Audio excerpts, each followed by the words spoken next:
Concord 5.0d. They'll never see me coming. Dread Empress Sinistra 4, the erroneous.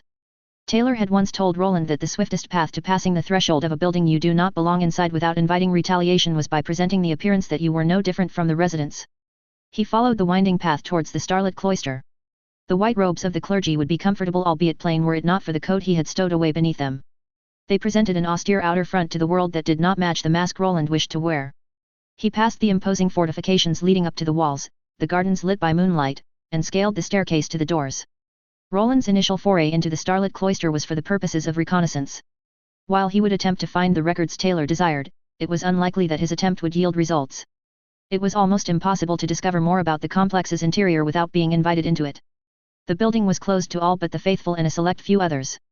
The priests he had conversed with had clammed up when Roland asked about what lay within. Not once did any of the guards question his presence as he ascended the stairs. The doors at the top remained barred to him. Sister Dominique sent me to deliver a message to Sister Adelaide, he lied, proffering false documents towards the silent guardsman. The indolent guard that took the documents did not even pretend to examine them before he gestured towards his companion. The two of them began to open the door. Roland moved to enter the starlit cloister when the shorter guard with raven black hair blocked his path with an arm. The man gestured that Roland should follow behind him. It appears that they have some measure of security after all.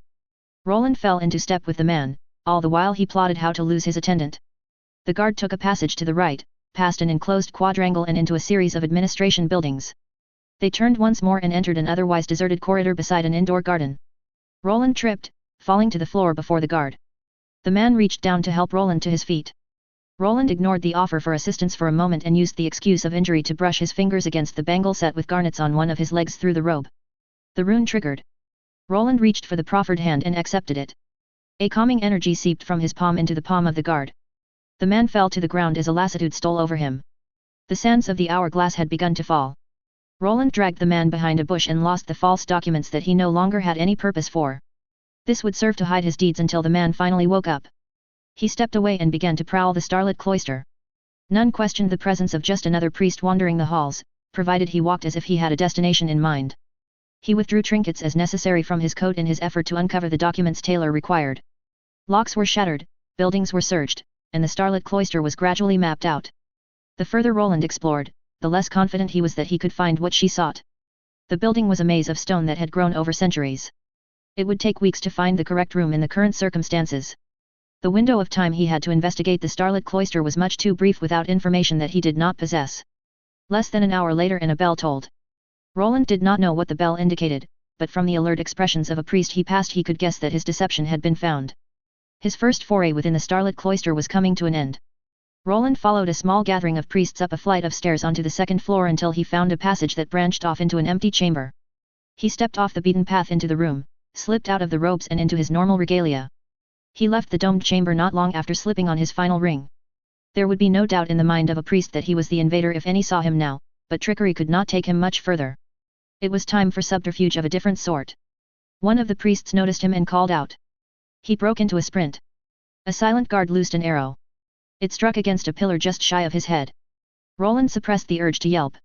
His irises shaded green as he focused on one of his rings. A wall of vines began to expand behind him, sealing his assailant away. Roland passed through several corridors as he made his bid to escape. He ducked the throw of a knife, responded by collapsing the roof, and at last found what he was searching for. An open terrace looking down upon a garden below. He passed through the gilded doorway, reached into his coat and brushed his thumb against the containment rune. A rod materialized in his waiting palm. Roland aimed, focused, and released. A wave of flames cascaded into the garden below. The flames took. The frenetic echo of his boots began once more as he initiated the final stage of his escape. It was not long until loud cries echoed throughout the passages, warning others of the growing inferno.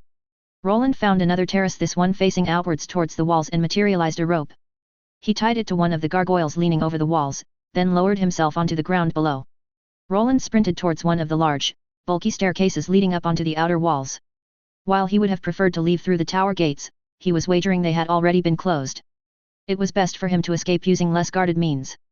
He had almost finished ascending the stairs when one of the silent guards moved to block his escape. Grimacing, he summoned an ash wand to his hand and fired a beam of force at the man's leg. There was a crunch as the man screamed and collapsed to the floor. Taylor would not be pleased with him were he to kill any of the cloister's residents. Even injuring the man like this was likely to earn her ire. It was an unfortunate necessity, but Roland was certain the priests would be capable of healing. He reached the edge of the wall, manifested another rope and started to descend. Another guard reached the rope and started to untie it from the crenellations. The woman was too late. Roland was already at the base of the walls by the time the guard had arrived and was already making his escape. Esm has the necessary talents to obtain the evidence Taylor requires, Songbird stated once more. Taylor had been convinced by Songbird's arguments in the girl's favor. She believed that Esm was certain to knife them in the back if they refused to extend the girl any trust. The argument held weight on the balance, but Roland remained wary. I'm not certain that this course of action is wise, Roland warned. I'm aware that there are perils to this scheme, she replied. The two of them were nestled in the corner of the parlor. They stood beside the shutters. The dark of pre-dawn Salia could barely be perceived through the gaps. They talked in hushed tones. The others had yet to wake up. Allowing Esm to participate in this mission is far more than a mere risk. Roland rested a firm hand against the loose white shift covering Songbird's left shoulder and looked up into her eyes. Such behavior would be considered improper on his part in most circumstances, but it was imperative that she consider the perils involved in the scheme she proposed. She won't sabotage our plans. Songbird's lips settled into a crescent moon as she finished speaking. Roland assumed that the hint of a smile was meant to be reassuring. After observing her mean shift at the drop of a coin on many occasions, it did nothing to allay his fears. You have said as much before. I remain unconvinced. He stepped back, his feet sinking into the gorgeous madder red carpet, and resisted the urge to scratch at an itch behind his ear. She has too much riding on this to risk it. The muffled creaking of a door could be heard from behind him. What if she finds safety among others? We are her refuge of circumstance, not her home of choice. I doubt that she will haunt our presence for long. It would surprise me if she fails to find a new benefactor before we achieve our goal. And yet you would bear our necks to her. Esm can be expected to act as her nature dictates. She considers both the House of Light and the nobility to be her sworn enemies. Her assistance will also be invaluable in narrowing down the location of the accounts Taylor requires. I can find records of their guilt if I am given sufficient time.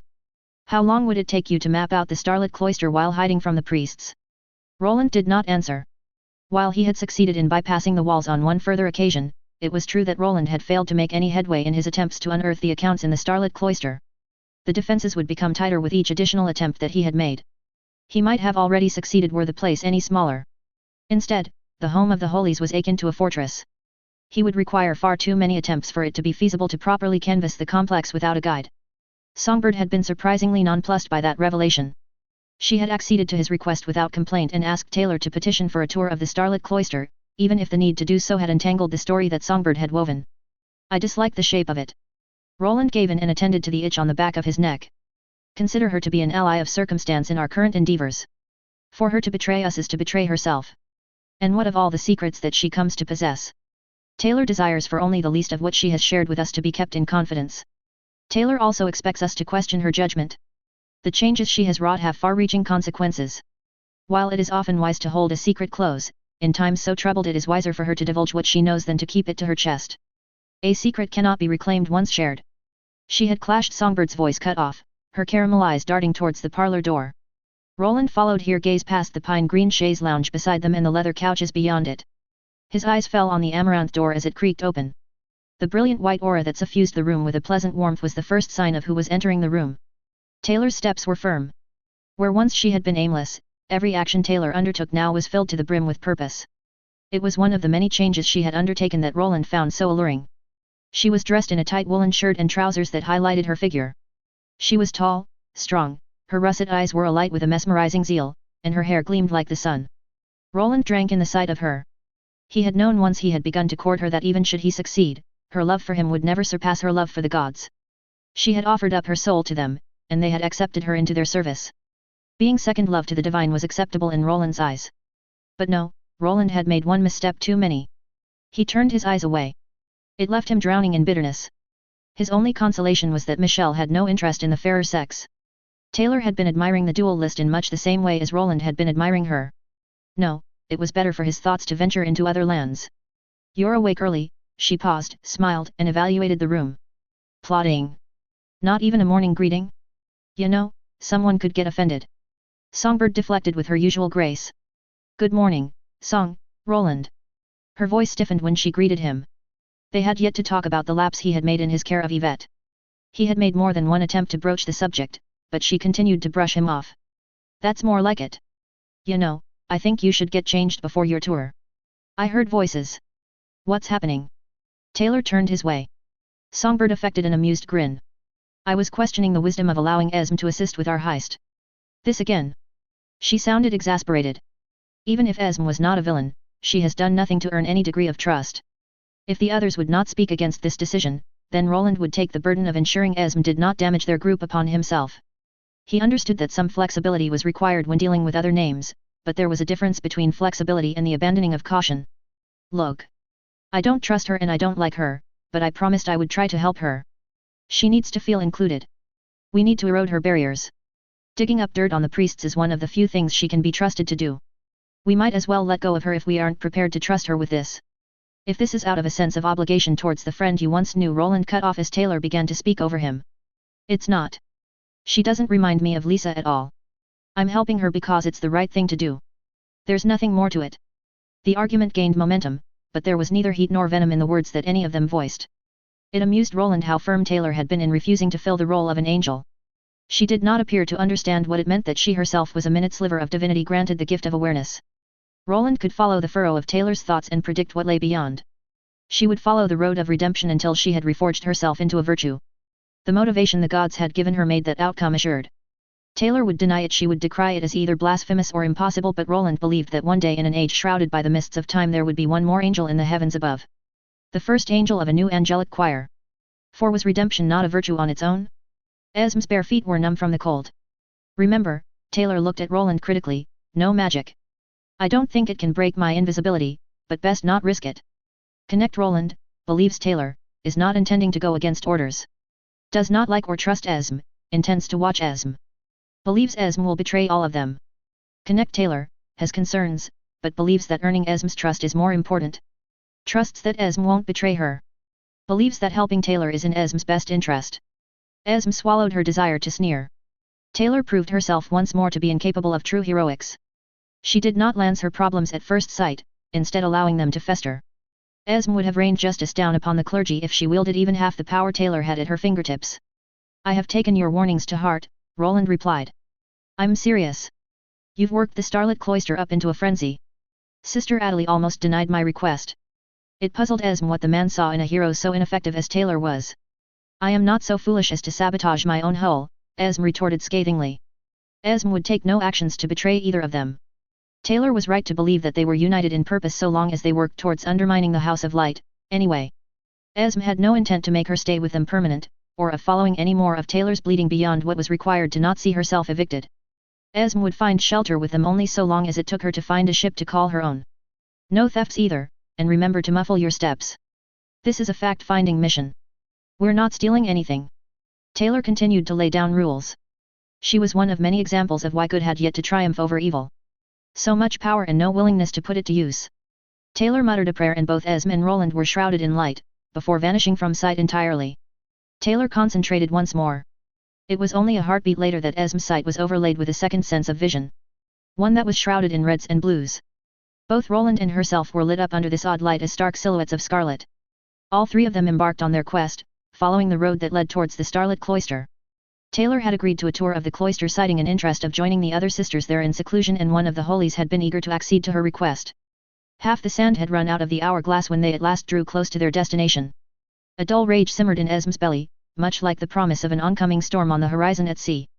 They followed the winding slate road that rose sinuously towards basalt barriers that towered like the masts of a galleon up ahead. They passed 3 rings of ditches and a now frozen moat on the path towards the walls. Detailed ornamentation marked the exterior of the walls. The crenellations loomed high in the sky above, and warrior monks watched like eagles from the safety of the battlements. Similar men and women garbed for battle patrolled the path leading towards the gatehouse. Esm shivered under the scalding net of light the aspirant had cast around her. She was almost unable to trust her own eyes.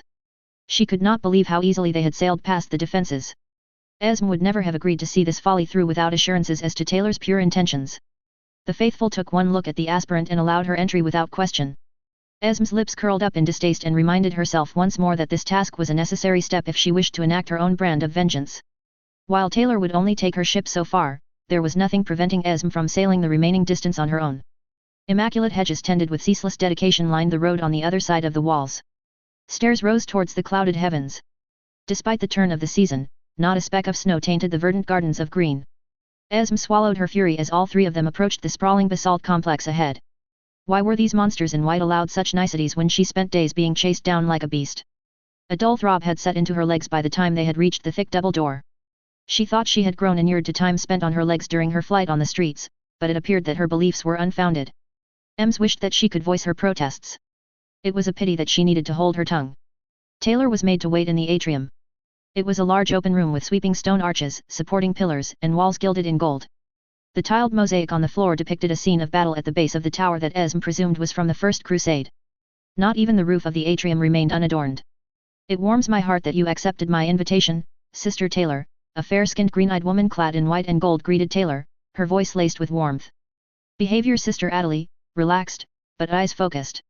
Attempting to present the idea that she is pleased to see Taylor. Tone of voice Sister Adelie, affected, not real. Wary.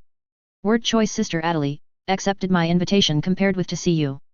Suggests ulterior motives to desiring Taylor's presence. I always planned to, Sister Adelie, Taylor replied. Behavior Taylor, slight lowering in tone of voice indicative of anger.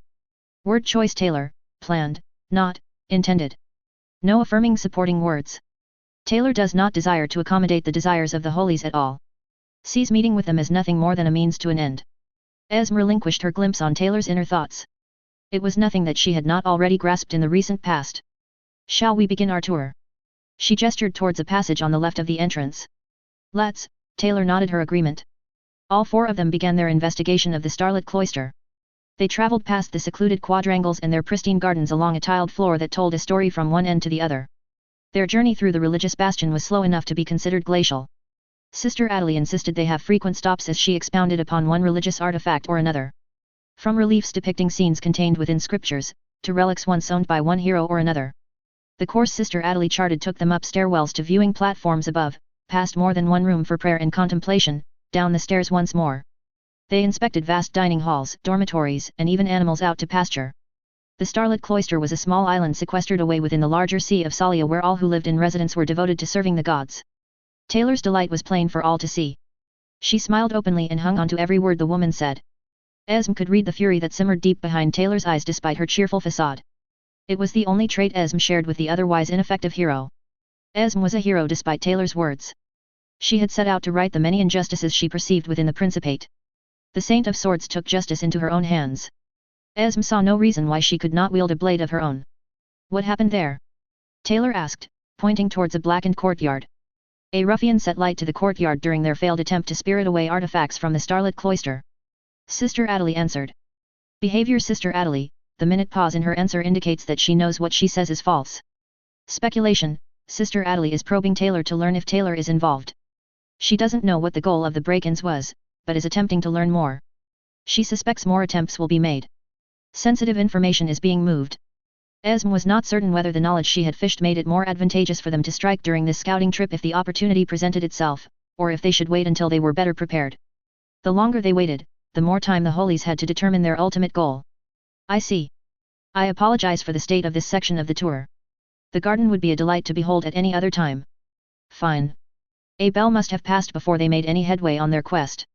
Esme had done her best to examine every detail of the starlit cloister, drafting a mental chart of what they needed to know. They had circled the compound and were following a circuitous route leading towards the entrance once more. Not much remained within the building for them to map. It took a will of iron to remain focused on their shared burden while enduring the tedium of the tour. What's this? Taylor whispered as they exited the main building and entered another lined with scribes hunched over desks. This scriptorium attends to the needs of many of the churches and cathedrals within the confines of Salia. The records are all stored below ground in the starlit archives. I can give you a tour of the archive if you wish, although there is not much of note to observe. One or two historical pieces of note, but little else besides dusty books. Speculation, exposition of archive contents is deliberate. Is trying to determine if Taylor has any interest in them. I'd like to. Esme shook her head vigorously, cautioning Taylor not to agree. Taylor paid no heed to her warning. Of course, chosen. They followed Sister Adelie towards a narrow stairwell descending below the scriptorium. It took effort to muffle the sound of her step as she began to descend the stairs. It was not long before they entered into a room lined with shelves as far as the eye could see. Esme tripped over a loose tile and stumbled into one of the stacks. She scrambled forward and pulled herself to safer waters as the shelf teetered, then toppled over. The books arrayed on the shelf spilled out onto the floor. Esme swallowed one of the many uncouth oaths she had heard Songbird utter. It would not do to give her position away. Be you a crook or a sister, if there is someone else following behind us without permission, then it is best that you step out of the shadows now. Sister Adelie called out. I know that many of you wish for the opportunity to meet the chosen, but that does not excuse breaking the rules. Esme navigated her way on hands and knees away from where she fell. She was fortunate that none of the books had landed where she lay. Whoever was responsible for maintaining the archive floors should be flogged for failing at their appointed task. I don't see anyone, Taylor stated. Esme held her breath as Sister Adelie approached with her green eyes narrowed in thought. Her heart beat louder than the cries of seagulls. Sister Adelie knelt down and reached forward, her right hand grasping toward where Esme lay. Then Roland pushed over another shelf behind Sister Adelie. The ruckus distracted the woman, diverting her attention away from the space where Esme lay. Sister Adelie paused, then tilted her head towards the shelves. Perhaps rot has found its way into the wood, she mused. I will need to register this discrepancy with the sister in charge of the archives. I hope you do not mind the detour. Behavior, Sister Adelie, distraction is affected. Hand trembling. Word choice, Sister Adelie, rot has found its way into the wood, she suspects Taylor is scheming against her. Speculation, Sister Adelie is aware of Esme's presence. Pretending not to notice for fear of death. Sister Adelie intends to act on the knowledge once Taylor has departed. Would it be more advantageous for Esme to share what she had discovered with the others now, or remain silent about what she had learned? Esme did not wish the priests to escape justice. Warning them of Taylor's goals might allow them to swim free, but it also might do the reverse. The time Esme had spent with Taylor had allowed her to dig deep into the buried secrets the other chosen held. Taylor was reluctant to retreat from a fight once she had claimed it as her own. Esme believed that if Taylor's attempt at a peaceful resolution failed, she would choose to escalate rather than back down. There were risks involved in attempting such a scheme. Esme was still uncertain of Songbird's motives, which made it challenging to predict how the woman would react. The woman was responsible for the group's planning. Acting without understanding her thoughts invited a kind of peril that Esme did not approve of. It did not change that there was much to be gained as well. It was another current leading to the destination she had charted. Esme would not risk the decision until she had found a new port to call home. But for now she would say nothing and see which way the wind blew. Gods, I thank you that Esme did not give us away. This shelf harbors the genealogies of those among the faithful that reside at the cloister for the past 100 years, Esme whispered his way in disgust. She closed the unrolled parchment she held and placed it with care back onto the shelf. The two of them had broken off from Taylor while they were within the archive. They would not have risked as much were it not for the fact that few moved between the shelves. The scope of the archive meant that their plans might require revision. There was a mountain of records to sift through. Roland admitted that delving through the starlit archive for the evidence they required would be the work of months without Esme's assistance. Esme was able to unravel the enigmatic shelving system used by the priests and narrow down the scope of their search with only a glance. She skulked over to the next shelf and pulled out another tome. Roland did his best to maintain vigilance. Marriage agreements, she muttered under her breath.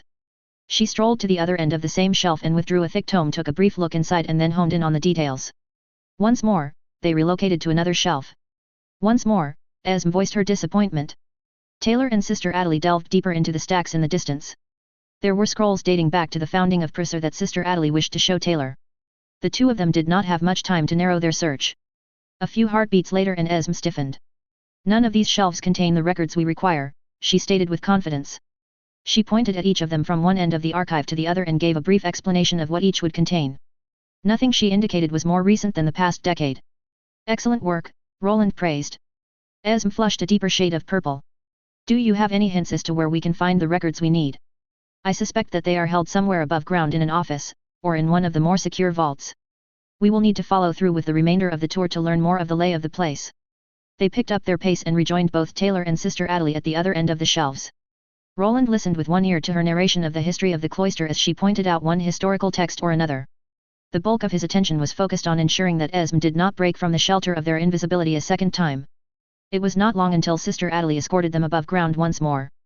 They moved from chamber to chamber. Roland was pleasantly surprised that Esme did not raise a complaint when Taylor accepted an invitation for a late afternoon meal with the rest of the clergy.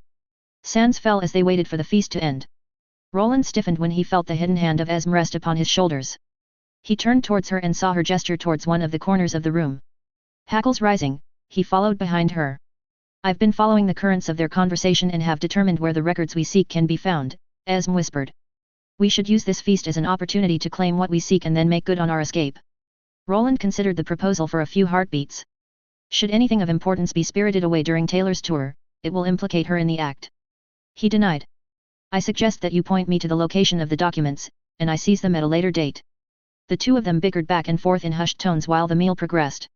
It took effort before Esm at last acceded to his conditions. The tour did not last for much longer before Taylor grew tired and begged to leave for the day. It was time for the three of them to compile what they knew. It was time for Roland to spirit away the Starlit Cloisters accounts. Concord 5.07. Those aren't spies, they're merely inconspicuous diplomatic envoys. Dread Empress Sinistra 2, the Koi. Gaining admittance to the Les Horizons Lugubres was a chore. The three of us needed to be vouched for by 3 existing patrons of the tavern before we were allowed entry.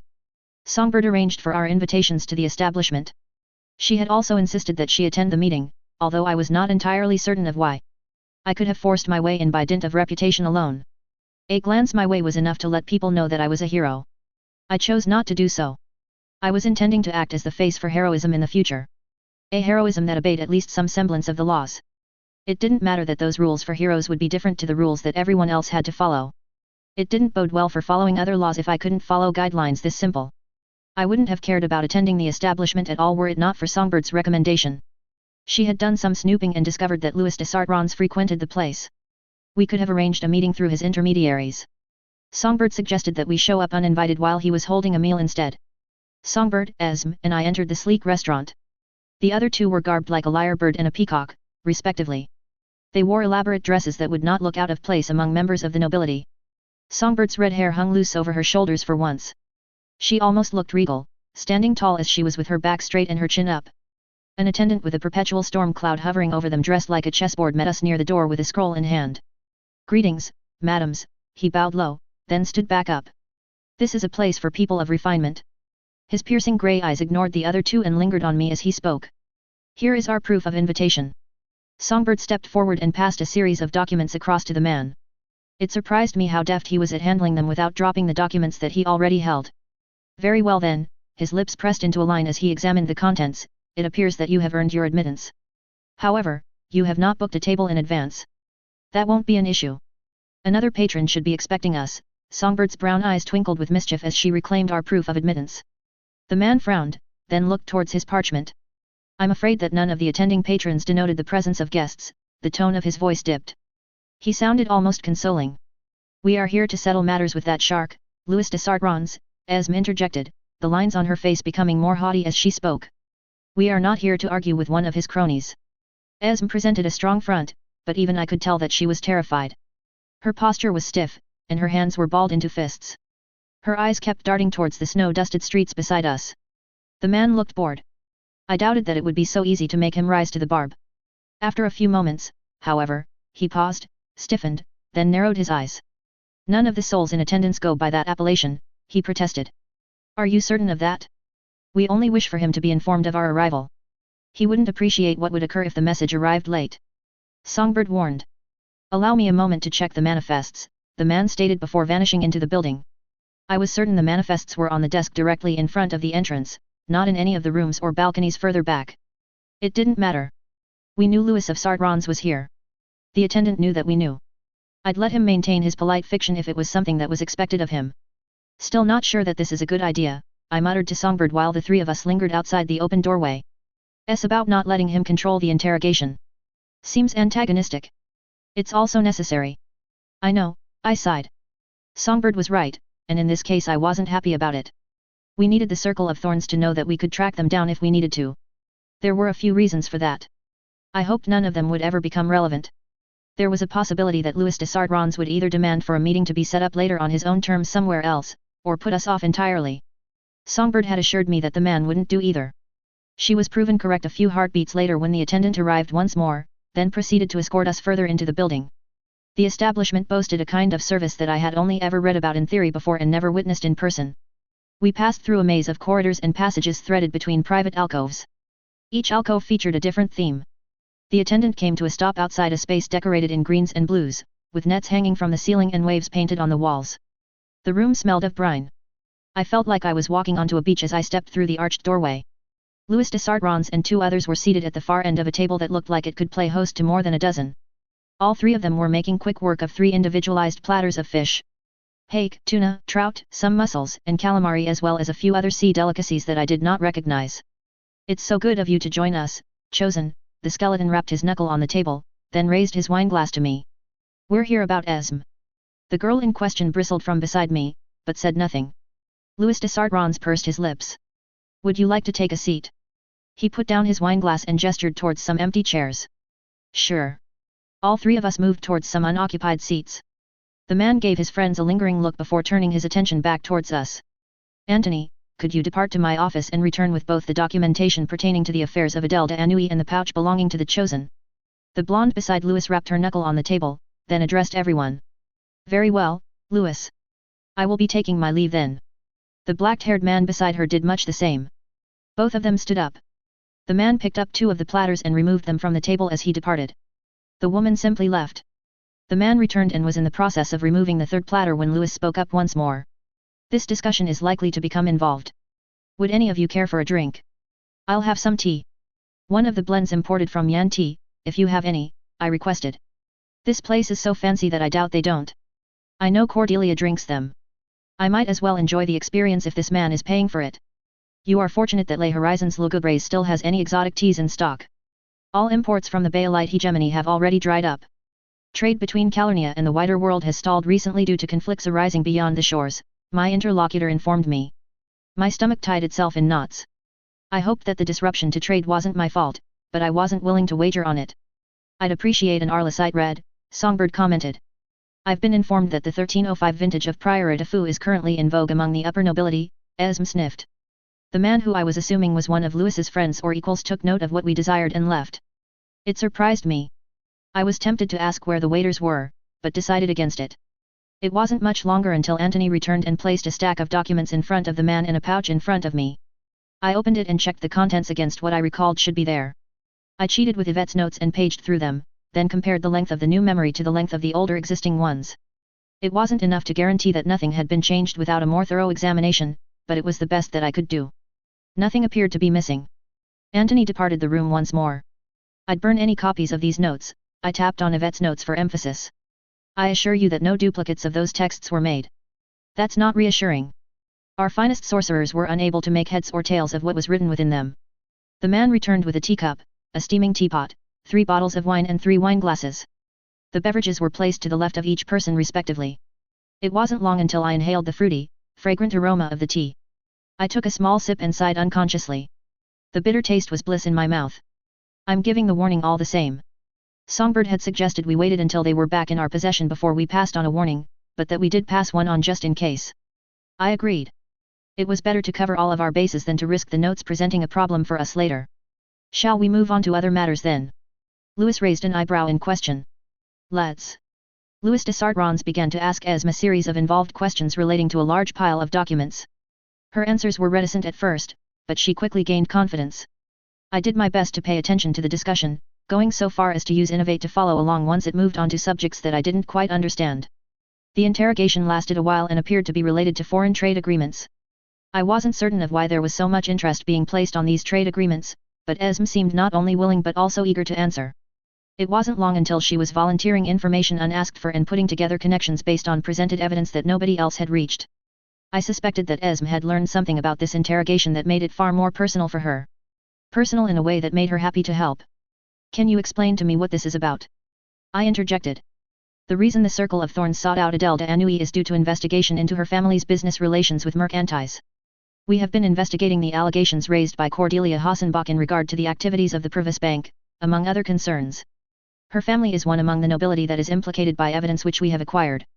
The evidence we possess suggests that they are involved at more than merely a surface level." Louis de Sartrons explained. Esme rapped her knuckles on the table thrice.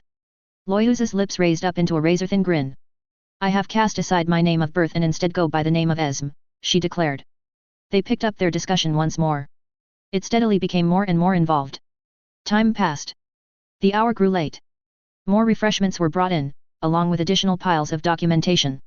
Esme poured over it all like an oil spill in water. She had become so lost in the work she was conducting that she had begun to lower her guard. Her shoulders relaxed, and her eyes filled with energy. It filled me with melancholy. This discussion was the happiest I had ever seen her. "The Circle of Thorns thanks you for your contributions. Your testimonies will prove to be invaluable," Louis de Sartrons praised. The sun had started to set. I realized that the interrogation had ended long ago. The documents that Esm was examining now were unrelated to the earlier interrogation. I suspected that the man was making a subtle recruitment pitch. It was time for us to leave. I wish you luck in your efforts to bring justice to these agents of Pries, Esm replied. The jubilation that Esm currently exhibited would have filled me with trepidation towards the man. That is, they would have, if my impression of him was not already so negative. The circle of thorns does not often extend an invitation towards someone without a more extensive waiting period. I am willing to consider offering you one in light of this demonstration. I will give the matter the consideration it is due, Esm demurred. Is she really considering this? I frowned. The man had hunted her down on the streets. Surely she wouldn't consider working with him? Esm and I stood up to leave. Esm had already stepped through the door, and I was just about to reach it when I realized that Songbird had remained seated. I turned towards her and raised an eyebrow. I will be along momentarily. There are a few more issues of an unrelated nature that I wish to discuss with Loyus de Sartrans personally. I raised another eyebrow at her. She gave a minute nod. I didn't know what she wanted with the man, but it was a subtle sign that she needed me to trust her. A voice at the back of my head warned me that I shouldn't do it. That I was taking too big of a risk. I stilled it. This was her chance to prove herself better. I just hoped that I wasn't making a mistake. Repeat that, I blinked. Why need to make noise on the street today? Spend some time with Ivi, then go out and help people. Songbird was leaning on the door frame, halfway out of the room. She was planning to leave sometime soon and arrange the next part of the plan. I didn't know what that was. Can you explain why? What you should be doing. Okay, I agreed. I was reluctant to go along with this. Esm joining us had complicated everything, and not in a good way. It meant that Songbird had to keep all of her planning close to her chest again. It was a struggle for me to not complain about it. Furthermore, Esm was unpleasant to be around. She only did the bare minimum to be allowed to stay, and hadn't mellowed out much at all. There was only so much more of her nastiness that I was prepared to tolerate.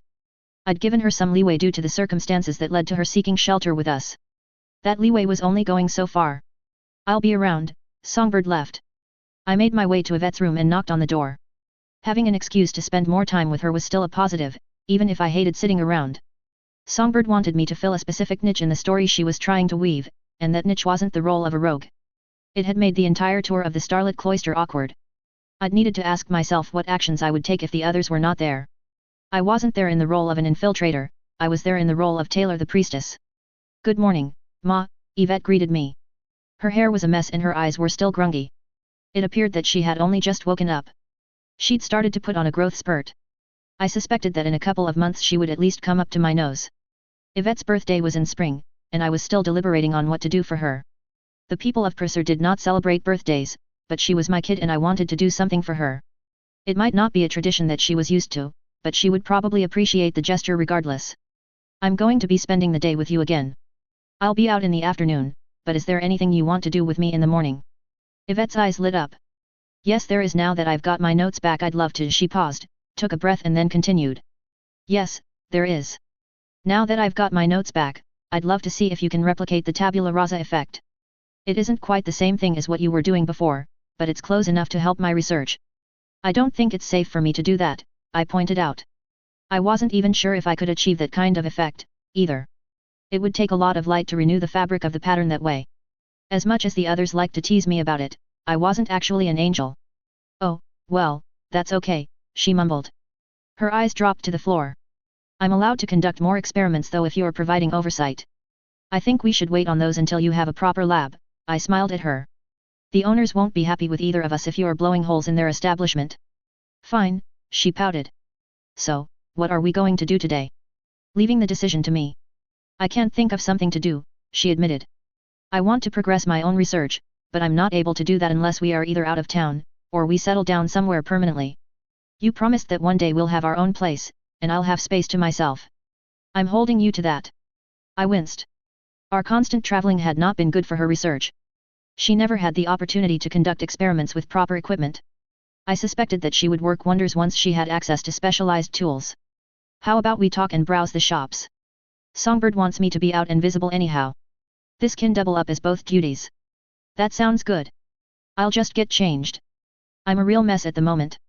I closed the door and waited for her for a few hails. Yvette came out dressed in a thick brown woolen jacket with mittens, trousers, and boots with a scarf wrapped around her neck. She looked almost like a baby grizzly bear. Both of us were prepared to leave. The others had all already gone out on one mission or another. That left only us two. We stepped outside onto the street. My two guards trailed along with us. One before me and the other behind. They remained silent, professional. It stood in stark contrast to how easygoing they were anywhere else. The air was clammy, and a pea soup fog clung to the air. It was hard to see more than a few feet ahead. There weren't many people out, but that would change as the sun rose. Are you sure we need to go out now? It's cold and wet and miserable, Yvette complained. We can stay at home if you want to, I answered, amused. Wait, really? She stumbled. I reached out to catch her before she face-planted in the snow. We're doing this for you, not for me. It's about seeing if there's anything useful for you. But if you don't want to shop. I trailed off. Oh, well. No, it's fine, she hugged her arms close to herself as she walked. We reached an intersection and took the road to the left of us that sloped further uphill. The further up you went, the more extravagant everything became and the better the goods available to buy. Have you considered what else you can do with call? It was a subject that I hadn't broached before, although I was curious about it. It felt like a decision that was personal to her. I wouldn't be pressuring her one way or the other. I have, but I've decided not to do anything else with it, she enunciated each word slowly. Why? I want it to matter when I use it. I suspect that I could summon other entities besides you. Demons, lesser gods or possibly even an angel are all different entities I've considered. There's even someone that I suspect I could communicate with. I feel a resonance when I analyze the Titan runes pulling me towards the south. I suspect that one of them is still alive, and we could talk to him or her. The problem is I'd weaken the strength of call by diluting its purpose. Lawrence talked about focusing on a single thing. I'm going to do that. But I'm always here for you. I told her gently. I know, her cheeks flushed and she avoided meeting my gaze. Perhaps. You don't need to justify the decision to me, I whispered to her and hugged her with one arm. Her voice trailed off. It was touching. Warm in a way that pushed the cold back far, far, away. I wasn't sure if it was the right decision to make. It meant that if she ever truly needed to call for me, she would have a way to do so. It would make her own research harder to do if she limited herself that way, but the decision was not mine to make. I suspected that this wasn't the intended purpose of call. It felt to me as if it was supposed to be used to send a summons to higher powers and ask them if they were willing to offer assistance. The idea of Yvette summoning the dead king over for tea almost made me chuckle. We should travel south then when we have the time in the future, I suggested. That sounds good, she perked up. We continued on our way, inspecting stalls and purchasing the occasional item. I stopped frequently and healed those who were injured. It had taken me some effort and a hefty dose of innovate, but I'd found a way to heal multiple people at the same time and at range. The more people I tried to heal, the harder it became, but it was something that I was committed to learning. Sooner or later there would be another major disaster and I wanted to be able to mitigate it. We left the upper yearning and moved into the city slums. My help was both more necessary and more appreciated among the poor. I wasn't concerned about either of us being attacked. It was easy to maintain a small protective barrier, and even if I didn't do as much, I doubted that anyone would attack me. It was good work, the right kind of work, and every person I helped left me feeling just a little lighter. The mosaic that was my name became clearer with every person I helped. I felt like I was scratching an itch. It was like there was a silent voice at the back of my head whispering encouragement and telling me that this was what I'd been chosen to do. It was late in the afternoon when a horse almost galloped into a group of people up ahead of us from just around a corner. I wasn't sure how none of the group saw the approaching threat. Taylor, can you stop that? Blaze called out in warning. I almost didn't see the animal. Without the shouted cry of Blaze, I would have missed it. I raised a barrier of light around the group to prevent the collision, only for the poor animal to smash into it. We stopped to heal both the horse and the rider, who had been thrown onto the ground. He was a tall, pale, thin man with long, wavy brown hair. He had a narrow face and his skin looked unhealthy. It featured many yellow splotches and some bruising from the fall. He looked like a mop standing upside down. His health concerned me. His green eyes softened as I stepped beside him. Light suffused me and flowed into the man. The bruises faded away, the splotches did not. My apologies for waylaying you like this, sister. His voice was deep and thrummed with energy as he spoke. It was at odds with his frame. Be more careful next time, I admonished. I do not know what madness overcame my mount. He paused and examined me, then his eyes widened. Would you be the one that the Saint of Swords called the aspirant? I am. She urged me to seek you out in my quest before she departed on her own journey. I am Pascal, the reformist. There was something odd about his voice, but I couldn't quite put my finger on what it was. It was as if the world became lighter whenever he spoke. My shoulders loosened. The man smiled and held out a hand. I took it and pulled him to his feet. You're from Bayou. The brothers and sisters there drove me out when I decried their many misdeeds. My thoughts spun in circles. Surely Songbird could not have predicted this? She must have wanted me helping others out today for a different reason. It didn't matter. The man was here, and it appeared that he wanted to help. It's nice to meet you. I'm Sister Taylor, the aspirant. The Saint of Swords informed me that you intend to bring change to the dusty halls of the House of Light. Is this true? It is. The holies have left me disappointed. Then let the two of us see what good we can achieve together, sister. His grin widened. The smile was filled with warmth. It would have been attractive had he been in better health. Let's, I agreed, smiling back in return. Concord 5.0e. Not to worry, Chancellor, I'm sure the traitors in the Empire will own up to their machinations soon enough. Dread Emperor Imperious. Louis de Sartrons examined the scarlet-haired woman seated across from him. The Circle of Thorns did not have much information on her. They were primarily focused on external, rather than internal, threats, but it would be a failure of their purpose had they failed to compile anything of note about another intelligence agent active within the Principate at all. Their rather brief dossiers on her mentioned that she was an orphan. The lands up north were harsh, and those who did not learn to adapt to their cruel circumstances earned themselves a northern burial. Her parents had died at a young age. She had been recruited by Princess Matilda's intelligence network shortly after she had found herself living on the streets. The name of Songbird had been assigned to her at some stage in her career. It had stuck. She was in her mid-20s now and had been serving in her capacity as a spy for many years. She had taken to courtly intrigues like a fish to water once recruited. Recent information on Songbird was sparse, although not for a lack of investigation.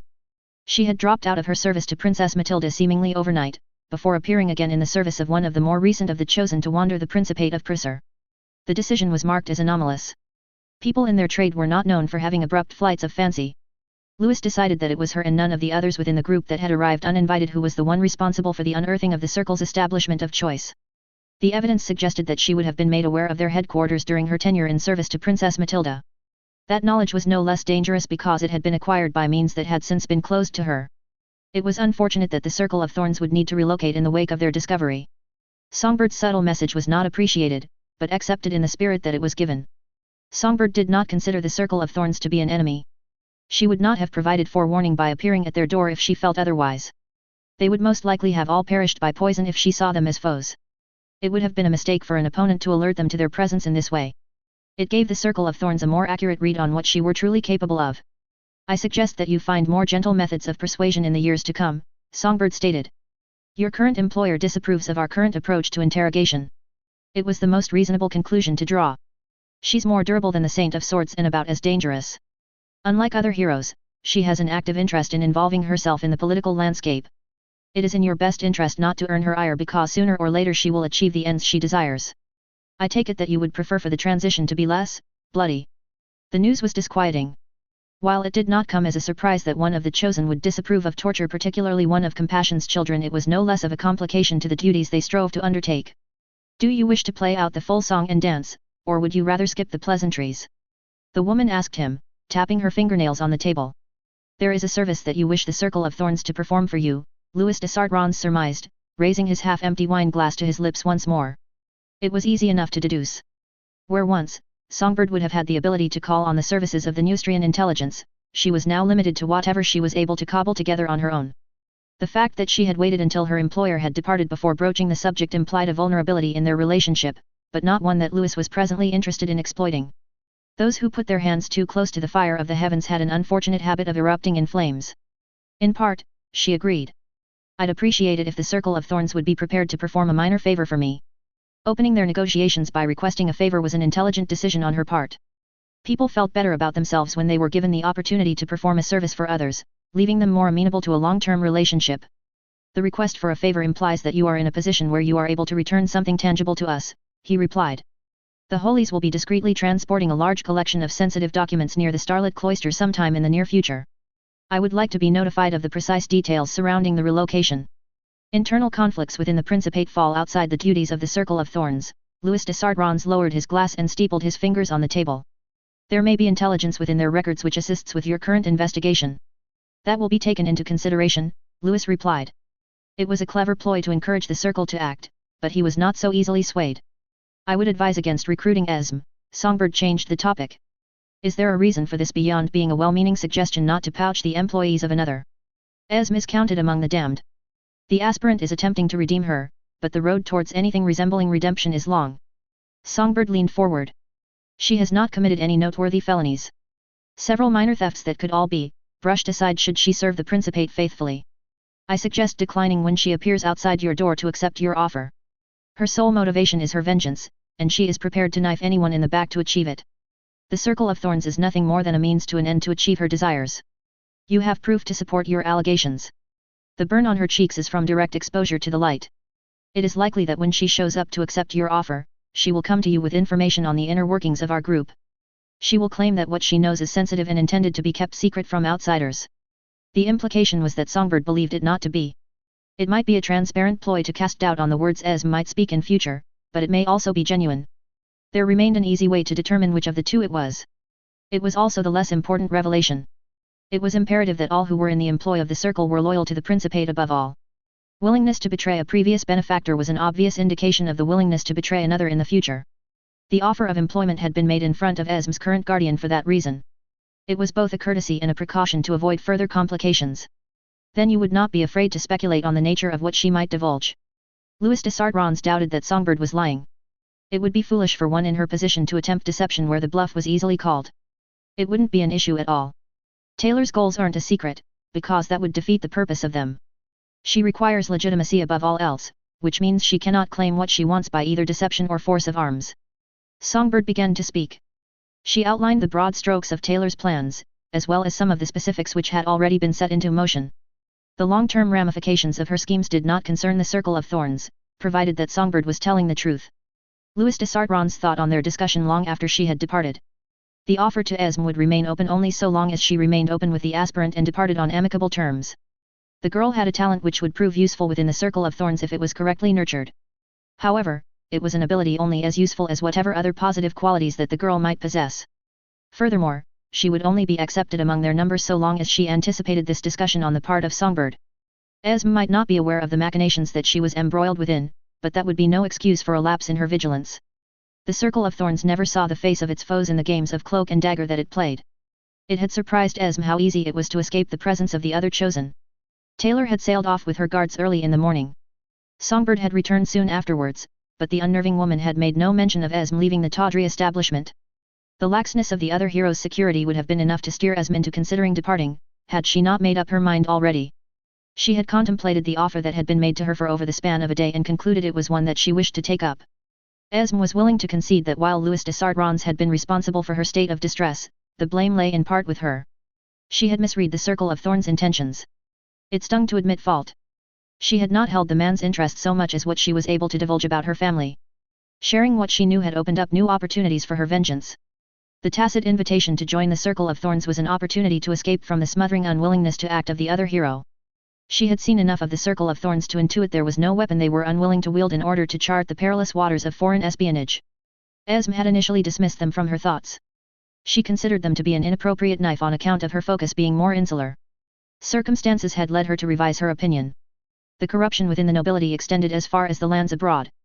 Which was how Esm found herself standing outside the doors of the Les Horizons Lugubres once more. This time she had arrived alone. I have an appointment with Louis de Sartrons, she declared imperiously. The attendant did not question her claim and guided her further within the establishment. It was likely that she had been recognized from the day before. The Les Horizons Lugubres was a respectable tavern. The interior had been redecorated over the span of a day. None of the alcoves maintained the same adornments, and every room that she inspected appealed to her sensibilities. It was a place much more suited for one such as herself than the snake's nest. Esm suppressed the urge to shudder in recollection. She was guided to an outside balcony furnished with tables that were shielded from the elements by large, green umbrellas. They towered upwards and had been shaped so that they appeared almost like fir trees in winter once the peaks had been coated with snow. A small footpath led towards the table her host was seated at. A log fire had been lit around the edge of the balcony, maintaining a cozy warmth in direct contrast to the cold. Louis de Sartrons sat at the table furthest from the door, with documents piled before him. Esm approached. The stone statues in the garden below were painted in white frosting. She turned her eyes back towards the skeleton that she planned to negotiate with. "I bid you welcome," Louis stated. He stood up to greet her. "Good afternoon," she replied, affecting a demure smile. She sat down opposite the man. He did much the same. "Have you considered my offer then?" "I have taken my time to deliberate on it and have decided that I wish to enter your employ." "And what of your previous benefactor?" He raised an eyebrow. Is she aware of your intentions? Behavior, eyes narrowed, despite relaxed posture. Tone of voice, attempt to mask interest in answer by pretending boredom. The answer is important. Speculation, the status of the relationship between Esm and Taylor was significant. That didn't surprise Esm. It made sense that one who worked with the Circle of Thorns could not have divided loyalties. It was best to reassure the man that her relationship with Taylor was at an end. I have no loyalty to the aspirant. She offered me shelter and hospitality of her own free will, but I neither like nor respect one who is unwilling to act decisively in an effort to mend the hull of this broken ship, Esm explained. Would you care to elaborate? And so Esm continued to speak. It was only halfway through her denunciation of Taylor's plans that she was struck by a significant realization. None of what she had imparted had come as a surprise to the man. You are already familiar with these revelations, she stated with conviction. I am afraid that a person with your loyalties is incompatible with our duties, the man consoled. I hope for your sake that you are able to reconcile with your benefactor. Tone of voice, dip on the word loyalties. Implication that having loyalty is important. Display of a lack of loyalty has lost his interest. Word choice, reconcile not return, suggests Taylor already knew about Esm's betrayal. Speculation, can alleviate circumstances by clarifying that Esm was never loyal to Taylor. You are operating under the misapprehension that I was ever loyal to Taylor. She may have sheltered me from the storm, but I was always acting in my own interests. I have determined that you are not prepared to be loyal to anyone whose interests do not perfectly align with your own. The man breathed in, paused, then frowned. Esm prepared to reply. Perhaps in other circumstances your talents may have served our purposes. It is unfortunate that we must part ways. I bid you farewell. Louis de Sartrans turned away from Esm, pointedly looking down at the documents on the table below him. Esm did not need to attempt to discern the man to see what truths lay beneath the skin. She had been dismissed. Esm left the Les Horizons lugubres in a daze. It appeared that she had been outmaneuvered by someone that she had held little respect for at all. She drifted like a raft lost at sea. Past merchants hawking wares and beggars on the side of the road. Not once did she stop to examine anyone. Not once did she look at anyone's wares. There wasn't a single part of her that paid attention to the snow-strewn path her feet took her along. She felt empty. Esm had thought herself so clever. She had schemed her way to safety. First finding refuge among another of the chosen, then finding a path to leave them behind and advance her own goals. No, she would recover from this. It was only a minor setback. She arrived back at the snake's nest without even realizing where she had walked to. Esm passed the crowds on the bottom floor. The establishment had become even more congested once word of Taylor's presence had spread and ascended the stairs to the chosen's suite. You know, I wasn't sure you'd bother to show up, Songbird grinned at her. It was not a pleasant grin. Clothing, deliberately disheveled. Crease lines should not be there. Accent, affected. Connect, prior evidence indicates Songbird acts to put her interlocutor at ease.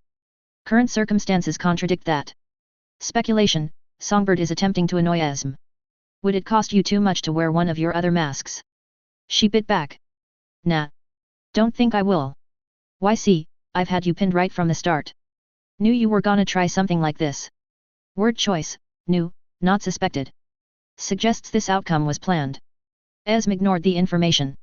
Not because it was incorrect, but because she believed that the woman knew enough about discern to fool it. She had nothing but her own hunch to support that theory, but it was inconceivable that the woman could play her otherwise. She would need to rely on her own wits. Esm stalked past Songbird along the madder red carpet and claimed one of the leather seats. If she was to converse with the infuriating woman, then she might as well do it with some small measure of comfort. Allow me to remind you that it is not you but your master that determines who remains if you intend to tell me to leave. Why think you are special because you have a name? You believe that the world owes you something. You aren't and it doesn't. Songbird sat down opposite to her. A fascinating fable, only it appears that the world itself disagrees. Perhaps you are bitter that you are not chosen yourself. I played you like a fucking fiddle from beginning to end with nothing but my own damn head to do it. And yet you answer like a slave when your master calls. You know, Taylor gave me lots of warnings about you. Makes you wonder. If Taylor knew enough to warn me about all the things you can do, then why wasn't she the one to sit you down like this? She does not have the strength to make hard decisions. Songbird snickered, then laughed. That's a good joke. The woman who let the pissy little brat who hurt her daughter into her house because that brat was in danger can't make hard decisions. It's not like it would have been easier for her to just leave you out in the cold. I am. Let me lay it out for you, Songbird interjected. Why want revenge but why don't he even have a plan for it? I saw through your betrayal before it even happened. You're so paranoid that you'll never find anyone able to meet your standards for trust, and you just tried to knife the only person who'll carry you for in the back. If your brother was still alive, he'd kill himself again from shame at the stupidity you display on a day-by-day basis. It's that fucking embarrassing. Esme stilled. Fury welled up within her. Anger and indignation at the scar that Songbird was digging into. Her mouth opened. Songbird was across the room and a knife was pressed against Esme's throat before she even processed what occurred. Her breathing hitched. This is what's gonna happen. You'll tell Taylor exactly what you tried to do and apologize. Then you'll listen to what she has to say. Then you'll accept whatever judgment she decides to mete out. Songbird patted her cheeks. A violent mix of loathing, terror, and disgust churned within her. Esme wished to pour vitriol at the woman who dared threaten her. She knew better than to risk speaking. Esme couldn't even nod her own head without nicking her neck on the blade. Songbird stood up and started to walk away. Oh, and if you think of even trying to betray Taylor again, I'll rip out your intestines and feed them to you before you bleed out. Understand? Not another word was said. Concord 5.08. Compassion draws no distinction between the weak or the mighty, good and evil, the chosen or the damned. It asks only that you care for everyone. Your family, your friends, the many unnamed faces that you have never met in lands far, far away. Murderers, rapists, the man whose throat you just slit. Animals, insects, everything else that lives. Even the people that you loathe. Even those who have done you great wrongs. It is the easiest virtue to understand, but the hardest virtue to uphold. Excerpt from Chapter 1 of 17, Faces of Virtue, Taylor. Evening. We got a new acquaintance. I turned the knob and the purple door creaked open. I could tell something was wrong the moment my boot sunk into the red carpet in the parlor. Songbird and Esme sat on opposing leather chairs. Esme's posture was stiff. She was almost like a mannequin. Songbird was the complete opposite. Loose, busy trimming her nails with a curved dagger and humming an offbeat merry tune. Vengeance against those who have done me wrong. Vengeance against Songbird. The tension was so thick that you could cut it with a knife. What happened? I asked, breathing out smoke as the rest of my retinue approached from behind. Songbird looked up and stared across at Esme, then turned her gaze back towards me. Esme swallowed. Songbird laid a knife against my person and then threatened to kill me, she stated. I turned my gaze from the black-haired troublemaker to the red-haired troublemaker and raised an eyebrow. Suppose that's one way to say I warned her not to betray you again. Songbird yawned. I swear I've got 3 kids and Yvette is the most responsible one. No, not just the most responsible. She's my little angel in comparison to these 2. I'm not the best mother either, but, if I'm trouble personified, then they're my 3 children. I should have felt angry about the entire situation. Instead, I felt weary, resigned. A part of me had always known that something like this would happen. I'd suspected that Esme would betray us despite Songbird's reassurances. The betrayal was obviously not major, else Esme would be nothing more than a mess on the floor, but that didn't excuse whatever happened at all. If I'd actually believed that Esme wouldn't betray us, then maybe it would have hurt. The only question that remained was who was at fault. I was leaning towards Esme, but Songbird might also have gone too far. Details, I demanded. She went to the circle of thorns to take up their offer and tried to spill all our secrets in the process. Songbird stood up, stretched and put her knife away. We don't have any secrets. Not that it made me happy about what she had allegedly done. Not the point. About what she tried to do, not how effective it was. You stand at the threshold, sister, the voice resonated through me. Right, sorry. I moved forward out of the doorway and allowed the others to enter the room. Pascal's robes brushed against my own as he passed. He gave everyone a warm smile as he moved into the room. Everyone else followed behind him. I'm going to my room. Yvette took one look at the room's occupants and decided to leave, her previous good mood evaporating. I don't blame you at all. Blaise and Michelle followed along with Yvette's decision, leaving the 4 of us inside. Forgive me if I am intruding on what appears to be a delicate matter, but did I mishear, or did this youth attempt to betray your trust? She did, I stated. It cannot be betrayal if I never truly joined my ship to Taylor's fleet in the first place, the haughty voice interjected. Pascal gave me an amused look. The corner of his lips twitched, almost as if he was asking me for an explanation. She's one of the damned. I've been trying to redeem her. I have informed Taylor in the past that I am a hero and not a villain. It is a failure on her part to insist otherwise. You know, most people burned by the light don't think of themselves as heroes, Songbird added. An admirable pursuit. Pascal hummed, then nodded. Some of his hair fell over the green of his eyes. I trust you do not require me to intervene here, sister. Some advice later. I suggested. He would probably be better at this than I was. I wasn't about to turn down help, but I knew more about Esme to begin with. Suppose you're gonna bitch about both of us. Songbird put her dainty hands on her hips, pouted and gave me a wink. Depends. I gave you rules, I turned my attention to Esme. Talk. And she began to do so. Pascal was quick to step out of the room. Esme talked about what she had done and why under the hostile glare of Songbird. Songbird was quick to add corrections whenever Esme attempted to let something slip. The discussion ended with Esme accusing Songbird of threatening her, which led to both of them breaking into a heated argument. Voices raised, shouting ensued. Well, it was less an argument and more Songbird riling Esme up. I rubbed my forehead in thought while I considered how to handle the matter. I could see why Songbird had threatened Esme. The threat did not upset me as much as it should have. Rachel had done much the same with me.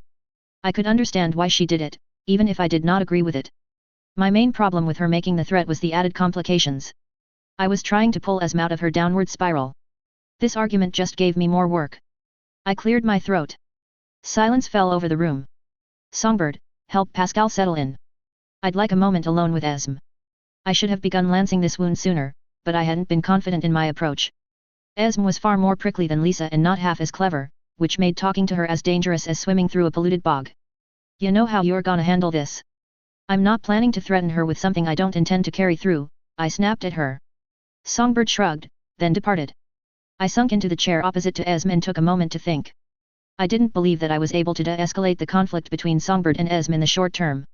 That risked Esme ultimately trying and succeeding at killing Songbird. Well, it risked it if Songbird was playing the role of Coil.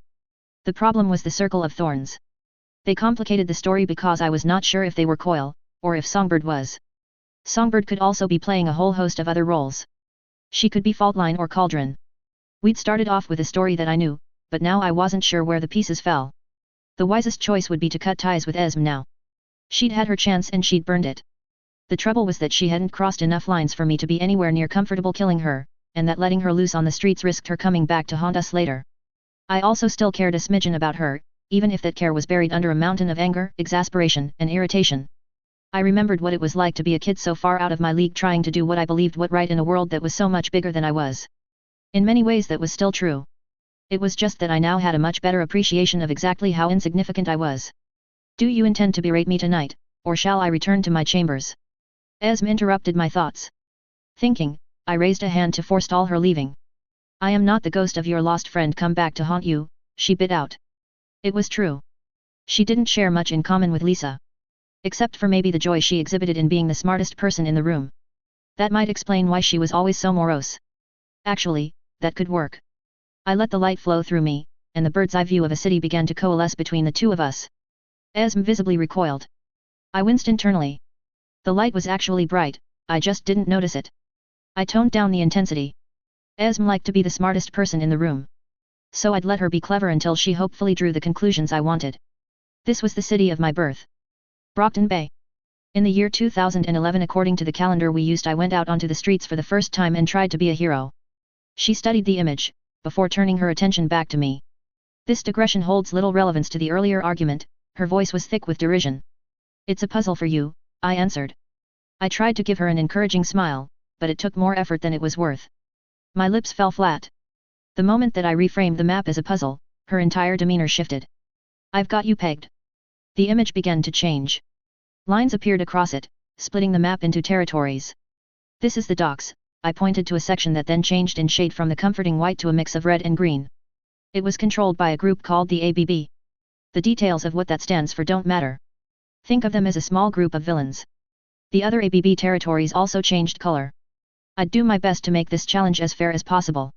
What is the enigma that you wish for me to unravel? Just give me a moment, I forestalled her. Let me provide you with all the pieces. You wish for me to assemble an account of what events transpired, Esme surmised. Here is the downtown, it switched to a mustard orange, control over it was contested by a villain called Coil and another group called the Empire. The rest of the map turned navy blue. How many individuals with names were within the confines of this city? North of 50, I shrugged. You jest, she snorted, paused, then realized I was serious. It was different there. Don't compare the circumstances of my city of birth to anything on Calornia. It's an awful comparison. Just focus on the puzzle. The exercise that I want you to perform is, agnostic towards universal metaphysics. Your ship will sink at sea if the map you are charting course by is wrong, Esme warned. Treat it as a puzzle, don't think about the differences, I replied, exasperated. Esme turned her attention back towards the map. Where were the heroes situated? She asked, her brow creased in thought. I continued to describe the scene, where both the Protectorate and New Wave were based. What I knew of their patrol routes. I named all the heroes and villains, as well as their powers and affiliations as best as I knew, leaving out the complications introduced by Cauldron. They were not a factor in the point that I was trying to make. Here is the puzzle I have for you. Young Mi goes out at night and plans to be a hero. She runs into Lung on her first night out in the docks. The fight takes a turn for the worse, but she's saved by the Undersiders, who run away when Arms Master shows up. He incapacitates Lung and takes him away. What happens next? The other players smell blood in the water and move in to capitalize on the AB's new vulnerability, Esm replied. The Empire has the largest roster. I would expect them to be the ones to risk expanding first. She paused and bit her lip, then continued, perhaps Victor would act as a scout for a forward vanguard in coordination with Cricket. Those were the two you labeled as having abilities suited towards the gathering of information. That was not quite how I had described their abilities, but sure. If she wanted to interpret their abilities that way. Right. Turns out that the AB's explosive wizard decided it would be a good idea to build up her own reputation based on fear. This is what happened next. We spent over an hour playing through a simulation of the life of Taylor Bear, the aspiring hero. Esm would predict what she thought would happen. I would lay out what actually happened. Esm would argue about what I should have done instead, or criticize the actions of everyone involved. I would correct her misapprehensions about what people were capable of, or why they chose to act in a specific way. Some of it was based on speculation on my part, the rest was based on candid discussions I'd had with people like Clock Blocker. Information was added as needed. Statistics on para-humans, the role of the Protectorate, the fact that people shied away from killing as a rule. None of it was important to the point that I was trying to make, but it did help Esm draw better conclusions. Step by step, my past was played out. I was about to reach the arrival of Leviathan when Esm spoke up. I have gleaned the purpose of this demonstration now. Esm did not sound pleased at whatever revelation she had come to. Explain. I was exhausted on the inside. This is an attempt on your part to illustrate a long-term sequence of consequences as a direct result of the actions of a single individual. While it would be inaccurate to lay full responsibility for the chain of events at your feet, they would not have occurred as they did without your involvement, she stated. That's one lesson to take away from it, I agreed. It was not the one that I wanted her to learn. She tossed her black hair back and scowled. No, that is not what you wished for me to intuit. You desired for me to draw parallels between the ill-informed decisions you made in the past and my own quest for vengeance. That's another lesson you could learn. You fail to recognize the inherent dissimilarity in our circumstances and not only in terms of the disparity of means, she argued. Oh. The most significant conclusion I have drawn from that exercise is proper contextualization for your own poor decision-making. Your past colors every choice you make. How much better would your nation have been if the hero you named Eidolon had spent say a month doing nothing more than finding and executing every villain within the land of America? It is according to your own words that few could have withstood him had he chosen to do so. This is a much more accurate comparison to your present-day circumstances. You fill the same role as Eidolon would and are just as impotent. And just when I thought I was getting somewhere with her. Pretend for a moment that you were me, and you took vengeance on every person that you believe deserves it. What happens next? How many of them had brothers and sisters just like you did? How many of them try to do the same to you? Then they would find themselves sailing off the same cliff as their brethren for attempting to stay my judgment, she replied serenely. And where does all of this end? How many die? What does the Principate look like by the time you are done? It ends when my thirst for vengeance is quenched. The difference between your conviction and mine is that people will actually follow me, I told Esm. Most people don't care for vengeance. They want to have a good life, raise a family, and die of old age in the comforts of a home. I'm able to promise them all of that. That I will be there and take care of them. All you promise them is death at the end of a blade. She looked like she was about to protest again. I didn't give her the chance. The best revenge is growing past your tormentors. I speak from experience. Do you want to belong to them? Because right now, you do. What does it mean if every decision you make is made based on their wishes? It means they own you. I emphasized. Like the gods own you. Esm sneered back. I knew what she meant. I chose to respond as if I had misinterpreted what she said. It was a creative redefinition of the term ownership that my mother would have scolded me for. If Esm wanted to try to cut me with her words, then she could slide along the edge of her own blade. Yeah, I shrugged. That was my choice. I'd rather belong to the people that I love and the gods that I worship than belong to anyone else. Isn't the same true for you, or are you happy being owned by the gods below? I paused for breath. I felt my family hug me tighter as I spoke, and mentally returned the gesture. The gods below have no claim on me, Esm protested. Don't they? They empowered you, that gives them some claim. You're one of their champions. Belonging to someone else doesn't always have to be negative, provided it's your own choice. It's a choice we all make when we love someone. Loving someone means giving a part of yourselves to them that you will never get back. My memories of everyone I cared about on earth better to think about in a good way now that they were fully returned to me. And I knew that Esm's brother had taken a piece of her into the grave with him.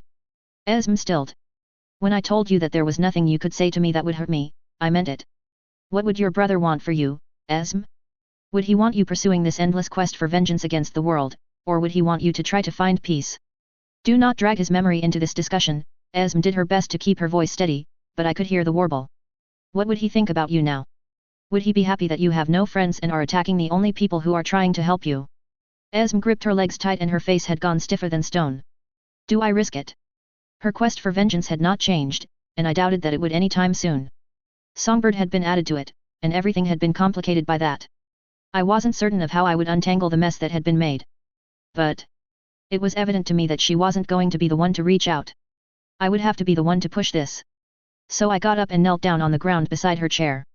I made sure to keep my head below hers. It was a deliberate ploy to try to reassure her, give her a sense of control.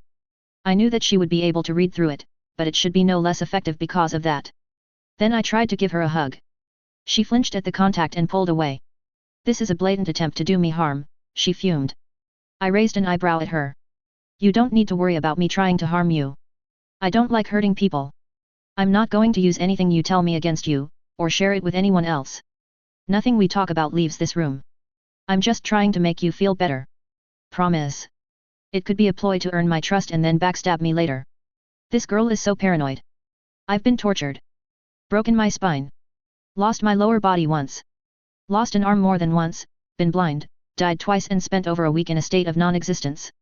I can guarantee you that it's all horrifying, and I wouldn't wish it on anyone else. I'd just kill you if the two of us ever came into serious conflict. There is no reason to torment anyone. Your death would be quick and painless. It would be over before you even blinked.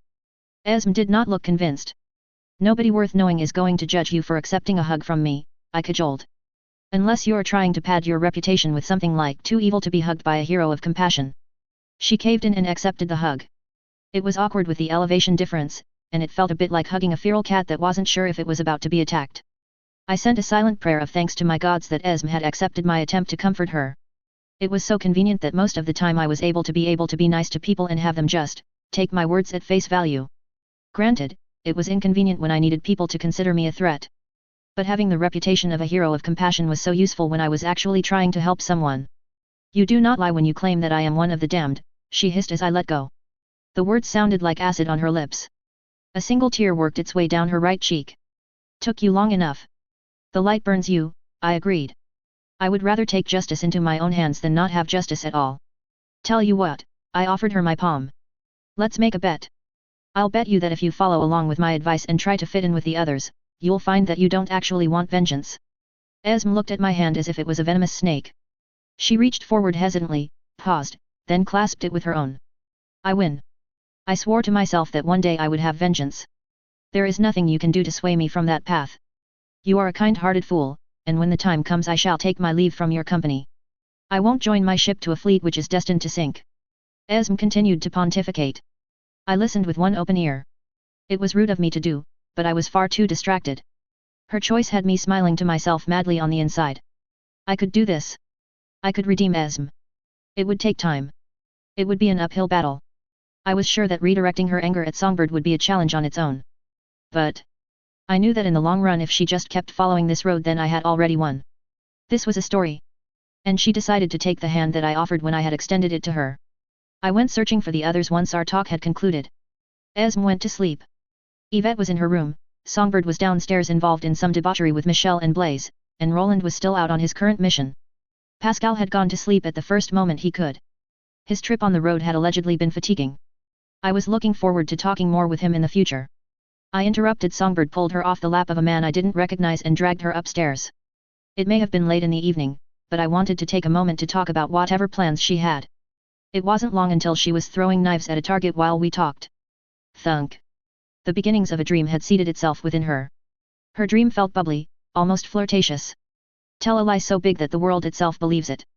What surprised me was how much detail there was to it. She'd put some thought to it, planned it out. It had a lot of conditions to it, and one of them was that I approved of the lie that she told. I got the sense that it was more because she found the challenge of trying to tell a lie that I approved of more fun than that she actually cared about the rules that I'd laid down. That was good enough for me. Thunk. It would be nice if people were good because they believed that they should be, but I knew that wouldn't be enough to motivate everyone. I'd be willing to live with other reasons for being good as an acceptable compromise. Why really not willing to be an angel? She asked. Thunk. Not if there's any other choice. Thunk. What if it saves lives? She pressed. I stopped to think about it. The idea gnawed at me. I really did not like it. Why do you believe it's necessary now? Pascal showed up. Now there are two priests. Either he's probably gonna die, or one of you'll play a different role. And he can't be an angel, I surmised. It's not ideal, but we can't afford role overlap here, except in stories that you'll not be happy with. Which ones? The priest and the priestess get married and live happily ever after, she spoke in a creepy child's voice. He's not my type, I shuddered. I know, Songbird snickered. I'll consider the role.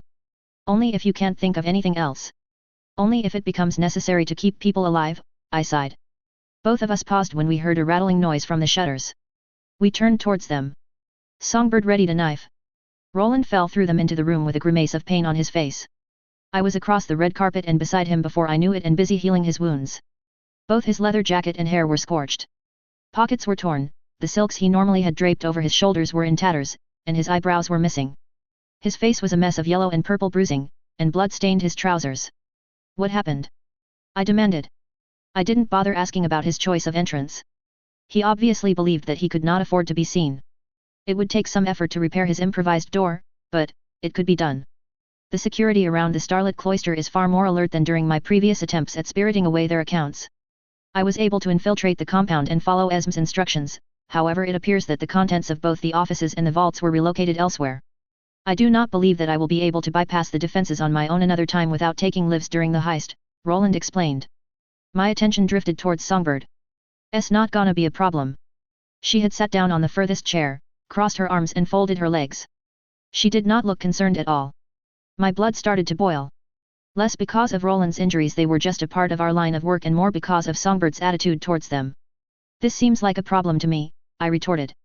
"His injuries weren't expected and are an unpleasant surprise," she acceded. "The move's fine, though. Actually makes it easier to get what we want. I'd been happy if he did grab the documents on this try, but I wasn't counting on it." I stopped. Took a moment to breathe. Then considered what she might mean. "It's easier to steal objects in transit than things under guard," I surmised. "Knew that you'd get it. We needed them to have a reason to move those accounts. They probably just shifted everything of value around after the last try, but now they know what we want. So you staged multiple robberies.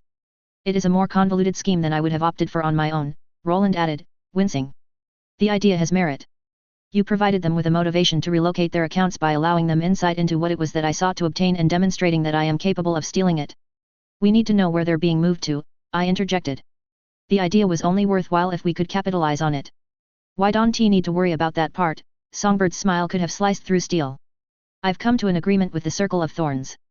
They helped me out as a courtesy. I know where those documents are being moved. There's only one more heist that needs doing, and we're gonna carry it out." A part of me was glad that Songbird was not around when I was 16. If she could come up with plans like this and had been a part of my first team, there was no telling what trouble the two of us would have come up with. The rest of me was just glad that it seemed like Songbird was sticking to her word after all. Concord 5.0 My good friends. Enclosed in this letter is the location of the Emperor's next parade. I trust you know what to do with this information. Reverend Cirque of the Church of Priests Penitents, later revealed to have been Dread Emperor Traitorous. I wanted to hear about your complaints against the House of Light, the raven-haired woman kneeling across from him inquired. Both of them rose to their feet. Taylor sank into one of the seats. Pascal sat down opposite her. Dawn had arrived, and Taylor had invited Pascal to pray with her. The gesture came as a surprise. She had been so earnest when making the offer. He had accepted the request in the spirit that she had extended it to him, but was not certain if he should read any further meaning into it. "You offered me shelter without knowing the purpose I strive for," he replied, basking in her gentle aura. "Why not?" She mumbled into her shoulder. Her attention was focused on straightening out creases in her robe. Did she truly not consider that their purposes might be opposed instead of shared? It was commonplace for heroes in the Principate to accuse others of villainy for slights as small as misreading a map. No, to believe that the thought had not occurred to her would be to cast doubt upon her intelligence. Pascal had glimpsed enough of Taylor to know that while she was not the brightest star in the night sky, she was far from the dimmest one. It was far more plausible that she had considered the matter and deemed the possibility to be irrelevant. Darkness has taken root within the halls of our cathedrals. It has been long since the part4 House of Light has been an institution for the gods. What do you want to do about it? She sounded exasperated. The light pitter-patter of feet indicated that one of the children approached the amaranth door. The House of Light in Callow has no internal hierarchy. We are all equal before our gods, and our churches should reflect this. It was only the first of many reforms that Pascal wished to undertake. I disagree, Taylor raised a hand. It's a lack of proper hierarchies that caused these problems. Ma, can you help me make sense of this rune? The blonde-haired form of Yvette called out. It's the wizard's fault. Pascal suppressed the instinctive desire to sneer. He was Alemans, and his parents had taught him better. He would face the enemy with a smile on his face and the sharpest of manners. To do anything else would be improper. I'll come in a bit, Ivy. I'm just talking to Pascal, okay? Taylor replied to her daughter. Besides, Yvette would give up magic and embrace the light someday in the near future. Her mother was the champion of compassion, and if anyone could guide those who were damned by the taint of below back into the light, it would be her. It was admirable of her to have taken two of them under her wing. The Holies are a part4 institute. Pascal pressed his lips into a thin line as Taylor cut him off. Despite her accent, it was clear to him that she was not Alemans. She often failed to observe proper courtesies. The Holies are not a recognized organizational structure. Not even the princes in the Principate really understand who they are or what they can do. It took me a lot of effort to learn their identities, and I've been actively looking for the information. They don't have a proper mandate. They don't have a list of responsibilities and privileges. While they do wield power and set church policy, the ability to do so is all unofficially handed to them. This lack of formal structure is what has allowed corruption to take root within the part4 House of Light. When the rules aren't well defined, then there is plenty of space for people to carve up their own little fiefdoms. Faith in the gods is what earns one entry into heaven, not the whims of the church, he countered. And those born with the curse of magic are destined to serve the gods below. He left the other half of his own personal creed unsaid. It was rare for one to forsake sorcery and embrace the light instead. They were the blessed few who saw magic for the blight that it was. Half a dozen houses in his neighborhood had disappeared to the desolation when a newly awakened mage had reached beyond their ambitions over a decade past. It was a common tragedy in the Principate. Pascal had sworn himself to the gods above less than a day later. Do you know why I invited you to pray with me? Taylor changed the topic. Pascal hummed as he pondered the question. It was evident that she believed the digression pertinent to their argument, and so he would engage with it. You find solace in the company of others, he rumbled in reply. That's a big part of it, she agreed. It's mostly because I believe that community is one of the keystones of our faith. The Book of All Things makes no claims as to how the faithful should be organized, he disagreed. When we invite the House of Light into the halls of power, we also invite temptation into the hearts of the clergy. She looked like she was about to say something, then she held her tongue. There was an awkward lull. It was some time before she spoke again. Her tone was strained. Every word was chosen with care. I wasn't always devoted to the gods above. I converted. It was the community that made me feel like I belonged and started me on my journey of religious discovery. The church as an organization played a big part of that, and it's the largest difference between those who worship the gods above and those who worship the gods below. We do things together as a community. We care about each other. Our faith might be personal, but we express it as a group. A community does not need to be structured according to a hierarchy, he chastised. It does once it's large enough, Taylor retorted. Each church is capable of functioning within its own community. It does not require the support of a larger structure to exist. We purge temptation from the clergy by divesting the part4 House of Light of material wealth. You don't. The problem just becomes localized. Some churches will be fine with bending rules. Others won't. The laws of the land would curb such abuses, he intoned in reply. Only so long as it's in the interest of the princes. You're giving away the church's power to enforce its own rules. Say a noble wants an inconvenient heir declared illegitimate. He offers the priests a generous donation to do so. What happens? Her voice was strained. It sounded as if she could not even believe the ideas that he was imparting. This exact series of events occurs day by day under the shelter of the current system, Pascal criticized. Suppose I'm interrupting a religious argument? Songbird hummed as she strolled into the room. Yeah, Taylor replied. You know, it would help if I told Pascal that you plan to give the church more power. Considering his current stance. Taylor trailed off. I'm just saying. Why should let him know what you want, not just try to change what he wants. You'll probably find he's more amenable to your ideas when he actually knows what it is that you want. Taylor digested the piece of diplomatic wisdom, before turning her large brown eyes back towards him. I want to empower the church. Give us legal authority over heroes. I also want to restore our right to conscripting soldiers, as well as make a few more organizational changes. The highest assembly would never ratify the changes that you wish to bring, Pascal intoned. The right to conscription alone would threaten another liturgical war. You know, I thought so as well, but then I listened to everything else Taylor had to say. Songbird walked over to one of the chair beside him and took a seat. She reached into her pocket, pulled out a deck of cards, and then began to shuffle absently. There would be a lot of restrictions. They, paladins, would be required to take a whole host of oaths and have expected duties. Their primary purpose would be conflict with villains. An elite unit with a much more specialized focus. Taylor's interest in establishing an armed force came as a surprise to Pascal. He would not have expected ambitions in that direction from one of Compassion's heroes. While they were undoubtedly the most virtuous of heroes, they were also the most divorced from reality. He received her political ambitions like a light out in the wilderness during a cold winter night. Perhaps she was more clear-sighted than most of her lot. This does not preclude them participating in traditional warfare. I know, Taylor grimaced. It's going to be a mess, but it's not what I wanted to talk about. The organizational changes are what would interest you. I want to define the hierarchy within the House of Light properly. Who the leaders are, what their duties entail, what they can and cannot do, and what the punishments are for overstepping. I also want to make the House of Light's accounts public.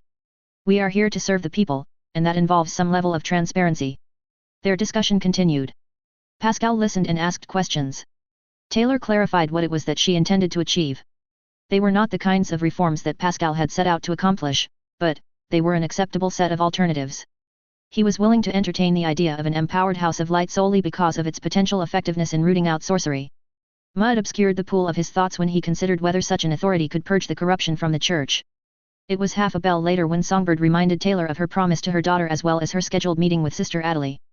The younger priestess apologized profusely, then was quick to take her leave from their talks. Pascal put the matter out of his mind and instead considered the differences in their perspectives. The two of them could work together. Both of them championed the same house. They just argued over what colors they should paint the walls. Perhaps Taylor was correct. Perhaps the House of Light did require a guiding hand selected from among the chosen. It only remained to be seen whether that hand should be hers, or his own. Roland examined the white-roofed caravan in the distance from where he lay with his legs stretched away from the sloped lip of a tiled mansion rooftop. His perch towered over 20 feet tall. A phantom pain twinged in his left leg behind him. He dismissed it from his thoughts. Taylor's skill at mending wounds went far beyond the talents of other priests, and yet that did nothing to quiet the voice in his head. A small devil whispered poisonous thoughts at the back of his mind and insisted that he was still injured. Roland had been taking the measure of the priesthood for the past few days in preparation for this heist. It had made for an exhausting task to examine the path and identify vulnerabilities in their route. Roland would have preferred for more turns of the hourglass, but fate was ever a fickle mistress. He would play the game with the hand that he was dealt, even if the cards were hyenas and the enemies were snakes. The caravan crawled off the sinuous path trailing away from the starlit cloister and onto one of Salia's main thoroughfares at a snail's pace. 4 surly mules plodded along in front of it, hauling their heavy cargo. Nothing about the caravan appeared to be out of the ordinary at first glance. 2 white-robed priests escorted it on either side. Neither carried any weapons. They strode along the snow-swept path with an air of nonchalance that suggested this was merely another delivery of scented candles and parchments on their way to be sold at one of the open markets. The priests had even maintained their existing schedule according to Songbird. Roland did not have the means to verify that claim, and so he would take her at her word. It was only once he began to consider the surrounding waters that the dangers that lurked in the depths showed their teeth. Roland's brown eyes examined the crowd. They were the first irregularity. Breath fogged the air before him. Snow was piled into shallow banks beside the road. Windows were frozen and despite the best efforts of the peasantry the cobbled road was slick with ice. The sky above might be clear, but the ground below was cold. There shouldn't be a crowd present at all. The caravan approached an intersection and waited while a group of agitated horsemen passed perpendicular to them. It was only a few heartbeats before they followed behind. The convoy ambled out of the shadow of the balcony of an elegant 3-story mansion and into the shadow of the building Roland roosted on.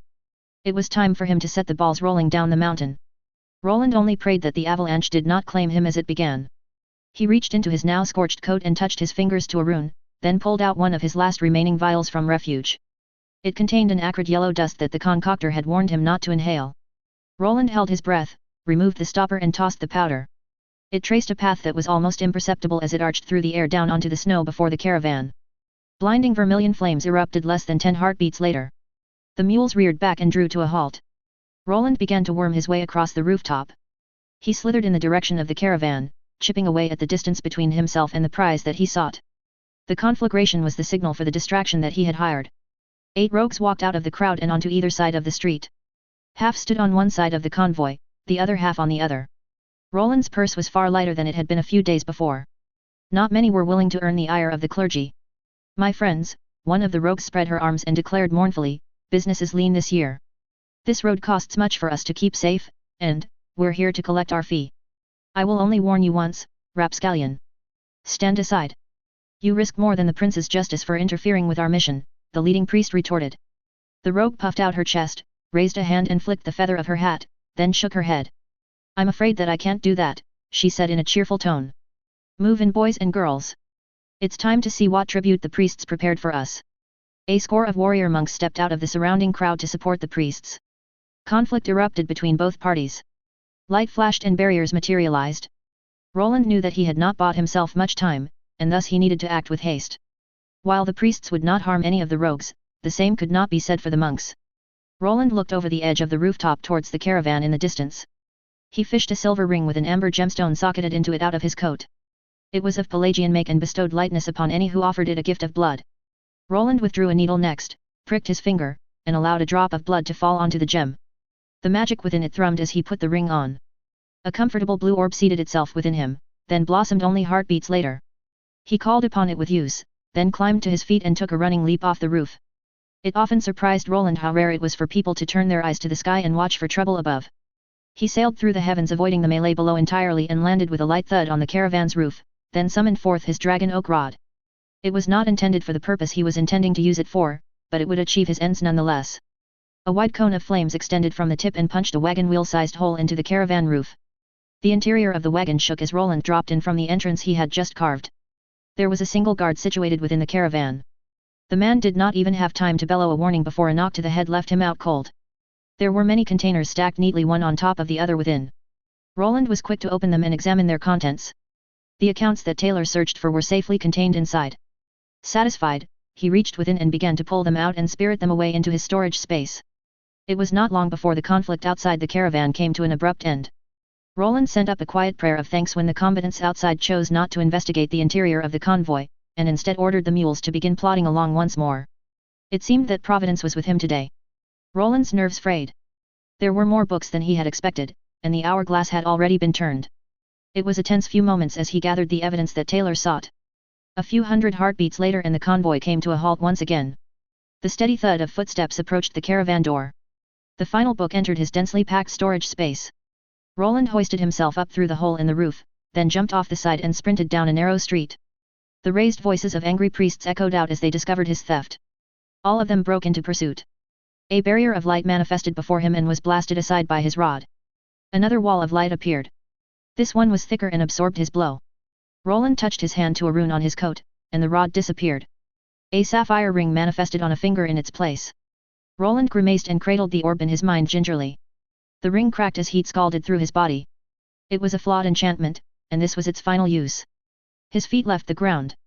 Roland soared above the barrier. His hand was already reaching towards the snake rune on his bracers before he landed on the other side. Healing energy pulsed through him as he dropped and rolled. Groaning, he stood and took a path to his left past a bakery, then dashed down the street to the right of it between a smithy and a stable. Another turn, this time into a busier road. He brushed past several civilians who looked at him in puzzlement. The clergy let out cries of frustration in response. Roland reached into his coat and pulled out a phial of dark powder and hurled it against the ground. The phial shattered and the street was enveloped in a midnight blackness. It was not long until rays of light shattered the distraction he made. The priests trailed behind like bloodhounds with a scent. It was a grueling quarter of an hour and numerous lost priceless artifacts later when Roland at last lost his tail. He should have felt victorious, but instead found that he could only lament the damage that Taylor's mission did to his collection. Roland at last returned to the snake's nest. He stopped his way past the regulars, up the stairs, and collapsed into one of the chairs. It was time to learn what the next stage of the scheme entailed and how much more wealth he could expect to lose. The poison runs deeper than even I had considered it would, Pascal mused. He licked his index finger, then turned the page of the account set on the desk before him. It was a ledger detailing transactions which had been labeled proof of piety according to the holies. It's bad, Taylor agreed from his right. Both of them read side by side. Taylor was examining an older, faded manuscript. It was no less damning, despite coming from an earlier age and being written in an archaic dialect. Right. We'll need to have this all copied and dropped off at the royal magistrates, Songbird added from the opposite side of the table. Her fingers tapped an offbeat tune on the oaken surface as she pondered their situation. Have you concocted a scheme that allows us to do so in a way that avoids bringing trouble to our doors? Roland asked from Songbird's right. Roland is not a wizard. It was an effort for Pascal to remember that. The man wielded sorcery despite not having the curse for it. It was a noble calling to seize the tools of the enemy and turn their weapons against them, but it still stained Roland's hands in the process. It's not hard. Pascal will do it. He'll get in some trouble for it, but that's fine. We need some attention. He'll need to move somewhere else when he starts denouncing the holies since we can't be connected to him, but that's about it. Will that work? Taylor frowned. The nobility have just as much of an incentive to kill him as the holies do. Taylor has the right of it, Pascal agreed, flipping to another page. The evidence is almost as damning for them as it is for the holies. We'll have copies made, then distribute them, Songbird waved a hand at him dismissively. Probably need to drop some of them off with the silver letters, then the rest with independent parties. The princes only have power so long as they have a reputation. We'll drag theirs through the mud. Is that wise? Taylor asked. Her eyes were half-lidded and ringed from exhaustion. She put down the manuscript she was reading, sat down in a chair behind her, and ran her fingers through her raven hair in consternation. You concern yourself so much with the rocks beyond the horizon that you do not consider the storm our ship sails between in the present, Esme criticized Taylor from the leather chair on Roland's right. All five of them had been hard at work sifting through the evidence since Roland had returned with it in his possession.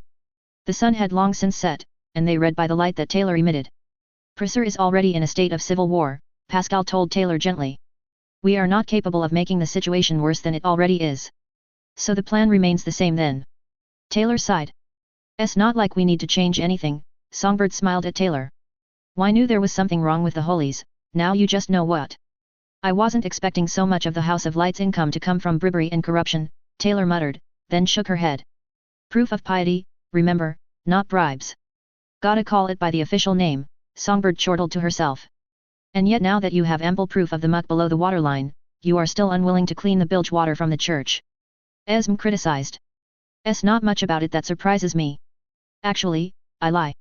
They're not quite able to choose who is in charge, but it's a lot closer than I'd have thought. Their income is the smallest part of their power. I agree that the extent of our troubles comes as a surprise. It would not occur to me how much coin there is to be made through legitimizing illegitimate contracts, Roland interjected as he put down one tome and picked up another.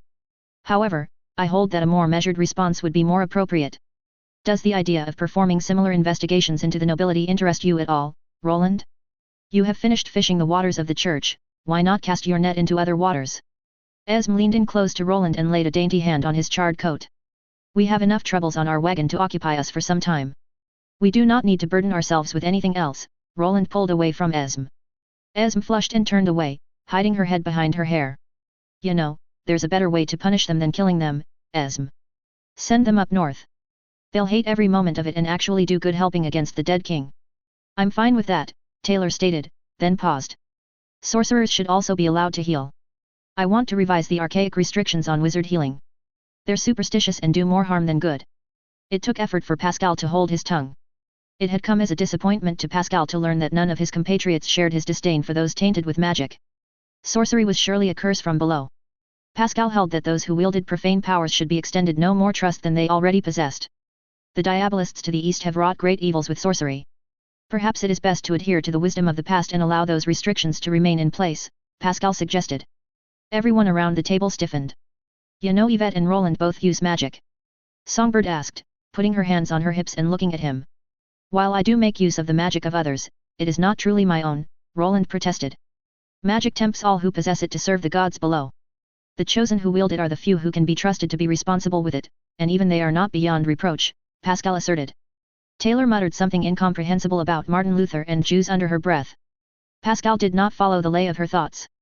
It was Pascal's belief that even the chosen who wielded magic were truly numbered among the damned. The light was anathema to magic. If magic was not the domain of the gods below, then the light would not counter it. There were many easily observed phenomena which demonstrated that magic was evil. Those who thought otherwise decided to close their eyes to the truth. Those with the power to reshape reality as they will cannot be trusted to rule over those who cannot. Sorcerers swim in the same waters as priests, Esme agreed. It disappointed Pascal that the only other member of their group who understood the dangers posed by sorcery was one of the damned. You know, I wasn't counting on there being two of them. Songbird picked up another book and started to page through it. Magic is a tool. It isn't aligned with above or below, it just is, Taylor snapped. How can you believe as much when it is the blade most often drawn by evil? He replied. I used to have the gift. Does that make me evil? She challenged. Do you still possess the gift now, or did you sacrifice it to a higher calling? Pascal inquired. Taylor was not bereft of wits. It would take a monumental effort to change her mind, but it was imperative to educate the younger generation about the perils of sorcery. I didn't give it up because it was evil. Even the angels on my shoulders don't call magic evil. You surrender magic to evil by declaring it as such. Taylor hugged herself. It was something that she did frequently without being aware that she did it. Pascal suspected she was trying to hug the angels that watched over her. He was disappointed in her current beliefs regarding the nature of magic, but it only confirmed the suspicions that had already taken root within him. Taylor was not the correct person to lead the House of Light unless her convictions concerning magic changed. Pascal would make the effort to do so, but acknowledged the implicit unlikelihood of succeeding. The choir of compassion would not turn away from anyone, and so it stood to reason that she would not either. Restrictions against magic would lessen under her guidance, when the only correct decision would be to attempt to enact a total ban on sorcery. It should come as no surprise that our new acquaintance also has prejudices of his own, Roland muttered. It is best for us to turn our attention back towards our task, Pascal deflected. Pascal lamented that his allies were blind to the evils of sorcery. They were not able to recognize it for what it was. A dark temptation that had been seeded by the gods below to coerce people away from the light. Only those that acknowledged it for the vice that it was and renounced it in favor of the light could truly be trusted in the fight against evil. Pascal would assist his allies for now, but unless Taylor's opinions were corrected, then his decision had already been made. It came as no surprise to him that the hero of compassion was not fit to lead them. Taylor made for a good mentor or guide, but did not have the right temperament to push back the darkness. She would make for an effective subordinate. Pascal would follow the plan at first. He would take to the streets and give voice to the corruption they had uncovered. And when he spoke, his words would propagate. Pascal would need to usurp Taylor's authority after they succeeded. It was an unfortunate necessity, but one that he would not shy away from. His faith demanded it of him. Concord 5.0 grams. Miracles are sorcery for stupid people. Dread Emperor Sorceress. I'd like to have a talk before you leave, Taylor stated. She stood in the doorway with her arms forming an arch against either side of it, blocking off the only route out. The brown of her eyes cut into him like a knife stabbing through flesh. Is something the matter, sister? He whispered. I thought it was agreed upon that today would be the day when I took my leave from your retinue and began my part of our great work. It was better to be considerate to the neighbors before the rise of dawn and not earn anyone's ire. Friends gave me some advice. They told me to be more open. That it suits the person that I'm trying to be. So I'm going to try it. She looked conflicted, as if the idea of wearing one's thoughts on their sleeves was a mistake to her. This did not come as a surprise to Pascal. He held a similar belief. To do otherwise in a land like the Principate was like trying to teach scripture to a wizard. Better odds at teaching a dog, and they didn't even have souls. You do not need to concern yourself with your daughter's safety. I have complete faith in your ability to redeem her, he consoled Taylor. Pascal knew that it was wiser not to imply any threat to a mother's child, however given previous discussions it seemed likely to be a concern that she had. It was a fear that was best put to rest. Taylor stilled. The glow surrounding her intensified for a moment. The only worry I have about Evi concerning you is how upset she will be if she has to kill you. The words were delivered with as much life as the ground within the borders of Keter. It was as if she considered the outcome of such an encounter to be a foregone conclusion and no more thought needed to be given to it. Yvette spent most of her time reading books or scrolls when she was not with Taylor or Songbird. Pascal had seen no hint of any aggression within her, but the warning was received nonetheless. Perhaps it was best to remain cautious around the pint-sized calamity after all. What is it that you wish to share with me? He trailed his spindly fingers along the cool surface of the wall in thought, tapping against bricks as he went. It was evident that this was not what she came here to discuss. Pascal was not certain why Taylor had invested Songbird with so much trust, but he was not above taking advantage of her lapse in judgment. It would be an important lesson for her in the years to come if she wished to trade blows with those in the halls of power. We know that you intend to betray us and co-opt my plans. Pascal could read the underlying currents of anger writ into the words that she delivered. Her shoulders were stiff. Her muscles were taut. She held herself ready to leap forward and fight. It reminded Pascal much of the warrior monks at the church he once toiled at before a wizard burned it down. It serves your purposes as well as my own for corruption to be cleansed from the House of Light, he assured her. Perhaps I'm not being clear enough. I'm intending to do everything that I legally can. That means no inciting a liturgical war. No trying to discriminate against sorcerers or anyone else for that matter. There is enough chaos in the land for me to not cause more of it. The highest assembly will never accede to your wishes. Pascal feigned a sigh of regret. The upcoming war was an unfortunate necessity, but a war was all but a certainty now. The documents they had obtained proved the corruption within the clergy beyond a shadow of a doubt, but they also illustrated just how unfit the princes were of ruling. It would take the hand of one of the faithful to truly guide the principate in the years to come. They will refuse until someone with a name that they can't kill starts decapitating princes, Taylor countered, folding her arms together. The only laws that you should hold yourself to are the laws of the gods above. I do, but the laws of the land need to find some common ground with the laws of the gods, otherwise there will be problems. We have gone centuries so far without either the chosen or the damned making a serious threat to topple the hierarchy of the principate. Things changed. Taylor refused to elaborate on the nature of those changes. Their argument proceeded like a quill trailing from one side of a page to the other. She insisted that he was falling down a dark well with no hope of finding the light on the other side. She cajoled, persuaded, tried to convince Pascal to give up his own beliefs and champion hers instead. Pascal was not swayed from the course he had charted. That did not prevent him from offering her reassurances otherwise. Taylor seemed to believe that she was capable of preventing the seeds he was planting from blossoming. She invested so much confidence into Songbird's schemes that she made no attempt to cut Pascal off. It was a mark of weakness that she would need to grow out of with time if she intended to brush shoulders with those who held power. Her mistake was in believing that she had any way to shift the boulder once Pascal had set it rolling. He would speak and people would listen. And the individual they would listen to was him as he spread the words of the gods. Taylor was allowing him to open the box, and she had no way to close it again. Pascal's cause would persist even if he should perish. Taylor eventually took her leave. I forgave the people of Ain because of the circumstances. I will not allow a similar rebellion to be incited again. Should it appear as if something similar is about to occur, I will do my part to prevent it. Were the last words she spoke to him as she departed the room. I suggest that you pay more attention to what Taylor says, Songbird warned him as the two of them left the snake's nest. Pascal made no effort to reply. Songbird was a skilled administrator and schemer. Taylor relied on her to fulfill a critical niche within their group, but the redhead Lycaonese woman was not irreplaceable. If it came to pass that her scheme served as an obstruction between him and the work of the gods, then Songbird would find her thread cut loose. It would be easier to guide Taylor properly without her interference. She led him out of the livelier parts of the upper yearning. The roads widened as they passed many large mansions, then narrowed once more as they stepped into a side alley. A turn of the hourglass later and Songbird came to a halt. She had led him to a derelict warehouse in the more industrial parts of Salia. While it would take much to furnish it, Pascal was prepared to concede that it would serve his purposes. Scribes that I've paid will be copying the relevant records taken from the holies and concealing them here. I'll leave the method of distribution up to you, although I expect you will require my assistance. You know where to find us if you find yourself in need of any help we can provide. Sending a written missive should suffice. Pascal looked over his temporary base of operations more critically as he listened to what Songbird said. This is satisfactory. He smiled. Then I'll take my leave. The bedraggled troublemaker turned and departed. Pascal hummed to himself as she disappeared around the corner. There was much to be done if he wished to overturn the holies. The conclave presented the ideal opportunity for seizing power from his foes. Pascal would not allow it to slip between his fingers. Heed not the words of those who preach poverty from atop mountains of gold. Those who would have you toil in the mud while they feast upon the spoils of your labor. For it is they who drip poison into the ears of the princes, turning man against man, kin against kin. For it is they who make mockery of virtue. Cast down those who would. Pascal's voice reverberated across the thoroughfare. Esme allowed the current of the crowd to pull her along in the man's wake. There must have been thousands of people hooked onto his every word.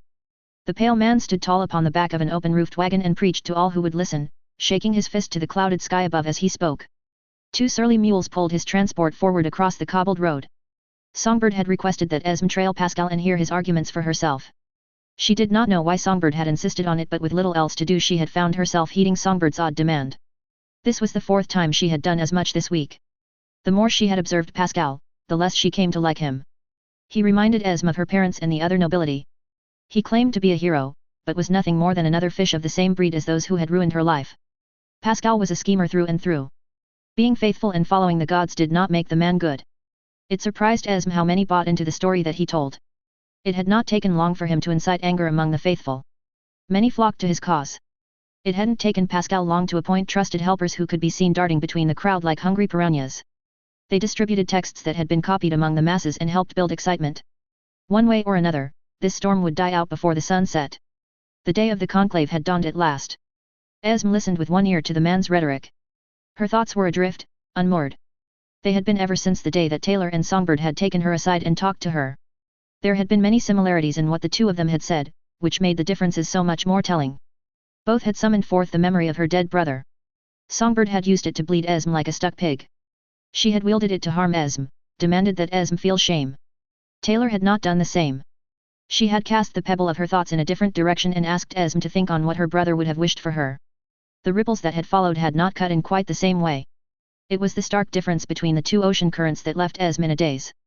She had seen enough of Songbird to know she had a more deft hand for managing relationships than Taylor did. The redhead would know of the visceral desire for vengeance that her words had given life to. If Taylor had been capable of casting her net and drawing forth the conclusions she desired without giving birth to burning hatred directed her way, then Songbird could have done much the same. Which brought into question her motives. For what reason did Songbird want Esm to hate her? It was a question that had plagued Esm's thoughts for some time now, much like the new rumors of the ghost of a sunken ship haunting travel at sea.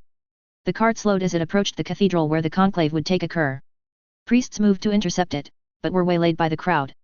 Pascal descended from his lofty perch and strode forth with the confident arrogance of a man who expected to have his way.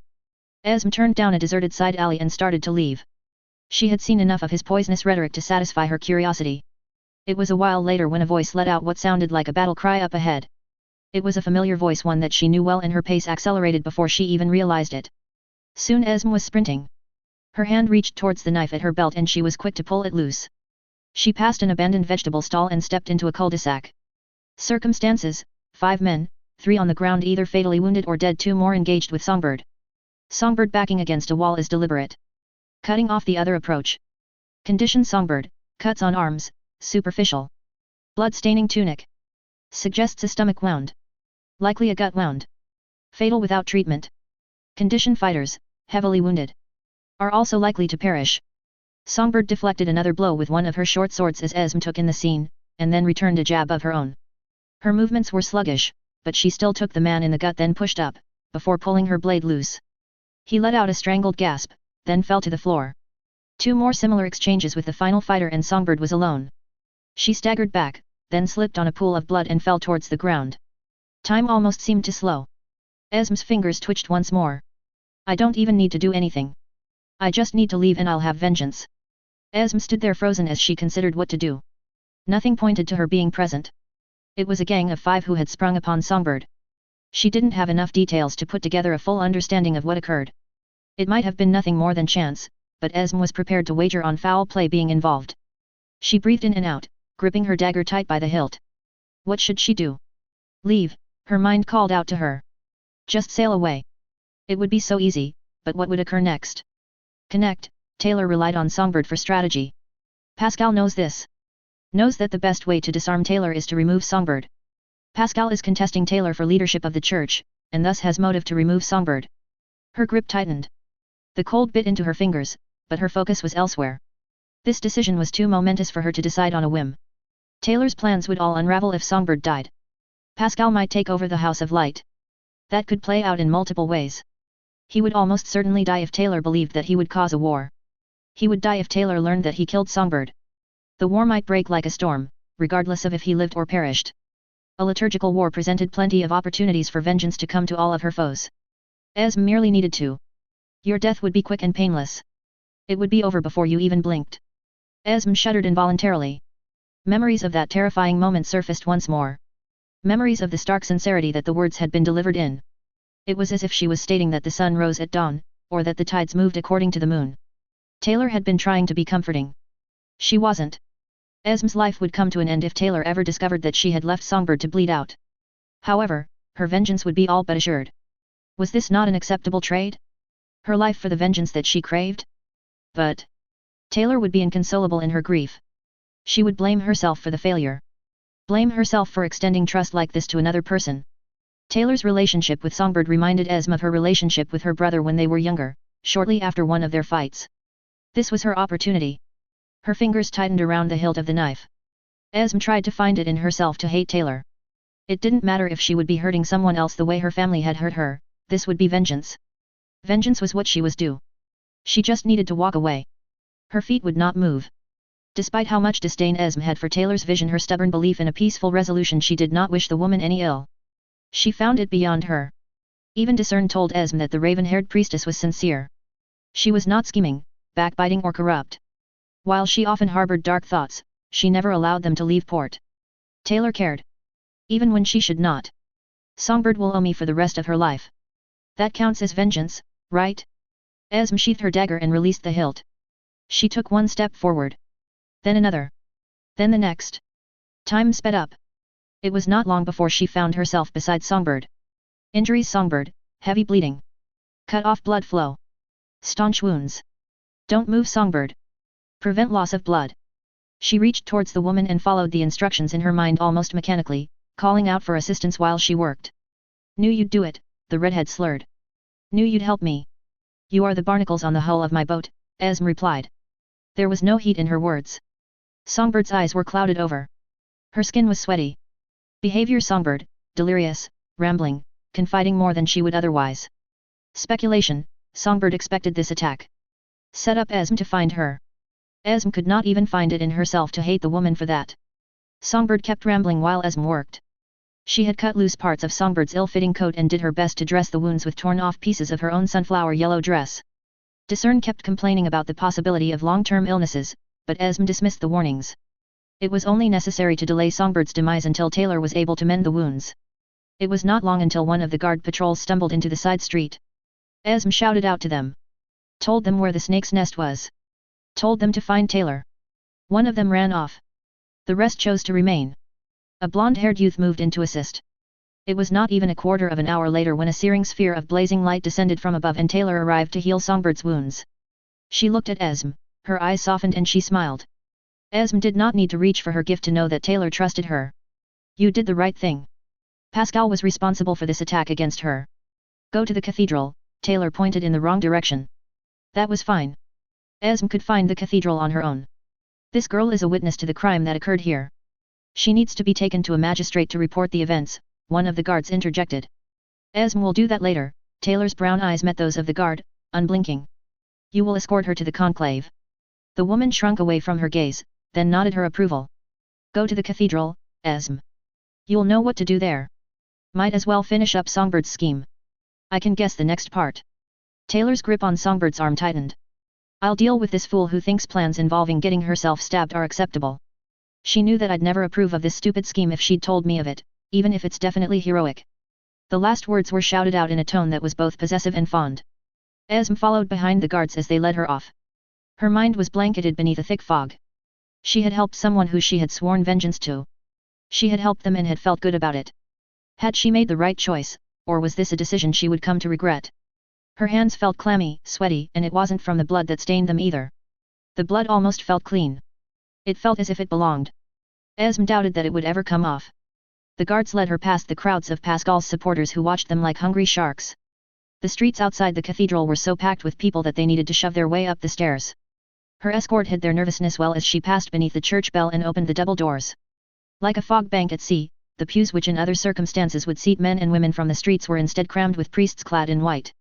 Additional chairs had been found and extended the occupied space all the way to the stained glass windows on either side. The cathedral was hot, humid from all the bodies pressed up inside it. The building may have been large, but it was far too small for the crowd gathered within. There was a small group who were tied to chairs at the front, seated facing the audience. They bore gold markings on their robes. The holies. Esme could not see their expressions, but she doubted that any of them were pleased with their circumstances. It had astonished her how fast Pascal's opinions had propagated among the peasantry. Esme would wager a whale to walleye that his words had taken root among the clergy and spread like a wildfire there as well. The bear in the salmon run stood at the lectern opposite to the doors and was in the process of addressing the conclave. Esme ignored the reformists' grand declarations. She did not care to hear the man utter another word. Her blood boiled, her anger sang to her. Silence fell as she stepped through the doors. Pascal was no better than another scheming snake attempting to poison those whose purpose was purer than his own. Esme would see him brought low. She had no weapons to fight him save that of her own tongue, but under this roof that would be enough. Words were spilling out of the Inquisitor's lips before she even realized that she had opened her mouth. Pascal was not fit to lead the House of Light. And so much like she had once taken Yvette to task, she began to denounce him. Yvette looked through the many stalls in the open market. Her ma would be upset with her for sneaking out with Songbird like this, but Yvette wasn't prepared to be coddled. She was 13, and she had a name. She was safe. Safe. She didn't need her ma for everything. Nobody was going to come and slice into her like shards of broken glass again. What would other people think of her if they heard that she listened to everything her ma told her to do? Songbird had disappeared a while ago, claiming she had business at the conclave. She had told Yvette to stay out of trouble and be a big girl, then given her an exaggerated wink. That was okay. Songbird had been giving Yvette plenty of advice when she could. She told Yvette that it was her duty to be the irresponsible one, and did her best to lead Yvette into trouble. It was fun, but her ma wouldn't approve. Her ma would want her to be responsible. Then, if Taylor was in a bad mood, she would give Yvette the look. The look always made Yvette feel like she was 10 years younger and had been caught stealing apples from a horse. She didn't like the look. So Yvette would be responsible. She would stay here until she was ready to go back to the snake's nest and not get into any trouble. This was fine. She wasn't doing dangerous magic without supervision again. Well, except for the spell to keep her skin warm and her clothes clean. That one didn't count. It wasn't dangerous. Neither did the spell to push snow away from her, or the spell that made her less interesting to everyone around her. Don't lose focus. Breathe. Yvette took in a deep breath, centering herself. Her ma was out on the streets and busy healing people. She had asked Yvette if she wanted to come with, but seeing so many injured people reminded her of the day again. She would rather do without the reminder. Yvette took a moment to examine the wares of a cobbler, before leaving when she found nothing that suited her needs. Other patrons shied away from Yvette as if she was diseased, even though they weren't fully aware that she was present. Breathe. Was her hiding spell working at all? They noticed her, and they shouldn't. What she was doing to the surrounding environment wasn't subtle. Yvette wasn't sure that she could do subtle. Such open hatred had been uncommon in the past, but became more frequent the longer Pascal gave his awful speeches. Breathe. Nothing was going to go wrong. Yvette passed a merchant selling foul-smelling fish, then spotted the front face of a two-story building nearby. It was clean, well looked after and had windows instead of shutters. It advertised itself as a jewelry store. Yvette stopped and watched a flock of pigeons as they took flight. Their feathers made good components for sleep spells. It would be nice to look at rings and necklaces. Perhaps she should suggest a trip here to her ma in future? Breathe. She started forward once more and felt the onset of a memory returning to her. She shoved it aside, only to trip and fall. A horse kicked up some snow behind her. Oh, did it almost run into her? She needed to pay more attention. Her lips curled into a frown. She hated being so distractible. Yvette climbed to her feet and walked towards the statue in the middle of the square. Don't think about bad things. She slowed as she saw a patrol escorting someone with bloody hands down a road on her left. The person looked familiar. Who was it? She reached up, brushed her golden locks aside, and scratched the nape of her neck in thought. Oh, it was Esme. Anger, regret, and guilt lanced themselves through her like a needle-piercing cloth. What had Esme done now? Yvette's feet had started to follow behind the group without even realizing it. She loathed Esme. Esme didn't deserve her ma's attention. She didn't deserve to be helped. Esme went out of her way to be as unpleasant as possible to everyone. Had she killed someone? Was the guard finally arresting her? It was uncharitable of her to think as much, but it wouldn't surprise Yvette if that was something Esme had finally done. She did her best to follow without being seen, avoided 3 carts, a hound, and only spared a glance for a cat while trailing behind Esme and her escort. Yvette wasn't going to cause any trouble, she just needed to make sure that Esme wasn't going to do anything either. Yes, that was it. They headed past a grove of oak trees towards a massive crowd gathered outside a cathedral. Oh. This was where the conclave was taking place. Yvette bit her lips. Breathe. How could she follow behind? Flight? No, she wasn't confident with flying magic. Her hand went to her pouch and opened the clasp, then fumbled around inside as she thought. A distraction? No, that would backfire. These people probably didn't like magic. Especially if they listened to Pascal. Best not to make them angry. Her fingers brushed against a cocoon and she paused. Yes, that would work. The cocoon for metamorphosis, change, mutability.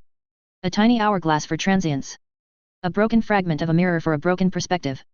She selected a few more reagents for the ritual. It was a complicated spell that she wanted to try, but not one that should be beyond her. Yvette faced the walls of a nearby building and started to mutter under her breath. She kept her movements muted as she traced the symbols into the air, careful to obscure them from view. It was best not to attract any attention. The shutters of the building opened for a moment. Someone was looking in from the other side. Yvette yelped, lost attention, and released the spell. Oh, no. Yvette staggered as energy flowed out of her, then steadied herself against the wall. She took 2 steps back, puzzled, then tried to determine what it was that she had done. That had used most of her energy to cast.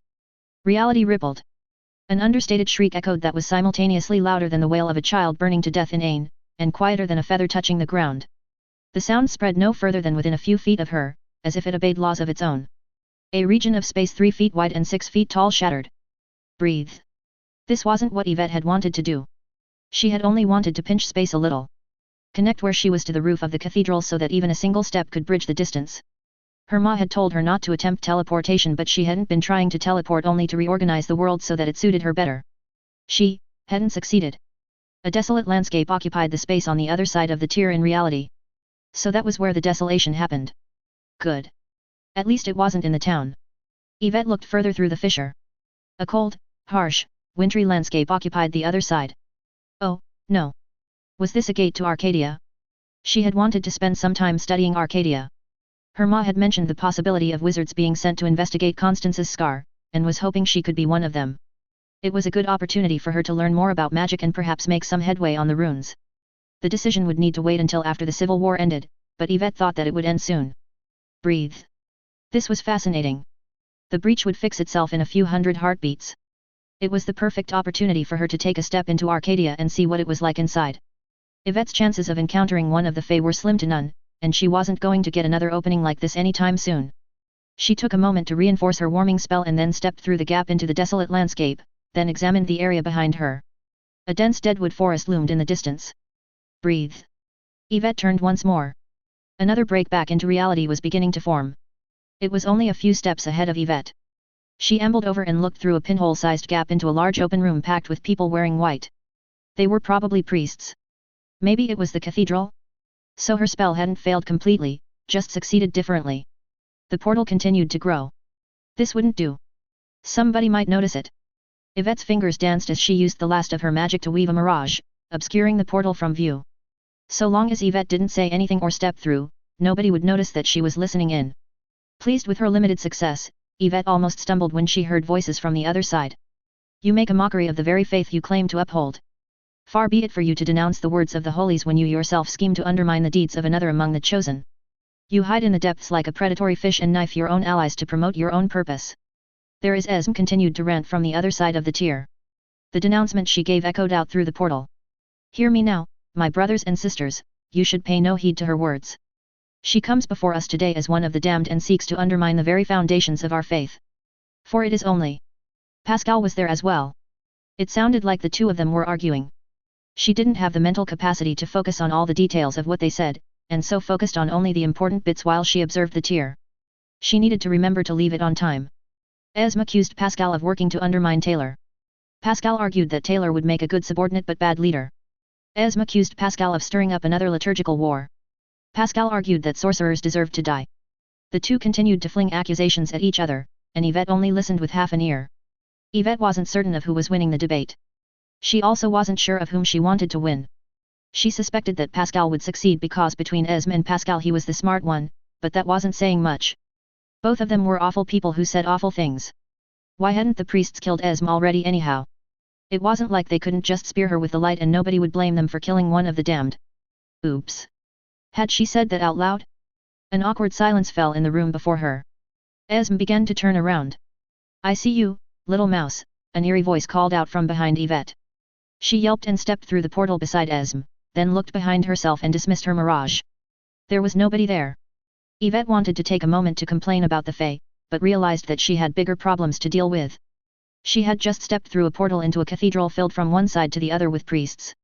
Priests that didn't like nice little wizards like her. There was a group of city guards beside her, but they didn't look pleased to see her either. Yvette knew that she had landed in hot water. Ma. So she let out a call. Concord 5.09. When the 100 gathered priests-elect of the hallowed burned out their souls to summon forth one of the seraphim at the shores of Lake Artis, triumphant did strike it down. In her parting words, her voice thick with disappointment, she declared, "That's it. Extract from the Scroll of Dominion, 24th of the Secret Histories of Pries. Why need to get back to your guards fast, the bloodied mess that was," Songbird muttered from beside me. "And you need to tell me why you tried to get yourself killed," I snapped her way. I pulled her jerkin back in place as I finished healing her, then helped her back to her feet. She groaned as both of us left our knees. Gore matted her ponytail, leaving it an ugly mess that didn't suit her at all. "I'm serious. We gotta walk fast. No flying ball. Angels fly, priestesses walk. You shouldn't have flown, she pressed a bloodied palm against the adjacent baked brick wall to support herself as she chastised me. Songbird's brown eyes had a fevered light to them. She was shivering, and it wasn't from the cold. Why did you make this plan? I'm not letting this go, Song. I poked my bloodied finger against the leather covering her arm. Why need to get back to your guard and then take a stroll to the cathedral together? Hopefully this story calls for a priestess and not an angel. It probably doesn't. That finally caught my attention. My focus shifted, considering the pieces. I had asked her not to put me into the role of an angel, now it sounded like she did. I needed to know everything. It was important to determine if she'd burned her final candle, or if this was done in good faith. We'll talk while we walk. Tell me everything. I reached down and picked up her bloodied short swords by the hilt from the ground, reversed my grip, then handed them back to her. She took them. Her hands gripped them tight. It was as if they offered comfort from the fight that had occurred. Then she paused, shook her head and tossed them aside. They clattered on the ground beside one of the corpses. Blades in bad shape after the tussle. Could get it fixed, but better to leave it. A replacement will be better, she muttered to herself. Don't leave them there, I scolded. The guard will return and look over the scene. Not that they'll complain about a heroic tussle. It's best for us to leave this to them. Fine. We both walked around the corpses as we began our journey back to Blaise and Michelle. Why need to remember? What you do is probably going to change based on what happens next. Angels don't have bodyguards. Priestesses do. Angels don't negotiate, they make proclamations, then punish anyone who dares to break them for hubris. Priestesses negotiate and solve problems with diplomacy. Songbird continued to ramble. Her steps were unsteady, and she was leaning against me as she walked. She had lost a lot of blood. Songbird. Serious, she interjected. Her voice was devoid of levity. Promise to remember that. The difference between us winning and losing. I promise, I replied. Now talk. Why did you arrange for someone to stab you? We passed gawking crowds of people as we left the alleyway. They saw me and started to whisper, but otherwise didn't approach. Then they saw Songbird and started to make space for me to pass. The gesture was appreciated. Only some plans called for being stabbed, she protested. I'm not convinced. We passed a tavern, then stepped out onto the main thoroughfare. I'm not lying to you. Promise. Any plan where Pascal didn't betray us ends without me being stabbed. Some of the ones where he did betray us end the same way too. Songbird let out a hacking cough. My heart clenched. You relied on Esm. We paused, looked over the crowd on the main road, and searched for a way through. Nah. That would have been stupid. Roland's in that tavern over there resolving business with some contacts of his, she pointed. I told him to sort that out today. He found a reason to leave earlier and help me if Esm didn't step in. Dashing rogue helps the damsel in distress. He'd also have found a reason to leave early if Yvette caused some magical disaster and prevented it. Yvette causes a magical disaster? Why is that even part of this? Doesn't seem like much of a plan. Someone in the crowd noticed us. Space magically materialized a second time. We started to walk away from the cathedral towards where I had left my guards. Pascal could have betrayed us, or not betrayed us, or just not gone to the conclave, but I doubted that would happen. Esm could have not found me, or found me but chose to leave pending on how she fit into the story. If either someone tries to abduct her, or she wanders into the temple, or she does nothing at all. There's also other considerations. I assumed that she angered Esm to put her in a position where she would help someone she wanted vengeance against, but why did you think Esm would help you at all? It's the paradox of Esm. She disdains individuals who won't get their hands dirty like you, but those are the only people pure enough to not fall under her scrutiny. Suppose she hurt you the same way she was hurt, then she'd be betraying her own beliefs by turning herself into the people that she despises. And having Songbird die would do that. It fit, but there was still so much left to chance. This sounds less like a plan and more like a lot of loose puzzle pieces floating around. How stories work. Like juggling hundreds of knives while balancing on a lion's tail. The more knives that in the air, the better the performance, but the greater the chance of being bitten, scratched, or stabbed. Settling on only one plan would be stupid, and expecting all of them to work would be bad as well. More important to make opportunities. Put people where they need to be for lots of things to happen, then adjust as specific pieces fall into place. All about organizing the chaos once it begins so that it ends to your advantage. We gotta hope that people can improvise if everything falls through, though. It explained why she didn't have us all together and instead split the group. I hadn't liked splitting the group in the past, but perhaps if we did it in a more calculated manner then it could work to our advantage rather than be a weakness. Arrange the board so that more of the potential stories had good endings than bad, then prune them as everything plays out. Still, there were so many loose threads. How can you plan like that at all? I'm counting on people's nature. Say if I sees Esme doing something shady, she'll follow and investigate. Maybe Pascal's feeling specially stupid today and thinks trying to kidnap Evi is a good idea. Well, heroic rogues help imperiled kids. The priestess is out healing people. She's around when something goes wrong to step in. It's all about nature and role.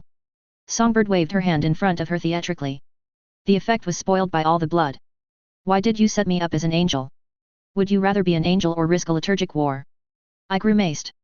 I didn't like the idea of playing the role of an angel regardless, but if I had to make that choice, the former. Was it the end state of every plan you put together? I demanded.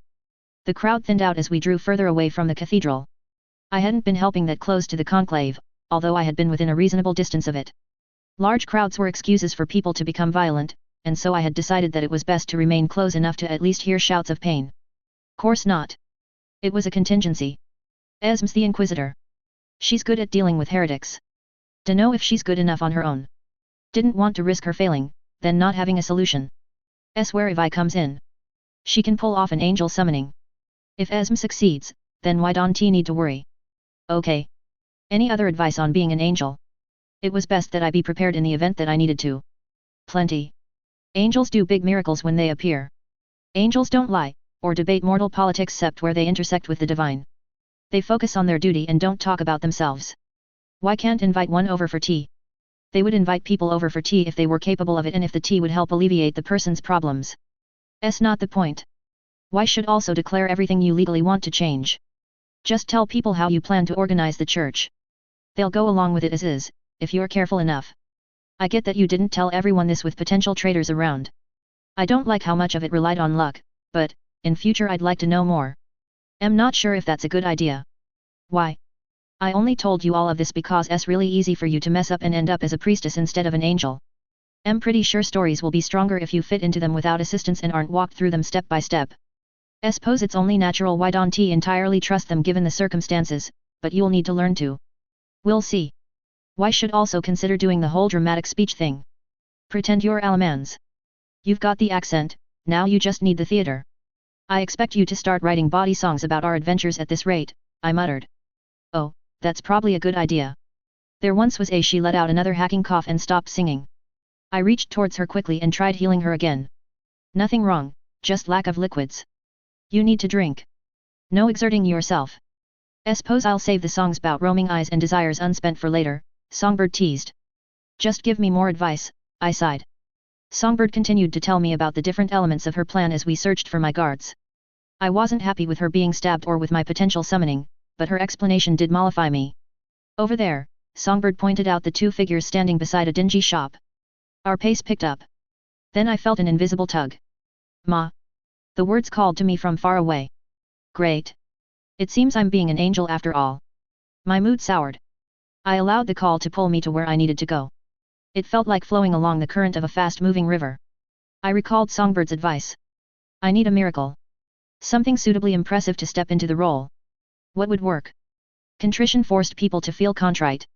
That wouldn't work for me. If I was to be an angel, then I would play the part of an angel of redemption. How about? My family gave me a silent nudge. Yes, that would work. It was complicated. Something far beyond what I could even dream of performing without angelic assistance, but they were more than willing to guide me through this. Even better, I'd have the memory of what they did to learn from in future. Two ghosts vanished. The gentle caress of the light flowed through me. Darkness, a flash, then I was standing in a cathedral. Light flowed out from me and bathed the pillars, arches, stained glass windows, and pews painted in white. The entire cathedral flickered for a heartbeat. It was an understated miracle. Something that was not flashy, but was impactful to those affected by it. I could experience only the echo of the miracle as it flowed through me. I doubted that I would have been able to catch glimpses into what the priests saw if I wasn't a physical manifestation of the light myself. Then again, channeling something like this would kill me in those circumstances. The miracle came in two parts. First, memories of the past.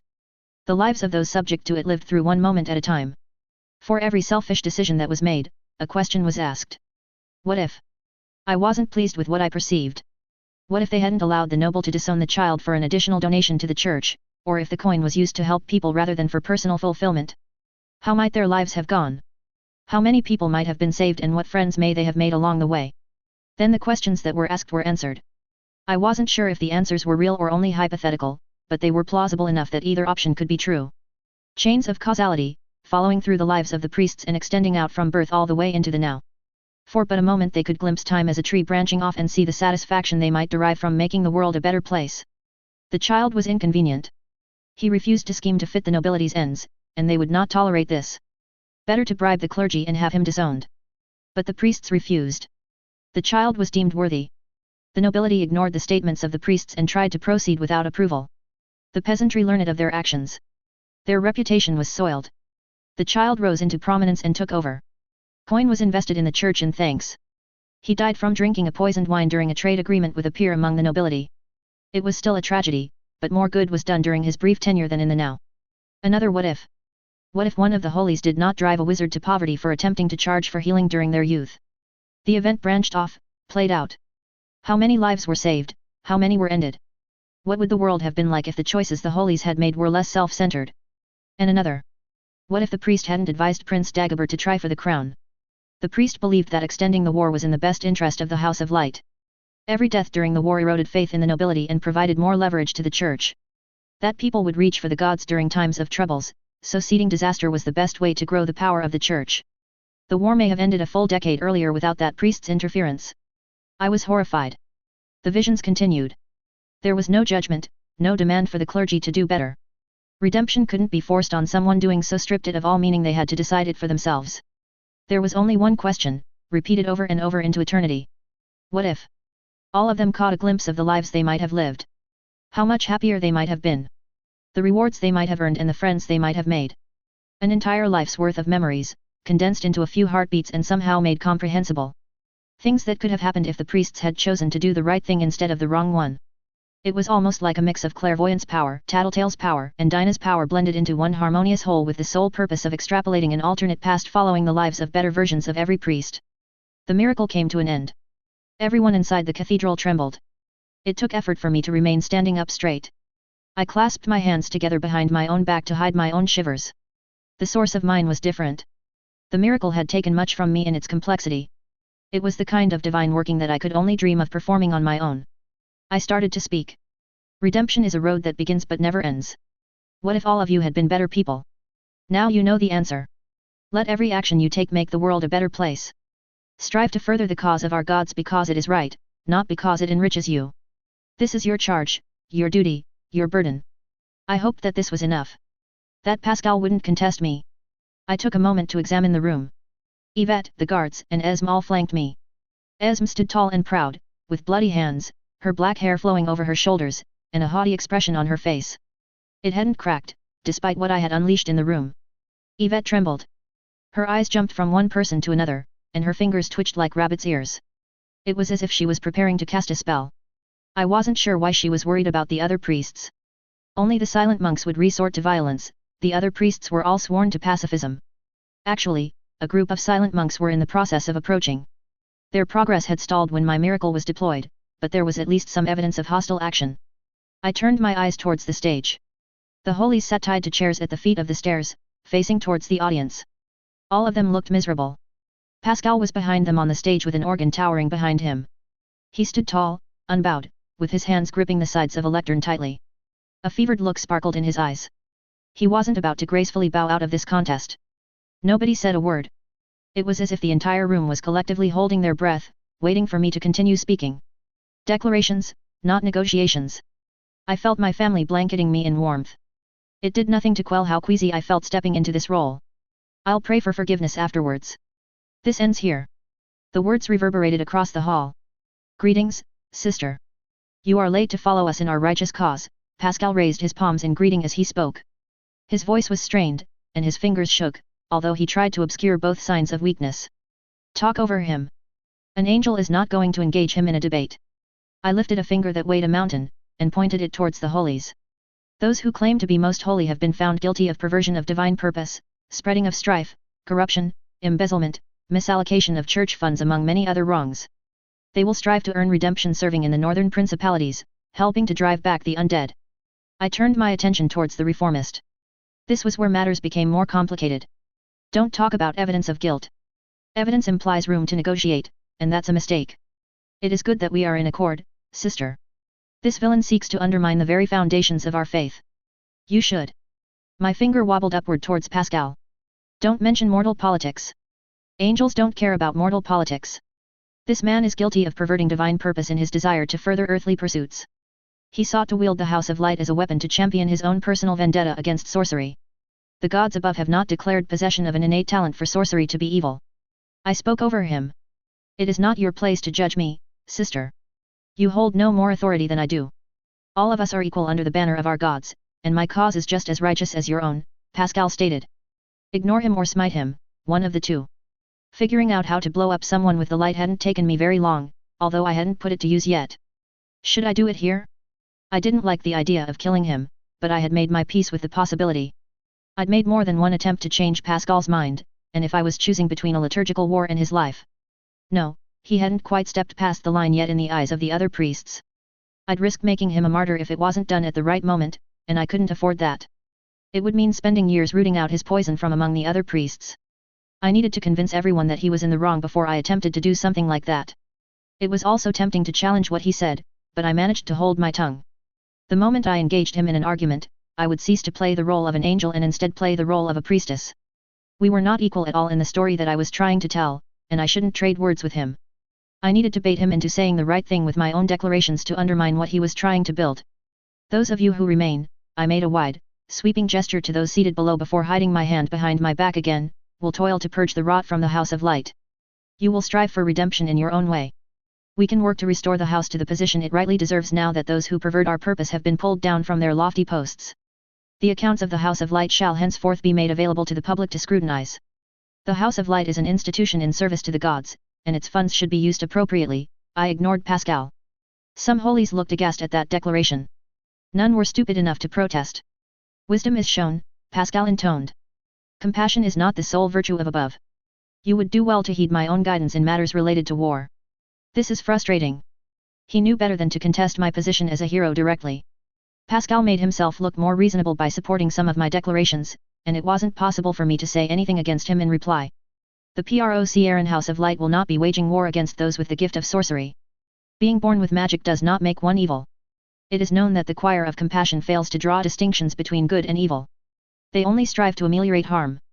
Those two villains in your care are ample proof that the candle of compassion within you burns as brightly as it once did within the previous holders of your mantle.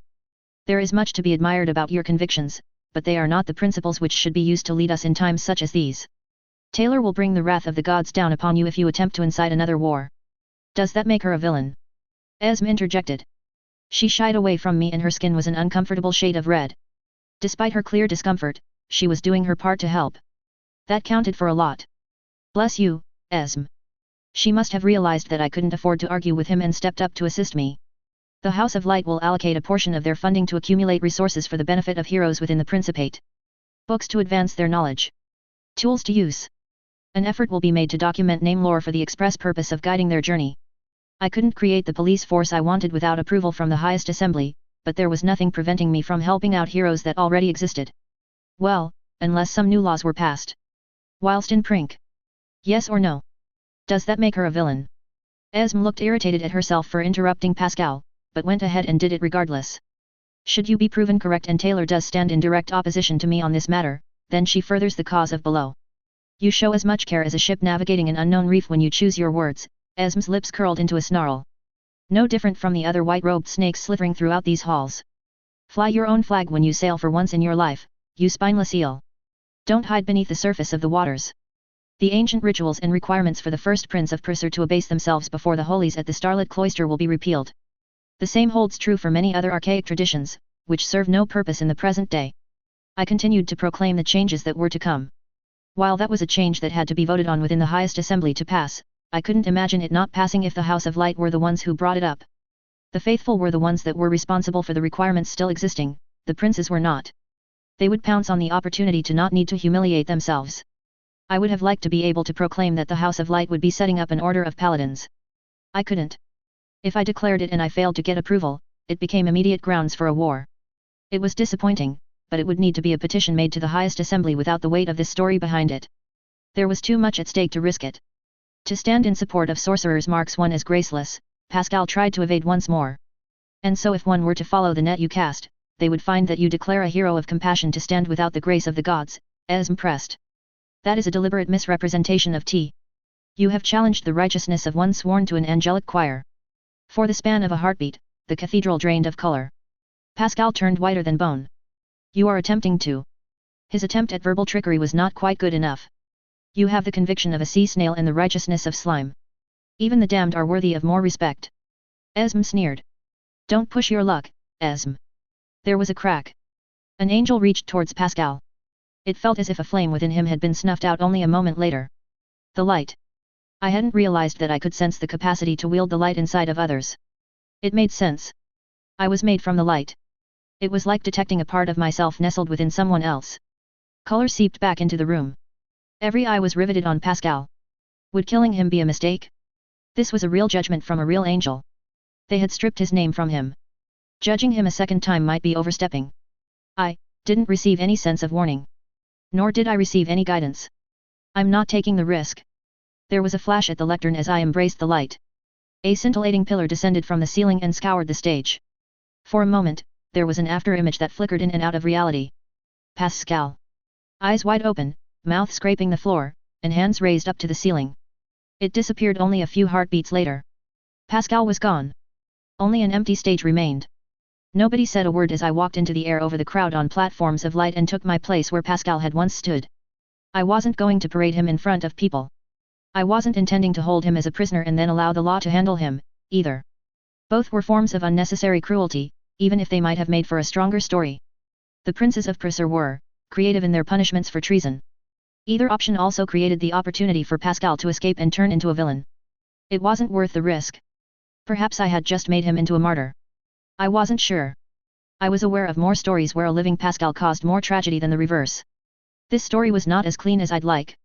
I was upset that I hadn't been able to convince Pascal that he was wrong. I had made a genuine effort and tried to help with his prejudices, but he wouldn't set them aside. He had been warned. Told what would happen if he tried to cause a war. It was such an absolute waste that he had ignored every word that I said. Not everyone can be redeemed, Taylor. I took a deep breath. Breathed out. Breathed back in again.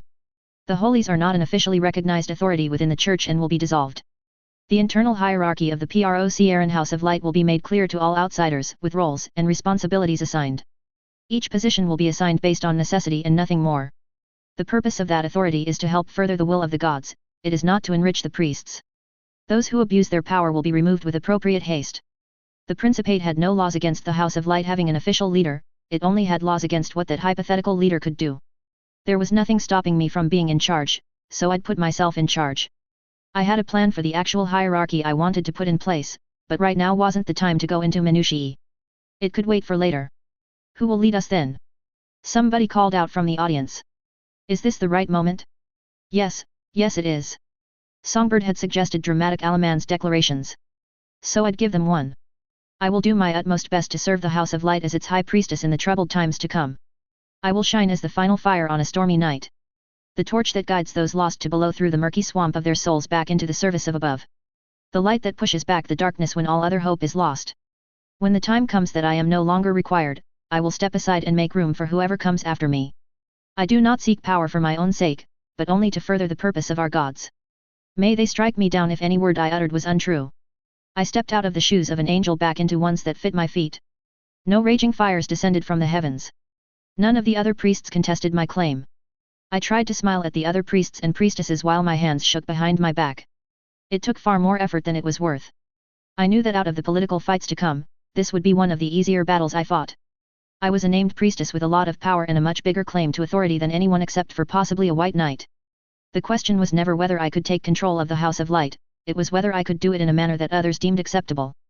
The floor of the highest assembly loomed over me like a rattling appraising its next meal. Out of all the political battles that I was expecting to fight, I suspected that it would be the hardest one. Concord 5.10. Copyright law exists across all dimensions. A Stranger's Guide to Names in Calurnia, author unknown. You know, this is probably a waste of your time. There are other cats that you gotta skin, Songbird said from some distance to my right. Her scarlet hair spilled over her shoulders and was accentuated by the warm, white dress that she wore. Esm needs the support. I still didn't like Esm, but I was willing to extend her some trust. She had shown a willingness to help someone that she dreamed of hurting. That counted for her something. I turned away from Songbird and leaned further over the bronze balcony railing, then watched as snow dusted itself onto the stone garden below. Angels, the winged kind, depicted in marble surrounding a woman kneeling at the foot of a cross. It was a sculptor's rendition of the Hashmalim touching Eleanor Fairfax. The scene was tranquil, which I suspected was more of an artist's choice than a representation of the truth. It was one of the many marvels of the starlit cloister. Why can't he be there for her every step of the way? But I'll be there at the start, I acknowledged. Got news from the war front. The fight at Kental is coming to an end. Hopefully that means the civil war is over. Probably. Have Pascal's faction gained any more traction? They haven't. Still only a very small group. None of them were in the cathedral. My position is still less firm than I'd have liked. There's always been lots of people who hate wizards. They'd always be a problem. Can't win everything. I know, I sighed. Pass me the list.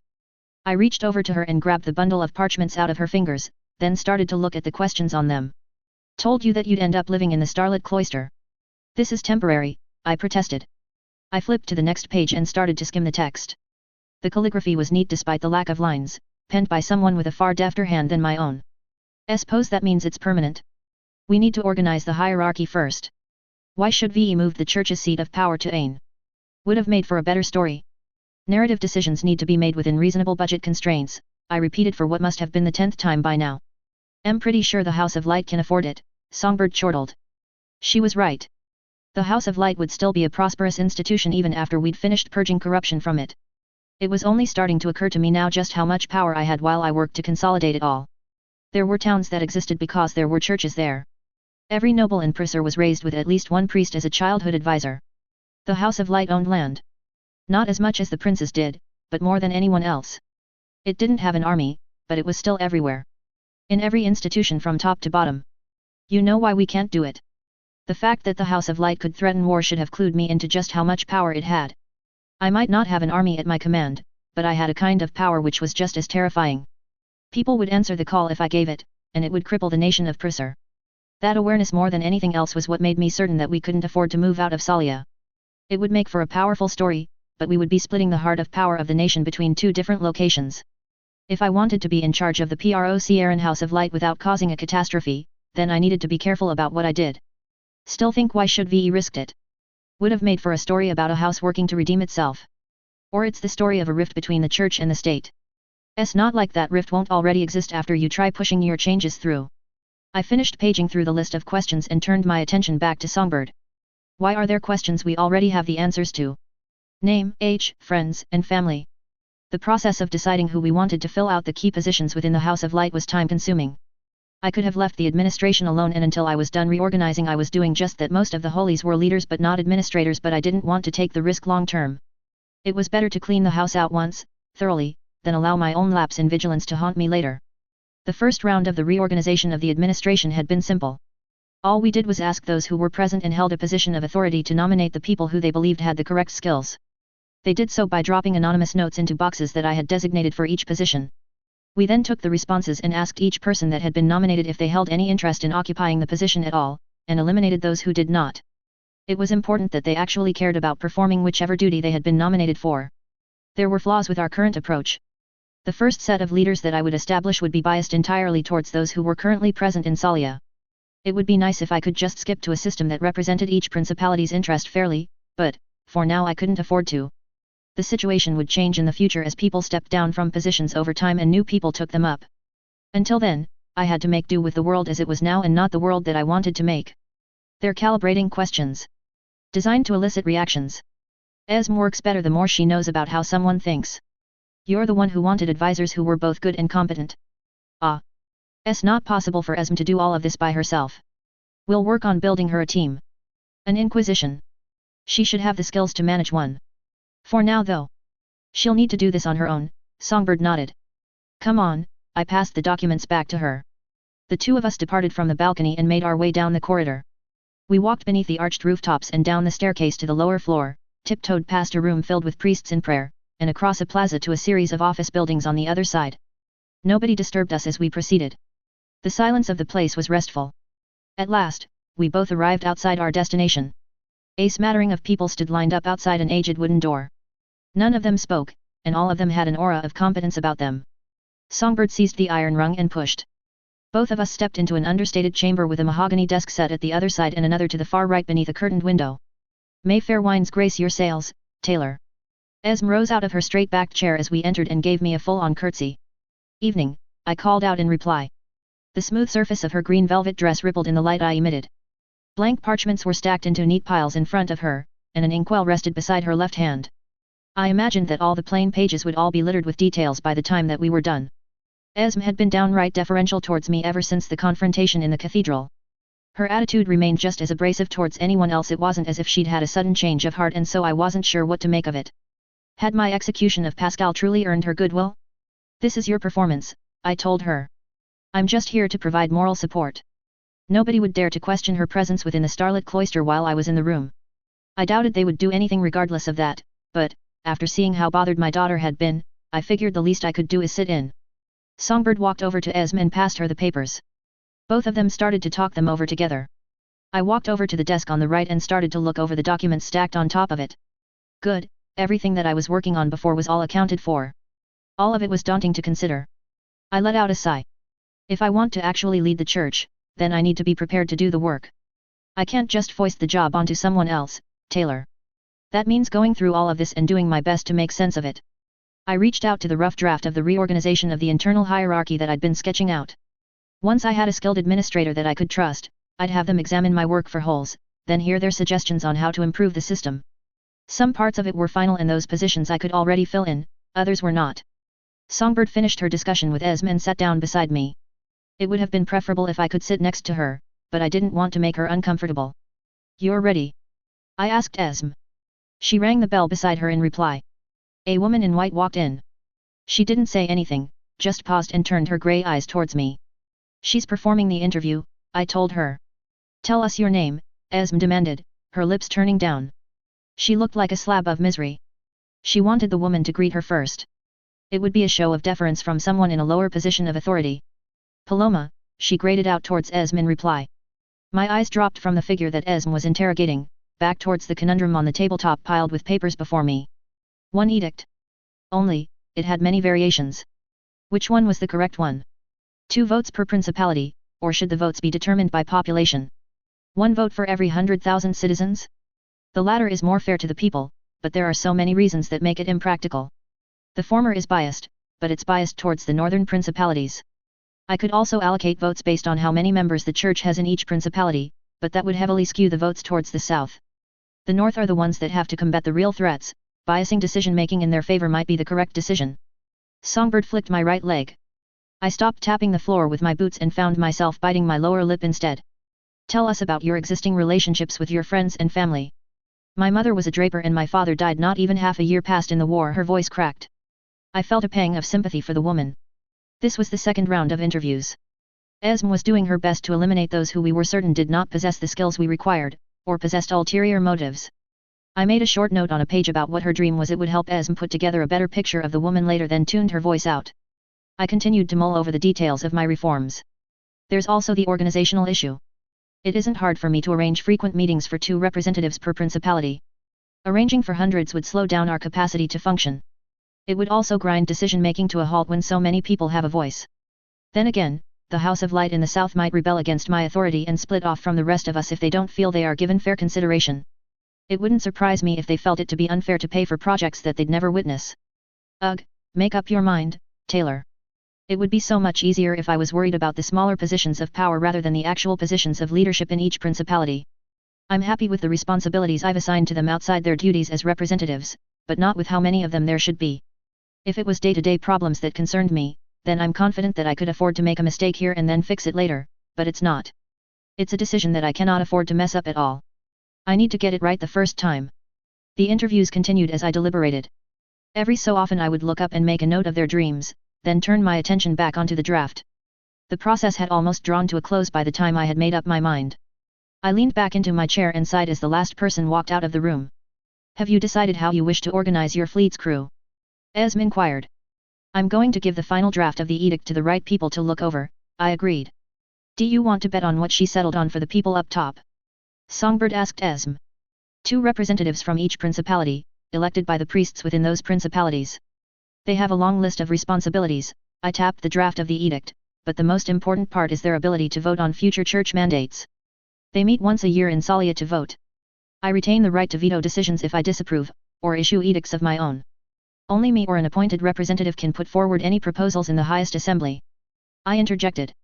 If I let Songbird get started on riling up Esm, then the two of them would bicker until dawn. You know, you just took the fun out of betting with Esm, Songbird pouted. This system runs lots of risks as well. Why let anyone else have a say if you're the one that's really in charge? They're sickly just advisors, but you're giving them ambitions by letting them vote on things on their own. There's a reason I'm choosing to lead this way.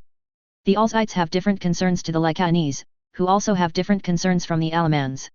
I get to put a finger on the pulse of these differences by making them vote on what they want, which is important if I don't want the House of Light to splinter.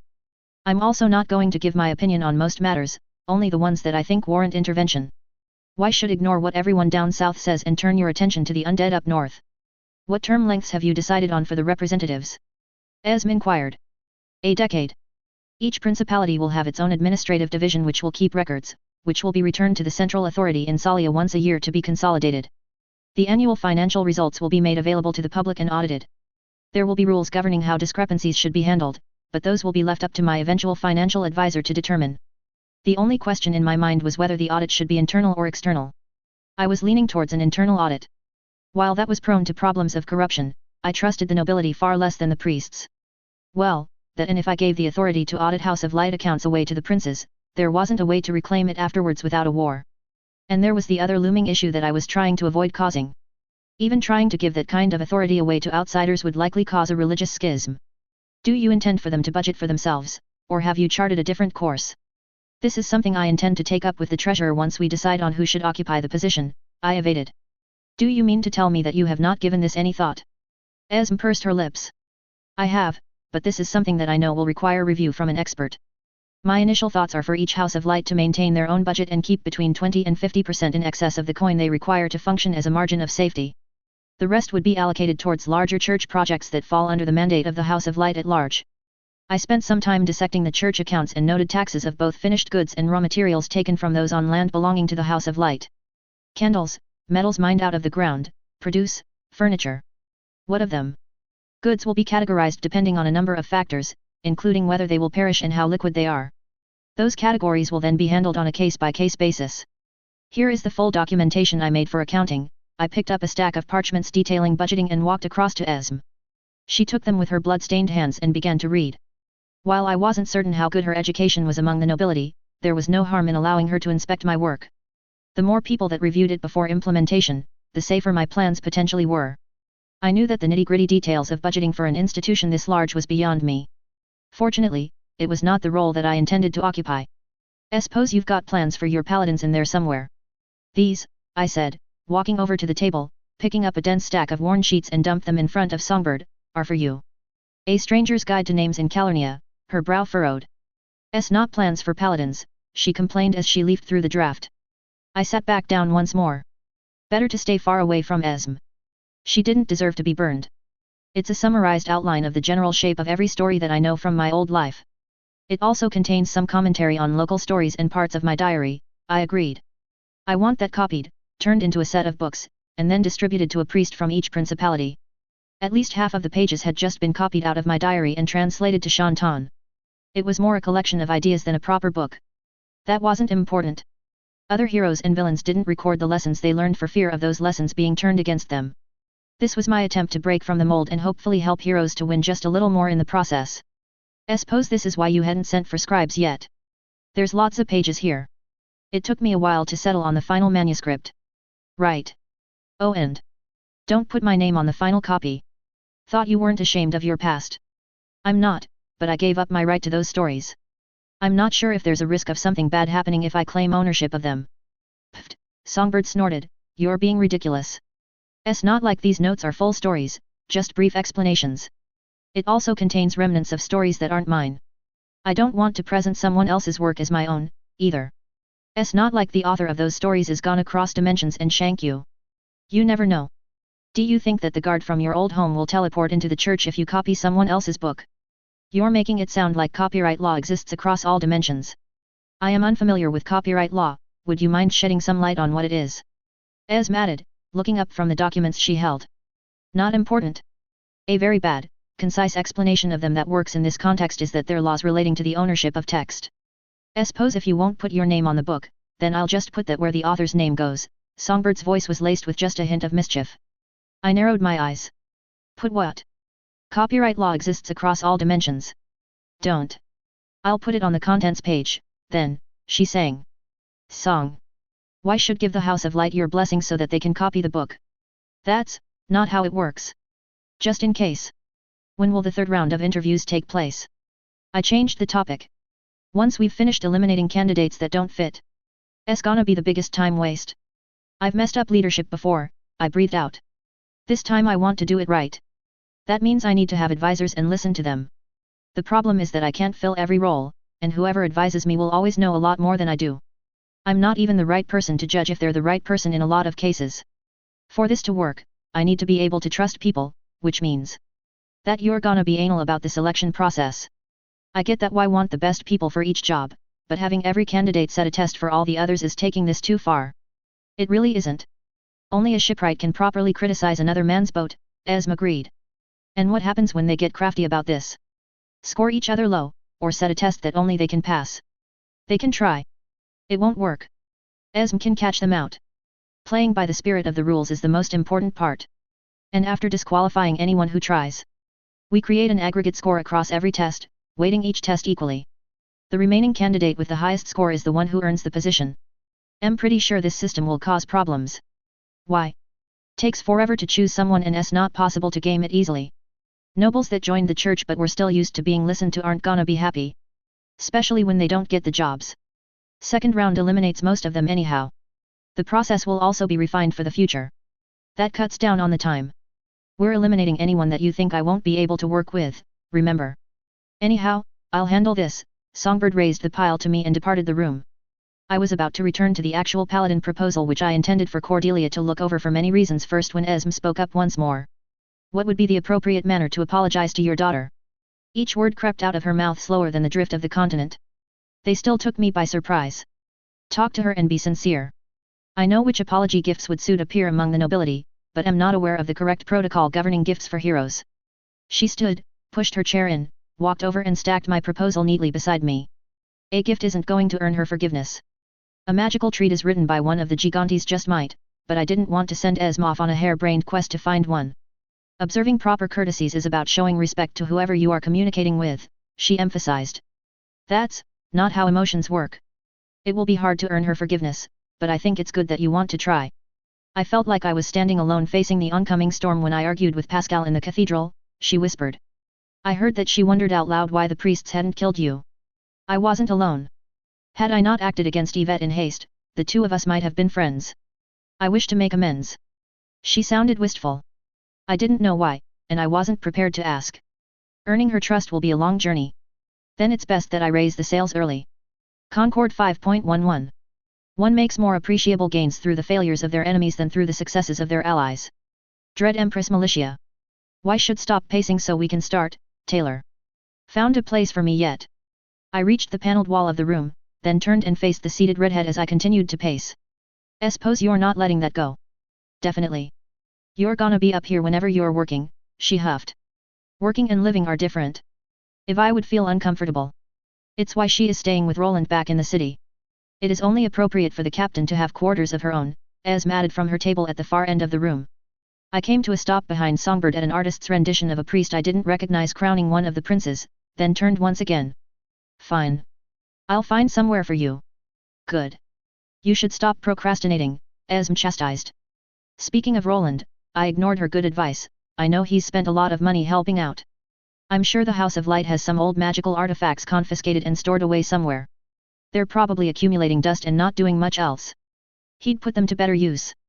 Esm gave me a flat stare from the side. I'll look into it. I'm sure he'd appreciate the sentiment. Now, time's wasting, Taylor. Lots of people outside the door. You really want me to leave the Holy Society alone? I sighed. You know who they are. Means that you can control what they know. She raised her crystal wineglass off the table surface and gave me a salute with it, then took a small sip of the liquid within. Not if we give them positions of authority. They're spies. I stopped pacing. They're also born nobles who have the skills that you need. Sides, it's not as bad as you think. Why? They gave up their position in their family to serve the House of Light. They still have prior loyalties.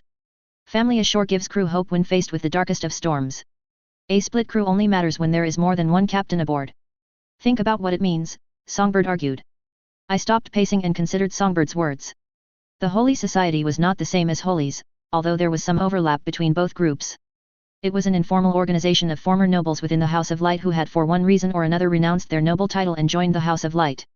Their members had no direct influence on official church policy unless they were also a member of the Holies. This was true even before I took over. But they had other problems. They had existing loyalties to their families. I didn't expect people to stop caring about their families because they joined the House of Light, but those families had so much power that it made matters complicated. Furthermore, Songbird had brought it to my attention that some of them served as informants to the nobility.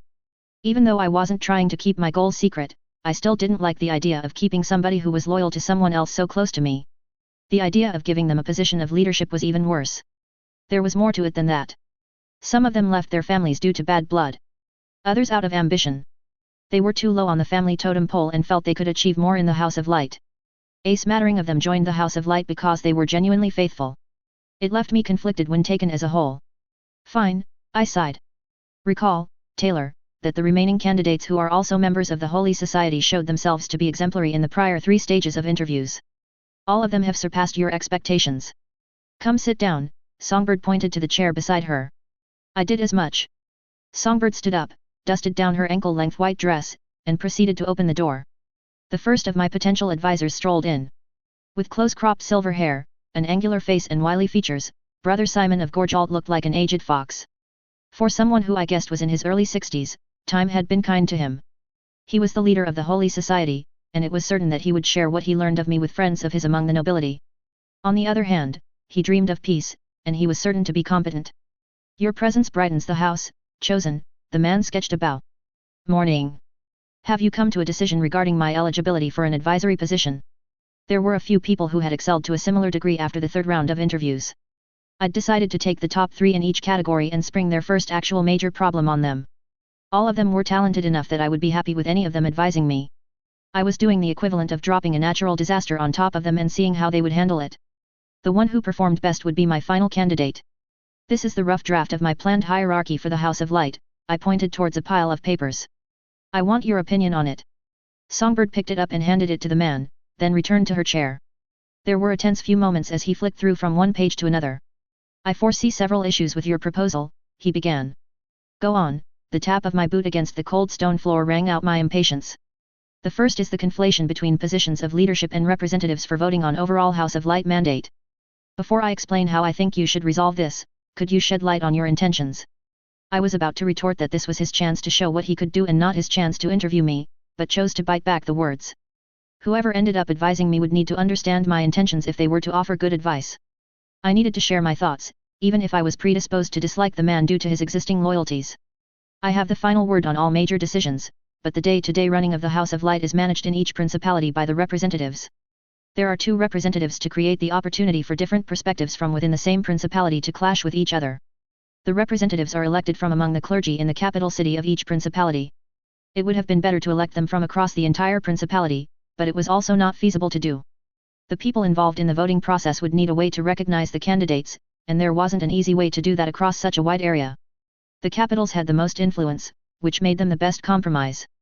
I continued to lay out my reasoning. Brother Simon listened, his focus never wavering as I spoke. It was a while before I finished talking, and my tongue was drier than a desert near the end. My first recommendation would be to issue a series of edicts declaring certain matters to be sacrosanct and beyond the authority of the elected representatives. Example. The representatives shouldn't be permitted to address the highest assembly. Only you should maintain that right, or an appointed person that you trust to speak in your place. This would forestall them from using their ability to address the highest assembly as a tool to underwrite your own authority. It was a good point, but it was one that I had considered myself. I wanted to see if he brought anything new to the table. The problem with the idea was that implementing it would require a motion to be passed by the highest assembly that recognized me as the sole priest with the authority to approach them. There was nothing stopping them from approaching the highest assembly without my permission, unless the highest assembly itself acknowledged my authority. I didn't want to make rules that I couldn't enforce. Anything else? The representatives should be invested with the authority to appoint their own hierarchies within each principality. The economy, politics, and culture of the Lycaonese principalities differs greatly from that of the Arlesite principalities. It would be folly to apply the same system to both regions. Limitations should be placed on how much power they could bestow upon others, but a leader needs to be able to delegate responsibility to others, and you cannot expect to govern the entire House of Light on your own. I wasn't sure that I liked this idea. I'd already given representatives the ability to appoint a fixed selection of helpers into defined positions of authority. The representatives were tasked with the leadership of the House of Light within their own principality, but could not change the official policies without voting on them together at the annual meeting. Collecting taxes, ordering the construction of new infrastructure within budget constraints, maintaining existing infrastructure, trade negotiations, and similar duties all fell within the purview of the representatives and their allocated staff. Any action which would place a significant strain on the House of Light's coffers would require my approval first. This included ambitious civic projects, but was not limited to them. Large-scale projects would remain within my purview for a while. The representatives were also incapable of adjusting taxation rates without making an appeal, or overturning any bans that I theoretically imposed on trading with unapproved outside factions. The amount of minutiae involved in defining exactly who could do what was dizzying, and I knew that I needed help to look over it all. How about the budget? I applied for the position of political advisor and not the position of financial advisor, he replied, amused. Fair. However, there is some criticism with regard to politics that intersects with financing which I believe that you need to be aware of. He licked his lips then continued. You have assigned representatives with numerous duties, but few privileges. And you think this is a mistake, I mused. Consider for a moment that the House of Light has thousands of priests counted among its ranks, but you are the only person who could make a credible claim at being a saint. I have not taken any oaths, and I am not alone in this. While the servants of the heavens should not concern themselves with the sentiments of mundane powers, and only that their acts are just in the eyes of above, I fear that many do not. Leadership is a responsibility, not a prize to be won. The sentiment is shared, but the practical tarnishes my perspective. It is better for you to account for the nature of our fellow priests than to ignore it. I am not expecting for the rewards for the faithful to be as bountiful as they were under the tenure of the holies. However, many among the priesthood will not serve in a position of authority if there is no additional benefit in doing so. You could enforce your dictates with force should you choose to act like a tyrant indeed. I suspect that it may be the wiser course and the one I would likely follow, but it is laudable that you approach the challenge with more moderate intentions first. The House of Light does not exist as an institution for the purpose of personal enrichment. If you continue to hold others to the same standards that you set for yourself, chosen, then there will not be a House of Light, only a house of one. You might be right about that, but it doesn't mean that I have to like it. Your idea. Incentives can come in many forms. I recommend considering the matter from at least two different approaches. The first would be setting aside a small portion of the overall budget for investing into indulgent expenditures. While the percentage of the House of Light's total revenue it would account for would be small, the absolute value of it would be substantial. The second incentive would be to afford the leaders more privileges. So you're saying that I should just allow them access to a not insignificant amount of money for personal use. That would be one possible interpretation of my suggestion. Brother Simon sucked at a loose tooth before continuing. You could also set aside the fund as a significant lump sum. The representatives would then vote on who is able to spend that sum once a year during the annual gathering. This would divert their attention towards fighting among themselves over a prize that has already been written off, rather than on attempting to undermine your authority. Only the southern principalities would ever win.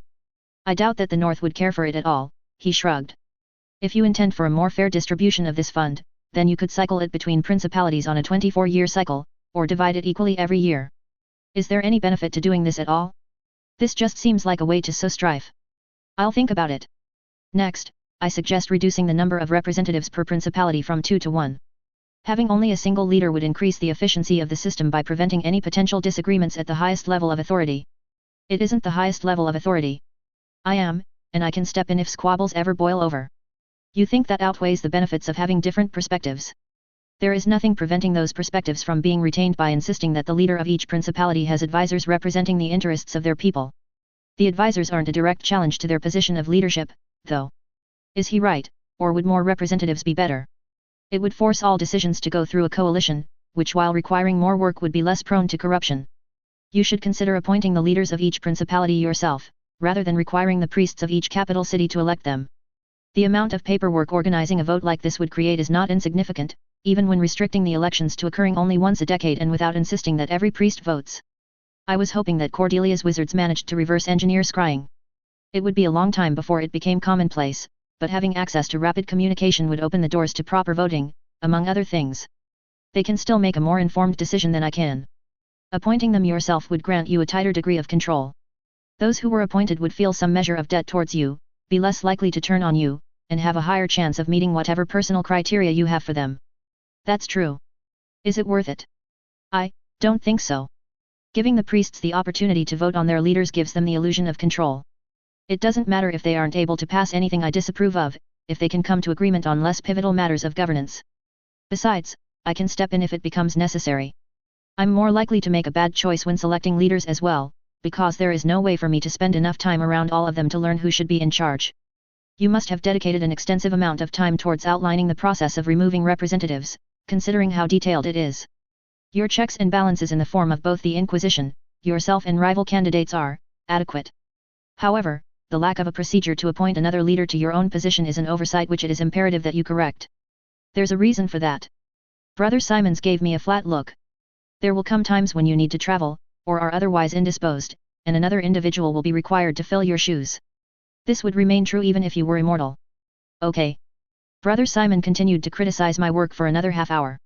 I was lukewarm on many of his proposals. He had a heavy focus on making it easy for the representatives to undertake the duties that I wanted them to perform, while making it challenging for them to do anything else. He often suggested cutting away complications in governance, while he suggested adding complications to the voting process. Systems designed to force representatives to fight among each other. It reminded me of what I had read of the highest assembly. The intention was to curtail the power of the representatives rather than the first prince, while still giving them scraps to fight over. I found it distasteful. It was a solution that was distinctly Procran in nature. I could see where Simon was coming from, but that didn't mean that I appreciated it. At last, it appeared he was reaching the end of his lengthy speech. My final recommendation is that you dismantle the Holy Society for the same reasons that you broke apart the Holies. You should then establish an official position within your hierarchy for facilitating the same channels of communications as the Holy Society, absent of the cloak and dagger theatrics that it presently operates under. I stiffened. That wasn't disbanding the Holy Society so much as it was acknowledging that it existed and giving it my blessing. He only phrased it that way to make it more palatable to me. I'm sure of it. A liaison between the House of Light and the nobility. It is a role that you have overlooked during this selection process, and it is the one that I would much rather apply for should the position exist. I would like to serve as an intermediary between you and the first prince. You applied for the position of political advisor. I tapped my fingers on the cool, smooth table surface in irritation, matching the rhythm to the bacon crackle of rain outside. I did so with the intention of using the application process as an opportunity to take the measure of one who would claim to be our leader. Really? What have you found? My fingers stilled, and my eyes narrowed on the man. You are unschooled in matters of politics, but strive to amend that deficiency. You are idealistic and wish to build a house of light that is both more involved in people's lives, but also less entangled with the games of the nobility. I believe that you will serve as an adequate leader, but will make many mistakes as you acclimatize to the role. You are a true servant of the heavens, but expect too much of everyone else. Brother Simon chose every word with care. It felt as if I was watching someone navigate a field of landmines, rather than observing a man speak. I suspected that there was plenty he was holding off on sharing his thoughts about. I see. I withdraw my request to serve as your political advisor. When you decide that you require an emissary between yourself and the first prince, then you can consider this my formal application. I bid you good day, chosen. I feel like him withdrawing from this isn't a great start. The man bowed then turned, before departing from the room. Thoughts? I turned to the others. Brother Simon believes that you trust the gods more than you trust people and considers the attitude to be distasteful, Esm stated. Really? Indeed. I posit that you remind him of a former lover in that regard.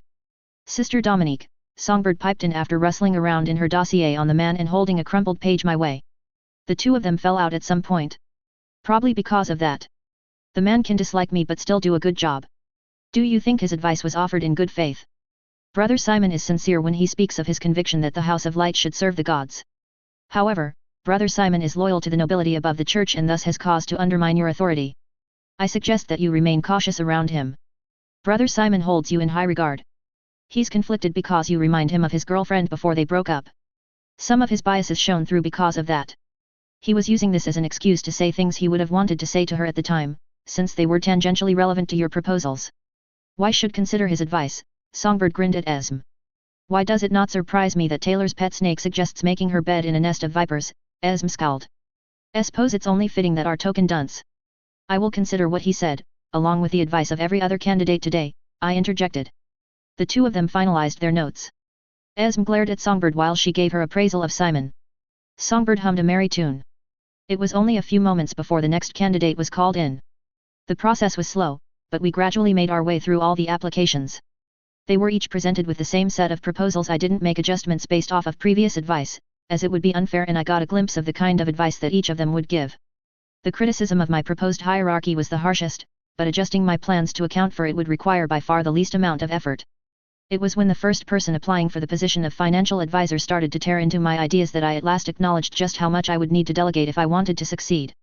There was no easy or fast way to manage it all by myself. Songbird had left by that point to handle other important correspondence. Esme tried to remain seated straight, but every so often her head would droop, and her jet black hair would slip over her face. She looked as exhausted as I felt.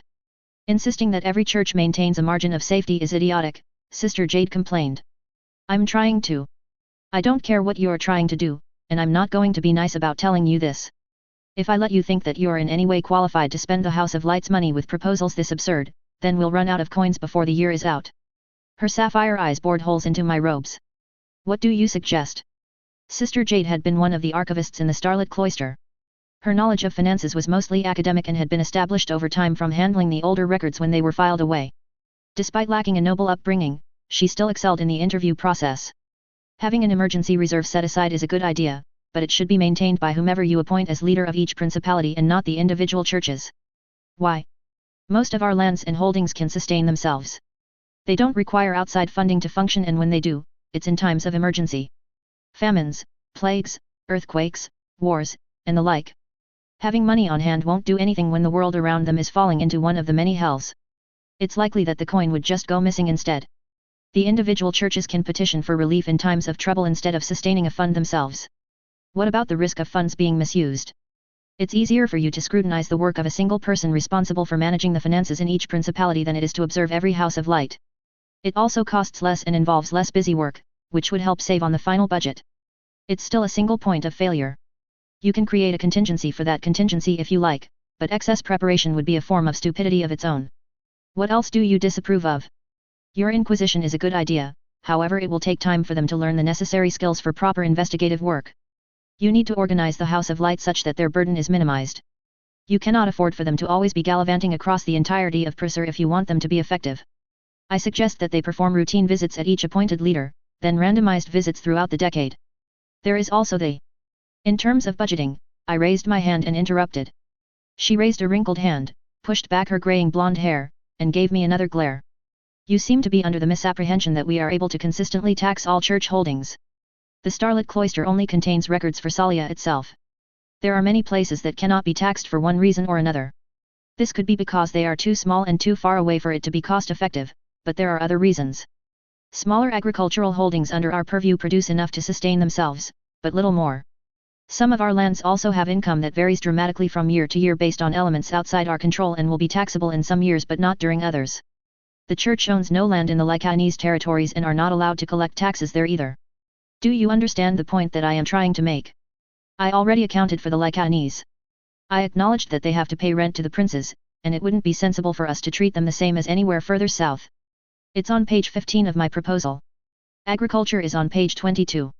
It makes provisions for seasonal changes and dramatic rises and falls in crop yields. But sure, I understand the point, even if you didn't read as carefully as you should have. I do. It is still possible for us to estimate how much it would cost to provide aid to those holdings in the event of a disaster, but expecting reliable income from them is utter idiocy. The sheer quantity of excess work it would generate is unjustifiable and would cost the House of Light more than it would be worth to tax them. Furthermore, any holdings which are taxed should receive some benefit as a result. The purpose of a tax is to provide services to the people you are taxing. If you are not providing them with any services, they will revolt, and they would have every right to. Who should we tax and why? Sister Jade continued to criticize my ideas. Everything from how I had divided the budget to what it would require in terms of manpower to implement. The next potential advisor came in after she was done and provided a similar tirade. It was draining. It was also educational, although there were often times when the would-be advisor missed details from my proposals. Songbird came back in by the time I was done with a sickle for a smile. Good news. Got word that the fighting came to an end at Cantal. Cordelia won. Then we're on a time limit. I wanted to have the House of Light in order before the new first prince was officially crowned. Don't suppose you could put your seal on this for me? I took the parchment and looked at it. The House of Light is the only institution that has my permission to redistribute A Stranger's Guide to Names in Calurnia. Penalties for failing to adhere to this include. Include what? I raised an eyebrow. Not specified on purpose, she grinned. This isn't how stories work, you know that. Put your seal on it anyhow. Songbird waved her hand my way as if she was dismissing an insect. Only on official documents, I shook my head. Best you're getting is my name. Anything more would be irresponsible. It would be ideal if you ignored this bedraggled clown's jests, Esm sniffed. You know, that might be even better. Nobody'd believe it's real. I shrugged, then reached across the table, picked up a quill and signed it. Here. What are you even going to do with it? Put it in the first place someone will look for things. What, why? I blinked, meeting the brown of her eyes. That way, nobody snooping around for hidden secrets ever finds it. That made absolutely no sense to me, but it also wasn't worth worrying over. Did you find records on the Order of the White Hand? The Order of the White Hand was Kalos Paladin Order until the current Black Knight did them in. I was mostly interested in how expensive it was to fund them, but I doubted I'd have any luck finding out. I still wanted to know as much about them as I could. It was the best way to avoid repeating any mistakes that they might have made. Still having people look. Ask Sister Jade to look into it if you need to. She'll definitely know where to find the records I'm looking for, or she'll know who to ask. I'll need to know as much about them as possible to make a proper argument. Have the two of you made up your mind yet? Songbird changed the topic once more. I turned back to Esm and the notes on my table. There is little more to discuss before we set sail, she stated. Yet. I'll go over all the notes we made one last time, but I think I'm ready to decide how I'm going to be organizing the House of Light. I knew that I would make some mistakes along the way, but I hoped they weren't unrecoverable. There was far too much at stake for me to make a mess of things. I didn't want to worry about my own house burning down when I finally approached the highest assembly with my concerns. Concord 5.0H.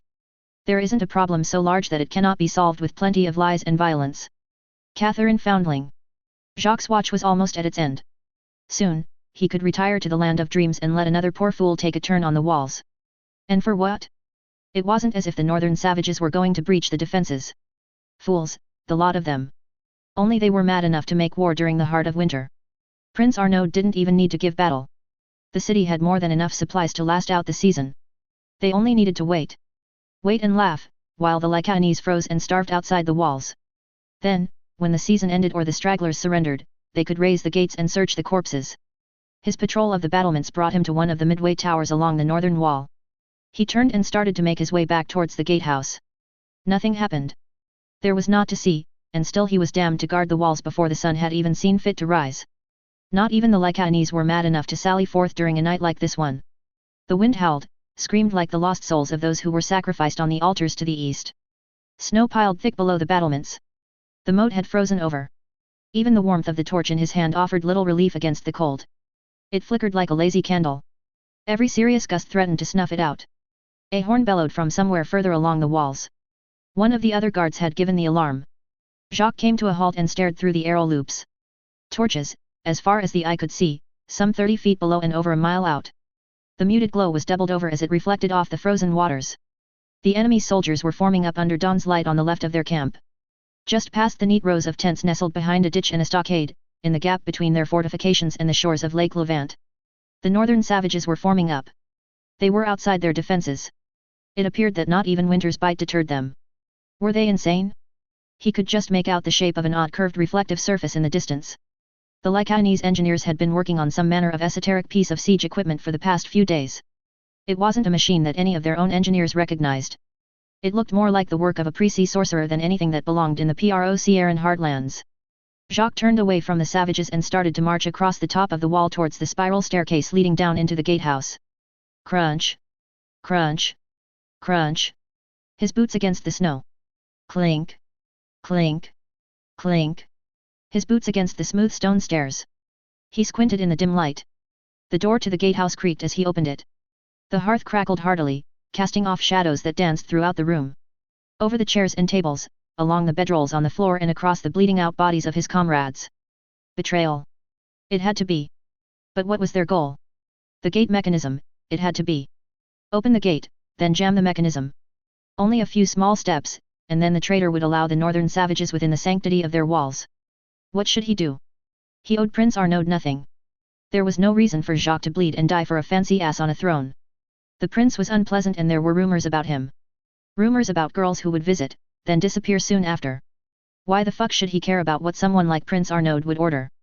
Men like Jacques were expected to just die obediently for their owners, while the princes traded a few inches of land back and forth from one season to the next. Jacques was sick of it all.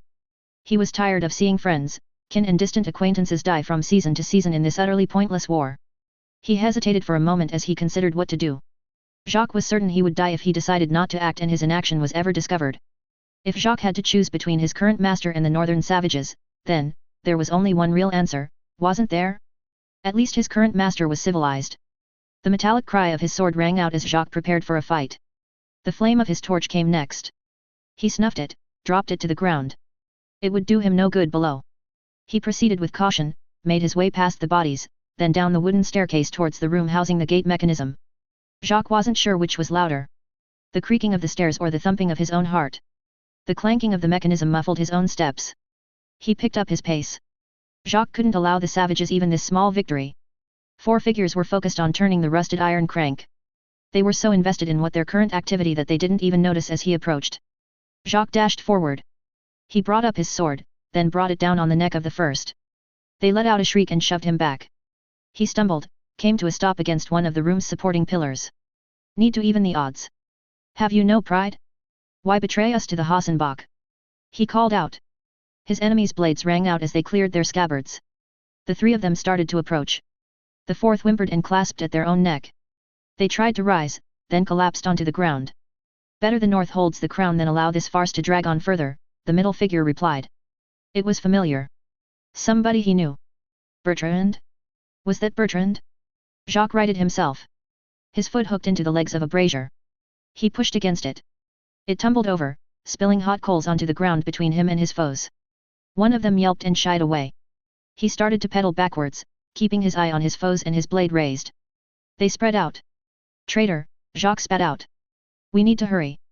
Get rid of him and return to opening the gate, the woman on the left urged. She fainted forward. Jacques refused the bait. His back struck another wall. He was cornered. He let out a cry. Better to make sure the bastards perished, even if they did him in first. Fool. He should have called for support first. The man on the right darted forward. Jacques raised his blade, parried, only to be taken by another blade in the arm. He snarled, grabbed at his opponent and pulled them forward, impaling his blade in their gut. They thrashed, tried to pull away. It did them no good. We're making a mess of this. Work quicker, we only have so much time, the woman hissed. Jacques held his victim tight against himself, even as he felt more cuts nicking at his sides. The man leaned in. Took a bite out of his neck. Jacques' hands were slick with blood and his head was woozy, but he persevered. Better Prince Amadis or Princess Inner than the Hassenbach.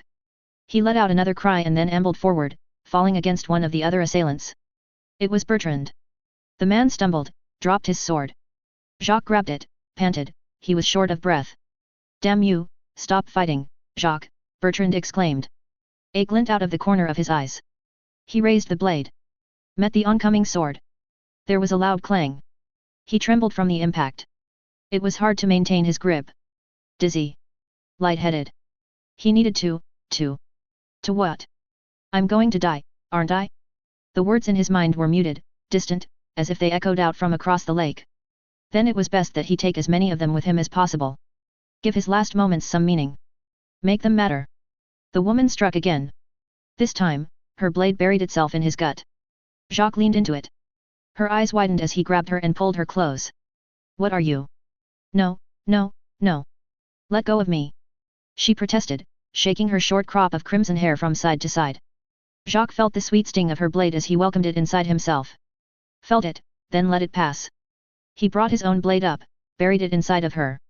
Bertrand watched from a few feet away, his own eyes open wide. Jacques heard the clang of metal boots on the bricks above. Reinforcements. The traitors wouldn't be opening the gate. He smiled. Smiled as the world became a wash of colors, then finally slipped away. At least the northern savages wouldn't be breaching the city after all. A green eagle perched atop a crescent fluttered on the flag dangling from atop the gatehouse.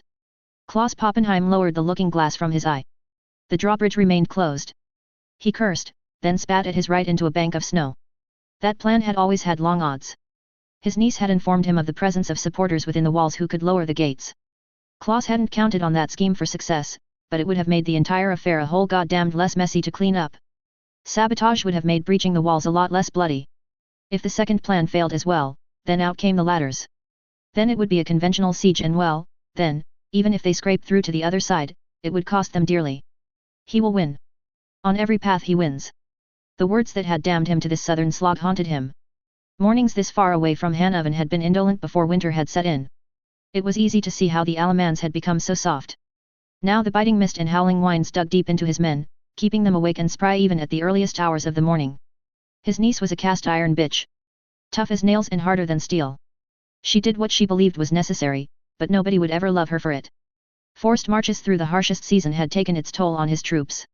They had replenished supplies as they captured enemy fortresses along the way, then supplemented them even further with goods purchased from the dwarves at exorbitant rates. It did little to boost morale. The hourglass had been turned from the moment they began their southern campaign, and the sands had almost run out. All of them felt the fetid caress of death breathing down their necks from the north. The Empress has turned her gaze inwards. The lands to the east are riddled with strife and turmoil. She will interfere no further at this stage of the war. At least they would not need to contend with the Prissy breed of cloak and dagger nonsense on top of the PROCRN variant of the same stupidity. Is the weapon ready? He shouted out to the pale man toiling above on the scaffolds beside him. Klaus hadn't counted on having one of his siege engineers chosen by the heavens when he prepared for this campaign, but he was not above taking advantage of any windfalls that came his way. God's damn it, he'd need them. He didn't pretend to understand the intricacies of the device the man had constructed, he'd only observed the trial demonstrations of the smaller model. The 10-foot-wide contraption was shaped like a dish with a section of elaborate paraphernalia in front of it. It was pointed towards the gates of Cantal. Klaus did not place much hope on the success of this venture, but was willing to gamble on the device if it spared the lives of his men. Almost, Your Grace. Just need a few more moments to calibrate it, and then there. The gifted maker exclaimed. All right, then. Everyone, move your asses out of the way, it's time to see if the lad's weapon works as advertised, Klaus called out. The gifted maker scaled his way down the scaffold like a spider descending its web. 100 white robes drew close. The priests. The hints his niece had dropped regarding the possibility of a future crusade had set his thoughts ablaze. Different tactics would be needed to wage war against the Prissy than the ones which were used to match wits with the evils to the north. The Prissy had their own special breeds of nastiness. Klaus had taken it upon himself to revise the PROCRN doctrine on combined arms, attempting to integrate priests and wizards into the painfully outdated PROCRN school of warfare. Convincing priests to do anything other than heal others had been like picking at a loose tooth, but he had found them surprisingly creative once they found the motivation to be. Barriers, infused projectiles, and other forms of indirect wartime contributions were all deemed to be acceptable. Direct attacks were not. The device that had been invented by the gifted maker straddled the line between both. Ready, fire. The priests finished uttering their prayers. A heartbeat later and a multitude of continuous beams of liquid light slammed into the polished dish. The beams were redirected, channeled into another, much smaller artifact. The world held its breath. There was a flash, an ominous thrum. A concentrated actinic beam shot forward from the invention and slammed into the city wards. The wards shrieked, then the city gate detonated. Everything went white. For a moment, nobody could see anything. Klaus blinked the spots out of his vision. 100-foot segment of the Cantal city walls had been demolished. The hole in the fortifications stood out like a gaping wound. It seems the gods decided to spare us some nastiness for once. I asked you to take out the gate, not the whole damn wall. The blast should have been smaller, Your Grace. The gifted maker gulped. I suspect that the wards were destabilized by the weapon. Their interference must have intensified the final result. How did you say this works, boy? He turned towards Sebastian. The city wards are intended to redirect any sorcery across the entire structure, but they're not calibrated to handle quantities of the light beyond a certain threshold. Priests play such a minor role in siege warfare that it's not deemed worth the effort to shield against them. I theorized that if we overloaded the ward at a single point and then infused the structure behind it with the light, it would cause a detonation. I didn't expect it to be quite so dramatic, Your Grace. Fine work. Dismissed. Klaus Poppenheim marched over towards the lines of his infantry. He passed many other pieces of siege equipment in the process of being constructed. Ladders, towers, bridges, and the like. At long last, he reached his troops. Lines of torches flickered in dawn's light, doing little to push back the cold. He donned his helmet, drew his sword and seized the standard of Hanover. Then at last ready he raised it in the air beside him. All right, boys and girls, he shouted. It seems fucking all those other princes up the arse didn't get our message across. These 3 princes and princesses think they're clever hiding behind their walls and are going to need a repeat performance before it sinks in. So let's raise our banners once more and ride to war. I want this mess to be cleaned up before the year ends, you hear me? Their call back was deafening. Feeling 20 years younger, Klaus Poppenheim brought up his shield and charged. Prince Arnaud paced back and forth inside the dining hall in irritation. He passed beneath a tapestry detailing his family line back 10 generations, stopped beside the entrance, then returned to the head of the table. He had woken to the call of the horn, only to discover the threat had already been contained. Traitors within the ranks of his guard. They had sought to guide the Lycaonese into the city walls by compromising the city gate. The scheme had come dangerously close to succeeding. Prince Arnaud had nonetheless ordered more of his men to the walls. Better to be prepared for conflict, than caught with his pants down. Had it been any other season, then Prince Arnaud would have long since ridden out to give battle to his foes. It would not do to risk having his capital put to torch. Despite how brutal the civil war had become with the passage of years, some etiquette remained. The princes fought on the fields, they did not hide away behind their walls. Winter's bite gave Prince Arnaud the confidence to cool his heels. He was well supplied and hidden behind strong fortifications. Not even his enemies among the Cantal nobility would dare call his decision anything other than pragmatism. Furthermore, he was not alone. Princess Iner and Prince Amadis were both in residence. They had come to an uneasy alliance. Prince Amadis would throw in his lot behind Princess Iner in exchange for absolute amnesty after the end of the civil war. The other two princes had arrived at Cantal to hammer out the final details of their agreement. They were only a day from departure back to their own lands, before the northerners had sealed them in. All three of them were united in purpose. They sought to oppose their foes to the north. However, Prince Arnaud was not so much a fool as to allow them to garrison their troops within his own walls. Doing so would be akin to suicide through loss of reputation among his own nest of snakes. Instead, their armies had been garrisoned and supplied elsewhere. Some were near to Cantal and had assisted in harrying the forces of Klaus Poppenheim, the rest were garrisoned further south in a fortress near a town called Soudant. The princes themselves, however, were still forced to take shelter under his roof. Truth be told, Prince Arnaud cared not one whit about whether it was a northern or southern head that bore the crown of the first prince. However, Cantal shared a border with Isère and both him and Prince Amadis were on amiable terms. After several favorable trade agreements and a few hands traded back and forth, he had been willing to throw in his support behind their faction, rather than sit out the remainder of the war. He would benefit from this campaign, regardless of how it came to an end. Prince Arnaud was not worried about the outcome of the siege. The string of grisly killings within the city walls was a far more pressing concern. The murderer had yet to be apprehended, and all the deaths were both creative and bloody. The nobility was clamoring for the murderer's head, ever since one of their own had been reaped. It was likely that the Lycaonese would starve long before the defences fell in comparison. His erstwhile allies of circumstances had returned to bed once they had discovered the alert had served no purpose. And so Prince Arnaud found himself pacing alone. Pitter-patter. Pitter-patter. The sound of bare flesh on stone. Prince Arnaud turned towards the arched doorway. A message girl passed through the arched doorway. Short, blonde, young. The shape of her breasts hinted through her tunic. His gaze lingered for a few moments, before rising to meet the brown of her eyes. Word from the walls, Your Grace. The girl did her best to keep her voice level, but Prince Arnaud could hear the slightest tremble. He savored it for a few moments. Rumors of his predilections had made their way down to the peasantry. The fear they expressed in his presence always sent a shiver of delight down his spine. Come now, he purred, before walking towards the table and pouring himself a glass of wine. He smiled at her, Why don't you share what you have to say? The girl flinched. Prince Arnaud's pulse quickened. The call of the horn had put him in a foul mood. An early morning tryst was exactly what was called for to cool his blood. His guards were outside the room. They knew better than to disturb him once the screaming started, or to avert their eyes as he dragged her off to the bed chamber. The Lycaonese are still readying themselves for battle. Lines are. There was a flash of white, then a tremor. The girl stumbled. Prince Arnaud steadied himself by leaning against a chair. What manner of weapon was that? The tremor came from the north. Send for the captain of my guard, he barked out. Have Princess Iner and Prince Amadis woken up once more. Tell them to make their way to the war room. I'll join them once I have appraised myself of the situation. The girl was frozen like a rabbit under the gaze of a lion. Listen to your betters. Move, you idiot girl, he snapped out. She nodded frightfully, then broke into a sprint. Prince Arnaud dismissed the girl from his mind and strolled out of the dining hall. Down several corridors, up a spiral staircase and into a room above. There, an open window with a view. He looked out over his city towards the northern defences. A large, gaping chunk was missing from the walls. He observed for a few moments as the Lycaonese forces marched to exploit the opening. Projectiles rained down from above, only to bounce harmlessly off golden barriers that had been summoned forth by priests. Wizards and crossbowmen returned fire. Men hunkered down and advanced slowly behind the cover of shields. His mind started to race. He had cultivated a reputation among the nobility for being nothing but a blustering buffoon. He preferred to be underestimated than given his proper due. It lowered his enemy's guard, made it far easier to slide in the knife when the time came to strike. It was a reputation that he was willing to cast aside if it allowed him to maintain his position as Prince of Cantal. Prince Arnaud could hole up behind the walls of his fort and likely sustain a protracted siege, but there were enough granaries within the city walls to supply the Lycaonese all winter. Cantal was one of the breadbaskets of the Principate. His people were well fed, even during times as troubled as these were. It was also unclear how many more times that new weapon of theirs could be wielded. Was it a one-off trick, or was it something that the Lycaonese could repeat?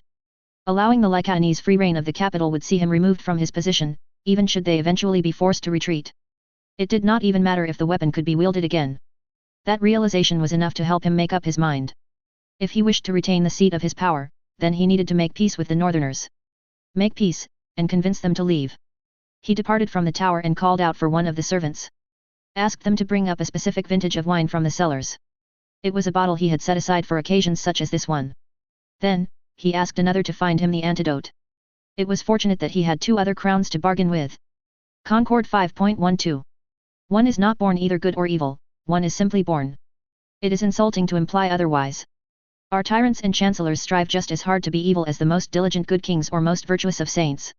Extract from a Précis repudiation of the Procn religious text Truths of the Shore. Thinking I was ready to decide how to organize the House of Light had been in retrospect a mistake. Fortunately for both the church and myself, the existing administrators were able to keep it afloat while I floundered around and found my feet. One day I hoped to actually develop all those different skills.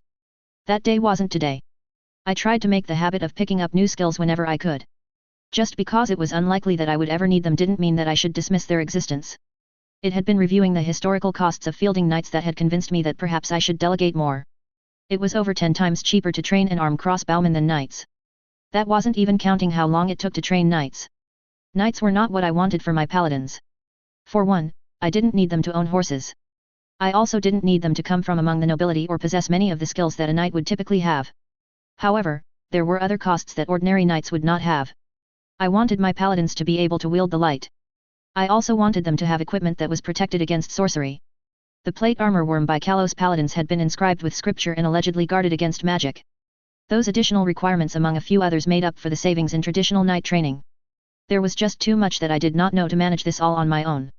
I'd ended up appointing my advisors first, then allowing them much more control over my plans for the restructuring of the House of Light. The number of representatives per principality was cut down by them to 1. The representatives were elected by the priests in the capital of each principality once every decade. A warning was given out the year before, so that any priests in the surrounding towns and villages could make the journey if they wished to cast their own vote. Those representatives then had a fair amount of leeway in how they managed everyone below them. They drafted proposals for the taxes in their regions, which were subject to the approval of both me and my advisors. Both what was taxed and the percentage of the tax. That wealth was then centralized at the capital of each principality, and funds were apportioned from there into 4 main categories. The first was maintenance, which was an umbrella term for many things and included the coin for disaster relief. It was the most important category, and all other categories were determined based on the remainder.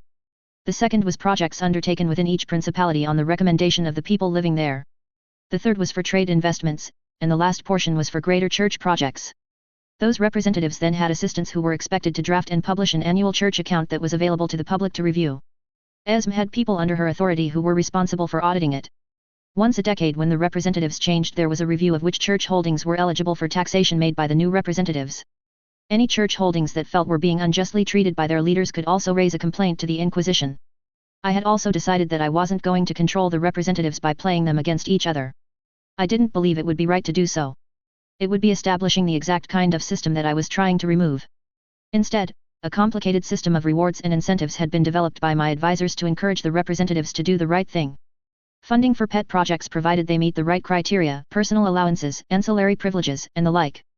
All the bonuses were dependent on how well they adhered to the goals I was laying out, and they varied from principality to principality based on the politics of those principalities.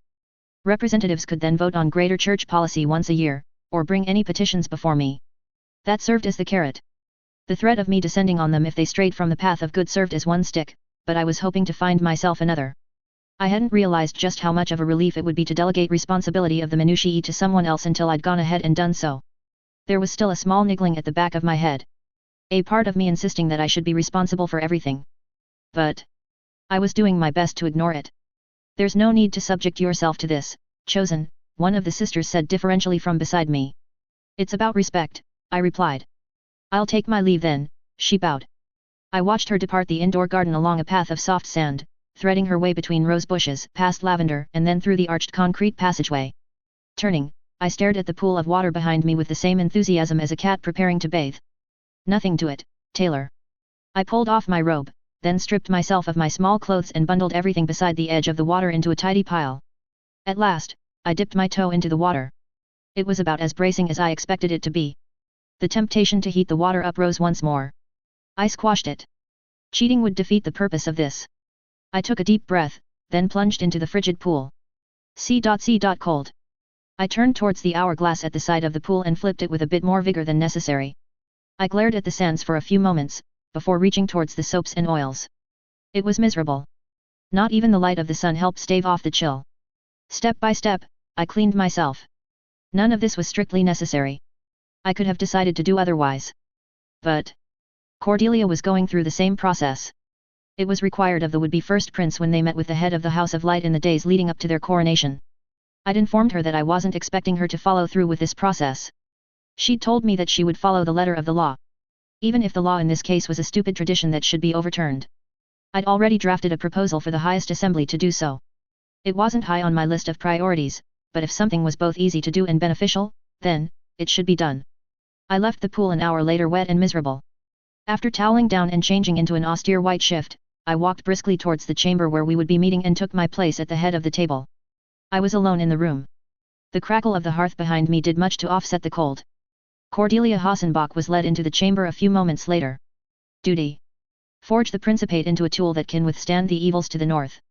A weapon that can endure the test of time and will not fracture with Cordelia's passing from power. Her hair was unbraided and goosebumps stuck out along her arms. She wore a matching outfit and marched in with as much dignity as she could. Her eyes narrowed. Esme had spent some time lecturing me on the importance of etiquette. I wasn't certain that I bought into her diatribe, but I was willing to bet that Cordelia Hassenbach did. I'd follow Esme's advice as a consequence of that. Our meeting began with an exchange of meaningless pleasantries, followed by a meal. It was a silent affair, and my thoughts wandered while we ate. This would have been a much more grandiose event had the Holies still been in residence, but I didn't feel the need to grandstand. The two of us both had our duties and priorities that needed attending to. I'd do my best to put on the front that she would expect of someone in my position, but no more than that. Cordelia had at last brought an end to the civil war. Princess Inner and Prince Amatus had been betrayed and turned over to Klaus Poppenheim by Prince Arnaud at Cantal. With them eliminated from the running, she had become the sole remaining contender for the crown of the first prince. She had been busy ever since then. This was the first time that the two of us were able to meet again. I did not begrudge her that. It was probable that she had been even more preoccupied than I was. I'd inquired if she would be able to allot more time to this meeting than what was legally required so that we could cover other significant topics of conversation. It had been an idle request made with the expectation that she would refuse, and I'd need to schedule a separate meeting later. It had come as a pleasant surprise when she had acceded to my petition. The meal ended and the formalities began. They did not take long to finalize. I followed through scripted lines prepared for me by people long dead, and Cordelia did much the same. Once the empty traditions had completed, and she had secured the approval of the priests, our attention at last turned to other matters. Have you resolved the conflict within the chain of hunger? Cordelia inquired. We had left the dining room and walked towards my office. I have. It's complicated and there's a lot I need to catch you up on. One of the sisters opened the door for the both of us. We entered, and I pointed towards the organized piles of documentation on the shelves beside my desk. Chain of hunger, my hand drifted left, Fey troubles and Bayou, it drifted to the penultimate pile, proposals for you, and settled on the final stack, proposals for the highest assembly. Despite the fact that she would likely oppose me on many proposals in the highest assembly, I didn't truly see her as an enemy. We were both trying to do good, we just had a different perspective on what that was.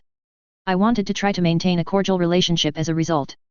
I'd do her the courtesy of informing her of my proposals in advance. Springing surprises like that on people wasn't something that I thought made for a long-term, amicable relationship. It would have been more expedient for you to have this delivered to my advisors. I had other troubles first. Considered it later. My own advisors suggested I wait. Cordelia said nothing in response to that. She picked up my transcription of the tumult's proposal and skimmed through it in moments. You do not believe that the Principate should agree to this treaty. 5 years of uneasy truce is more than either of us was expecting, I agreed. Giving the Ratlings access to sorcery before they can choose not to fight sounds like a recipe for disaster. We know the source of their curse, we can work on solving it. If you do want to negotiate with the tumult any further, then I can carry any correspondence. It is unfortunate that the Gigantes will slay any Procierans who set foot across their borders. They are best suited to assist with unraveling this conundrum. I could make overtures. It is doubtful that they would hear you out. That didn't surprise me. Procieran heroes did not have the best of reputations and had attacked the Gigantes in the past. I might qualify as not Procieran by technicality, but I doubted that the Gigantes would be willing to make that distinction. Cordelia turned her attention towards the missive on the Fae. She said nothing in response to it, then turned her attention towards the third pile. The suggestion that the yet-to-be-instituted Procieran Order of Wizards should be founded beside Constance's scar has merit. Something will need to be done about the scar anyway. Why do you recommend that Yvette should occupy an important role in this new institution? Yvette needed an outlet to help her learn more about sorcery.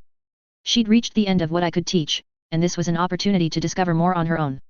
I hoped that with sufficient adult supervision, she wouldn't cause any major trouble. While I didn't like the idea of being so far away from Yvette, I expected that Procieran sorcerers would solve the problem of scrying sometime soon. It wasn't a perfect solution, but I didn't want to stifle her own dreams out of a desire to keep her close. She has a name centered around sorcery and an academic interest in things like the scar. She can help teach your wizards. That way the order has a better foundation. She gets an opportunity to investigate the scar as an incentive to help. Cordelia put that suggestion aside and seized the next one. This was where matters became more complicated. Why should the highest assembly formally recognize you as the leader of the Procieran House of Light? Don't lie, beat around the bush or scheme. She can out-tweet you at all of that anyhow. Just be honest, forthright. You're a hero, not a politician. I breathed in. It gives you leverage over the House of Light. There are provisions in that proposal allowing the nobility to seize the lands of any branches of the House of Light that splinter away from the main organization. It was a risk. The problem was that I could not be in every principality at once if I wanted to enforce my rules. Esm's Inquisition would only be able to do so much. But, while I didn't have an army, the princes did. They would also pounce at any opportunity to take away lands from the church. Cordelia was no exception to that. I knew that she'd remove all power from the church if she could do so without an uprising. I hoped that I could get the princes to acknowledge me as the legal authority over the House of Light in exchange for strengthening their position against the priests. It was the kind of stick I needed to motivate the more ambitious priests to do the right thing if I wasn't going to have them scheme against each other. This would also consolidate your position of power by granting you legitimacy. That's true, but I have that already in every sense except the legal sense. There's been 20 years of civil war. Nobody likes the princes. It doesn't matter that you won the war as cleanly as could be done. I toppled the Holies from power in a little over a month while smothering another conflict in the crib, and brought attention to many other issues in the process. If it comes to a popularity contest, then I'm always going to win. If I declare war against the princes, their own soldiers might turn on them in my favor. That is not an argument in support of this proposal. Recognizing you as the leader of the House of Light would position you as a credible opposition to the throne. There are also benefits. I want to work with you, not around or against you. Why do you believe that granting you legitimacy makes for a more stable principate than one where the House of Light remains divided? If you recognize my authority, then I can actually help you with your own projects. You wouldn't need to worry about the House of Light betraying you. It's a way to wield the full power of the Procieran House of Light without fighting us tooth and nail for it. That is only true so long as your interests remain aligned with those of the Crown. Even should you remain a paragon of virtue for the remainder of your life, it remains to be seen whether the same is true of your eventual successor. Should this proposal pass in the highest assembly, then another liturgical war is one day all but assured. Make the recognition provisional on me remaining the leader and up for consideration when I either abdicate or perish. Cordelia set the motion aside and said no more about it, then picked up another page. Her eyes narrowed in thought. You did not write these amendments to the proposed education reforms yourself. No, I admitted. I passed them on to my advisors and then threw in my own ideas. They made them feasible. It would reduce the burden the original proposal would place on the nobility by apportioning a part of it to the House of Light. I'd come to realize that many of Cordelia's teachers and advisors were priests, and that the same was true for every prince. The House of Light probably had the highest concentration of educated people out of any institution in the Principate. While that education did not cover every subject and the nobles undoubtedly had a much higher level of education overall, it did cover reading, writing, and arithmetic. It only helps with less specialized skills. Your original proposal involving trade schools makes more sense for anything beyond the first few years of schooling, but you have stipulated that you do not wish for spiritual education to take place during the allotted teaching time, despite the role of teacher being given to priests. My advisors weren't happy about that. I want people to do good and to worship the gods. I think that I'd be more likely to chase people away by putting the gods into every element of their life, than convince them to join the church. Besides, there were other ways to teach the virtues I wanted kids to learn without the message being so blatant. Teaching children to read with stories that had specific themes and lessons within them was a much better way to instill values without just beating their head with a holy book. It appealed to a wider audience. Convincing people who worshipped the gods below to live by good values was far more important and likely far easier than convincing them to worship above. And once they adopted those values, they were far more likely to join groups that held similar virtues close to their heart. This proposal would likely pass in the highest assembly even without my weight behind it. I worked with you before taking over the House of Light. I don't want to throw away that relationship. There are some differences now. I can no longer reshape creation on a whim. It changes the nature of any alliance we might have. That doesn't mean there aren't new benefits to working with me. I hope that being honest and forthright works here, because trying to outtweet Cordelia certainly won't. You should send this document to my advisors. They will return an amended copy of it once they have examined it further. Cordelia put it aside and picked up the next proposal. She remained silent for a good 10 minutes before finally choosing to reply. The House of Light does not require the approval of the highest assembly to offer many of these services. The proposal detailed many ancillary goods and services that I believed the House of Light could offer, that no other institution could. They all involved the use of the light in some way. From entertainment firework displays using the light to esoteric construction work, to tools. Some of my ideas might not be feasible. I suspected that a large proportion of them would not generate much income either, but that wasn't the point of it. The point was to illustrate just how much she stood to potentially gain by agreeing to work with me. Some ideas were only theoretical. I'd need to do my fair share of innovation to prove the light could be used that way, then teach the method to others. I'd marked those ideas as unproven on the proposal, as well as provided my reasoning for why I believed they were achievable. It had taken some asking around to learn the historical reason for why most priests did not experiment with the light. It surprised me that I hadn't worked it out on my own. Excessive use of the light burned every priest except for me from the inside out. Draw too much and it became fatal. Pair easy guidance for already known miracles with a sensible aversion towards self-harm, and over time a culture of conservatism towards experimentation had developed. I hoped to chip away at that attitude. We can't manufacture arms or armor without something changing. The Principate moved away from fielding heavily armored knights towards mercenaries due to the comparison in cost-effectiveness. I know. I obtained records that prove as much. 5 to 10 crossbowmen per night, 10 to 20 infantrymen per night. It doesn't mean that there aren't cases where having access to specialized equipment isn't beneficial. You could have crossbowmen outfitted in protected plates specifically to counter pre-sea wizards. Specialized units dedicated to killing enemy sorcerers in the event of an invasion. Priests are effective at countering wizards, but only a few of them will ever volunteer for war. You have included many stipulations whereby the House of Light may refuse service. I'm not planning on funding an anti-wizard crusade inside the Principate itself, nor am I planning to incite offensive wars against other nations for the purpose of obtaining territory. Equipment imbued by the light does not retain its investment for extended periods of time, unlike enchanted equipment manufactured by sorcery. It can be renewed. There isn't a reason to maintain the effect outside wars with prees. It's better to have the equipment for when it is needed, than not have it at all. This proposal more than any other was one that I hoped was approved. Armor that protected from sorcery was not cheap to manufacture. It was also something that the House of Light would by default have a monopoly on. The fact that the defensive effect would need to be refreshed would make it a renewable source of income during times of war. While nothing would make me happier than a world at peace, I didn't doubt there would be many more conflicts in the future. Have this drafted into a missive and sent to my uncle so that he may review your ideas. However, it is unlikely that it will garner much in the way of interest unless you develop a more affordable measure of anti-magic defense. She paused, frowned in thought. He has several requests of his own for the House of Light. You should expect him to approach you sometime in the near future. Cordelia continued to pick up, read through and comment on many proposals. Some she set aside for review by one person or another. Others, she outright dismissed. It must have been over an hour later before she finally reached the final two. My eyes and ears in other principalities can confirm your warning of the increase in number of both the chosen and the damned. More than one principality has become rife with discord over the past few weeks. It's the reason for this proposal. You appear to be far more appraised of this situation than anyone else, despite having spent a significant amount of time within the chain of hunger. The new names come from the stories of my world. The gods asked me to share them. This was the result. So you are to blame for the chaos that has spread across Prisser. Her voice intensified. Would you refuse a request of the gods? I retorted, looking away from the blonde at the unlit candle on the desk beside her. If a soldier acts on the orders of their superior, it does not absolve them of responsibility. I'm not denying responsibility. but I believe there must have been a reason.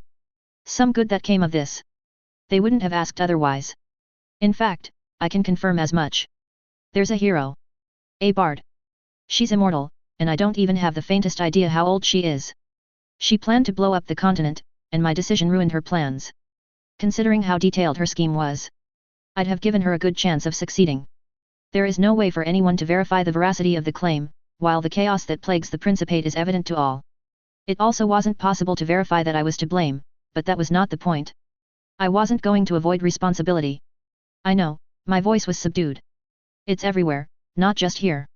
Pries, the Principate, in the lands over the sea. I turned my attention back to Cordelia. Her face was a mask. Inscrutable. At last, she spoke once more.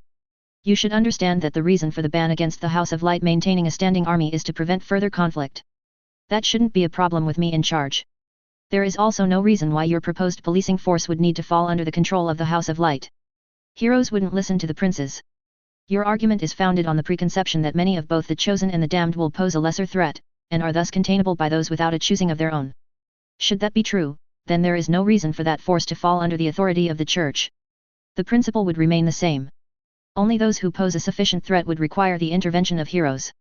There is a benefit. The faithful have access to the light. It gives them a weapon that helps bridge the gap. The force would be trained to fight named combatants, not to wage conventional wars. They would need to learn stories and tactics to combat esoteric abilities. You have yet to make a convincing argument that the Church is instrumental in solving the problem. There are soon to be many dispossessed Fontisans wandering the Principate now that the war has ended. They have already made violence their trade, and thus they could be put to the same purpose now. Could you even do that? They don't fall under the authority of the first prince except during times of a crusade. While both motions would face opposition within the highest assembly, only one of them would infringe on the sovereignty of the princes of Prusa. Cordelia turned her attention towards the final proposal. It was the one that I expected would receive the most criticism. There is not a single prince in the Principate that will vote for this motion in the highest assembly. It's important. There's going to be lots more heroes and villains now.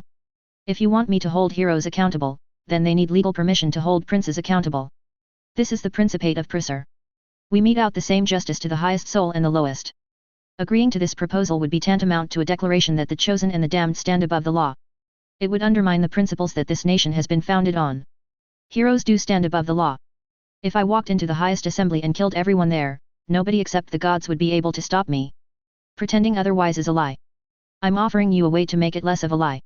It does not matter whether one is born a peasant or a prince.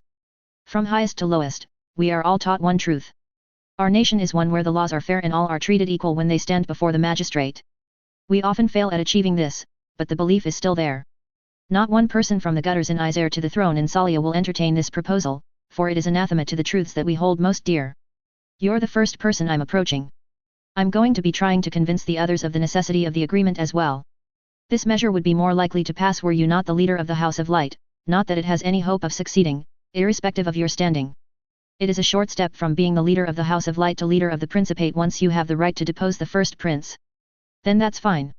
You do not intend to press the matter when you fail to achieve your goal. The Principate is founded on a lie. One day a hero will find the princes objectionable and make my point for me.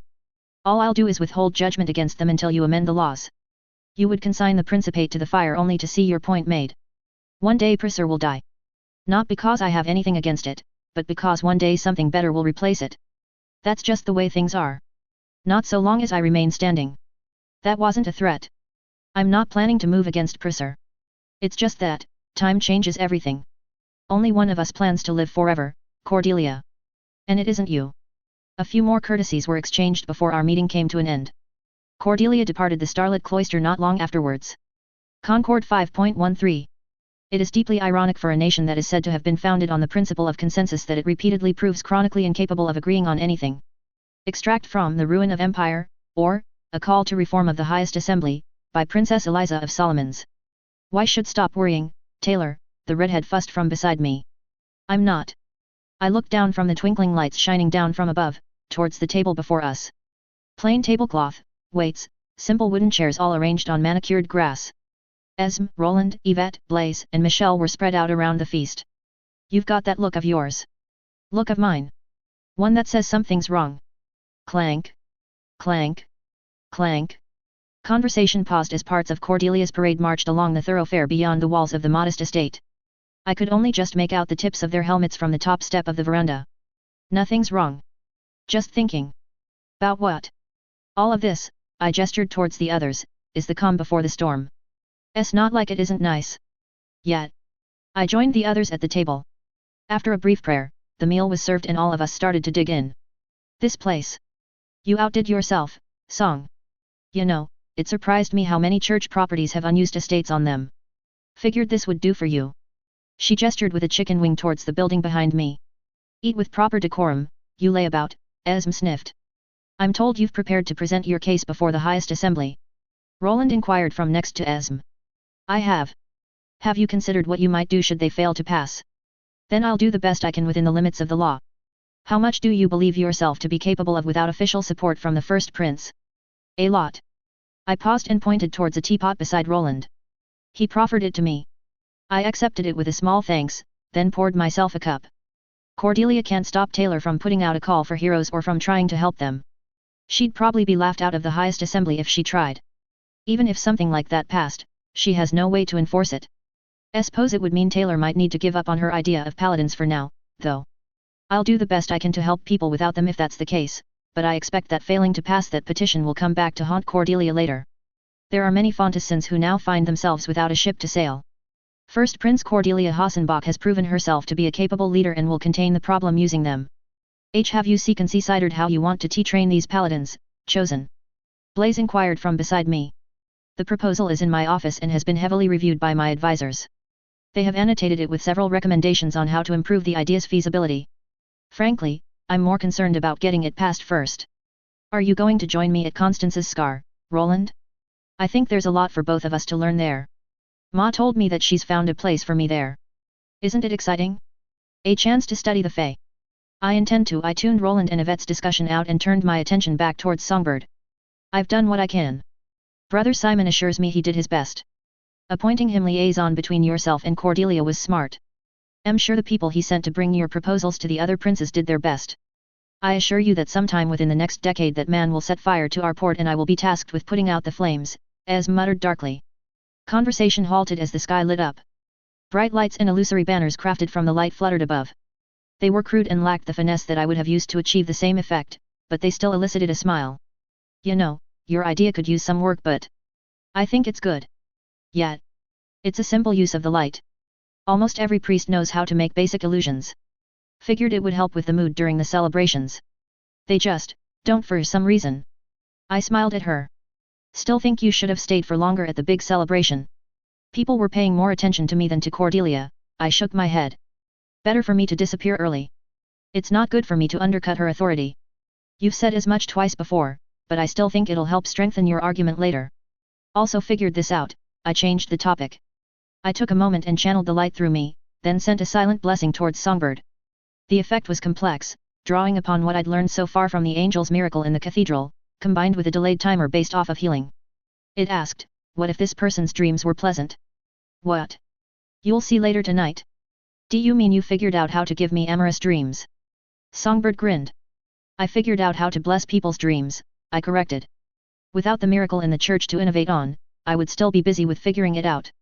Hopefully I can teach it to other priests, but it's complicated, and I doubt I'll manage to. It would be wiser if you held secrets like that close to your chest, Esm criticized. Every trick I'm able to share makes the world just a slightly better place.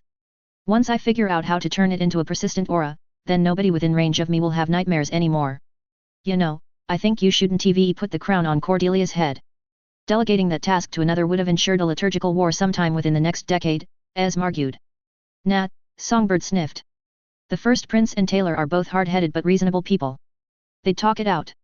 Problem is the story it tells. If Taylor let someone else put the crown on her head, then it tells a story where Cordelia is beneath her. Also would have sent the message she doesn't have your direct approval. Which would make for a terrible diplomatic precedent, Esm retorted. I was certain that Songbird was just riling Esm up at this point. She hadn't mentioned doing something like that before the coronation, so it struck me as nothing more than an attempt to cause trouble bringing it up now. I listened to the ongoing festivities with one ear as the cold failed to penetrate the warmth of our small group. It was a small party far more subdued than the grand feasts that were held elsewhere secluded from the celebrations at large. It still brought a smile to my face. A brief moment of respite before the oncoming storm. The door creaked shut behind me as I entered an understated chamber that smelled faintly of wood smoke. With walls of whitewashed limestone, charred ancient oak rafters and 24 thrones spaced out evenly around the room, the chamber of assembly surprised me in how humble it was. Cordelia sat wearing a conservative blue dress on a block of grey granite that projected an inch higher than all the other seats. A circlet of white and gold adorned her brow, and her golden locks cascaded over her shoulders.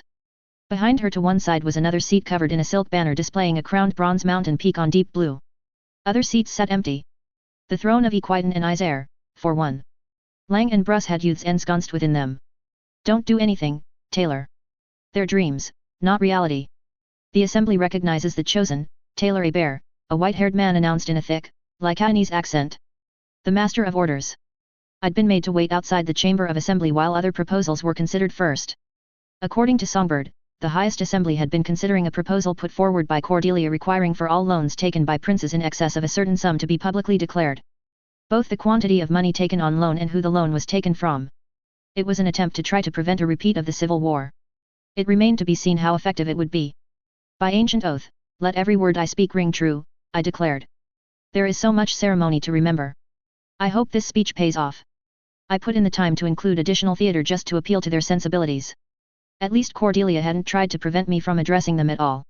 While chosen advisors of princes could address the highest assembly, regular heroes could not.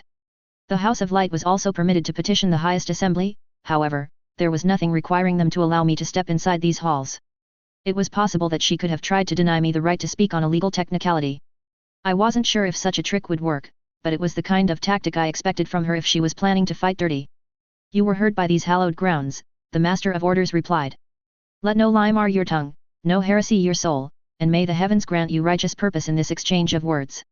Every other figure, be they princes or their sworn delegates, droned out the sentences with a familiarity which reminded me of children inside a classroom. Stand tall. No flinching or hesitation. Princes and princesses of the realm of Prisar, I began. I stand before you today to speak of the future. For is it not the future which now concerns us, after 20 years of bloodshed? So it is with a heavy heart that I warn you of what is yet to come. I paused for effect, allowing my gaze to move from one prince to another. Chaos. That is what the future has in store for us all. Who will oppose me? The Lycaonese would all vote with Cordelia. Bruss would definitely vote against me. The handsome lad seated on the throne scowled up a thunderstorm in my direction. The other leaders I wasn't so sure of. Not because I didn't have some idea, but because Esme had warned me that the first prince could potentially force the vote her way regardless. Brother Simon had been more optimistic.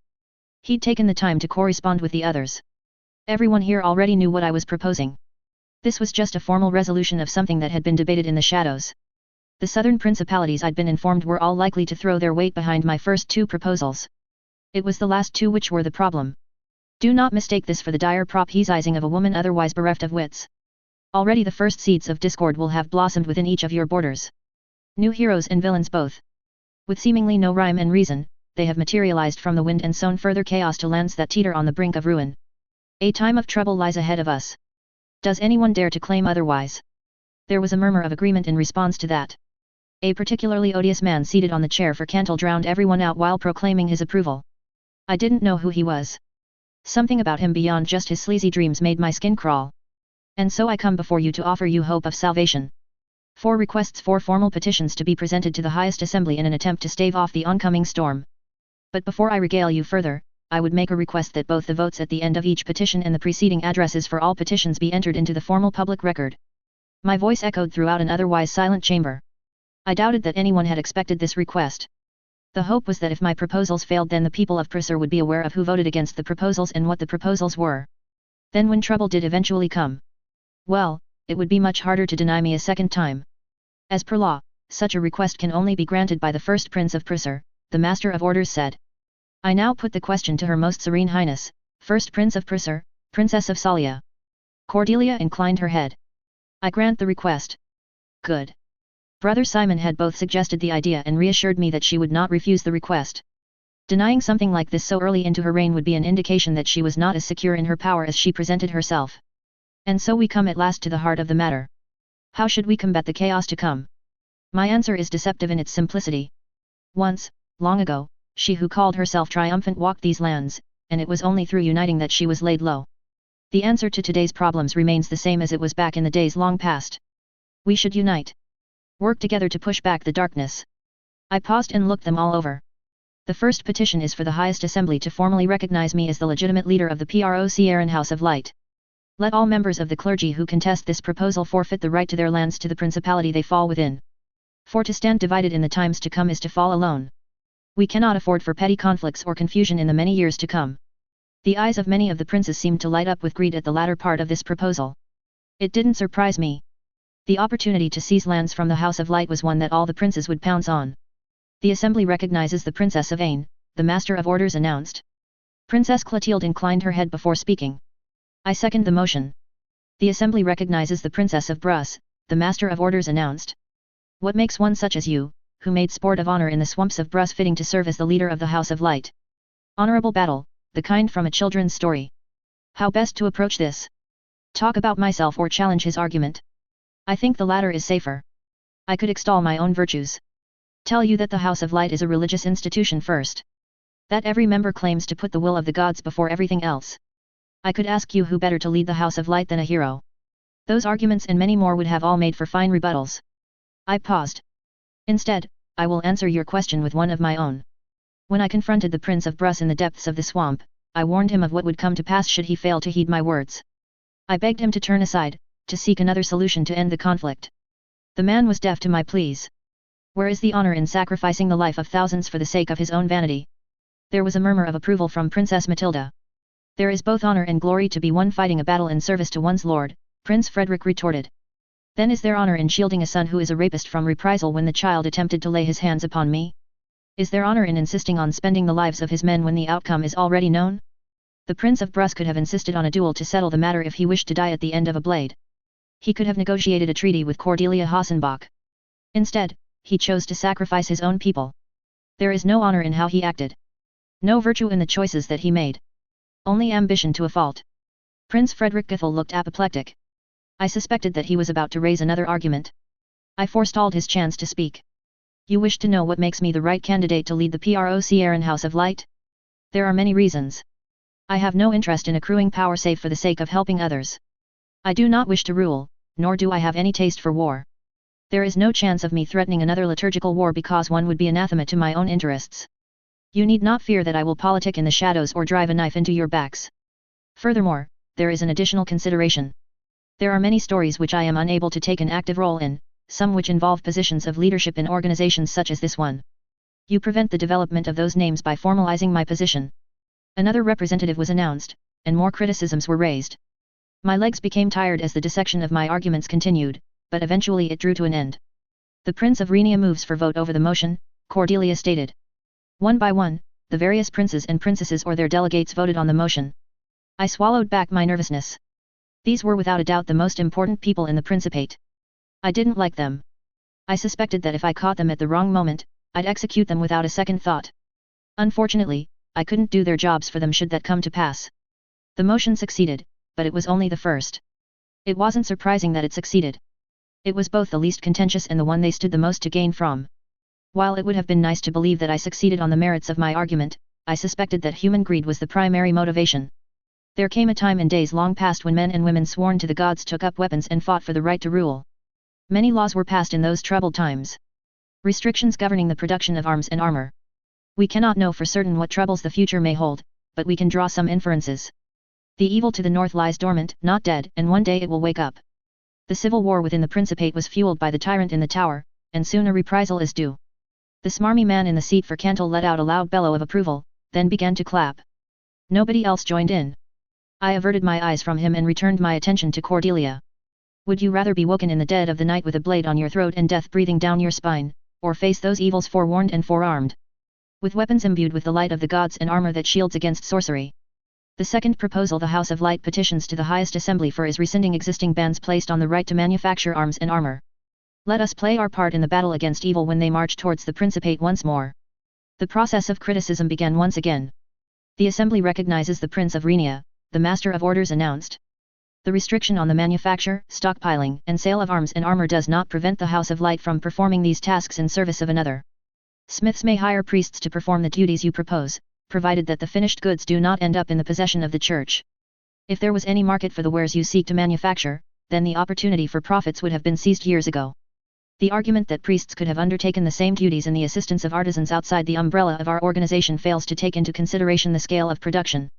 The manufacture of imbued equipment is more costly than it would be, should the process be performed at scale. I replied. The assembly recognizes. The arguments continued back and forth. Eventually the vote was called. The motion failed to pass. It wasn't encouraging. If they weren't willing to consider doing this much, then I doubted they would consider the next two proposals. I have already spoken of the troubles that come, of the chaos that waits around the corner. Now I would speak to you of the steps we can take to mitigate them. Since time immemorial, heroes and villains have waged a war of reprisal against each other. We answer to no law save those of the heavens, and thousands have suffered as a consequence of this. I offer to remedy this. To form a council of named heroes in the Principate that regulate the behavior of heroes and villains alike. It was the quietest the chamber had been since the start. But like all boons, there is a cost. Should you wish for heroes to obey the dictates of the law, then the laws need to encompass all. There are procedures to remove a prince or even the first prince through the highest assembly. Those procedures rarely if ever see use.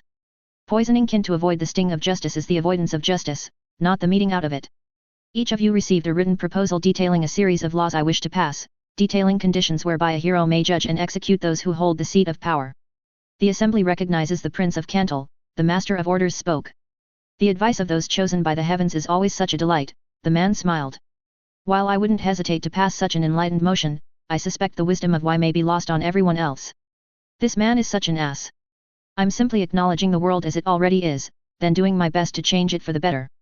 The chosen and the damned already live by a different set of rules.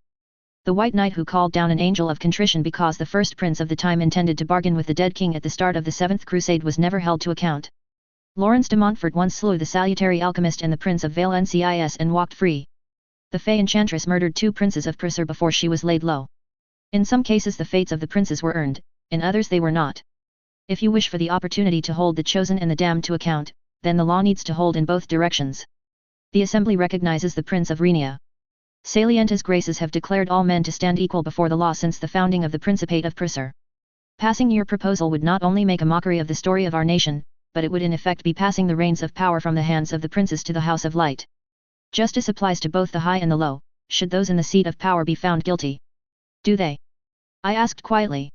Do they stand equal before the law? If a man is assaulted on the streets and his assailants are caught, then whether the perpetrator is tried is dependent on their standing. Those in power aren't found guilty. They just quietly disappear when it's inconvenient. The system doesn't even work. Not completely. If it did, then you wouldn't have the Civil War. The assembly recognizes the Princess of Valenciennes. You would rather the laws of the nation change, than those who would break them are held to account for it. Why shouldn't those with a name follow different rules? You already have different rules for princes, for priests, and for wizards. Wizards can't heal according to the law. Nobles face different punishments than peasants. Priests have a large series of rights and responsibilities that nobody else has. Why should the chosen be any different? Our circumstances diverge wildly from anyone else's. It's folly to try to treat us the same. The assembly recognizes the Prince of Rhenia. The law often fails the people that it serves completely and utterly. That is not an argument to cast it aside, but rather to amend its many faults. You would dismiss both our laws and our traditions to enact a system of rule where the power to decide life and death rests in your hands alone. You would make of yourself a tyrant. A monarch in all but name in a nation that prides itself on rule through consensus. I already have that power. If the Saint of Swords was to ride Thr. The door to the chamber of assembly shattered, then everything went to hell. Concord 5.0 I find that high lords share much in common with signal fires, Chancellor. You only need to set so many of them alight before somebody correctly interprets the message. Dread Emperor Fowl 3, the linguist.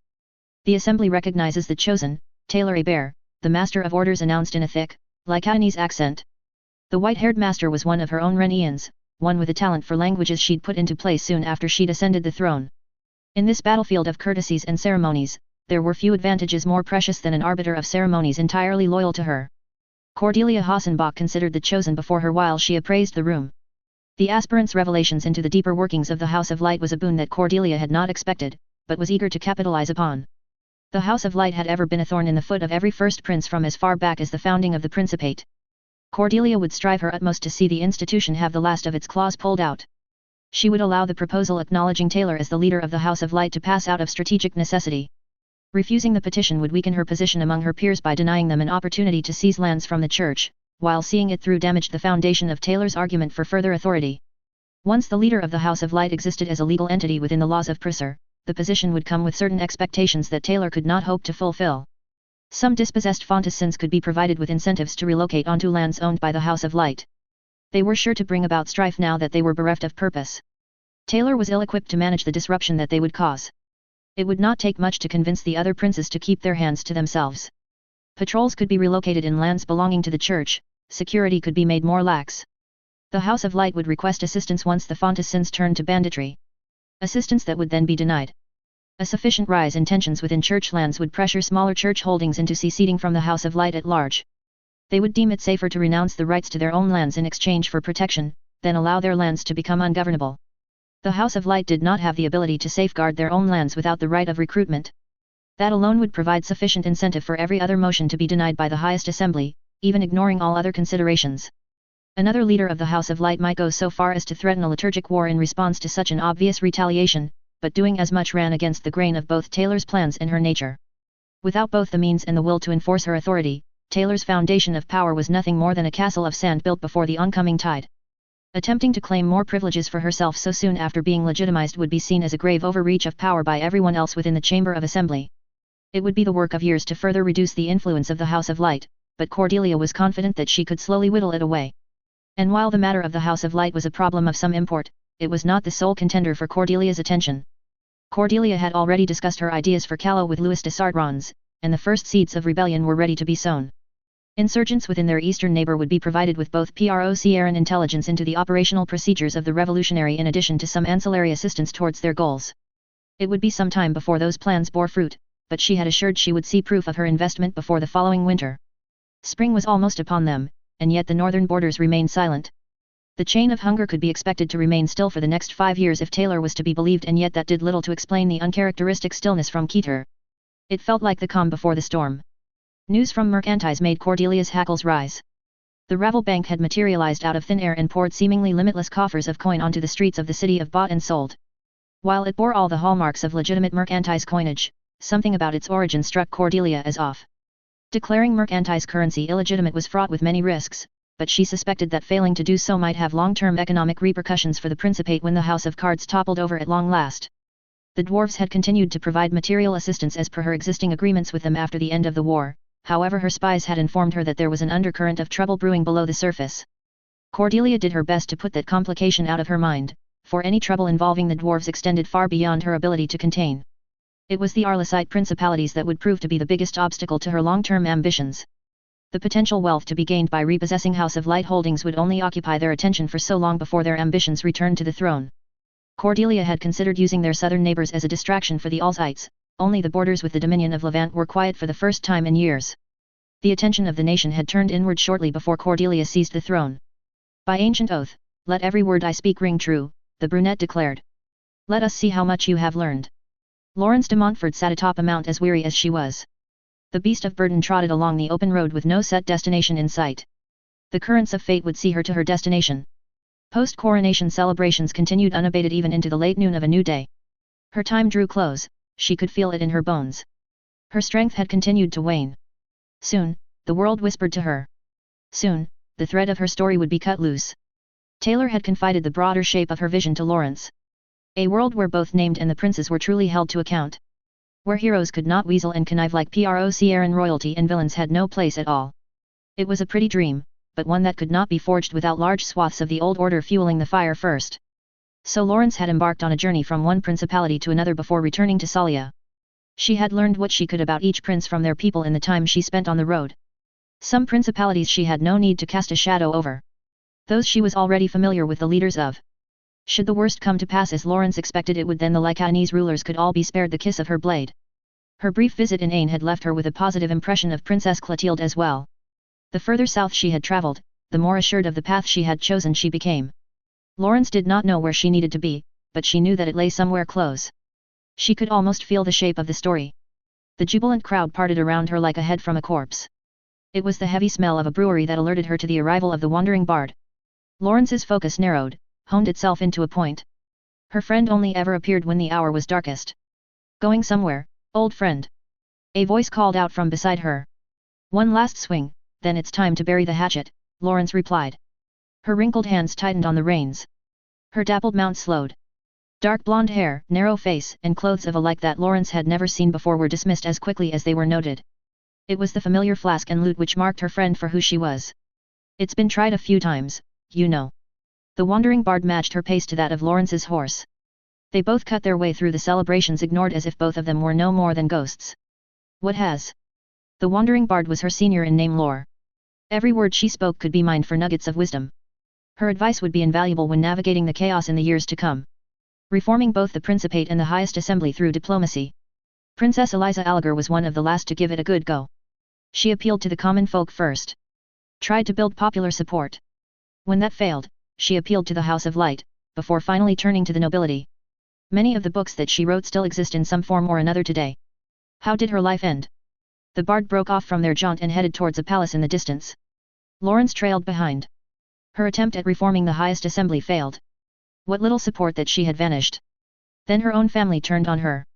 She had made their position among the Solomon's nobility tenuous. They told her to abdicate. She refused, and they imprisoned her in her own quarters. She starved to death in defiance of their will rather than abdicate in favor of somebody else. And what of reform at the edge of a blade? An angel of contrition touched 300,000 people in Salia at the start of the Seventh Crusade, including the highest assembly at the time. That the nature of the Principate had not changed in the aftermath need not be mentioned at all. It was much as Lawrence had thought. Regardless, she would not hesitate to cut. For it was only when good surrendered its will to fight that evil would truly win. Good would try and try and try again, and one day their efforts would bear fruit. Have you met Taylor? Are you aware of the new stories she gave birth to? The bard halted, raised a hand and tilted the lute from side to side, before taking a pull with the other. It's hard to judge. There might be some room to maneuver given the mess she made, but it remains to be seen how it will all pan out. I have some hope for the future, though. Then my plans remain unchanged. Lawrence turned her eyes away from the bard, onto the palace ahead. Farewell, old friend. Lawrence felt the presence beside her vanish. She pulled the reins, urging her horse into motion once more. It trotted up to the palace gates. The guards took one look at her and stiffened. It took a brief interrogation to learn that the palace she was outside contained the chamber of assembly, then a few more gentle threats to have them open the gates. The horse trotted its way onto the palace grounds and along busy corridors. Why shouldn't those with a name follow different rules? Wizards can't. Why should the chosen be? Words whispered on the wind from some place far off, deeper within the palace. Lawrence listened intently to their echoes. Taylor was speaking before the highest assembly. Arguing for the right of the chosen to judge the princes. As if they needed the justification of petty men and women with tainted aspirations when they had the approval of the gods. The law often fails the people. Cordelia Hassenbach replied. Lawrence sneered. She had shown so much promise at first, taking the southern princes to task and starting to purge the poison in the Principate. Only when it came time to make the hard decisions, her hand pulled away from the axe. The ancient oak door to the chamber of assembly loomed ahead. I already have that power. If the Saint of Swords was to ride Thr. She drew her blade and sliced into the air before her. The door shattered into thousands of splinters. Lawrence de Montfort rode into a chamber of assembly that was utterly silent. Cordelia Hassenbach sat on a plain block of granite. Lawrence presumed that the deceptive simplicity of it was supposed to contain some trite message, however any deeper meaning was wasted on these scheming eels. Klaus Poppenheim was absent. The old war dog had left another hand to vote in his stead. Lawrence towered over everyone, seated as she was on her mount. It took her less time than it took to draw steel to realize that she had arrived in the chamber of assembly too soon. The stage had not yet been set, the story was not yet in swing. Should she withdraw? No, all of Taylor's plans would unravel if she stepped out of the room. The only way forward was through the monster's guts. She would carry out the task she had chosen for herself and hope that she cut hard deep enough to bleed the monster out. Good afternoon, Your Highness, Princes and Princess of Prussia. Lawrence called out. The only laws that should concern us are the laws laid down by the gods. Lawrence held her blade by her side, not bothering to sheath it at all. The aspirant was chosen by them. None of you backbiting rats can make the same claim. It's your scheming that turned this land so diseased. Bravo, bravo. Encore. Encore. Prince Arnaud clapped. Shut your mouth, she snapped at him. Your people had plenty to say about you, Prince Arnaud. Your throat will be the first that I slit should this come to blows. The assembly recognizes the Prince of Renia, the white-haired man spoke as Cordelia Hassenbach rose to her feet. This is, she declared, her voice hard, the Chamber of Assembly. It is the seat of power of the most powerful surface nation on Calurnia, not a city square where one can wander about and bluster as one pleases. Cordelia Hassenbach remained standing but glared at her as if she believed that a nasty stare was enough to see Lawrence cowed. The kid had courage and the vision to see some good done, but was allowing herself to become complacent now that she had seized the throne. There is no place barred from those bearing the favor of the gods, Lawrence retorted. Not the kingdom of the dead, not the lands of Pries, certainly not a musty old chamber filled with sniveling snakes. If you wish to petition before the highest assembly, then you may do so after following the correct procedures. I'm not going anywhere, Lawrence grinned at them all, and neither are any of you until this vote is properly resolved. If Taylor here is the angel hanging over your shoulder whispering to do the right thing, then think of me as the orc that will rip out your intestines and dine on your entrails should you be tempted to stray onto a darker path. The chamber held its breath for a moment. Many turned their gaze towards the shattered door, likely considering whether they could escape before she cut them down, but none dared to challenge her proclamation. You cannot govern a nation with swords. You cannot feed its people, build its cities, pave its roads, or man its walls with weapons and words alone. It takes ingenuity, artifice, and order to rule anything larger than a moderately sized hamlet. Years spent learning statecraft are required to have even a hope of managing a nation the size of Prusa, Cordelia Hassenbach retorted. Taylor stepped forward into the middle of the room. The assembly recognizes the aspirant, the old man declared.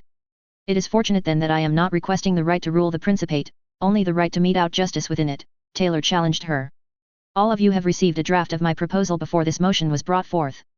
It lays out terms for when it is acceptable for a hero to judge a prince, but it also lays out terms for when it is not.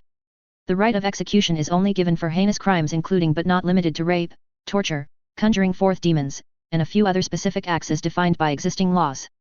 The Principate of Prusa has existing systems by which appeals can be made to address all of these concerns. Systems that don't work because they're infected, sick to the core with the same disease that plagues every other part of this nation, Lawrence replied.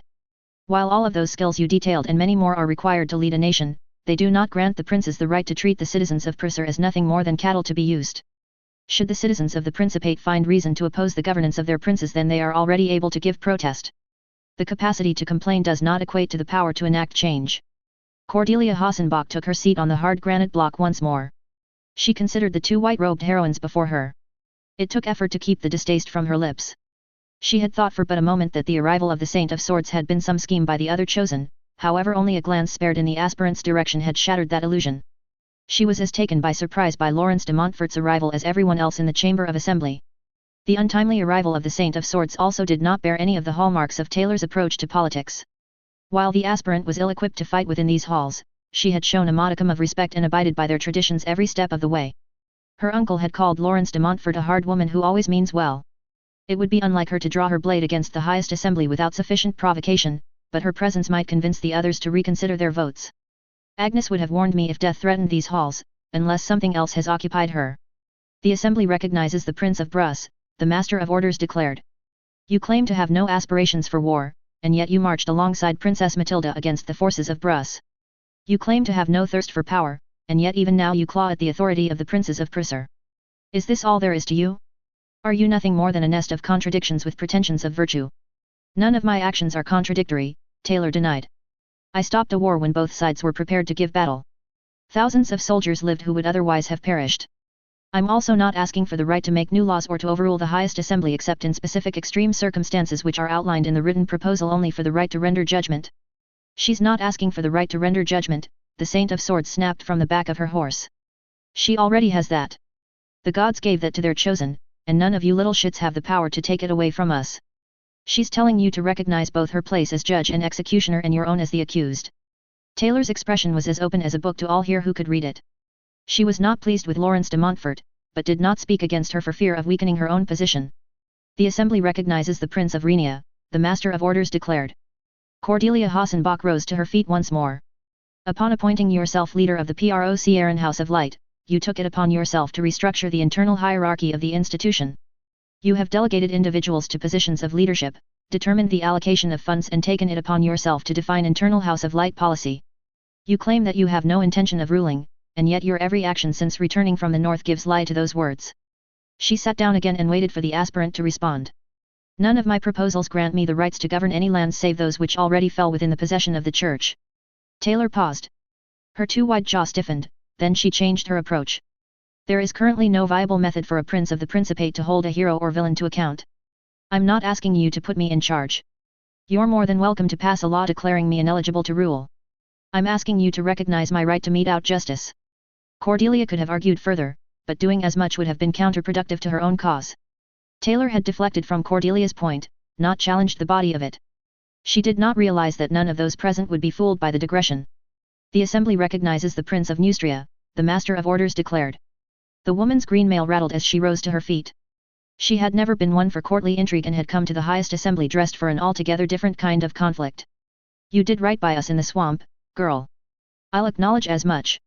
You might even make for a good royal arbiter, but who's to say your successor would be? We wouldn't just be trusting you with this power, we'd be trusting every person who comes afterwards. My proposal lays out rules. Terms that me or my successor must abide by. Those include the selection process for appointing my eventual replacement. Their authority needs to be acknowledged by the others among the chosen, and they require the blessing of the House of Light. The highest assembly has no say in the process, as by allowing them oversight it perverts the purpose of the position. This does nothing to assuage any of our many concerns. All of you should feel nervous, Lawrence de Montfort interjected. The peasants in the fields don't have any assurances that you are protecting their interests. It's about time you felt the same. This change is supposed to feel like the gods above are breathing down your neck and reminding you to be good little nobles or die screaming. What a brilliant proposal, Prince Arnaud smiled as he blustered. Why, how could we never have conceived? Shut up you worm, or you'll be a head shorter before the day is out, the Saint of Swords snarled from the back of her horse and leveled her blade at the man. I can sense the darkness that lies at the heart of you. Why, how rude. See how she treats me when all I would do is throw in my weight behind her proposal. It festers like an illness. How fortunate for you that I'm holding the cure. Threatening violence won't convince the princes that I'm right. Taylor stated. Cordelia suspected that Taylor had come to the erroneous conclusion that her earlier decision to avoid addressing Lawrence was incorrect. That if she played herself off as the reasonable party, then it might help to strengthen her own argument. While setting herself up as the animal handler holding the lion's leash might in other circumstances grant her a measure of legitimacy, doing so in the Chamber of Assembly only made a mockery of their procedures. Cordelia would curtail her involvement while Lawrence's intervention continued to undercut Taylor's proposal. She doubted that there was any argument the aspirant could present that would sway the minds of the other princes to her cause regardless. Think, Taylor. This house is rotten to the bone and needs to be cleaned. If some of them die today because they can't give up scheming, backbiting and betraying each other, so the rest of them can do their duty, then the Principate is all the better for it. Prince Arnaud did an admirable job at playing the part of the fool. With little effort he had redirected the aspirant's attention from assuaging Matilda's worries to arguing with her own ally. The assembly recognizes the Princess of Valenciennes, the Master of Orders interrupted their discussion with narrowed eyes and downturned lips. You presented the argument that heroes should sit above the law due to the circumstances of their choosing. By switching only a few words one could argue that thieves or murderers should be freed from the trappings of justice in turn. What sets heroes apart from any other ruffian? Why do their circumstances merit additional consideration? The gods appointed us, you scheming rat, Lawrence replied. I see no reason to consider the merits of a proposal that would allow one such as this to walk free. You're still prissy about that prince of yours I cut down? If you want to lodge a complaint with the heavens, then I can send you to join him. There's no need to pour salt over an old wound, Lawrence. It's better for all of them to understand where they stand in relation to us, Lawrence retorted. When the laws fail, something needs to change, Taylor addressed the original concern. Either the laws themselves or how they are enforced. Laws are not immutable and need to adapt to the society that they serve. Look around you, she spread her arms. For 20 years you waged war upon one another and blood flowed like water, staining the soil of this land. How many times must this folly be repeated? How many more wars just like this one will it take for you to admit that the system you have does not work? This is not a defense of your proposal, only a repudiation of our current system of governance. It is easy to set fire to another's fields, but much harder to grow crops of your own. The next time the dead king marches his armies south, will you even be able to find it within yourselves to stand together against him? How long until the enmity between principalities is so strong that even the threat of extinction is not enough to bind your peoples together? Can this nation survive even another decade of conniving before it falls apart at the seams? I repeat once more. Princess Leonore declared, this is not a defense of your proposal, only a repudiation of our current system of governance. If you wish to prevent disasters such as this one from repeating, then a series of checks, balances, and incentives are required. The full scope of reforms necessary are beyond me, but I know this much. If they don't acknowledge the reality of the world we live in, then they will always fall short. You will never be able to regulate heroes without their implicit buy-in. Cordelia signaled her desire to speak. The Master of Orders gave her a subtle nod. The assembly recognizes the Prince of Rhenia. The first Prince of Prusa has the resources of the most powerful nation on the surface of Calurnia at their fingertips. It cannot be understated how much harm could be done if that power was wielded without any restrictions. You posit the idea that heroes already exist outside the laws of our nation. Why then, would you elevate them above the first prince? What makes them fit to hold more power than the ruler of the principate? Surely laws should be enacted to curtail their power, rather than grant them more. The highest assembly barely serves as an adequate check on the power of the first prince. It does nothing to hold the rest of these rats accountable, the Saint of Swords stated. Lawrence, Taylor chided, looking up to the woman on the horse beside her. There's no need for names or threatening violence. You're blinding yourself, Taylor, she spat onto the limestone floor. The heads on these thrones have grown so bloated on their own wickedness that they aren't even willing to consider an idea that threatens their own power. Killing them won't solve the problem, Taylor replied, then returned her attention to the throne. Neither the peasants nor the priests nor the wizards have the strength of arms required to challenge the security of the princes of Prussia. That capacity lies solely in the hands of the chosen and the damned. Nobody else would even give you reason to pause. Who else could even perform the duty? The assembly recognizes the Princess of Ain. Forgive me, chosen, Princess Clotilde did her best to speak without trembling, but the tremors in her arms were plain for all to see. But you have made many claims as to the necessity of passing this proposal but have failed to provide an adequate reason as to why we should vote for it. Many new heroes and villains will arise in the years to come. There is no telling how much harm their actions will cause if it isn't regulated. While I make no claims as to the veracity of that statement, I fail to see how your proposal mitigates any of the disasters that are alleged to come. Surely you do not suggest that heroes will cease to apprehend villains if this proposal fails to pass? Are you suggesting that you would stand aside in the face of actions you deem evil without being given permission to judge us? No, no, you don't understand the breadth of this proposal, Prince Arnaud called out once again. Why, by declaring that named conflict will be regulated, the outcome is all but assured. Isn't that how all laws function? The Saint of Sword looked at the man, raised a finger and made a cutting motion across her own throat. He grinned at her and waved merrily in reply. The fourth proposal I prepared for your consideration addresses implementation, the aspirant replied. May I remind all speakers that the merits of the fourth petition made by the House of Light are not the current subject of debate, the Master of Orders declared. The Assembly recognizes the Prince of Rhenia.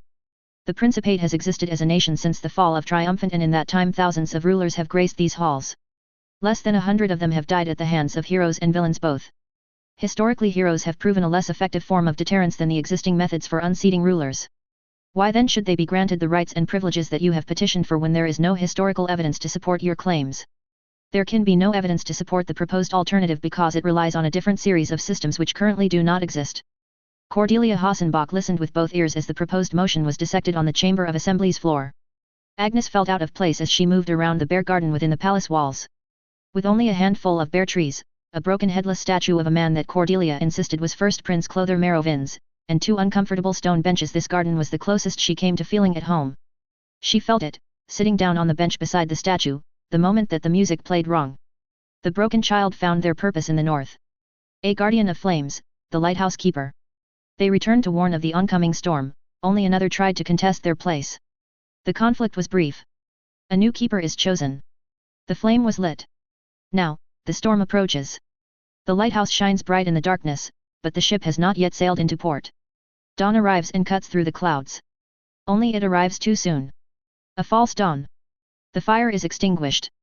The keeper descends the stairs, their duty done, only the clouds roll in once more as the false dawn fades away. The keeper sees their mistake and climbs the stairs once more, but time is short. The ship flounders at sea. It veers off course and will crash into the rocks without a beacon to guide it to the shore. Another tried their hand at threading the needle of time. A face with more faces than there were stars, whose presence could only be noticed through the ripples they cast on the pond. It was a crack, a tear in the weave of the future. Blame would be apportioned should the ship sail into the rocks. The sailors would blame the keeper, but the keeper is not at fault. Time needs to be purchased for the flame to be lit once more. Only, how? Agnes glanced at the cracks trailing across the courtyard and followed the small growths of grass sprouting between the tiles in defiance of winter's icy grasp, and glimpsed behind the curtain. Life in defiance of death, a path, a way forward. Even the darkest of storms could be navigated with the right captain. But who to choose?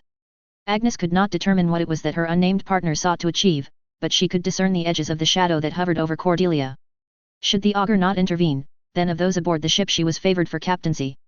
It was not the future that the augur had charted, and yet, was it one that bore navigating away from?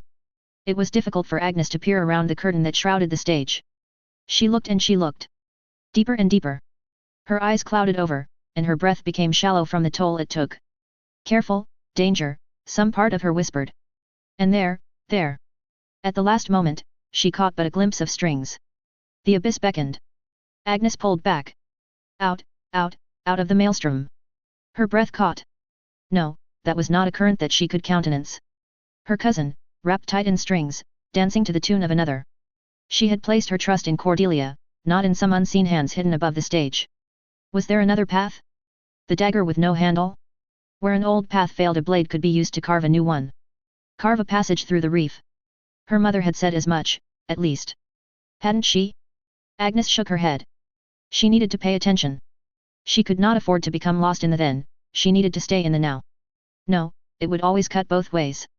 The foe she dueled with could seize the blade and bleed an ocean without perishing from the cost.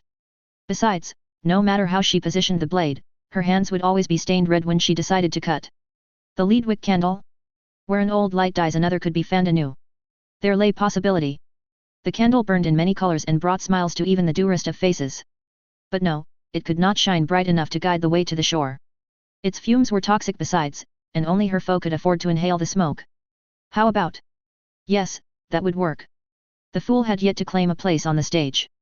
The faceless puppet master could only pull strings where strings were attached. He had no strings. None yet, at the very least. The fool did not know how to captain the ship. No matter. There were many ways to save the ship, and the fool knew how to play the part. Concord 5.14. The PROCR take on negotiations is to kill one of your own citizens, slam their mangled body on the negotiating table, then demand that your interlocutor pays you reparations. Procopia Lekapine, first and only hierarch of the Free Cities. If you hadn't challenged Lawrence's presence here, then maybe the other princes would be less confident and wouldn't have risked speaking out against her. At least a quarter of the blame falls on you if Lawrence decides to strike. Convincing the highest assembly to vote with me was hard enough before I had this added pressure. Before I could have lived with failure, now none of us can afford it at all. The assembly recognizes the Princess of Vale Ncis, the white-haired man intoned. I glanced up towards the short, aged figure on the dappled horse to my left. Despite holding a sword in one hand, it was clear she was at ease. There was a looseness to her. She was not yet poised to strike. She's going to attack if this motion fails to pass, and I don't think I can convince her otherwise. I'm half certain she's going to attack even if it does pass. Just vote the thing through and rescind it later if it's such a problem, you idiot rulers. You're making my job of keeping you alive so much harder. It's not just my plan that falls through if Lawrence swings her blade, many of you will die as well. It's much harder to protect you than to fight her, and I don't think I can stop her before she's killed at least half the room. You have stated that you do not wish to rule over us, and yet you attempt to pass a motion that would guarantee you the right to do so. If the only princes who rule over the Principate are the ones who do so with your approval, then authority resides within your palms. I turned my attention to the dark-haired woman in the yellow sundress. The tan skin of her face was smooth, and despite the harshness of her spoken words, her face looked serene. This nonsense again. I'm so sick of this argument when it's not true. Does the augur rule over the Principate? I challenged. Cordelia stiffened at the mention of her cousin. Her eyes narrowing on me. I fail to see the relevance of the first prince's cousin to the argument I have raised. Does the augur rule over the Principate? She does not, Princess Leonore answered, her lips pressed into a line. I've known many prognosticators in my time. She is not the first, she probably won't be the last. The strong ones all have one thing in common. They can control every aspect of your life should they wish to do so. Does that make the augur the ruler of the Principate? It is likely that she can manipulate everything that all of us will do. Is this entire sequence of events already predetermined at her will? The augur having the capacity to do as much does not make her the ruler of the nation. Furthermore, while the outcome of this debate may already be predetermined, there is no purpose in acting as if it is. We can only proceed as if our choices matter, because the question is meaningless if they do not. I'm less likely to influence policy in Purser than the augur is. Agnes Hassenbach is not presently within the Chamber of Assembly attempting to dictate policy. The Princess of Vale Ncis took her seat once more. It appeared that for now she was satisfied. I wasn't. Her absence here is meaningless, for her cousin bears her torch. Having the capacity to mete out justice doesn't make me the ruler of this nation. The augur is arguably more capable in that regard. The Assembly recognizes the Prince of Rhenia. It is not a question of capacity but one of legitimacy. It is the act of recognition that delineates the difference between a usurper and an ordained leader. My proposal doesn't allow me to declare laws. It doesn't allow me to choose rulers. It doesn't allow me to set levies, or order people around. It doesn't even allow me to decide what is a crime and what isn't. Doing any of the above would be a violation of those laws, except in the case of House of Light holdings. All it does is it allows me and other heroes to both determine guilt according to existing laws, and mete out justice if the laws are broken. When who lives and dies is determined by heaven's chosen, then they are the ones who decide who wears the crown. The difference between kingmakers and rulers is no difference at all. Cordelia's voice was hard. None of your arguments repudiate this underlying truth. Your failure to recognize as much only indicates that should you come into possession of such power, you would be unfit to wield it. I feel like we are just arguing in circles. Cordelia sat back down once more. The horse near the door snorted. I tensed. Recognizing our authority changes nothing, you scheming snakes. Do you think your laws protect you? If I decide that death is your due, then none of them will stop me from cutting you down, Lawrence barked out. I exhaled. The assembly recognizes the Prince of Brus. You slew another of the chosen in the middle of a cathedral in the sight of thousands. If you care so much for the proper application of justice, then why did you not drag him before the law to be judged?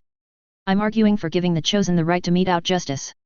Taking the reformist to task would fall within my line of duties were this motion to pass.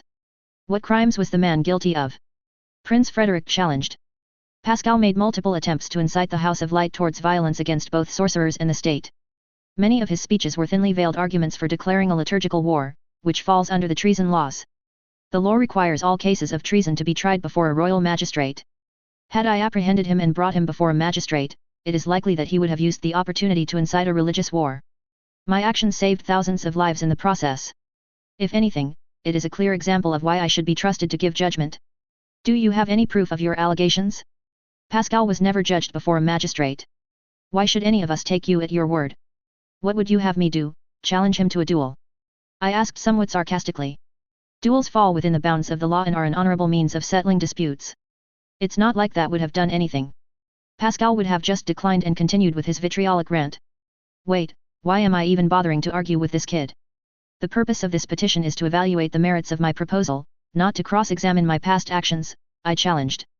The aspirant is correct in her assertion in this circumstance, the Master of Orders replied. The Prince of Brus scowled at the Master of Orders, then turned his attention towards me once again. You claim that the chosen are to be the arbiters of justice, and yet there is strife among you. How are we to trust them as judges when it is evident that heroes cannot trust each other? There have been multiple cases of royal magistrates tried for corruption, and even more of princes either poisoned or hanged. I'm not arguing that heroes are without flaws, or that there will be no internal bickering. I am only arguing that they would be less corruptible than everyone else. Frederick Goethel sat down again. The assembly recognizes the Prince of Rhenia. Both magistrates and princes receive many years of tutelage before they are deemed eligible for performing their duties.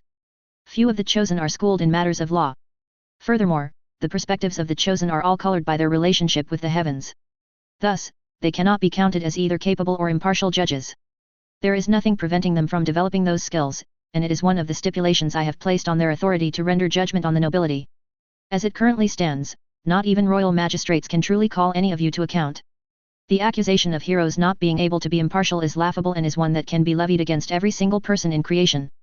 We are people just like you are. There was a brief lull in the debate. The highest assembly talked among themselves for a few moments. I took the opportunity to think. This is falling apart so fast. I cannot afford to verbally threaten them. It'll go down in the formal record and stain my reputation. How about, would that work? I can only try.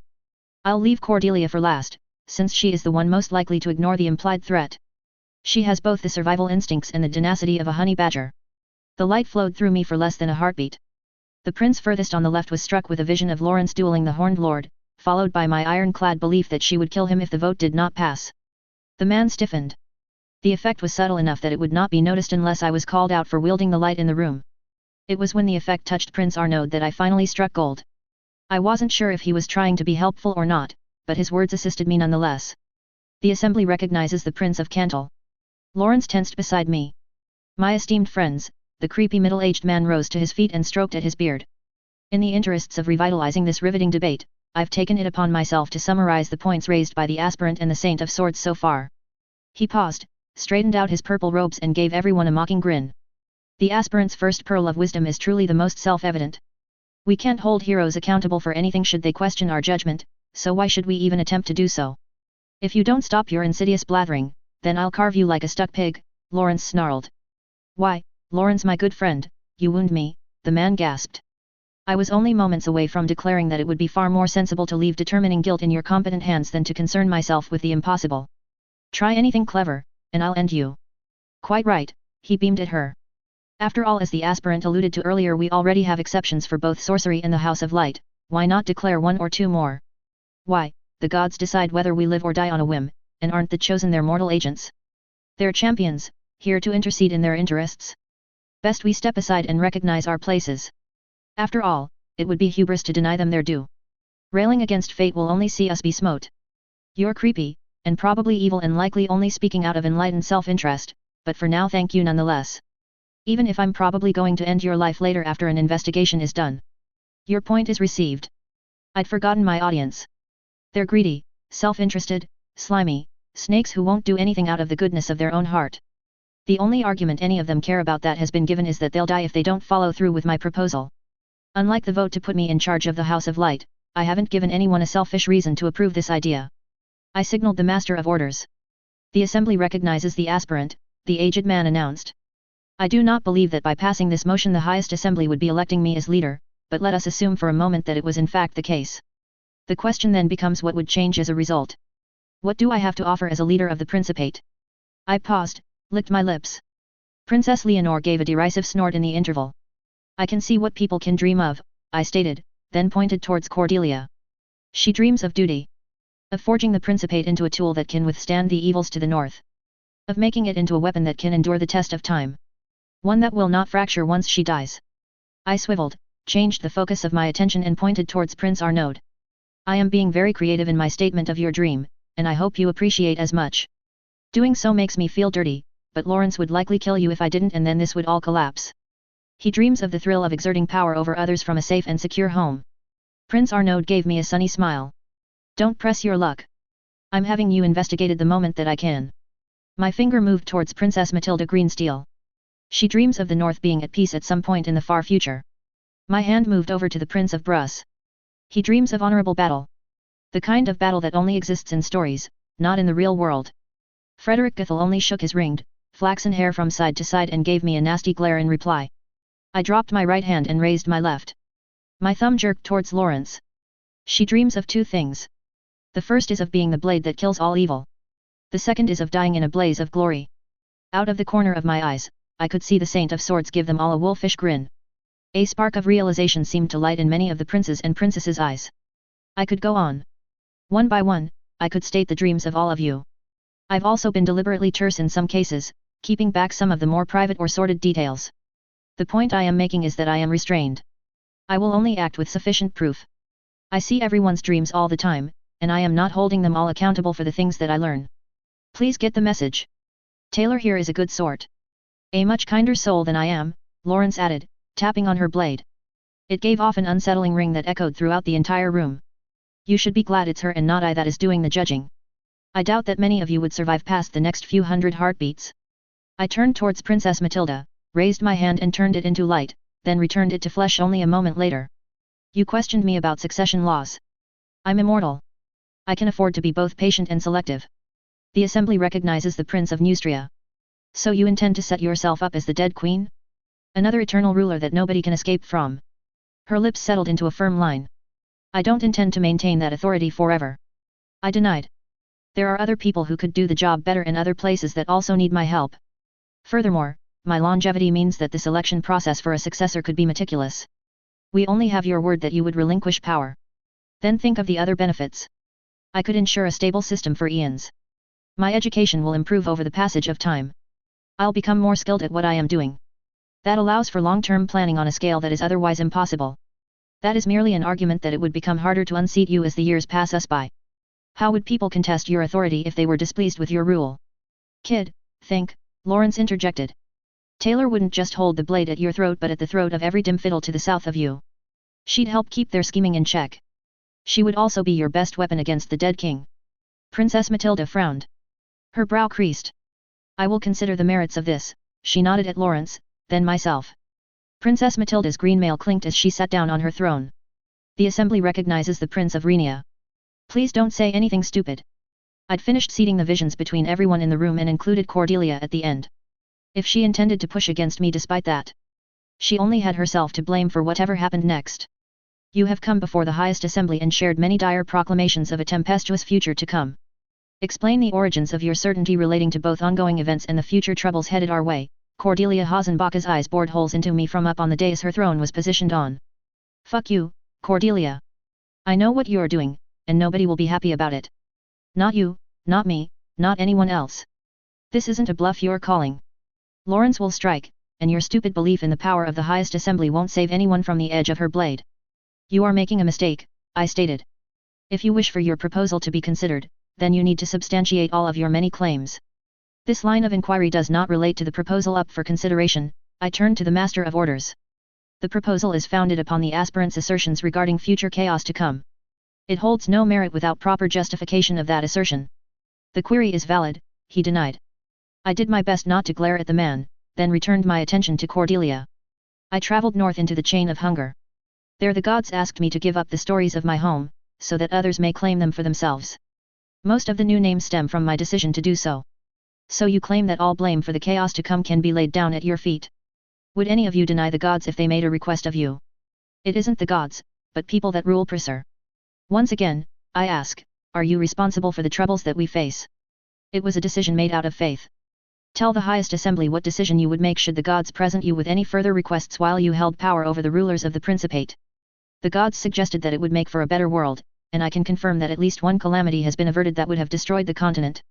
That is not an answer to my inquiry. I can't deny this. It would be smarter to, but it goes against my beliefs in a way that I'm not comfortable with. I'd do what they asked of me. Those words are proof enough that the aspirant would act on the wishes of the gods against the best interest of our nation. Doing what's right is more important than some lines drawn on a map, Lawrence cut in. There is much for all of us to consider in light of these revelations, Cordelia continued. Why should the aspirant be entrusted with any further authority when she is responsible for the troubles we are to face? Why should we consider her an adequate ruler when her decisions are always subject to revision at the whims of the gods? You should listen to her because it's cleaner than the edge of my blade, Lawrence declared, holding up her sword. You should listen because the gods know better than any of you. Don't, Lawrence. It's not worth it. She's ignoring me. If the Principate of Persur bowed to every petty would-be tyrant who marched across its borders and demanded we kneel, then we would long be cowed beneath the priestly boot, Cordelia retorted. You did an admirable job at starting to clean out the rot, girl, but cast your sight beyond these walls towards the nation we live in. You are the one who is blind to the strife this would bring. Another war would break between every principality the very day this motion was passed. 20 years of bloodshed because this nest of vipers couldn't keep their hands away from priestly gold. Lawrence shook her head. It's time for us to cauterize old wounds. That boil has already been lanced with a proposal passed less than 3 hours past. Maybe the Principate was a bastion for good once, but those days are long past. It appears that you have not listened to even a single word that I have said, Cordelia scowled. Better to consign the old order to the fire to make space for a new one. Cordelia turned towards the other princes. There is no surviving for any of you who attempt to pass this proposal. Your own families will hold you to account should you vote in its favor. To do otherwise is to court disaster. They would risk having another wrest control of the principality out from under them. You can also be assured that your fates will be more gruesome than whatever end Lawrence de Montfort threatens with her blade. I don't have much more to say, I stated. Failing to pass this proposal would be a mistake. This is not Pries, or any other villainous nation. You cannot expect to behave like a villain and not have heroes act against you. It doesn't work that way. You expect for heroes to hold villains to account. You beg for them to save you from evil, but then complain when they turn their eyes on your misdeeds. Following moral guidance and accepting limitations placed on your power is part of the price of being good. The Prince of Rhenia moves for vote over the motion, Cordelia stated. One vote after another was cast. Each one felt like a ball of lead sinking into my stomach. Princess Clotilde of Ain gave a pretty speech before voting about wishing she could do otherwise. The same goes for Princess Matilda of Neustria. Didn't stop either of them from voting against it. Not a single vote went my way. The votes have been tallied, and the outcome has been determined. The motion too. No, Lawrence declared. The silence was so loud that even the dead could hear it. Lawrence, don't. I'll take out her horse first if I have to, then seize them all in balls and float them into the sky. I'm not sure if I can move fast enough to save them, but I know how hard it will be to stop her in a fight. I warned them all that this only ends one way. I could see the princes and princesses staring towards the broken door. Prince Arnaud of all people looked the most at ease with the disaster that was about to unfold. It's not worth it. My plan fails if this comes to blows. You're a good kid, Taylor. I need legitimacy. Killing them will only damage my cause. You'll set everyone against both me and the House of Light. I was tense, ready to act the moment that Lawrence did anything. You'll do right by everyone. She's not listening to anything I say. Don't do this. There's always another chance. It doesn't need to pass now. I can try again with the next ruler. Think. Think of all the blood and suffering that will come because you chose to back down in the face of refusal. They'll never hear you out. Not these princes or any of the ones that come after. She shook her head. That's how a villain thinks. We can do better. Killing them isn't changing anyone else's mind. My eyes remained riveted to Lawrence. I couldn't even afford to blink. I'd only have moments to save people if she decided to act. They'll never appreciate what you're doing for them until they're the ones who have to pay the price. They won't pay anything. New rulers will rise in every principality. There's going to be chaos, infighting. Maybe even a return to the civil war. There's always a cost to changing the world, Taylor. For something new to rise from the ashes, there needs to be a fire first. The Princess of Valenciennes climbed to her feet and took one step towards the door. Lawrence's eyes hardened. You won't be able to fight anywhere else if you do this. No chance to fight against the kingdom of the dead. No battle against the calamities in Pries, I pleaded. There can be no negotiating now with these conniving eels. No putting it off and trying again later. No, this was always going to end one way. You told me that my way was better. Trust me here. You don't need to do this. Lawrence shook her head. Better to buy a new blade when the old one breaks, than try to piece together the shards. Don't throw away your life for no reason. Bringing an end to these pompous pricks who sow nothing but strife is more than reason enough. I'll fight you if you do this. Please. I don't want to fight you. Not for them. Not over this. What was it you said would happen if I broke into these chambers? You're making this decision blind to the consequences. Her eyes gained a faraway, wistful look as she listened to what I said. I always did, she murmured. What's one more time before it all ends? Her voice hardened, then she turned her attention away from me. There can be no truce with the enemy. I saw her hands start to tighten on her reins. Lawrence, no. She swung. Step aside, Taylor. I tried to manifest a barrier before the incoming blow. I tried to surround Prince Arnaud in a ball and pull him out of the way. It didn't help. I was too slow. Both shields shattered, and a red line traced itself across the man's neck. A lance of light departed from my fingertips. It was unfortunate, but I couldn't affect Lawrence directly. Stop. This is wrong. Her blade was suddenly there. The beam of light was deflected towards the Princess of Valenciennes before it struck Lawrence's horse. I tried to will it away. My thoughts moved too slow. There's nothing wrong about laying this corpse of a nation to rest. The princess didn't even have a chance to scream as her head disappeared in the blast. The eyes of the nobles started to widen, but none of them moved anywhere near as fast as the two of us as we struggled on the Chamber of Assembly's floor. Balls of light manifested around each of the rulers. I raised my hand and the blackened oak roof of the Chamber of Assembly exploded. You're making a mistake. Why would they ever hear us out if we take what we want by force? Lawrence's mount began to trot towards the thrones. 3 more lances headed her way. She rose her blade to deflect them. Better you lead Prisser than anyone else. I'm going to have to kill her. All 3 beams vanished before striking, then a spear of light rose from beneath the mount and impaled it as the spheres began to rise. Lawrence de Montfort can walk, she declared. The world rippled. What was that? A command? Did she just order the world to obey her whims? No, that's not quite it. The moment she spoke, her words became true. True, as if they always had been. A decree. It was a decree. Lawrence threw herself off the dying beast. I tried surrounding her with a sphere. Her arm reached out. The sphere started to close in on her. It shattered against her touch. She extended her blade. The spheres passed through the roof. One of the nobles let out a scream.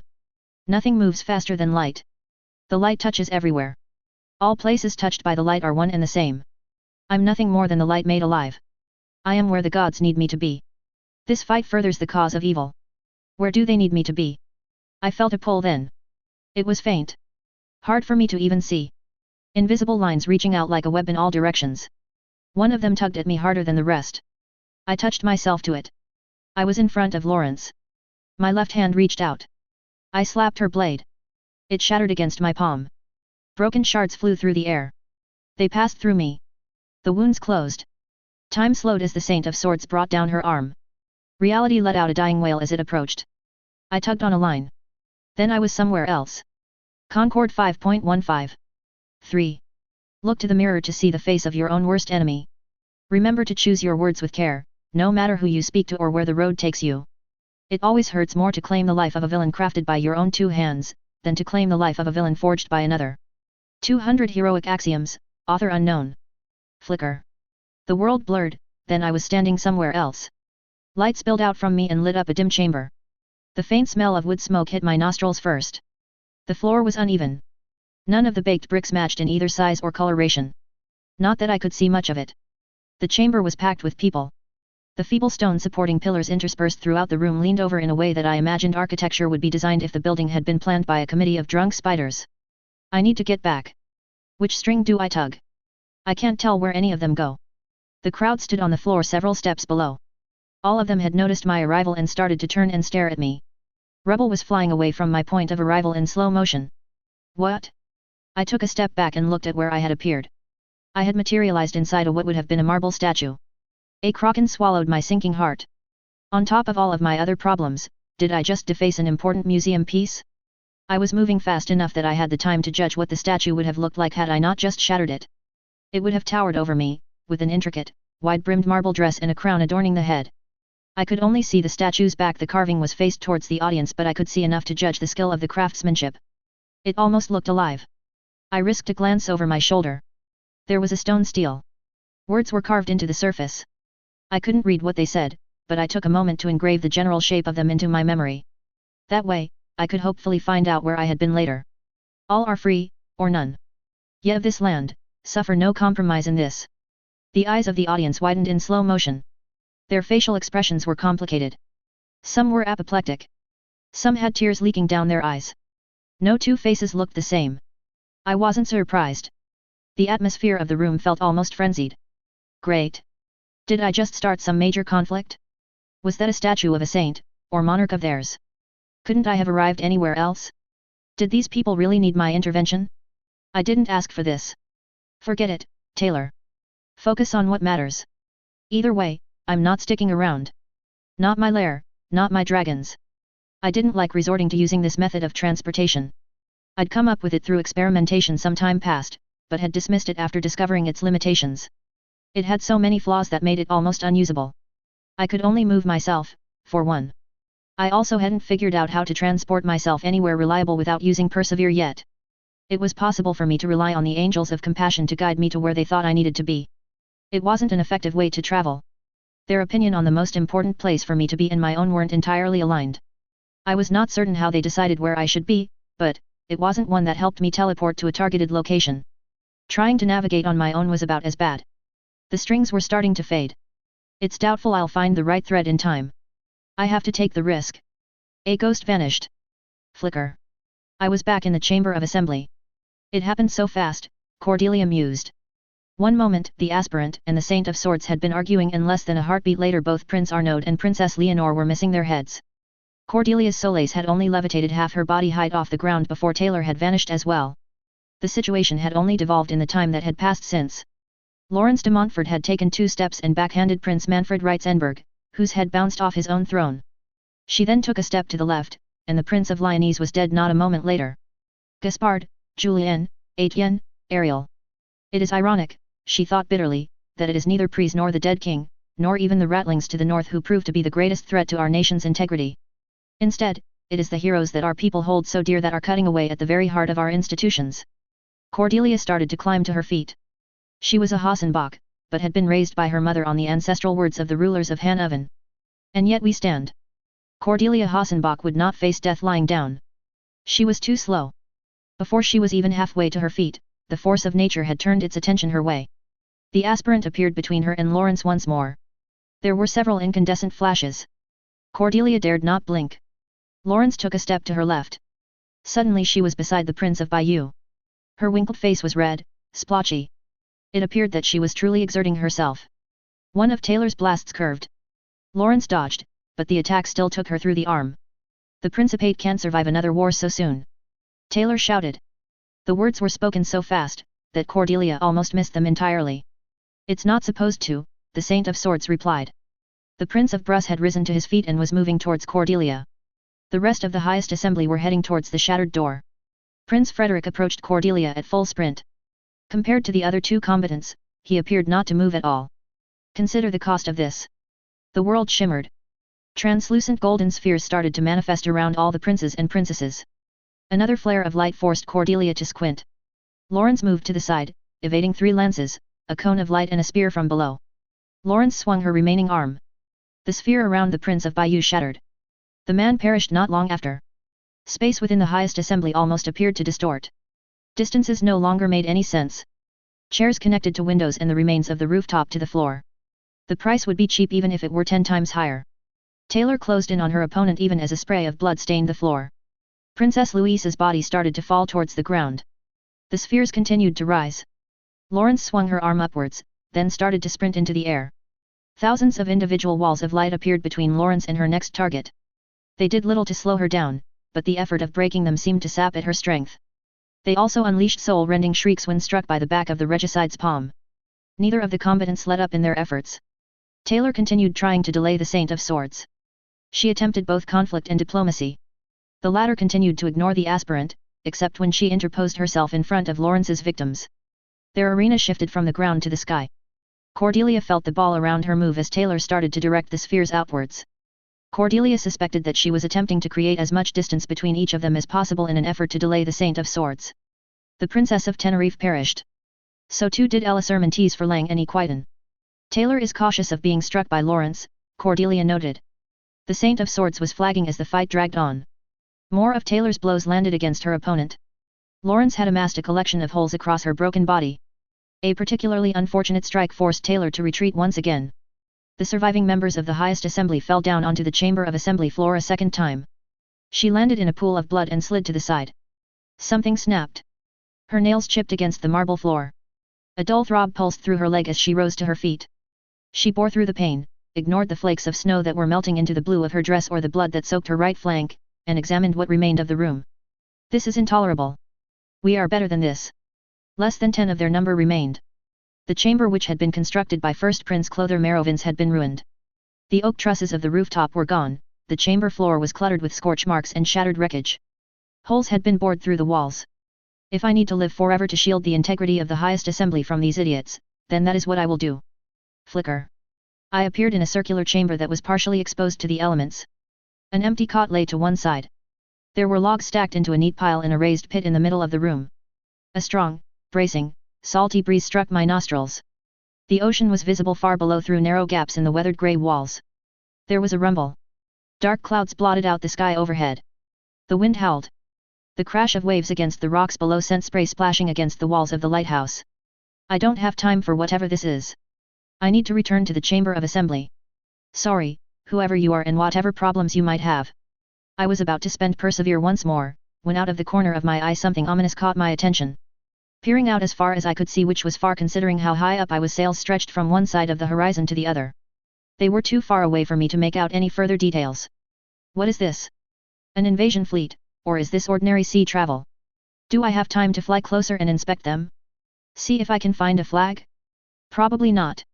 I've already burned through what must have been 3 seconds, and it already feels like I've spent too long here. The strands continued to fade from my perception. They had gone from shining webs to dim trails of smoke, silhouetted against an evening sky. I glanced behind me once again. The fire was not lit. My eyes rose even further. They rose, then peered through the gap at the opposite end of the tower. I could barely make out a long bridge that extended towards a harbor on the coast through the oily, dense fog. The city on the other side looked as if it hadn't even woken up. I doubted it was true, but few roofs extended beyond the blanket of mist. A small collection of fishing ships was nestled safely within the harbor. Nothing that I would qualify as an ocean-worthy vessel. Foam lathered itself across a rocky shore. There wasn't another lighthouse in sight. There wasn't even a lit torch to help people navigate closer. I didn't have the faintest idea of where I was. Maybe Ashur, or the city of bought and sold. There were other locations it could have been, but I dismissed most of them immediately. This place did not have the right style of architecture for dormer or pries.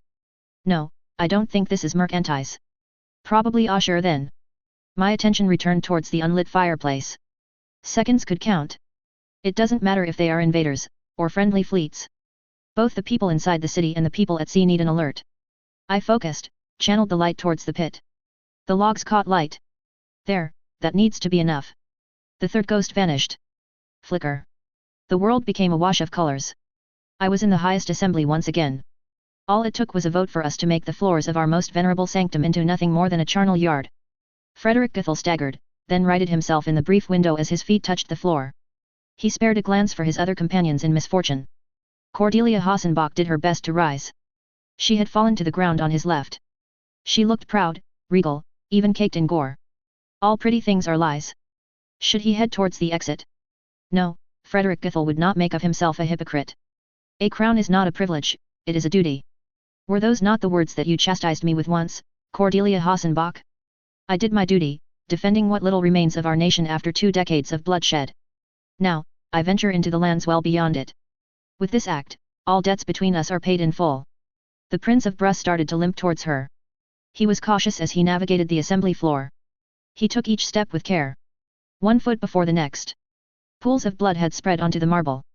He knew that were his attention to lapse, he would find himself licking viscera off the cold stone surface. Frederick Goethel came to a halt.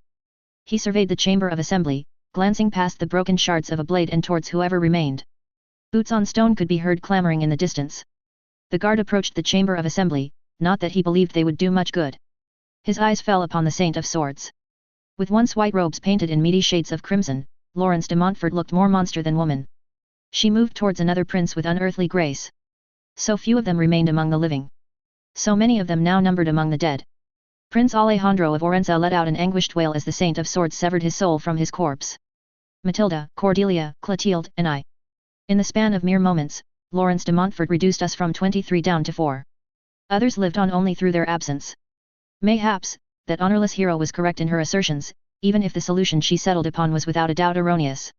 Laurence de Montfort, I challenge you to a duel, he declared. Frederick Goethel was certain that he would die should she accept the offer, but there is a slim possibility that he could anchor the chamber of assembly until the aspirant returned from wherever it was she had fled to. She might make a mockery of all that Priscilla was, but she was all that stood between the remnants of the highest assembly and the final tug of the noose. Priscilla cannot survive another civil war right on the back of the last one. The Saint of Swords froze, then spun towards him. She was spry for a woman who was down one arm and riddled with holes, but Frederick could read the fatigue in her pallor. Face pale and eyes clouded, he would hazard that the sum of her life had already been spent down to the very last coin. Kid, this is a battle, not a duel, she snorted. What's more, neither of us carry blades. We could call for the guard. They are certain to have swords. Are you a fool? You think I'm gonna twiddle my thumbs and wait while I bleed out? I've been a fool for the full span of my years. It would be an honorable way to have my life cut short. There is no honor when fighting evil. Only bitter tears and bleeding. Laurence de Montfort took 1 step towards him. I dream of banners fluttering in the wind, Frederick whispered softly. Of men marching north and waging war against the darkness that resides there. Maybe you could have lived if things had played out another way, but the votes were cast. Yours was no exception. All of you need to die for this place to finally be cleaned. The distance between them halved. Frederick's heart thumped, his fingers twitched. He tried to raise his palms in defense. His reactions were too slow. The space between them halved once again. There was a flash, then a blade of light sprouted through her chest from behind. Laurence de Montfort gasped. Make the best of my sacrifice, kid, she gurgled. The weary figure of the aspirant was visible behind the corpse. She stood stiff with her right hand clenched around a dagger made of light, her left grasping at air, and said nothing. A harsh corona of light spooled out from her. There was a wild, angry look buried deep within her eyes. It is not a person that I gaze upon, but a wounded animal that until now had been hidden away deep in its lair. It is prepared to maul us all now that it has been dragged out of the safety of its own home. What does it say about you, Cordelia Hassenbach, that you turned the woman who refused to allow 2 armies to clash into this angry monster? Don't let them be build up the same house again over what's left of my corpse. Laurence de Montfort's last words spilled out as barely the faintest of whispers. Her eyes glazed over, then she fell to the floor. The Saint of Swords was dead. The Prince of Brus focused once more on the other terror in the room. There was a fragility to the aspirant, despite how intimidating she appeared to be. Well? She addressed Cordelia Hassenbach in a defeated tone. Have anything else to throw at me? I warned you what would happen. Going to blame me for not being fast enough, or for not saving enough people? Frederick Goethel looked back and forth between the first prince and the hero. The former was an impassive mask, the latter a face stained with anguished lines. A face that mirrored the pain he felt. I dislike the shape of this. The entire of Priscilla may fall apart should these 2 women come to blows. How can I salvage my home from this wreck? Am I even able to? My sense of the strings tying me to other locations at last slipped away. Laurence de Montfort's corpse collapsed to the ground in front of me. She fell more to fatigue than to anything else. I felt both angry and drained. More drained than ever before. It was as if I was a ball of emotions at the bottom of the ocean, pressed down upon from above. Killing someone that I'd liked as a person felt so much worse than killing anyone else. The chamber of assembly was a picture of ruin. 21 corpses littered the floor. 19 princes or their representatives, a horse, and that of my friend. At least the master of orders and the scribes survived. The fault for this travesty lies with the chosen alone, Cordelia declared from the other side of Frederick Goethel. Funny wording, that. It can imply that it's my fault, or that it's Lawrence's. I just had to kill my friend because you weren't prepared to put aside your national pride. Already plotting, and their bodies haven't even cooled. Show some tact, Cordelia. I glared at her. Her blue dress was stained red with blood and gore. She tried to affect a regal air. Frederick Goethel tried to speak, but I talked over him. His handsome face became flustered at the interruption. No, I disagreed. It lies with you. You could have passed the motion, then rescinded it later. Claimed it was passed under coercion. I wouldn't have even fought you on it. Your proposed solution is not an acceptable one. Doing as much would weaken the very foundation of the Principate. Then you could have helped me. You were one of the first people I showed it to, Cordelia. It wasn't as if you didn't have the time.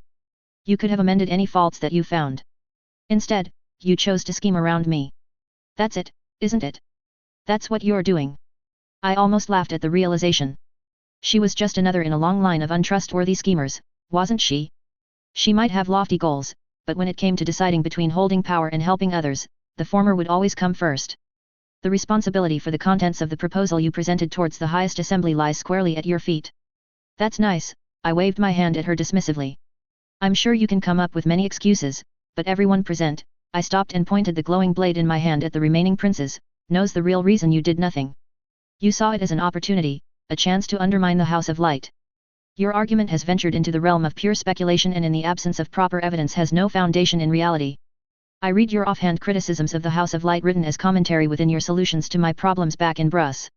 You're not fooling anyone with that lie, Cordelia. Nobody here believes you. Your proposal to allow the chosen the right to judge, try, or execute members of the highest assembly was turned down only mere moments ago. If you wish to level an accusation against any members of the highest assembly, then you may follow the correct procedures. You don't see people as people, you see them as tools, Cordelia Hassenbach. You took the ideas I brought forward and dismissed any that couldn't fit your existing vision, then kept all the rest. Then one day the tool showed political aspirations and well, we can't have that, can we? So you decided to let me sink instead of shoring up the gaps in my idea, never mind the fact that I came to you for help beforehand. I warned you before the motion was presented that none would vote in support of it. And you did little else. You didn't propose amendments. You didn't suggest ways to fix it. I went to people with the right skills for help, and none of them were willing to give my ideas the time of day. So I stopped and thought and decided to try anyhow. After all, isn't it better to try and fail than not try at all? I was even prepared to accept failure, so long as I tried in the first place. No, the reason this played out the way it did is because it was politically convenient to you. For Cordelia Hassenbach ignored the Prince of Bruss as well.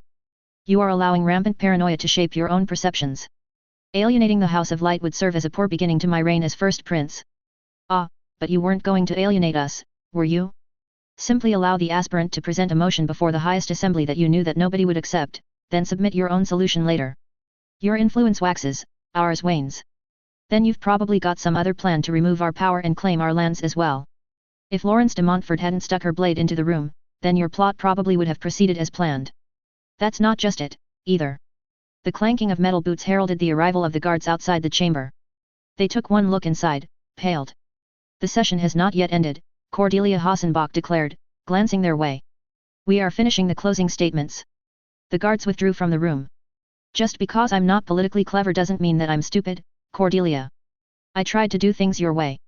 I looked up your laws, drafted a proposal, showed it to the people who I thought could offer advice and listened when it was given. There was a lot I probably could have done better, I acknowledge as much, but not for a lack of trying. You were one of the first people I showed it to, and you let things play out. It does not take much in the way of political acumen to determine that a proposal allowing chosen the right to determine high justice undermines legal institutions, grants heroes immunity from accountability and makes a mockery of our culture will fail to pass. Furthermore, the assertion of the inherent righteousness of the chosen assigns them a degree of moral absolutism which has no foundation in reality. Don't deflect or change the topic. This isn't about the contents of the proposal. This is about the fact that it made it this far to begin with. Rampant distrust of your own allies only makes for fair weather friends. That distrust is earned, I hissed. It's earned because things like this keep happening to me. You don't need control over everything, Cordelia. You could have argued with me about this in some hidden room and convinced me of some other plan. I am not the one who attempted to set herself up as a reigning monarch over the Principate of Prussia. You're doing exactly that. You do it with proposals, and schemes, and clever manipulations, but you do it all the same. I have not set myself up as a tyrant. All the actions I have taken on behalf of defending the Principate have been through entirely legal means. It is legal to allow the plans made by unskilled politicians that were drafted in an effort to save your own nation to proceed so that you have an excuse to weaken their authority. I agreed. It doesn't make it less of an ugly thing to do. It is your proposal and not your allegations into my motives that we are here to examine. You know, I'm tired of you saying that. I held up the blade in my hand. The way I see it, you gave up those rights when this happened, I argued, gesturing towards the corpses. This isn't the highest assembly anymore, it's a battlefield. Your pretty rules have long since gone out the hole in the ceiling. And between the two of us I have far more experience on a battlefield, Cordelia. Your failure to acknowledge our present circumstances does little to bolster the weight of your argument. Even battlefields have rules of engagement. You seized power by marching an army down south and forced people to vote for you. It was a civil war. I'm not even denying that, but if your country's version of electing a leader is putting whoever has the most capable army in charge of the nation, then you have no grounds to judge me for bringing a motion before the highest assembly. Only one of us actually attempted diplomacy. War is what happens when diplomacy fails. My armies adhered to all PROCRN terms of engagement, and it was the chosen not the princes who violated the sanctity of the highest assembly. She keeps bringing up the fact that she sticks to the law, as if that really matters when she's using the law to hurt people. You don't get it. You can do plenty of evil without ever stepping across the law. Being good means holding to the spirit, not the letter of the law. It means doing what is right because it is right, not just seeing the law as a means to an end. If you hold the law in such contempt, then why did you bring your proposal before us? It was an attempt to fix what is broken. To make the laws better serve the people under them. I'm not saying that all laws are bad. If I was, I wouldn't have started by trying to fix them. I'm saying that the current system doesn't work. Was it not you who claimed that I dream of securing a future for my nation? She raised an eyebrow at me. Don't kill her. It was hard. I was angry. There were so many unnecessary deaths that could have been avoided if she had been willing to work with me instead of against me. 20 people lie dead because you weren't willing to bend your neck. Forgy the Prince of Brus tried to interject once more. And all but one of them died performing their duty. I glanced at the remaining people in the room. Princess Clotilde looked queasy, Princess Matilda's face was an impassive mask. Nobody else dared to speak. Duty. Duty. Duty. I spat the word out. Does duty keep you warm at night? Does duty matter more than the many lives that will be lost as a consequence of this? Their lives were forfeit regardless of whether the motion you presented before the highest assembly passed or failed. Better that their sacrifice achieved something of worth, than for it to go to waste. I let out a strangled laugh. Forgive the Prince of Brus's face had started to go red. That implies there were only two possible outcomes, which is a lie. The only path on which they lived was the one where Laurence de Montfort chose not to draw her blade. That is because of the flaws of your own culture which can and should be challenged not out of any necessity. This disaster should have served as enough of a lesson to convince you of the foolishness of attempting rapid cultural reforms. I'm so tired of this. It's only the presence of the angels that's preventing me from killing you. My shoulders loosened and my anger uncoiled. Out of everyone in the room, why should she have survived? She wasn't a better person than any of the others, she was only better at playing the same rotten game as them. Fuck it. I'm tired of keeping this to myself. Bottling in how I feel about people who deserve to be 6 feet under. I am only one short step away from killing you, Cordelia Hassenbach. I knew it was the wrong thing to say before I even said it, but at the moment it did make me feel better. I needed everything I could latch onto to help me keep my restraint, even if it looked bad on the formal record. Frederick Goethel blanched of color. Not only would prove yourself to be a hypocrite once more should you choose to do so, but everyone would rise against you. Cordelia warned. I doubt that, Cordelia. I doubt that very much. Her face was an impassive mask. Prussia is a nation of morally bankrupt schemers. You've proven multiple times that people mean nothing to you. You do nothing to address emerging threats, rely heavily on political manipulation to the point it eliminates the possibility of uniting as a people, are blind to your own failures and are resistant to change in the face of catastrophe. Even your claim of being a bastion of good is just a thin layer of paint smeared over a steaming pile of manure. I smiled an ugly smile at Cordelia. Do you want to know why I have not? You have not because we are the most powerful good-aligned surface nation on Calurnia and you cannot afford to alienate us, she replied. You're wrong. I haven't, because it's the right thing to do. I haven't, because there are angels reminding me that we can do better than this. I haven't, despite the fact that there is a story from my old home that tells the tale of two villains, a snake and a spider feuding with each other. The snake has a pet prophet. I looked at Cordelia meaningfully, but the spider still wins at the end. It should have been evident from my frank dismissal of your initial proposal that the matter should have been tabled and another should have been recruited to further your political ambitions. Maybe you're right. Perhaps I should have. Then why did you bring this disaster of a proposal into the highest assembly? The only people who were willing to work with me were the ones under my command. Many of them just don't offer advice that challenges my perspective, or the advice they offer me is bad. They'll try to make my idea work, not offer alternatives. That leaves us here. With me being told that my solution isn't good enough, but no counter-proposal being suggested. It would be wiser for you to leave a system that you do not understand alone, than make changes to it while blind to the consequences. I'd rather try and fail, than leave things as they are. All of you are willing to just let things fall apart. You look around at your nation and go, well, it's always been that way, so best we don't change anything. Not me. I've quite literally lived through the apocalypse before, and I'm not about to start letting one happen again. The many proposals that I drafted for your own review, some of which have already been submitted to the highest assembly, stand in stark opposition to your accusations of stasis. I thought as much as first, but I'd bet the only proposals you have passed are those that help you consolidate your own hold on power. I passed a motion to curtail pre-C efforts to undermine our economy through the use of third-party funding, as well as a ban on trade of certain goods with Callow. Neither of which have increased my popularity with the other nobles or have anything to do with my own political position, and instead help stabilize Persir itself. But the idea of holding the nobility accountable is repugnant to you. The idea of one day having to appeal to a child without any political schooling when determining how to govern this nation is repugnant to all of us. Systems take time to change and should not bend to your whims merely because you were handed down power from the gods. You don't get it, do you? Even the idea of doing good is foreign to you. To be good is to uphold one's duties and responsibilities, to not flinch in the face of the enemy, to stand in defense of one's people when evil encroaches on the borders. All you've done is proven my point. People no longer matter when you define good that way, only outcomes do. We aren't tools to be used, Cordelia. Our value isn't determined by what we can do for you, or how much you can trade us in for. You are blind to what a nation is. You ignore our collective identity in favor of pursuing this idiocy. Red mist rose in the corners of my eyes. Why can't she see that the collective identity of the Principate is poison? Better that the nation dies than the people do. Cordelia raised her bloodied palm and pointed her index finger towards me. I felt something then. The brush of an ephemeral presence, almost. The imagined sound of dark laughter echoing throughout the shattered room. The illusory touch of a knife sliding down the back of my neck. The last gurgle of corpse, before their final breath runs out. Why doesn't this surprise me, Cordelia? This seems fitting, doesn't it? You, a villain, after everything else. Just like all the other nobles cowed beneath your boot. Forgive me for interrupting. Frederick Goethel shouted out, his cheeks red and flustered. Both of us turned and looked at him. My attention returned to Cordelia once more.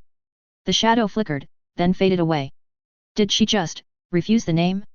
I only need one lifetime to ensure that this folly never sees the light of day, she declared, her chin raised defiantly. I blinked. Only if you live long enough to do that, Cordelia. I'm not convinced that you deserve to. Concord 5.16. The only acceptable type of sacrifice is the type done by somebody else. Dread Emperor inimical, the miser. Enough. Frederick shouted. A nation with no people is no nation at all, and that is what we will have if the two of you should come to blows. When the drow rise up, or the empire calls or corpses rise out of the waters of our lakes only to breathe down our necks, who will stand with us? Do you believe the chosen from other lands will flock to our banner after we've alienated our own heroes? Will they turn away from us and claim that we are nothing more than another example of evil fighting amongst itself? We will die standing on our own, because we could not find accord when the call to war was given. He turned towards Cordelia Hassenbach. Perhaps you might consider it to be unfair, or beneath you, or unprincipled to compromise with the aspirant, but you will find a way to make amends to her regardless. I do not claim to know the lay of your thoughts. I cannot judge why you decided not to offer her any advice before she approached the highest assembly, but all of us can measure the cost of it. We teeter on the precipice of destruction because the two people wielding the most influence within our nation cannot seem to find common ground. He paused, panted, looked between the two of us as if he was appraising two wild animals, before turning his attention towards me. And you might consider it unfair, or beneath you, or unprincipled to compromise with the first prince, but you will do so as well. Think of all who will perish as a consequence of your feuding. More will suffer and die should the bells toll and the banner of war be raised once more. The only ones who benefit from this conflict are those who do not deserve for us to strengthen them. Silence fell over the chamber of assembly. It was a spirited speech, and in other circumstances I might have paid it more attention. But, not now. Not while I was furious. I need to get out of the room. If I don't remove myself from this situation, then Cordelia will die. I can't afford to do that. It would mean admitting that I'm wrong about good being able to achieve anything of worth through honest attempts at communication, and that's not a loss I'm willing to take. My hands shook from the effort it took not to kill Cordelia. I'm leaving. I turned and started walking towards the door. Wait! Frederick shouted once more. I didn't stop walking. I didn't even slow down. Leaving this chamber would make the Saint of Swords' death meaningless. I've died twice. Death is always meaningless. Could you truly be satisfied if you gave up on your own vision for the future? If I don't leave, then I'm going to do something that I think everyone will regret. I believe that you would also regret departing with matters unresolved. I stepped around the pulped head of a prince I didn't recognize. I was almost at the door. I'm not sure if I can stop myself from killing your villainous leader if she opens her mouth again. Would it also offend your sensibilities if Cordelia Hassenbach were to hold her tongue, and you conversed with me instead? Why do you care? I spun to face Frederick Goethel.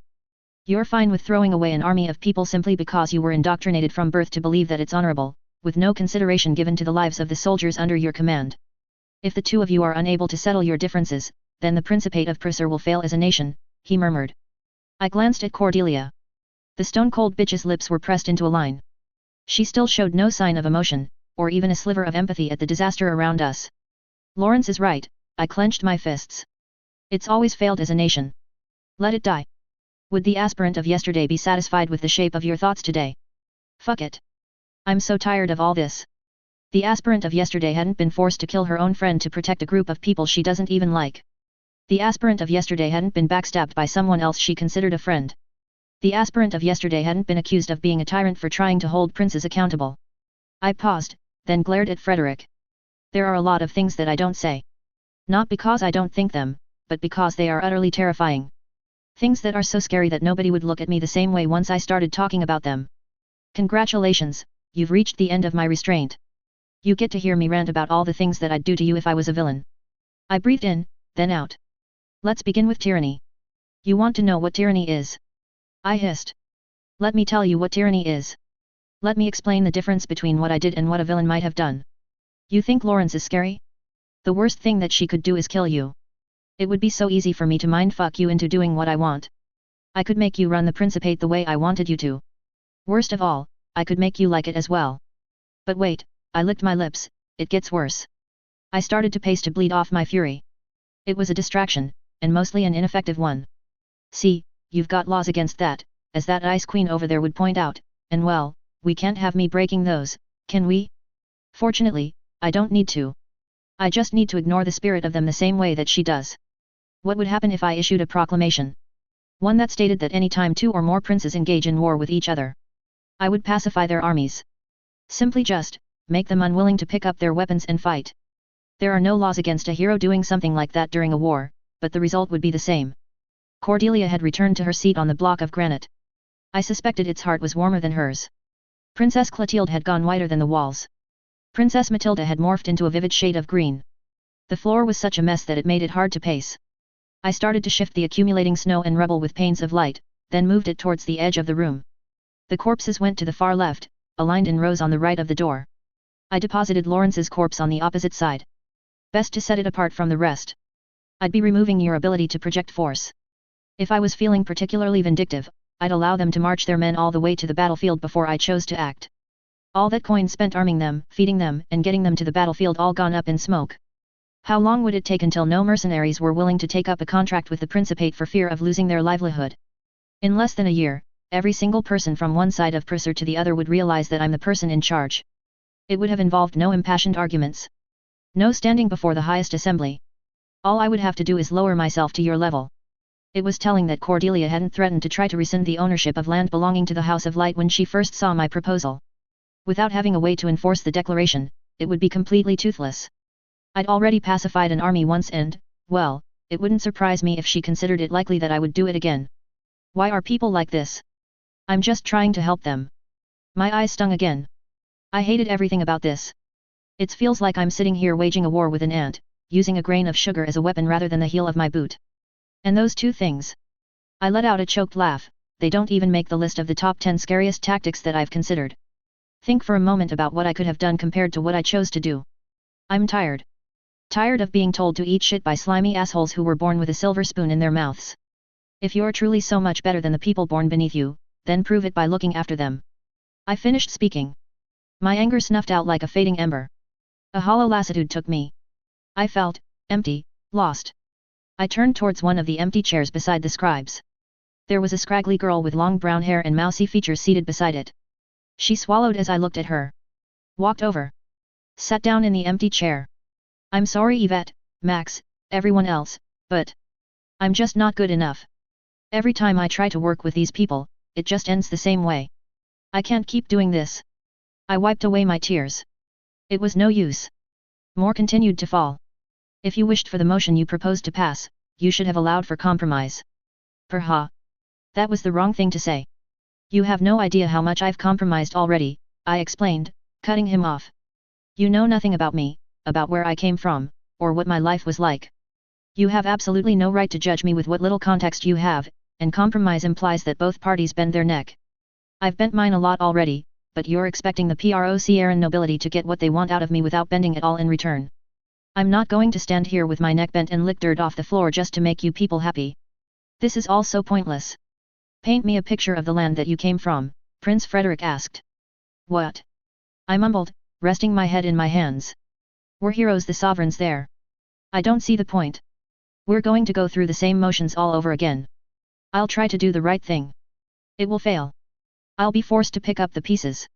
Then all of you will look at me as if I am mad for even trying to do something that isn't done out of rampant greed. You accused me of approaching dialogue with you without sufficient context. You cannot expect me to establish the context I require without making an effort to amend the gap in my knowledge. It's all in a new church book. Besides, I talked to Cordelia about this. It isn't as if she doesn't know my story. Consider the fact that most of us have not had the time to read through recently published House of Light literature. Fine. Not like this changes anything. Depends on the place. Where I lived, no. Then why did you suggest they should hold power over the Principate? Our society was different. We were closer to the gnomes. According to Cordelia, the system of government that we used there wouldn't work here.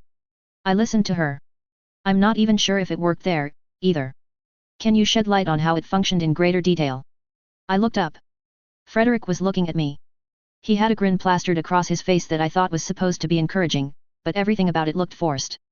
I was too worried about the end of the world to learn enough about our politics to argue them properly, so don't expect any meaningful discourse. Sharing what little you know still elucidates more than telling us nothing at all. We were a republic. It was a system with elected leaders. The citizens held the rulers accountable. It didn't always work, and I don't know enough to tell you how often it succeeded compared to how often it failed, but it was probably better than the Principate in that regard. What role did heroes play in the leadership of your nation? Heroes were under a separate system with a different set of rules. I could go into a lot of detail there. I was a part of that system, but it's not currently relevant to this discussion. They couldn't legally interfere with the actual running of the country, and too much was different for us to make any meaningful comparisons between here and there. What punitive measures were taken against criminals? It depended on the crime, but punishments were almost always much laxer than here. Some people killed thousands and didn't die for it. I pursed my lips. It wasn't perfect. There were many punishments I wouldn't have agreed to in retrospect. People forced to spend life locked away in awful circumstances rather than be executed. I'd still argue it was better than the many creative tortures that Prisser pretends serve as a meaningful justice system. How long have you spent living in Prisser? Give or take 8 months. About a year if you count the time shortly after I arrived. Were you considered well educated in the land that you came from? No. The world was ending, and I was more focused on saving it than on acquiring an education. Most of the skills that I learned had combat applications. Most of the more academic knowledge that I have isn't going to help me here either. I gave Frederick a sour smile. You don't even know what a computer is, so telling you about programming doesn't help. The languages do not carry over at all, the geography of Calurnia is completely different, and I never learned political science. Do you know offhand what was the total population of your birth nation? I can't give you a good estimate because it varied wildly due to refugee migrations coupled with frequent catastrophic disasters, but somewhere north of 200 million people before the end. Prince Frederick continued questioning me for a while, before eventually stopping in thought. A tranquil silence fell within the chamber of assembly. It stood in stark juxtaposition to the state of the room. Would you have accepted Pascal having the right to determine whether you live or die? No. Then why did you campaign so hard to give him that right over others? I knew that my solution wasn't good, but I couldn't come up with a better one. My shoulders relaxed as he continued to inquire after my motives. I was still angry and despondent, but not longer so tightly coiled that I would explode at a moment's notice. Can you explain what you would be prepared to accept? Anything that can hold the leaders of Prussia accountable in practice. Poison doesn't count. There is no difference between a peasant poisoning a prince and one of their family members doing it, but only the peasant is punished for it. You cannot expect peasants and heroes to follow the laws, but nobles to be exempt from them. That's not how a functional justice system works. Would you be prepared to accept the passing of a proposal with a similar intended function that does not grant the authority to the chosen? I think we've moved past that argument, I answered. This is about trust. Humor my inquiry, he replied. Yes. The problem is that I don't see it working. Can you expound upon how you arrived at that conclusion?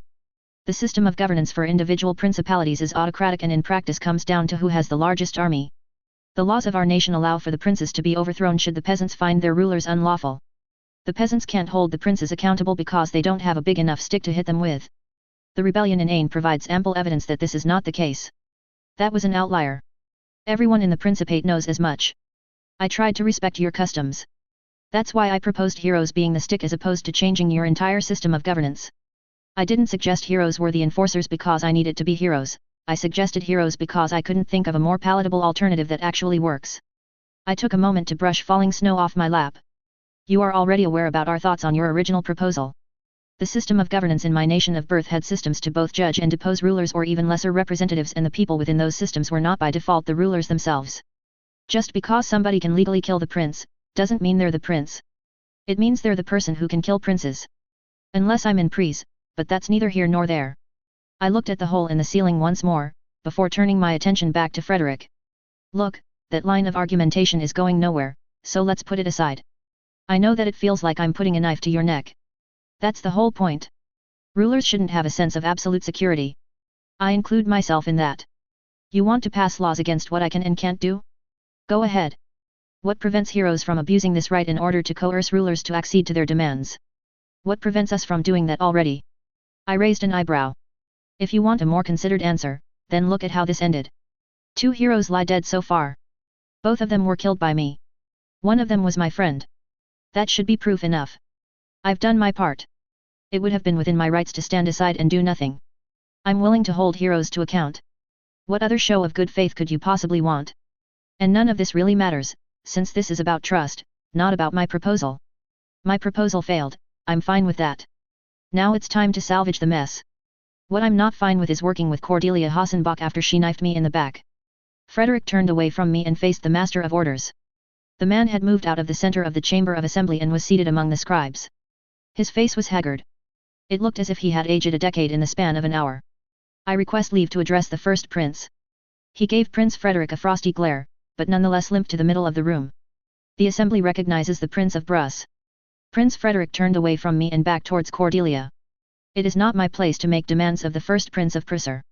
The time for petitions is also over, so consider this more of an informal petition made during the closing statements. I hold that you should draft a proposal that satisfies both the letter and the spirit of the aspirant's requirements, and present it before the highest assembly. One that takes into consideration the foibles of our nation.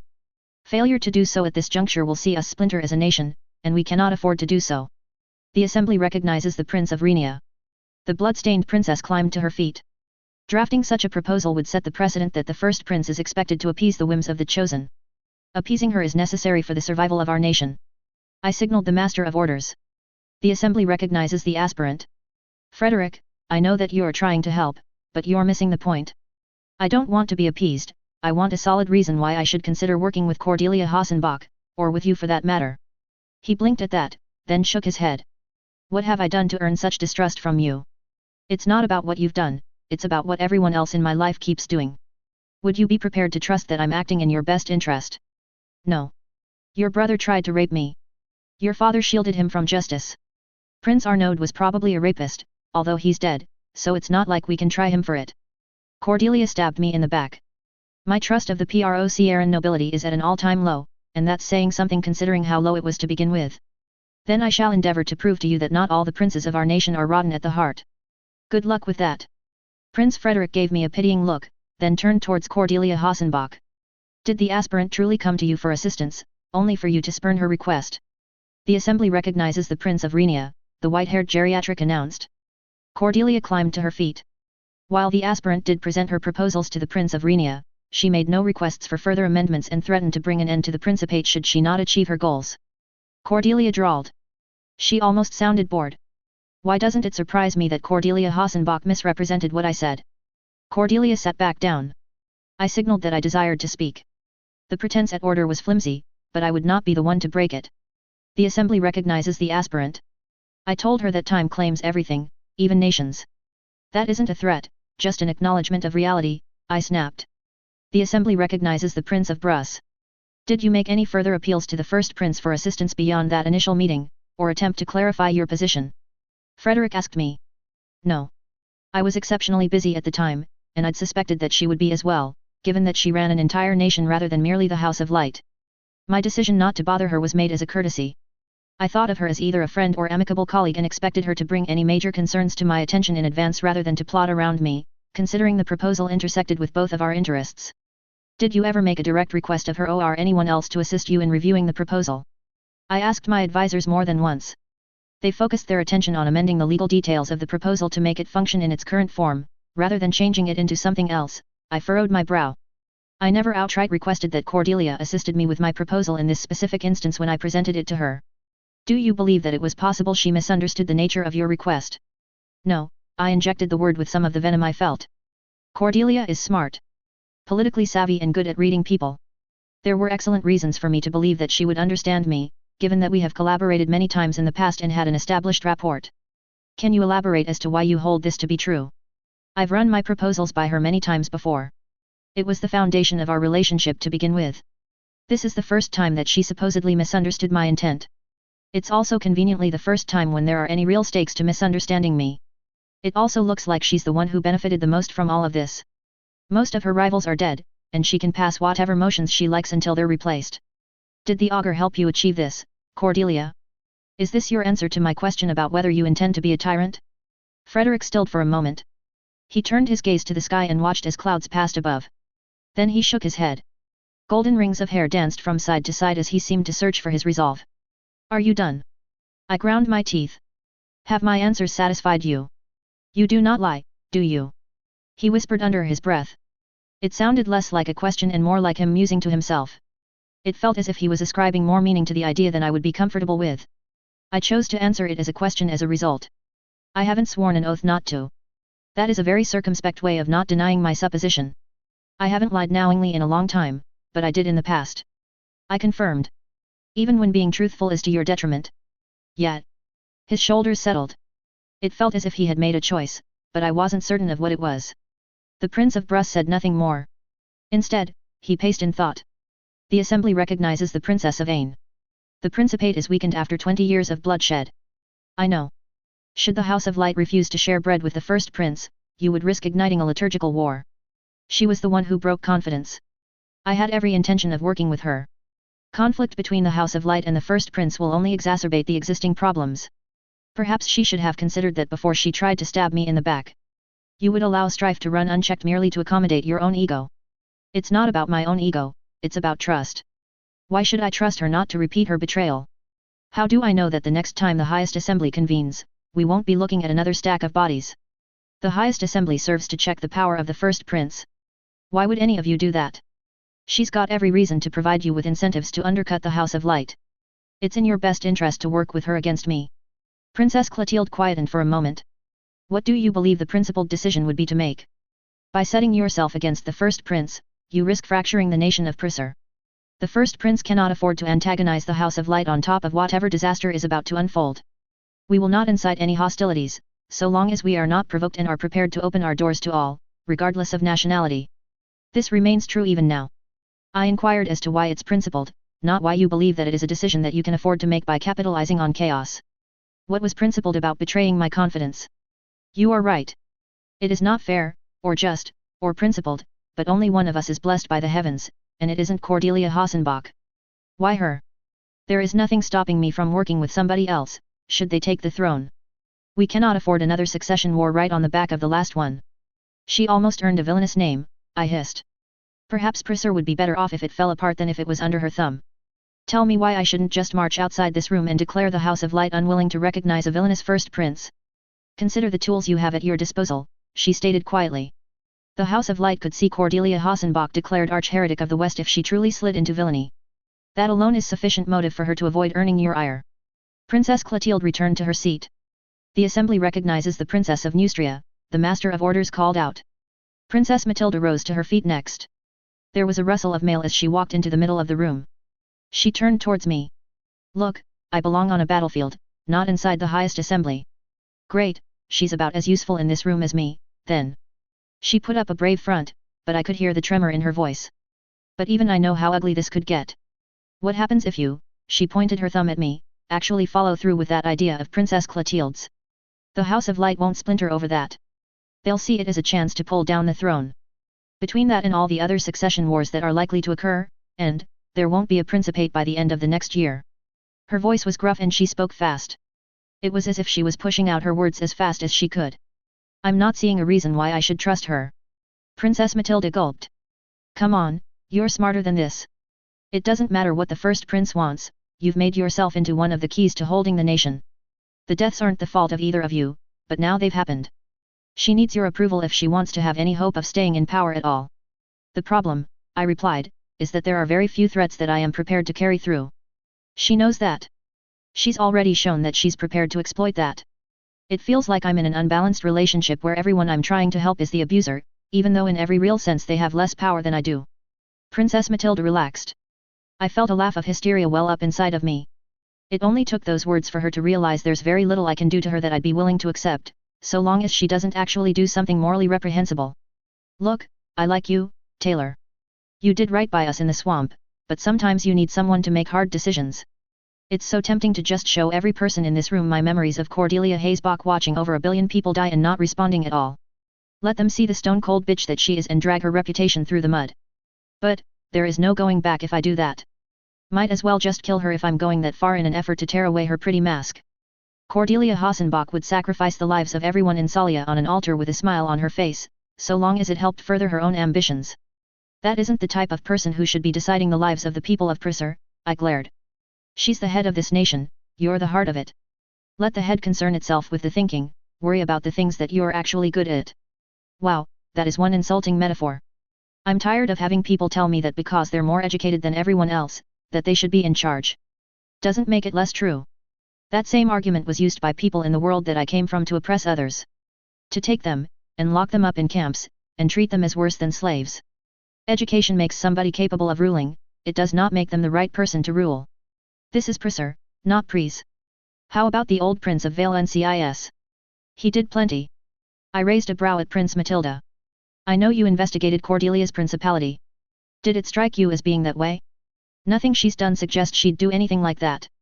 Nothing I've seen about Cordelia Hassenbach convinces me that she would not do the same if it furthered her own ends, either. I've seen enough to support the possibility of it. If it weren't for Cordelia Hassenbach, then the Prussian Civil War would still be dragging on. She did that to further her own political ambitions and out of a toxic sense of national pride, not because she cares about whoever lives or dies. Then why did she insist on her soldiers sticking to terms of engagement? I don't know, I raised my hands to the ceiling. Probably because it would help solidify her rule. If she upset the peasants, then they'd be happy to see her gone. Doesn't matter why she did it. The war is over. It's so tempting to air Cordelia's dirty laundry, much like she flung mud in my direction. To talk about her plans to start a crusade and sacrifice thousands on the altar of her own political ambitions. But no, one of us needs to have a moral backbone rather than a pragmatic backbone, Cordelia, and it isn't the woman on the throne. Would you approve if Prussia started a war with its neighbors for the express purpose of population control? Depends on the circumstances. You think it's fine to just kill people off? What is wrong with you people? Sometimes the village has to be burnt down in order to save the citizens, she shrugged. What is the context of this metaphor? Perhaps disaster avoidance? Force people to move out of a disaster area by burning down their homes. Could work, but it's not the same as killing inconvenient people. Burning down buildings to force relocation is not the same as killing your own people because the numbers on the population census are a little too high. The former is a tragedy, but still understandable. The latter is the kind of thing Pries does. Cordelia's politics are inconvenient to my own, and you don't see me killing her because of that. Not yet, at least. I'm so very close to it. Wars happen, people die, she stated, before flinching. It had the rote repetition of a proverb. Some kind of saying that she said out of force of habit. Tell that to your own soldiers, I retorted. I do whenever I send them north. This is what's wrong with the Lycaonese. You've spent so long just doing things to survive that you've stopped seeing the tragedy in being forced to do so. What we do isn't pretty, but it's still necessary. No, I shook my head. There is nothing necessary about idolizing sacrifice. Princess Matilda's eyes hardened. What have you ever had to sacrifice for the safety of others? You can just walk in front of an army and tell them to stop fighting. My fists clenched. My jaw stiffened. My eyes narrowed. Breathe, Taylor. Don't do something you'll regret. It was monstrously difficult to retain my cool. You could stack the corpses of every man, woman, and child from the birth of your nation until the present day into a single pile. That pile would still number less than the number of deaths I've personally witnessed over the span of a single day. Don't belittle the suffering of others just because you are still suffering yourself. Tell that to our people when you're not the one standing on the wall. I went north. Fought against the Ratlings. And you still think our measures aren't necessary? I don't think it's necessary to idolize sacrifice. To indoctrinate children into believing that it's good. Just because ugly things happen, doesn't mean you should put them on a pedestal. Princess Matilda shook her head, then walked over to her seat and eased herself into the throne. I stood up. What happens next? I was tired of being told to work with somebody who had every reason to backstab me a second time. What should I do? I looked towards Lawrence's corpse beside the door. That. I could do that. I'll bury her, then start dealing with the fallout. Step. Step. Step. A hand fell on my shoulder. Would you regret it on the morrow if you cut ties with Cordelia Hassenbach today? Frederick Goethel said quietly. Something about the words struck at me. I came to a halt. Would I be happy about this? No. It feels like I'm giving up. Like I'm backing down from a fight and letting things burn just because it's fought with weapons that I'm not skilled at using. No, it's not just that. There's also the fear. The fear that I'll snap and resort to force. It's so hard. I know that I'm emotionally compromised. That even if I could argue well, I wouldn't be making good arguments. My hands shook. It would be wiser if I backed away, I told the Prince of Bruss. Can you afford to leave this wound to fester? No. It will only become worse over time. Then you should take this opportunity to finish addressing the first prince. What am I supposed to say? Tears leaked from my eyes. My friend is dead, and I'm not thinking straight.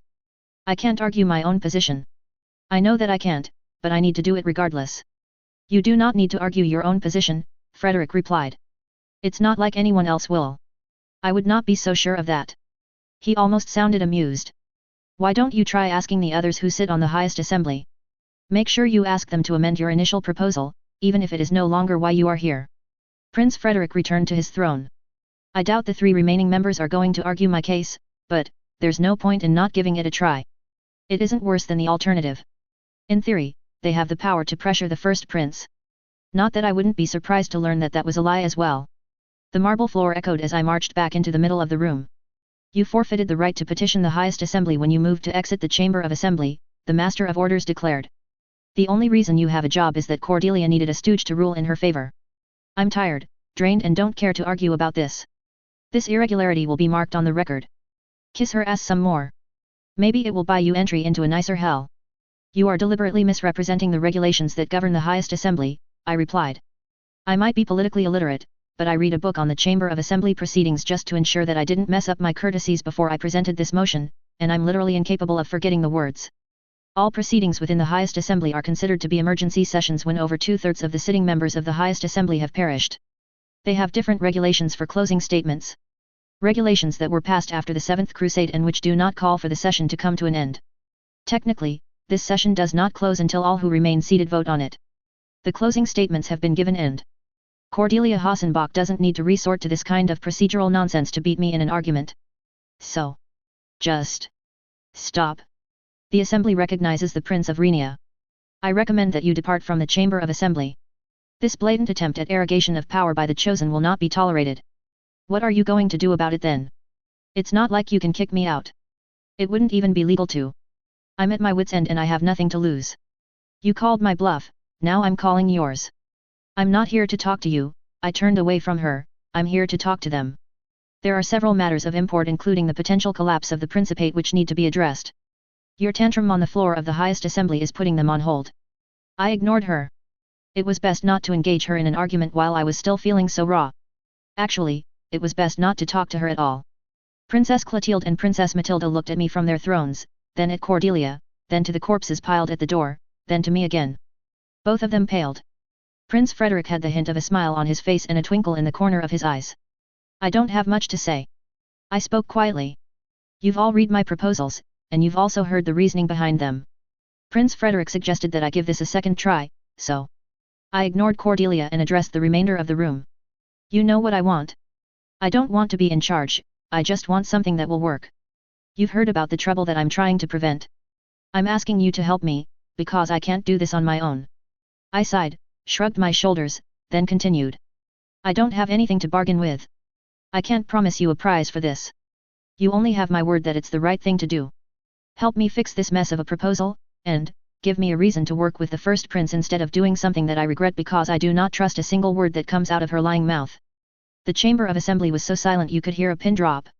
Hey, Princess Matilda's voice called out. I called you the heart of the nation, remember? See, you're forgetting something important. Just because the heart doesn't think, doesn't make it any less important than the head is. Her voice hardened. None of us can afford for the two of you to fight, so I'll do my best to pull you through this swamp. The Princess of Ain rose next. While you have presented no proof to support your allegations. If I am to choose between believing your word or the word of the first prince, then I know where it is that I stand. You carried me out of the fire that was consuming my city. It is only fitting that I shield you from these flames in turn. At last my attention fell on the Prince of Brus. I did not work to pull you back into the chamber of assembly only to see you fall once more. It will most likely be many years before the two of us can see eye to eye. Your dismissive attitude towards our cultures and traditions rubs me the wrong way, but I acknowledge that you have done what you could to fit yourself to them in the few months that you have spent within our borders.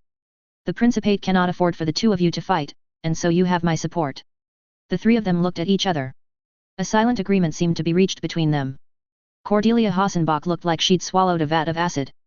I walked back to the empty seat, collapsed into it, and allowed myself to breathe. It was out of my hands. Hours passed. 3 princes took it upon themselves to argue in my favor with Cordelia Hassenbach on the assembly floor. They could in theory have overruled her. They didn't. Instead, it became a long, drawn-out debate about how to address my many wants. The hour waned. Corpses were moved off of the chamber of assembly floor. Paper was brought in. People arrived, people left. Eventually, I stopped paying attention to it all. My adrenaline had faded. What was left was all too much for me. The sun set.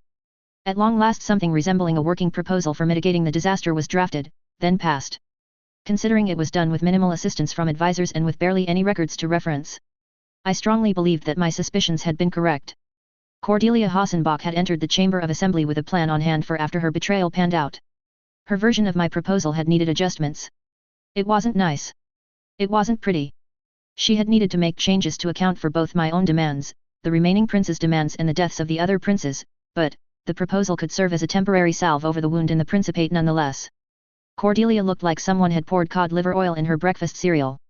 I was too tired to consider the potential ramifications of that, but I was certain it would cost me in the future. Bone-crushing fatigue pressed me down. An accord between the two of us was at last reached. There was an ache in my chest. The hole that one friend had occupied. And the stab wound from another. But for once, the thundercloud had a silver lining, even if I couldn't really appreciate it. I'd obtained what I wanted. I'd managed to eke out a win. Concord 5.17. 23 princes sit in a room. In walks a saint and it spells their doom. 22 princes cower in fear. The blade came out and their end draws near. 21 princes run for the door. Excerpt from 23 Princes, a Calawan folk song. It was the last day of winter. The sun had yet to peek through the shutters. Despite feeling more dead to the world than I had been in the void, I hadn't slept at all. Will this work? I know Yvette told me she didn't need a birthday present or a celebration, but I still want to do something nice for her. I would have appreciated it when I was her age, but our cultures are so different. This isn't something I want to mess up. I want to get this right. No. I need to get this right. I turned the idea over in my mind once more, then pushed it aside when my focus wavered. My eyes watered. I blinked, reached up and brushed the tears aside. The presence of my angelic family was comforting as always, but did little to push back the malaise. Keep it together, Taylor. The gaping maw of yesterday still threatened to swallow me whole. I closed my eyes. Started to pray once again. It helped center me. The moment I calmed, I turned my attention back to my thoughts. I was struck by an epiphany. This is what kills us all. Compassion's heroes all have the same types of flaws, and I'm not exempt from that. Right now, I'm caring too much about others and forgetting about myself. Helping people feels good, so I do it. Then I find myself doing it more and more, until there's nothing of me left for me. Only a hero that belongs to everyone else. I've been falling into the same trap as the rest of them. I'm moving too fast because of it. What happened in the chain of hunger left me unbalanced. It pressured me, made me feel the need to move faster to justify my own choice to myself. It's made me become much more reckless, and I'm not giving every decision enough consideration as a result. I need to find something for myself. A hobby or art or craft that doesn't involve my mission. Something to anchor me to me. If I don't, I'm going to burn myself out. I need to take a step back and collect myself. Planning to live forever means nothing if I run myself empty today. A part of caring for others is going to be learning to take proper care of myself. The question was, what could that outlet be? Running used to be that outlet, but it wouldn't be able to serve that purpose. I wouldn't be able to turn away from helping the people that I ran into while I was running, which would turn that hobby back into my mission once more. Reading? No, that wouldn't work either. I couldn't read just for the joy of it anymore, either. Works of fiction were stories. Stories were relevant to the duties of a hero. I needed to pay attention to themes, patterns that repeated, the details about the characters. Besides, I spent so much time reading official documentation that I didn't want to see more letters on a page when I relaxed. What could I do just for the joy of it? I bit the edge of my lip in consideration. How about art? Painting, sculpture, or even something like poetry? A part of it appealed to me, but no. I needed something that didn't involve thinking. A hobby that just involved doing. Most of my time was spent thinking these days, and when I wanted to relax, I didn't want to stop and think. I required a way to bleed off energy. One that didn't consume my finite attention span. What could that be? Running would be great. I wanted to run, but I didn't want to run in an enclosed space just to avoid meeting people. It would leach the joy out of the experience. Flying out into the countryside just so I could run there, or even flying by itself, felt like I'd just be avoiding my own problems. So no, on third thought, running wasn't great. But what could I do instead? There was a knock at the door. Come in, I called out blearily. I opened my eyes, then glanced up from the cluttered pages strewn haphazardly across the dark mahogany surface of my office table towards the oaken door. The handle turned. The door opened. The perpetually cheery, bedraggled redhead let herself in. Suppose why don't need me to tell you that you look like the wrong end of a Levantine whorehouse, Songbird greeted me. You're telling me. Chin up. You won. What are you here for, Song? There's a really handsome fellow outside the front door. Says he's here to gab with you. If you're trying to set me up with somebody just to cheer me up. No, I'm serious. Who is it then? I sighed, then started to rise to my feet. Songbird walked across and pushed me back into my chair. Sit. Don't hassle yourself here. Says his name is Prince Frederick. My first instinct was to refuse the alleged prince entry. I clamped down on it. It would set a bad precedent for the future if this truly was him, and I grudgingly admitted that I owed him a lot. I need to apologize to him.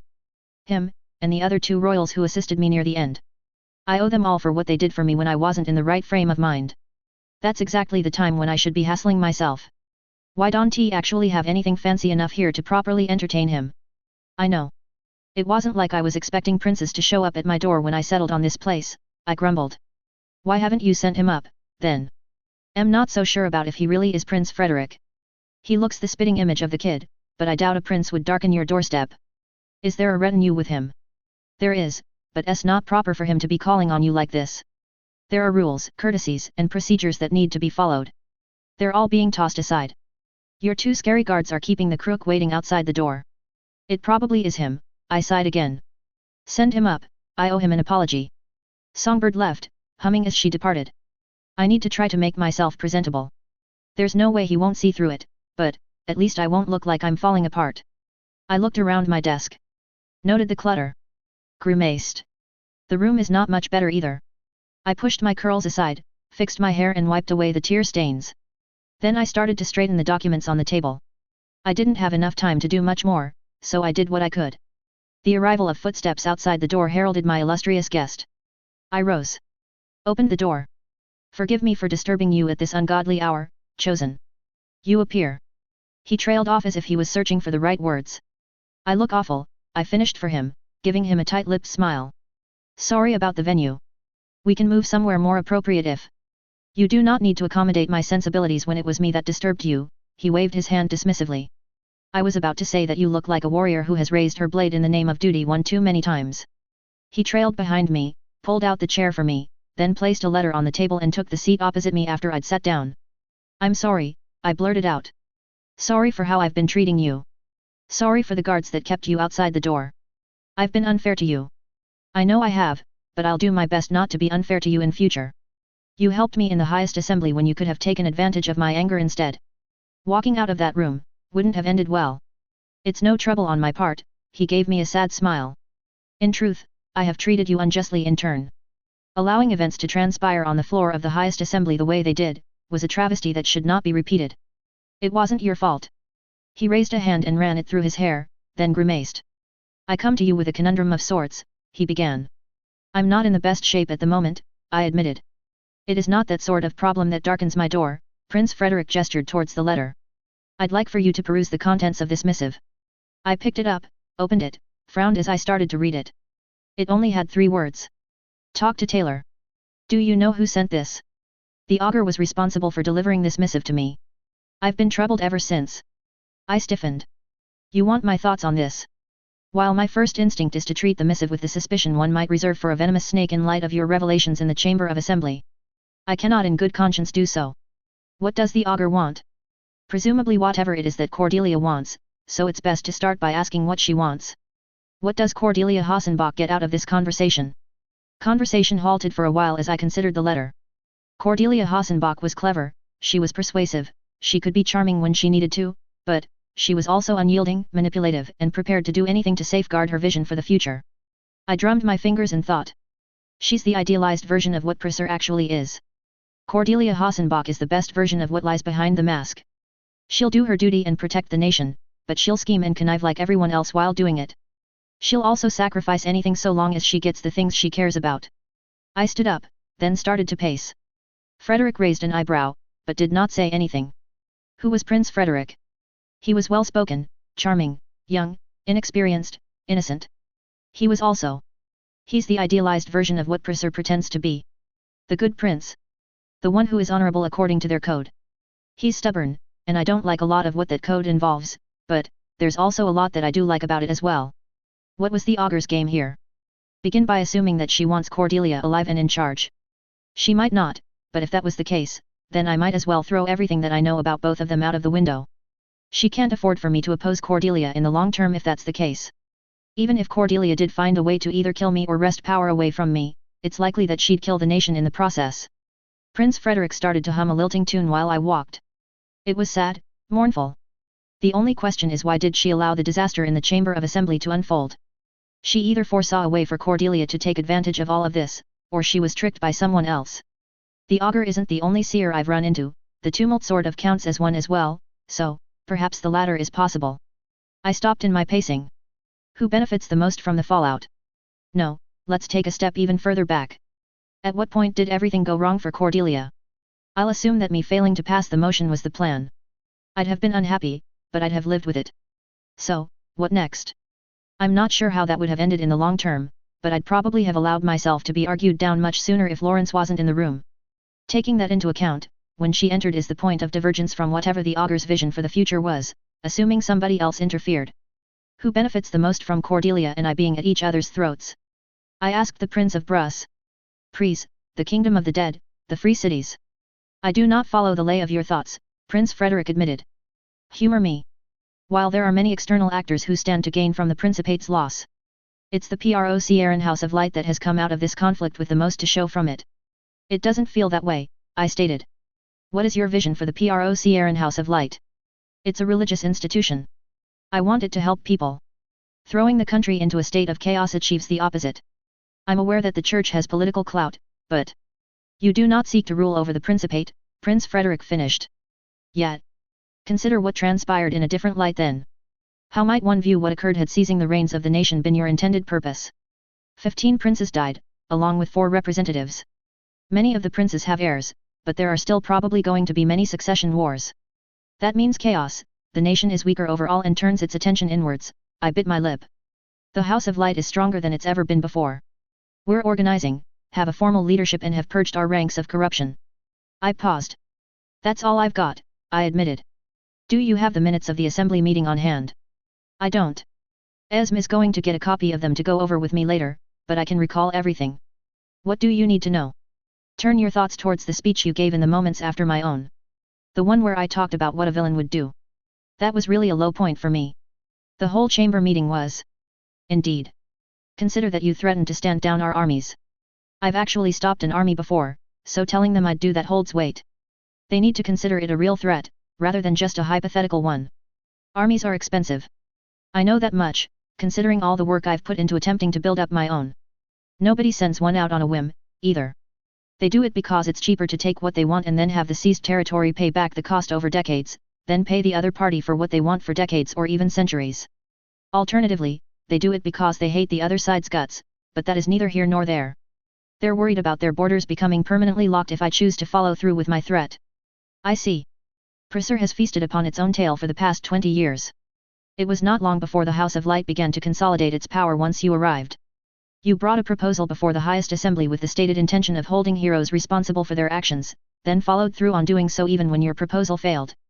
All of this is contained within the formal record, available to peruse for any who are possessed by the desire to do so. I stiffened. When explained that way.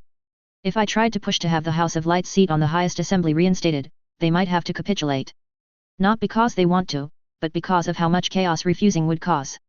I don't want that. It would be escalating a situation that's already far too delicate. What is the goal of this hypothetical prophet?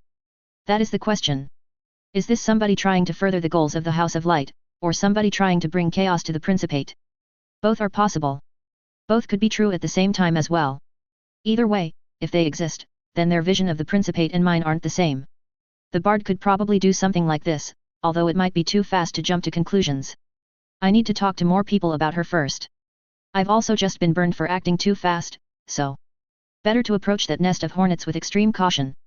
One look at her dreams was enough to convince me that I don't want to make an enemy of her unnecessarily. Besides, I'm making many assumptions here. I'm not sure how the Bard would benefit from alienating one of the few other immortals on the continent. She might be acting out of spite for me breaking her dream, but she's thousands of years old. I think she's far more calculating than that. It's more likely that the augur is at fault. I probably won't be able to trust the first prince anytime soon. If I assume that Cordelia doesn't want the Principate to fall into chaos, then she needs me to work with the system. I don't like it, but I've worked with people I detested before if it was necessary to help save others. Upsetting the balance of power further at the moment would likely kill thousands more. Trust is not necessary for an accord to be reached. But it's the foundation for all good relationships. I paused. Why do you think the augur wants us to talk? I cannot claim to know the lay of her thoughts. She didn't tell him what to talk to me about, but I'm sure that she could have. That means that I'm likely to stumble over it by asking almost anything, or have stumbled over it already. Prophets really are the worst. Best to ask some other questions just in case. What do you consider my biggest failing? You have learned about Prussia in an academic sense, but do not understand who we are as a people. It's not something I can fix quickly. You could perform diplomatic visits to each principality and visit the princes there. I have duties. Consider visiting Ain and Neustria as part of an effort to thank them for their support on the floor of the highest assembly. Can I do this? Do I have time for this? Possibly. It'll take some time to set things up so I can afford to travel, but the advice bears consideration. I'll think about it. For now, I've got other problems. Then consider this a formal invitation to visit the palace at Bruss. Thanks, I hesitated. You're looking for a hobby anyhow, there's no harm in asking. Do you have any suggestions for a starting point? Something important to your culture that I could learn more about. Preferably something physical. I understand that you considered the Saint of Swords to be a friend. Perhaps you could begin by learning more about dueling in her memory. His lips twitched. I'm told that it was a sport she was most skilled at. That was, actually, a good suggestion. Blaise and Michelle were both talented duelists and would be able to teach me. I was not likely to ever use the skill in combat, which meant, if I enjoyed dueling, then I could develop the skill purely for myself. I will. We exchanged a few more pleasantries before Frederick Goethel departed. I left my office, made myself presentable, then started my duties for the day. Lunch arrived, and with it came Esm. She had acquired a copy of the minutes of the meeting as well as the final proposal that was passed and taken the time to go over both. She reinforced some points made by Prince Frederick, then brought up some of her own. Some were obvious in retrospect. The princes only offered to help me after I'd gone and asked them. All of them had been able to hear me, they could have offered at any time. They hadn't, because they needed me to petition them in order to uphold the illusion that the highest assembly sat above everyone else. Some things I had been able to note myself in retrospect, like the fact that they had been prepared to negotiate with me, but Cordelia had not. It was unlikely that they were any more excited to do so, which meant it was more a matter of her being first prince that complicated proceedings. Esme also talked about the changes she predicted in the political landscape at large. She claimed that while none of the nobles would care that Cordelia had backstabbed me, they would care that she was caught out for it. She suspected that they would have approved of Cordelia's plan, had she been able to follow through with it. Esme also suspected that they approved of the stance Cordelia took against my proposal. That while some of them might care that their leaders had died, many would see it as a promotion. She believed that Cordelia's position was both weaker and stronger. It had strengthened because the nobles who replaced the now dead princes would have much less experience. It had weakened, because she had managed to position herself against me. The biggest sticking point was her almost becoming a villain. Heroes in Prisr had a reputation for accusing people of villainy only as an excuse to kill them. It made my accusation hold much less weight than it would otherwise carry. How much weight that historical reputation held in comparison to my own personal reputation remained to be seen, but it could become ugly. It was not likely the nobles would care either way, but it could cause an uproar among the peasantry. Time would only tell how it all played out. Her thoughts on the motion itself were more interesting. The proposal was long and featured plenty of minutiae, but the important parts could be summarized as follows. Benevolent heroes fell under the authority of the House of Light. They had to register to be counted, but it gave them legal protections that they otherwise would not have. There would be specific badges unique to each registered hero to identify them. The House of Light was legally allowed to assist heroes with their quests. Heroes were allowed to render judgment on peasants. Heroes otherwise had to follow the rule of law, but could only be judged by princes, royal magistrates, or me. Peasants were allowed to petition the House of Light to have a hero investigate the nobility. A petition requires the support of between 200 and 5,000 peasants depending on both the importance of the noble and the population of their holdings for the noble to be investigated. It also had to be filed at the capital city of each principality and witnessed by a royal magistrate. If the hero found a prince guilty, they could bring the prince before the highest assembly to be tried. Princes may only be tried once a year, and never for the same accusation twice. The first prince may not be tried or investigated by a hero. Regular nobility may be taken to be tried before a royal magistrate. Priests may produce arms and armor blessed by the light, provided they do so on lands that are not owned by the House of Light and while under supervision from someone among the nobility. A large armed force would be recruited from among the unemployed Fant assassins, then trained to serve as executioners for the less dangerous hostile named. The exact details on unit composition had been left up to me and Klaus Poppenheim to hammer down later, but it was likely it would primarily be composed of crossbowmen. That armed force fell under the authority of each prince within their principality. The proposal preserved the illusion that the first prince was above heroes, but it was very much an illusion. If heroes were unhappy with the first prince, the chances were high that the highest assembly would see the first prince deposed. I wasn't certain how the rest of the proposal would hold up in practice, but my biggest concern was what happened when a noble resisted arrest. It hadn't been well defined in the proposal, and I could already see that there would come a time it became a point of contention. Esme had been more concerned that poison would remain the preferred solution for princes. I was worried about it as well. Achieving justice this way was slow, and if the nobility would rather kill their own than face justice, they had plenty of time to choose to do so. What it did do is potentially curb something like another Procran civil war. Peasants that were tired of having their lands pillaged could petition to investigate a prince, and the chances were high that the hero would find something to hang them for. While it was possible that the princes might all vote against meting out justice, they all knew in practice now that if a hero wasn't happy with the result, all of them might die anyway. What surprised me the most is that the proposal had set hard numbers for the petitions, rather than percentages. Esme had told me that they were trying to skew it so that it was hard to try certain nobles based on the numbers they had set, but percentages would hold up better with time than hard numbers would. There were more considerations that were brought up. The proposal was long and there was too much to notice all the finer details with only a single glance, but it was an in.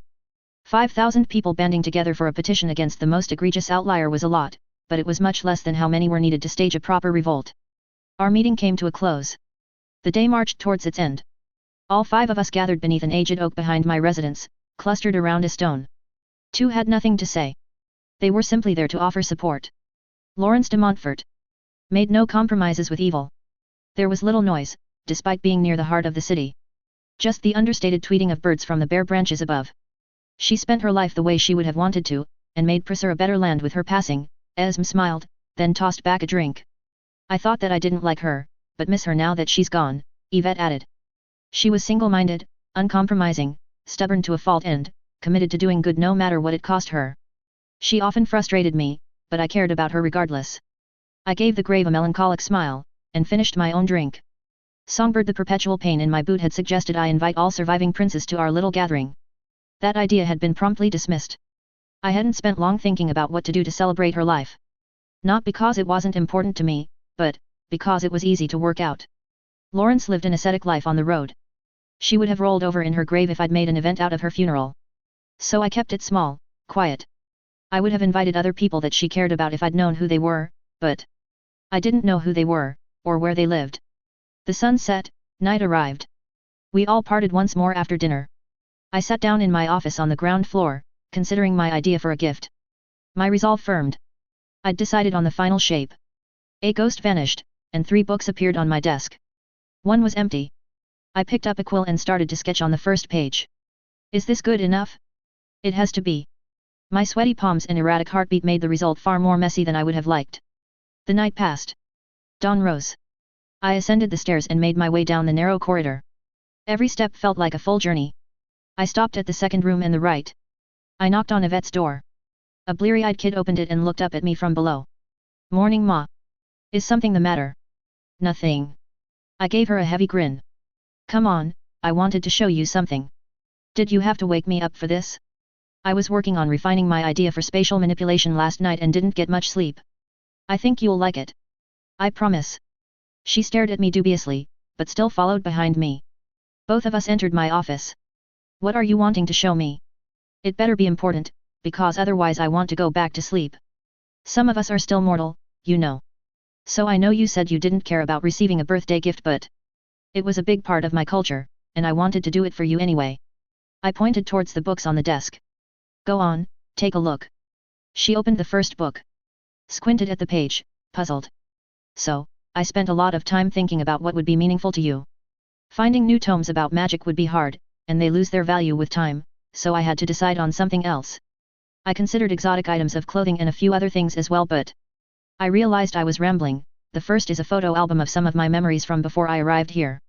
People I cared about. Moments that meant things to me. The second is a wet-eyed Yvette barreled into me and squeezed me in the tightest of hugs. Thank you, thank you, thank you. How did you get this? It's amazing.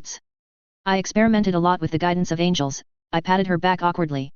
"It's a photo album taken from your memories of the people that you care about. I didn't actually look at any of them, since I didn't know if you'd want me to, but I assumed you would like it." "It's perfect," she whispered, squeezing me tighter. "The third is mostly empty." I drew a picture of my memory of when we met. I thought that the two of us could alternate. We could take turns putting one image at a time of moments we care about onto the page. Yvette said nothing, just sniffed and hugged me for a while. My cheeks were wet, but my heart was warm. It was the first day of spring. Concord 5.0x. The first freedom you lose in the first and mightiest of the free cities is the freedom to leave. The second freedom you lose is the freedom to think. Penthesian saying. The bitter cold of late winter couldn't dispel Valerian's trepidation about what lay ahead. Their wagon let out a final thump as it came to a stop just a mile short of their destination. The lively cries of birds and rustle of grass punctuated their every step. They pulled off the road, hiding the wagon behind a grassy knoll. The air was crisp, the sky clear. Valerian breathed out, leaving a faint trail of mist wafting through the air. After ascending the knoll, they'd taken the opportunity to observe the city from a distance. With patchwork masonry and crenellations that looked like they had been assembled by a committee of drunk cobblers, the haphazard walls of Bellerophon beckoned in the distance. Parts of the wall were reinforced bricks. Parts of the wall were made of wood. And then there were rope bridges spanning the gaps between the towers for no discernible reason at all. A flag featuring 3 peasants waving pitchforks fluttered from one of the turrets. Valerian swore the building was waving backwards and forwards in the wind. "This won't work. This can't work," Valerian declared. He breathed out. The late afternoon sun cast shadows over the surrounding shrubbery. Any reasonable city would have burned the bushes, flattened the land and placed ditches below the walls. It was better for the land to look scarred and ugly, than positions be left for enemies to hide. This was not a reasonable city. "I'll bet a week's pay that it gets us past the walls," Octavia replied. She brushed aside her darkened brown curls and scowled at the road. It meandered backwards and forwards according to no rhyme or reason anyone sane could discern. "I'll bet too," Lucian added from the right. Octavia looked up and met his blue eyes. His light blonde hair and hooked nose reminded her of birds back home. It didn't help that he squawked like one as well. She turned towards Valerian. He was the most cautious of them. Always advising care and restraint. Always playing it safe on bets. Never showing even a sliver of humor. "You're on," Vale Ryan replied. I still think we shouldn't have taken this commission, Caspian rumbled. Why not? Octavia inquired. Some of us don't like living in poverty and the pay's good enough to set us up for life. Pay isn't worth it if we're dead, Vale Ryan added. It's not like the locals are threatening, Lucian chided. Fine, I'll bet as well, Caspian sighed. The other two members of their motley crew all voiced their own bets. It wasn't long before they set a fire, ate a light meal, then settled in to wait. Night fell. There's nobody on top of the walls, Valerian's voice rose an octave as he looked towards the city. Why is there nobody on top of their walls? They returned to the wagon and set out towards the walls. The mules glared at them balefully. There was a marble statue hidden away in the large, wooden box. Its immense weight had slowed their journey to a crawl. Our employer spoke to the Bellerophon League delegate. Octavia began, he said. Cut it short, otherwise we'll be here all evening, Lucian interrupted. So, anyway, Octavia flushed, their elected general thinks sentries go against the will of the people. There was a big argument about it before the delegate exploded. How? Vale Ryan had to know. They might be tempted into allotting worth to the ideas of vile foreign despots by spending too long peering beyond the walls of the great city of Bellerophon, first and mightiest of the free cities, may she reign forever. The last words dripped in sarcasm. I'm surprised they haven't declared the same about building walls to begin with, Vale Ryan muttered. They did for a while. The law was rescinded when they also made it legal to learn how to swim. Nobody had anything to say to that. The wagon drew up to the city gates. The large wooden doors were barred with a rusted piece of metal. It looked reminiscent of a pitchfork. So now we just hide in the box and wait. Vale Ryan gazed at the heavy wooden container with a furrowed brow. No, we stand out here until they shoot us, Octavia mocked. Because that's what happens when you do the planning, right? Yes. We climb in the box. There's a reason the box is much larger than the statue. They opened the box. 5 of them climbed in. Octavia took a moment to pull out a prepared letter and leave it on top of the container. It was a sparse set of instructions on where to take the box to. Once done, she climbed inside and shut the door. It was stifling inside. There's no way they're just going to take us to that stupid rock of theirs, Vale Ryan grumbled. They're not people, remember, Lucian grunted out. Our employer said that those instructions are written as if they're from one of their murder priests. They'll just follow along without thinking about them. His long black hair could barely be seen in the crate. The last plan didn't work, Vale Ryan stated dubiously. Offering them the statue as a gift didn't work because they do not accept goods produced by wicked foreign oligarchs, Lucian added. Putting it in a box and leaving it outside the door doesn't change who it's sent by, Caspian butted in. The boy had a deep, resonant voice that contrasted his wiry frame. I'm sure they can tell who objects belong to on-site, just like everyone else, Octavia countered. They're not stupid, they're just indoctrinated, Vale Ryan sighed. The more they spoke, the hotter it became. Sweat dripped down all of their bodies. It didn't help that all of them were clad in heavy leather armor, either. All of them lapsed into silence. Some of them started to drift off. Commotion outside the box interrupted their rest. It sounded like a group of people were arguing, but they couldn't hear what was said. Sound was muted through the walls of the crate. There's no way this works, Vale Ryan muttered. Quiet, Octavia hissed. The box started to move. All 6 of them were tense for another half hour as it was slowly dragged deeper into the city. Long live the Republic, peerless jewel of freedom. The grain of the people should go to the people. Down with foreign despots, may glorious Bellerophon reign forever. People may be servants of the state but never of other people, 1,000 years of damnation on vile foreign autocrats. A choir of children's voices called out at one point in their journey. The words had a cadence to them, as if the children were repeating back something that somebody else had said. Eventually, the cries died away. The crate was lowered to the ground. Somebody started to open the door to their container. Octavia's blade flashed, silencing the youth before he could raise the alarm. Blood sprayed, painting her arms as she claimed the momentum. Another figure let out a cry. She sprinted towards them and carved her way through their unprotected throat. Her heart thumped, but her head remained cool. Octavia found no pleasure in violence. War was nothing more than a trade. She blinked. Her green eyes needed a moment to adjust to the light. All 5 of her conspirators trailed behind. They were in a large, open chamber. A rock jutted out in the middle of it. Few people walked back and forth inside the venue. A dozen of them were standing beside the crate, but none of them were armed. One of them looked like they were about to call out. Octavia's mail clinked as she dashed over and rammed her blade into their gut, then ran to the door. Vale Ryan, Lucian, with me, she barked out. All 3 of them held their blades at the ready and did their best to bar the exit. There was a tense few moments of combat as they culled the survivors. Swing, cut, thrust. Octavia parried, then swayed to the side. What her opponents lacked in skill, they more than made up for in enthusiasm. They fought like rabid dogs that snarled and spat out Bellerophon propaganda as they tried to claw their way past her blade. She pressed her back against the wall to the right of the exit and struck out with calculated, probing thrusts. A snarling citizen threw itself on her sword. She slashed upwards instinctively. A chunk of flesh plastered itself over one eye as she shoved him off her, then rolled out of the way of another. Soon the floor was slick with blood. All of them were panting by the time combat finally drew to a close. Valerian was bleeding from scratches on his right arm. Lucian looked like he was missing an eye. Caspian had a chunk torn out of his cheek. At least the blood blends in with Valerian's wavy, red hair, Octavia thought. We're so dead, Valerian muttered, there's no way we get out of here alive. Stop yapping, the plan got us in here, didn't we? Octavia barked out. 4 of you move the statue. I know you want to stay here all day, but I want out. Valerian, stay and help me guard the door. The two of them turned their attention to the world outside the chamber.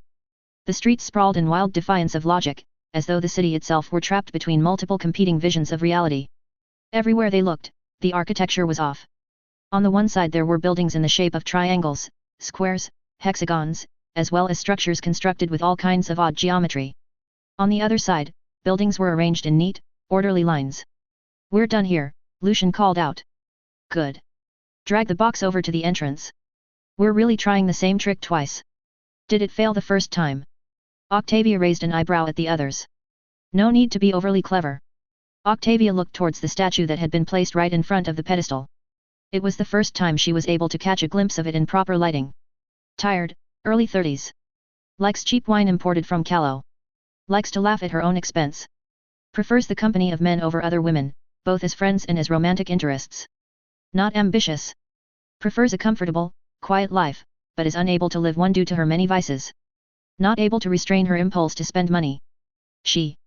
The description of who she was continued to drone within her mind. Octavia turned away from the statue. It portrayed one of the Penthesian exarchs of years long past. It had been chiseled out of marble by a new-named artisan in Penthes with a talent for making objects that exerted influence on the thoughts and emotions of others. This work of art had allegedly been constructed to force any who looked upon it to reflect on who they were as individuals. Their employer had paid them to see it settled within the birthplace of the city of Bellerophon. The crown resting on the brow wasn't part of their official regalia, but it was assured to rile the people of Bellerophon into a frenzy. She spared a glance to the plaque at the base of the statue. Votes express opinion and identity. It wasn't long until the crate had been moved once again. Only to come to a stop about 100 heartbeats later. The door to the container opened.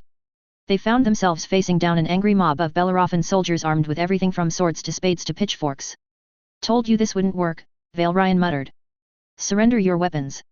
You will be tried before a jury of the people for furthering the base purpose of Penthes. The crowd called out. Well friends, Octavia muttered, seems we got caught. She turned back towards the mob and spat.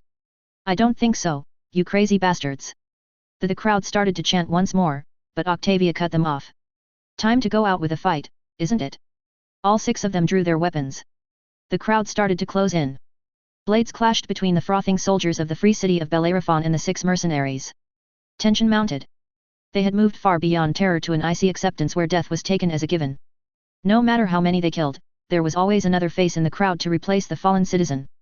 Swing by swing, all of them became more exhausted. It wasn't long before Octavia's arms felt like lead. The heavy crunch of a pot to the face brought about Valerian's end. He was the first to fall. The others backed away.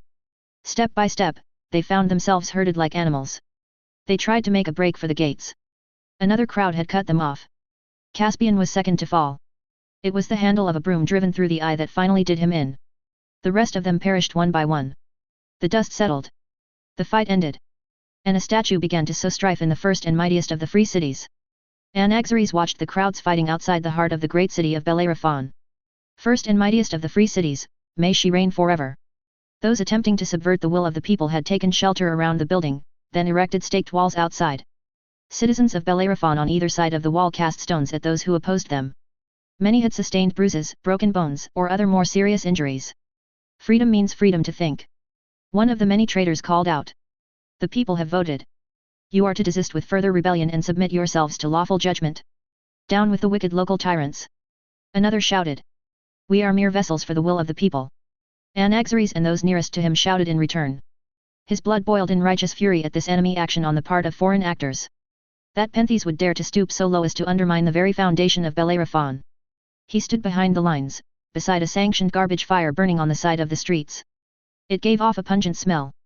The standoff was so distant that he was only able to hear when those who betrayed the will of the people shouted at the top of their voice. Vote with your head, not with theirs. More treasonous words, Anaxares thought to himself. May the Cananas drown in endless pools of honey. Anaxares was not expected to participate in this conflict as a diplomat in service of the Republic, but he was required to observe. A vote had been called for to determine whether the soldiers of the people would storm the fortified positions of those attempting to rule over others. Doing so risked destroying objects of historical value during whatever conflict inevitably ensued. Anaxares's attention drifted. His ballot had already been cast, now all that was left was to wait for the proceedings to conclude. Free the people from the people, another traitor called. The free cities had descended into a series of squabbles that was tumultuous even by their low standards. The turmoil had arisen only a few seasons past, and none of the free cities had been exempt from it. None, save for Pentheus and the peerless city of Bellerophon. He faced civil war. One of their depraved children with autocratic tendencies was making a bid for claiming both the throne and the name of tyrant. Atalante, Delos, and Stygia were involved in a three-way border dispute. Foreign slavers will never be satisfied with only a few under the lash, he added with contempt. May they all die feasting upon searing coals. The conflict had progressed in recent months, with 2 Stygian invasions having been repelled at Atalante's walls. Stygia's armies were set to wane in the next few years. They had the habit of butchering their old slave soldiers right before the new ones finished their training. Stygia was taking this war as an opportunity to cull the chaff through combat instead. Nicaea had warned of an increase in piracy within the Samnite Gulf, but the other free cities had not placed any importance on their pithy bleating when other matters took precedence. The only noteworthy diplomatic incident involving Bellerophon before this new vile attempt at subverting the will of the people by Pentheus had been the death of the last delegate to the League of Free Cities. It was not considered a matter of much significance. The high fatality associated with the position was common, and many replacements were prepared for whenever old emissaries perished. Anaxares had just been selected to replace the previous delegate when the disaster had struck. The filthy Penthesians had seen fit to smuggle a tool of foreign subversion into Bellerophon. Bellerophon had remained a lone bastion of order up until they had committed this new shameless act of war. Those who laid eyes upon the statue found themselves turned against the will of the people. Discord had torn its way through the streets of peerless Bellerophon in the moments before the Canaans had determined the origin of the problem. The disaster had already escalated by then, to the point that it was no longer possible to easily contain. Those who had been corrupted by the statue had taken it upon themselves to seize other citizens and subject them to the influence of the weapon. May termites consume profane Penthesians from the inside out, Anaxares added as an afterthought. The final vote was cast. The people had decided that it was prudent to storm the rebel position, even in spite of the presence of the statue. Weapons were raised. The ground rumbled as thousands of feet poured across the barrier. Knives, swords, hammers, pitchforks. Everything from day-to-day tools to weapons were raised in deference to the will of the people.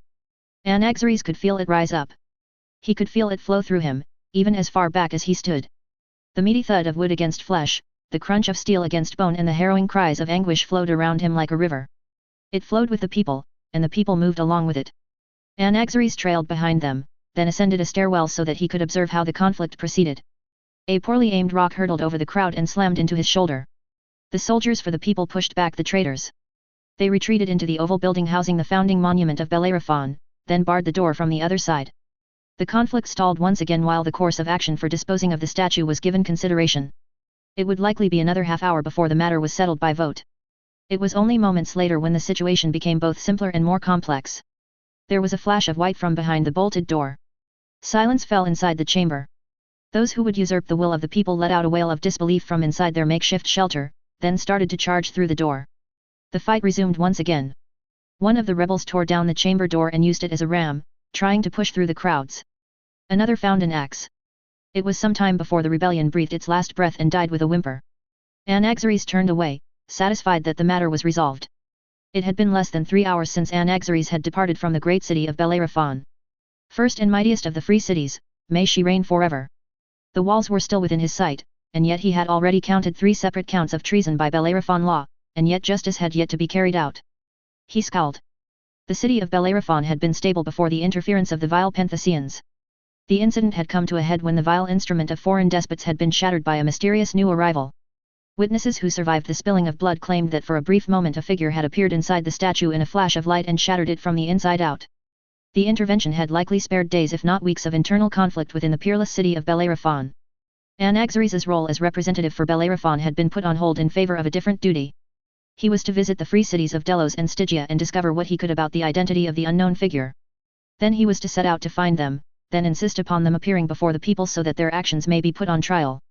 There was also pressure within the city of Bellerophon to cast a vote to decide on the correct diplomatic approach once the identity of the foreign actor had been uncovered. Their assistance had been unasked for, and accepting it might be seen as allowing foreign influence to pervert the will of the people. It had already been decided by ballot that should the figure be a priest of the House of Light, then diplomatic overtures might be made. While the gods above were nothing but foreign despots, their servants suffered just as much beneath the lash as those anywhere else. A motion to allow a priest of the House of Light to cast ballots within the city had also been presented, but the canonaz had found fault in the words of the one who brought it forward. The proposal was dropped soon afterwards. A proposal for war with Penthés had also been put to vote and had passed almost unanimously. It was unfortunate Anaxares would not be there to witness it.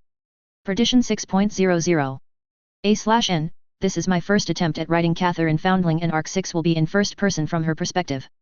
Comments and criticism on how well/badly I did on getting her voice right are really appreciated, taking into account she is 4 years younger than Canon Start and in a different timeline.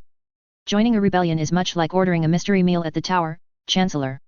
You never know which course is going to betray you. Dread Emperor traitorous. Will he beat me if I'm caught? I sized up my mark with care from a shadowed alcove around the corner at the opposite side of the street. The slab of lard was dressed in fancy clothing, complete with golden chains and rings around his fingers. The kind of clothing that said he was new to his prosperity. People who were used to being rich didn't flaunt their wealth like this.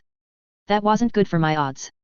Newly made merchants were often more vicious, but I wasn't sure why. Harrion had said they were trying to distance themselves from their own time spent being poor. I didn't buy his explanation. Either way, I couldn't afford the injuries. Life would have been easier if I had a weapon. Unfortunately, those kept being stolen from me by the other kids on the street.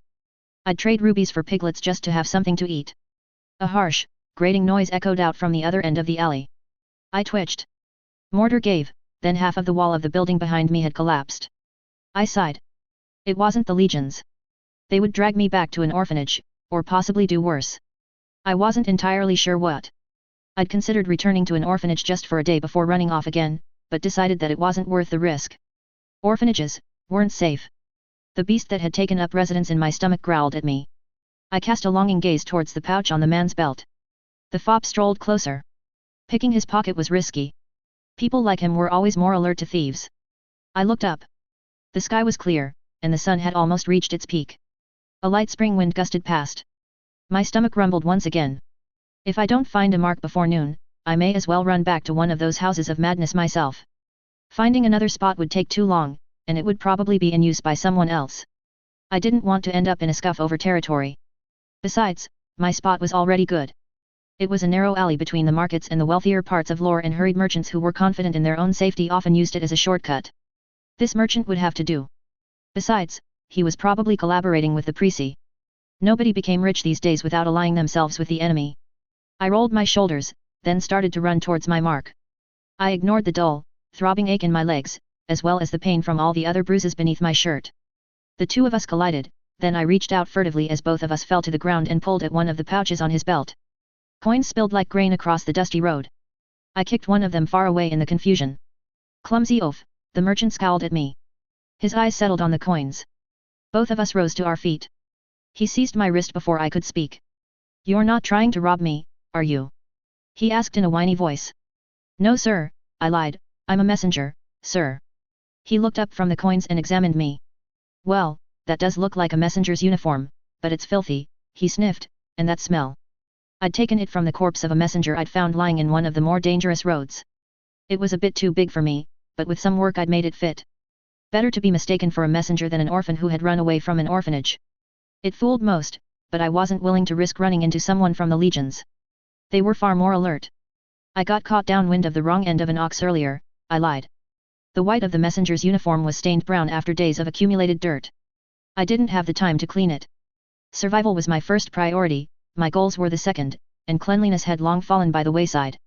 "Why haven't you made yourself presentable since then? Pay me more, and I'll take better care of it." To my relief, he didn't notice that I was too young to be a messenger. My marks hardly ever did. I believed it was because they were always too caught up in the moment to pay close enough attention, but I wasn't entirely sure. Regardless, it was time to put up a fight, but not too much of one. I'd learned early on in my time on the streets that my marks were far warier if I gave in to pressure immediately. How dare you? Why, his cheeks reddened and his other hand raised. I'm late, I interrupted. I've got a message for the legions. Tell me your message, and you can go. No. Tell me your message. They'll do worse than whatever you do to me if I snitch to somebody else. Fine, he huffed, but turn out your pockets. I looked down at my own trousers, patted them with my free hand, then grinned at the man. I don't have any. The man cursed under his breath, before turning back to me. Pick up the coins and return them all to me, then you may go. You're holding up my message. Then perhaps you should have considered the cost of your clumsiness before you stumbled into this alley, he stated, smiling at me. Smug bastard looks far too satisfied. It must be hard to see a scrawny messenger like me over your own paunch. The man purpled with rage. Why you lousy? He raised a hand. The legions won't be pleased, I interrupted. Your troubles with your employer do not concern me, he screeched. Despite his words, his grip loosened. Good, that's enough. Fine. I bent down and returned his money to him. This is 1 coin short, he whined as I placed the pouch in his palm. I was almost there. So long as I didn't tense, or do anything else to give my game away, the prize was ready to be claimed. Not my problem, I breathed out, loosening my shoulders. Perhaps it should be docked from your pay. You can come with me and explain to the legions why I am late if you want. The merchant gave me another long glare, before at long last turning away. No, no. Fine. You may go. Finally. The merchant grumbled as he left. I walked the other way. It took effort to hide my excitement. I reached towards the lone coin which had landed atop a hedge beside the road. It was a full piece of prissy gold. One that was almost the size of my palm. Not just gold, but the highest value coin as well. This is more than I've had this whole past week. I coated it with dirt and closed my hand around it to hide the glint. Best not to let anyone else know about my spoils. The rim dug lines into my palm. The coin was heavy, but I didn't even feel the weight. My head was in the clouds. Flush with success, I left with a lightness to my step. I almost floated off the floor in excitement. A full piece of prissy gold. I've really snagged a full piece of gold. No waiting around, no hesitating, straight to the rat's nest to spend it. I get to have a proper meal today. A traitorous part of me whispered about how much better it had been living in the orphanage. How good life had been in comparison. I never would have considered this a good day only a single year ago. I squashed the thought. It's a great day, cat. Don't let the past fool you. The streets are safer. The sweet smells of freshly baked bread and ripe fruits called out to me as I drew closer to the market. I slowed. My tongue licked my chapped lips in silent protest. If my mouth could water, it would have, but it had been dry and grimy for weeks. Could I risk the market instead? It was closer, and the food there was both fresher and cheaper. Maybe just this once? No. The legions were always there, and I needed to stay out of their way if I want to stay on the streets. Besides, the merchants there would ask questions that I wouldn't be able to answer. Dizzy, I forced myself to limp away from the market. I stuck to narrow alleys as I made my way deeper into the warrens of derelict buildings. The walk was a haze of suffering. Down one street. Check over my shoulder for any other thieves, that was always a risk, then check around the corner. Step by step, I drew closer to my meal for the day. More likely, my meal for the week. At last, I arrived outside the rat's nest. I made my way to the backside of the building and slammed my fist against the kitchen door. A fly buzzed around my head while I waited. It wasn't worth wasting my strength to chase it away. Back again, Catherine. A voice called. I looked up. The door opened. A skinny man was dressed in plain brown wool stood on the other side of it. I'll take whatever this buys me. I opened my palm and showed him the coin. I wasn't expecting this to become a regular occurrence when I found you sleeping in this alley months ago, he muttered. It's late, I gestured again, I'm hungry. Prissy gold. He ran his hand through his balding hair and sighed. You're not going to save any. Somebody will knife me if I hold onto it. I'd tried saving money at first. I'd given up on the idea after being cornered more than once. It was best to get the full value for my money, then not keep any at all. I didn't like it, but I was trying to be practical about staying alive. His gaze softened. Look, Catherine, I'll take this and not ask any questions, but it would kill me. I wasn't sure if there was a word for a place you kept people that went mad in the head. If there was, it was the kind of place orphanages had turned into. Take care not to dirty my kitchen, he grumbled. Maria, get Catherine something to eat. As much as this buys, but no more, he tossed the coin at the girl behind him. You know what to do before you're allowed to eat. He peered over his shoulders, but I knew the question was directed at me. Do my best to clean myself. I know. His shoulders slumped. He backed out of the doorway. I followed behind. I spent a few moments washing my hands in a bucket beside the door, then ran my bony fingers through the grime in my matted hair. It didn't make much of a difference in my opinion, but it made Harrian happy, so I went along with it. I washed my hands one last time before drying them, then sat down on a stool beside the kitchen table. Harrian stomped his way out the kitchen. I watched Maria work in while I waited. I was tempted to simply seize the foods around me and eat them as they were. The smells were overpowering. It took all my restraint to remain seated where I was. I feel like I'm taking advantage of you, Catherine, Harrian sighed. What did you say? I snapped out of my reverie. Here are the documents I need you to read for me, he proffered them towards me. I'd like to pay you for this, but times are hard, and we must all learn to live with the boot on our throat. Not that I plan to live with it for much longer, anyway. Can I eat first? You won't stop when you start. I frowned.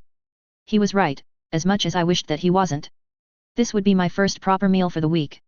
I took the documents and started to read them to him. It was a proclamation detailing the new curfews in response to the rising chaos. There were many words that I didn't know. Words that I had to skip over because I hadn't learned them before I'd ended up on the streets. It was still cheaper for Harrian to make use of me than to hire somebody else to read for him. It took some time before I finished. My eyes kept drifting towards the ingredients on the opposite end of the table. You were right about the orphanages, he muttered. Harrian reached for a bottle on one of the shelves behind him and popped the cork off, taking a swallow as he turned back to me. The news must be awful. It was rare for him to drink anything that he sold. Somebody else burned one to the ground. Not this time. Some 5-year-old boy died in one. He came back as a ghost, then killed all the other kids. Rumors claim that he kept asking for his favorite toy. Only corpses live in orphanages, I agreed. Things happened at orphanages. They had been happening for a while.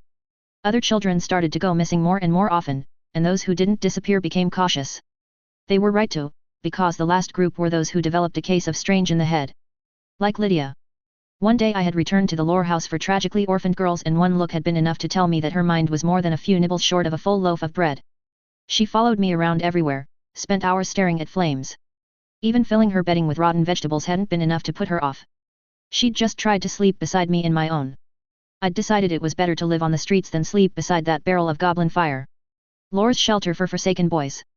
So Flax's shelter got a taste of the madness as well, then. What a pity. The boys there made for halfway decent company. Sounds like some kind of bad Prissy story. You don't even know the half of it, kid. What did they do about it? Call in the calamities again. I'd have bet on them calling in a priest, only the local House of Light had been sacked during the last rebellion for hiding rebels and hadn't recovered in the aftermath. Finding a priest had been hard ever since. It was one of the reasons why I couldn't afford to be injured. The cost of wizard services for healing had risen sky high now that they had no priestly competition. As if I needed another reason to be angry at the dread empire of priests. Way I hear it, they called in a fancy wizard. Maria finished preparing the food and placed a plate down in front of me. I dipped the bread into a bowl of broth and started to scarf it down. It was so satisfying to eat something after so long without a proper meal that I could barely restrain myself. Careful. Eat slower, kid. You're going to make yourself sick. MNTSRE when LLGTNTHR meal LK this, I said around the edge of the loaf. The tastes, the smells, everything about the meal was bliss to me. Had food always been this good? Harrian sighed. For just one moment, I considered asking him if he could help me with my goal. There was talk of rebellion on the street and I wanted to join up. I dismissed the idea. It was better not to risk it. He served the Legion up front, and I wasn't sure whether he'd sell me out. One bowl was emptied and another was placed before me. It didn't last much longer, either. I hummed a merry tune while I ate. One that I didn't know the words of. I didn't think I'd ever heard it before, so I wasn't sure how it had wormed its way into my head. All too soon, there was nothing left for me to eat. Harrian furrowed his brow. Here, have a little extra, he said. Another bowl was brought forward. Sure, but why? Today's Foundling Day. It wasn't as if that meant anything. Another year passed, so what? I didn't need to be 15. It wasn't as if I was trying to enroll in the legions. It's better off down my throat anyhow. I polished off the bowl, then gave Harrian a weary smile. You should ask around and see if anyone will take you in, he advised. I shifted on the stool. My eyes drooped. I felt comfortably bloated. Satisfied in a way that I hadn't felt for weeks. As if anyone can afford to, I snorted. Hope it all comes to an end soon. I finished licking the crumbs off my sallow fingers, then looked towards the door. Time to go. A firm hand settled upon my shoulders. Take care out there, won't you, kid? I'll do my best. Rebels tried to hit somewhere in the city last night. I stopped so abruptly that I almost fell flat on my face. This was my chance. Really? I tried to keep my excitement out of my voice. Where did they hit? A lakeside warehouse. That's close to where you stay. What makes you think I live there? Kid, you smell like fish guts whenever I see you, he snorted. Maybe I help out at the docks. He gave me a flat stare, then shook his head.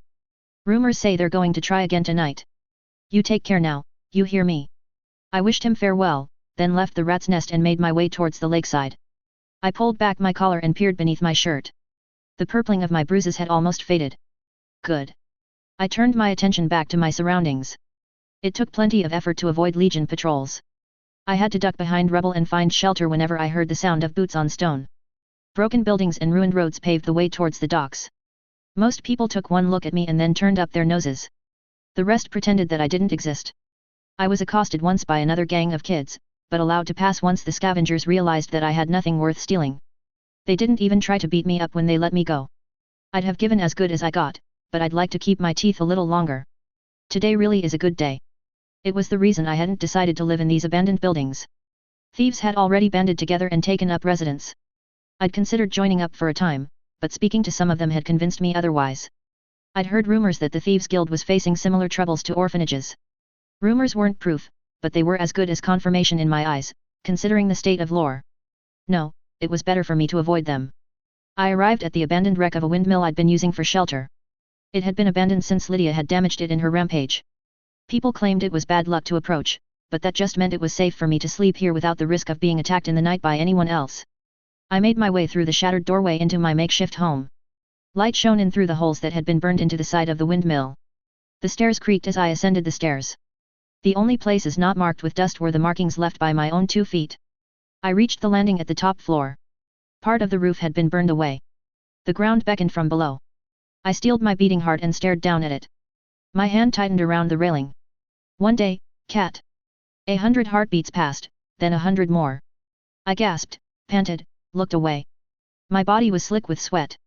I descended the stairs, stopped 1 floor down. I looked around. My old dress from the orphanage was clean and folded neatly atop an empty barrel. Did I want to put it on, or should I wear the messenger uniform? I snorted. What did it matter? It wasn't like I had much to wear. Even adjusting the uniform to fit me had been the work of several days. There'd still been some abandoned grain in the windmill back then. I hadn't yet known what it felt like to starve. I sat down on one of the sack-cushioned barrels, then glanced towards the pile of empty sacks I used for bedding. They were wearing thin now, but at least the winter had come to an end. I looked up. Glanced at the map I'd made in the dust coating the wall. It was crude, but it outlined the rough shape of lore and every location a rebel attack had been sighted. I'd been trying to make contact with them so that I could join.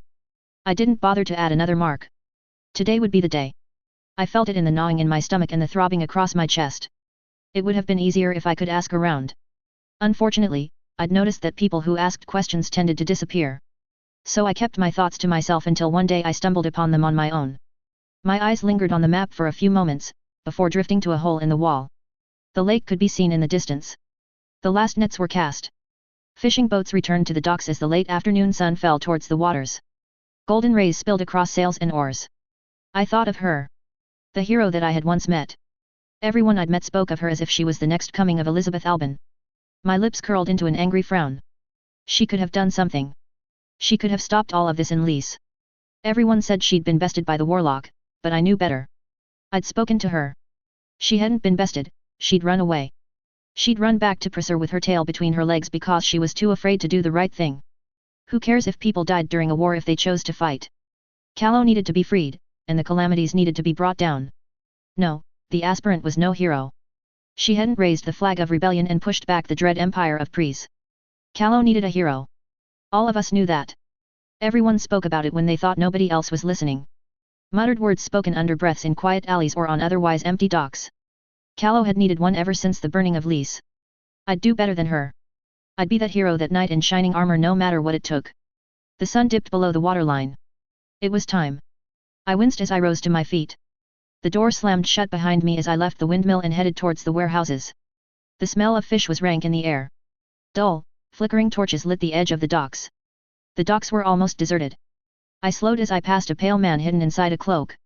I looked up, met his piercing green eyes, then glanced away. He was smiling the way I used to when I played a prank on somebody else. My pace picked up. Soon I found myself alone once more. The dull thunk of boots against the rotten wooden planks around the shore caused me to slow. I glanced from side to side. There was an empty alley to one side. I limped out of the light into it, then hid in the shadows behind a fallen rooftop. I held my breath as one of the Legion patrols marched past. They stalled. Took a brief look into my hiding place. The sound of my heart must have echoed all the way to the other side of the city. The patrol marched on. I breathed out. There was a time when I'd looked up to the legions of terror. That time had faded to the back of my mind. During the last rebellion, the legions had strung up the rebel leaders and crucified them outside the city gates. I'd given the dying leaders a good, long stare before leaving. Allowed the image of their bleeding, whimpering bodies to burn itself into my memory. That had removed any blinders I had about the legion's true purpose. They were here to enforce the will of the Empire. The boot was only comfortable provided we were willing to lick it. I'd feed them their own leather soles before I was done. I wanted to see if they liked the taste of it just as much as we did. It wasn't long until the sound of the patrol faded into the distance. I rose from my hiding place and drew closer to the warehouses. Was that a blaze in the distance? Had the rebels already struck at their target? My pace picked up. It wasn't long before I found myself standing before a burning warehouse. Corpses lay strewn outside the doors. At least 24 men and women, gutted like pigs and left to burn in the flames. A Legion patrol stood camped outside the only way into and out of the warehouse in a line. Desperate men and women threw themselves against them, only to be cut down. The dying screams and cries of anguish lit a spark within me. The rebels had tried to strike at a target, only to be cut down. The smell of sizzling flesh reminded me of cooked pork. My stomach rumbled. I forced my hunger aside. One of the corpses further away from the massacre twitched. No, not a corpse. A boy who was only a few years older than me at most. Still alive. Perhaps I could save him? Then he could introduce me to the rebellion. The only problem was doing so without being caught. I scuttled forward, careful to stick in the shadows. It was better not to be seen. My heart thundered within me. The Legion patrol never turned my way. The heat of the flames beat mercilessly against me even from a distance. I knelt down beside him, then rolled him onto his back. He coughed. Blood seeped from a wound on his chest. I leaned in closer. The wound didn't appear that bad. It wasn't bleeding as much as I thought it should have, but what did I know aside from my own experience? I looked towards his face. Something felt off about it. I was sure it wasn't just something caused by the dull, orange light from the flames, either. It was almost uncanny.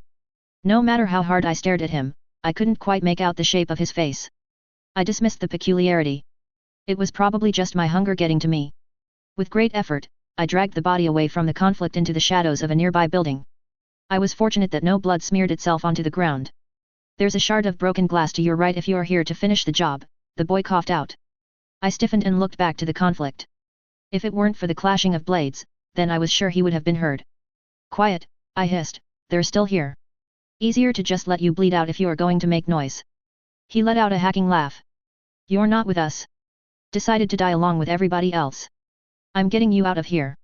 He struggled to his feet. I offered him my shoulder to lean on. His weight almost sent me tumbling to the ground. There's so little meat on your bones that not even an orc would eat you, he grunted out. I'd give them a bad stomach ache as I went down, I retorted. What can I do? There's a place nearby that's safe to stay, but I don't have much else to offer. Get me further away, then help me with my wounds. You want me to cut you up? That's about all I'm good for. I'll walk you through it. Good. I'd probably kill you otherwise. What's your name? It's Sullivan. Yours? Catherine, but call me Cat. Right, Cat, let's go.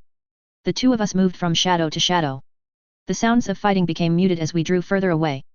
Sullivan kept a hand pressed to his wounds as he walked. My breathing became heavy, ragged. I was not used to holding up so much weight. At last, we came to a stop at the windmill.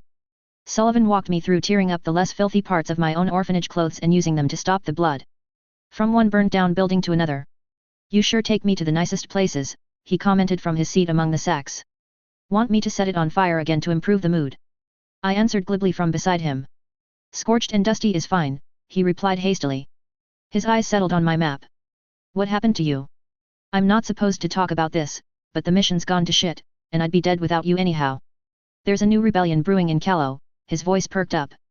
One of our scouts brought information about a warehouse used to store Legion weapons. And you walked straight into the jaws of a trap. We think someone tipped off the Legions. A touch of heat entered Sullivan's voice. The place was empty and troops were waiting for us when we arrived. They forced most of us into the building, then set it on fire. You're spry for someone who should be a corpse. I saw what we were up against.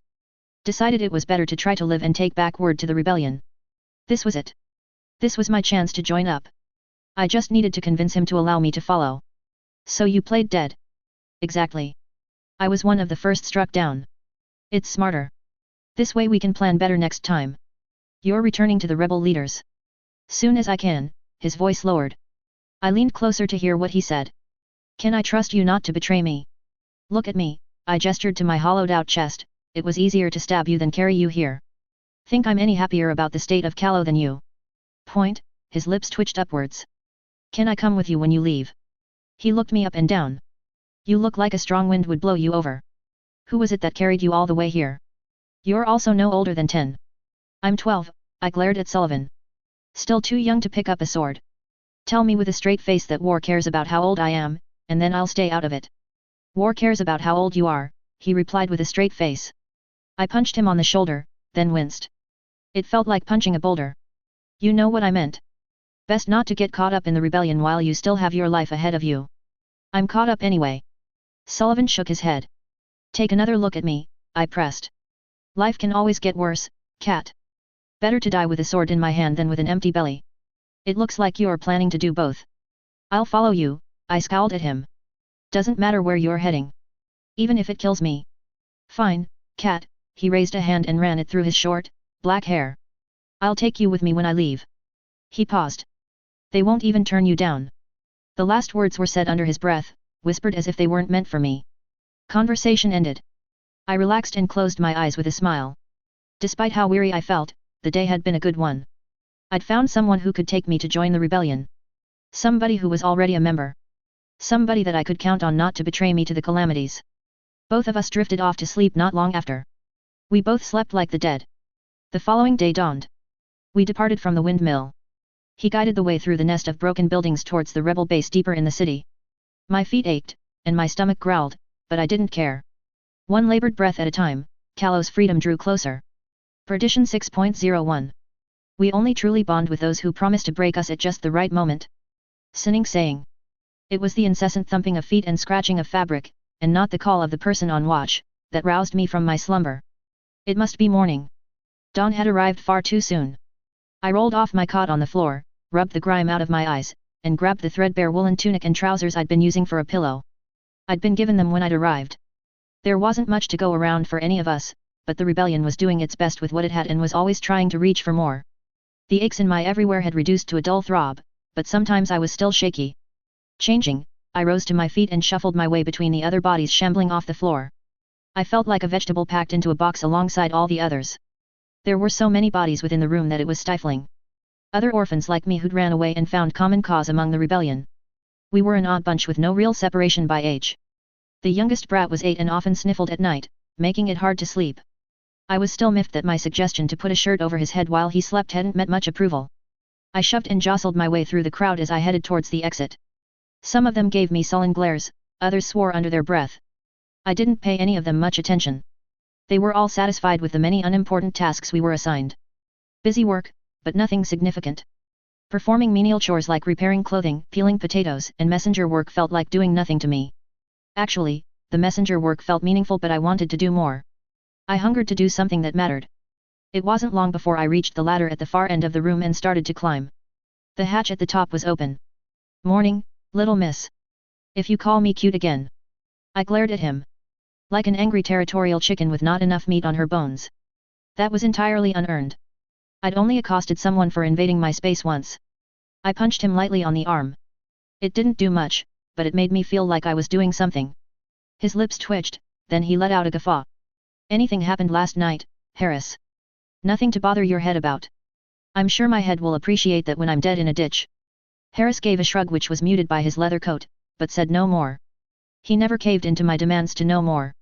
I gave him one last sullen glare, then walked past, down a narrow corridor illuminated by candles ensconced on the walls behind the bent-over form of the man in front of me. The compound was oppressive. A series of tunnels that had been dug beneath several of the houses in lore after the last rebellion.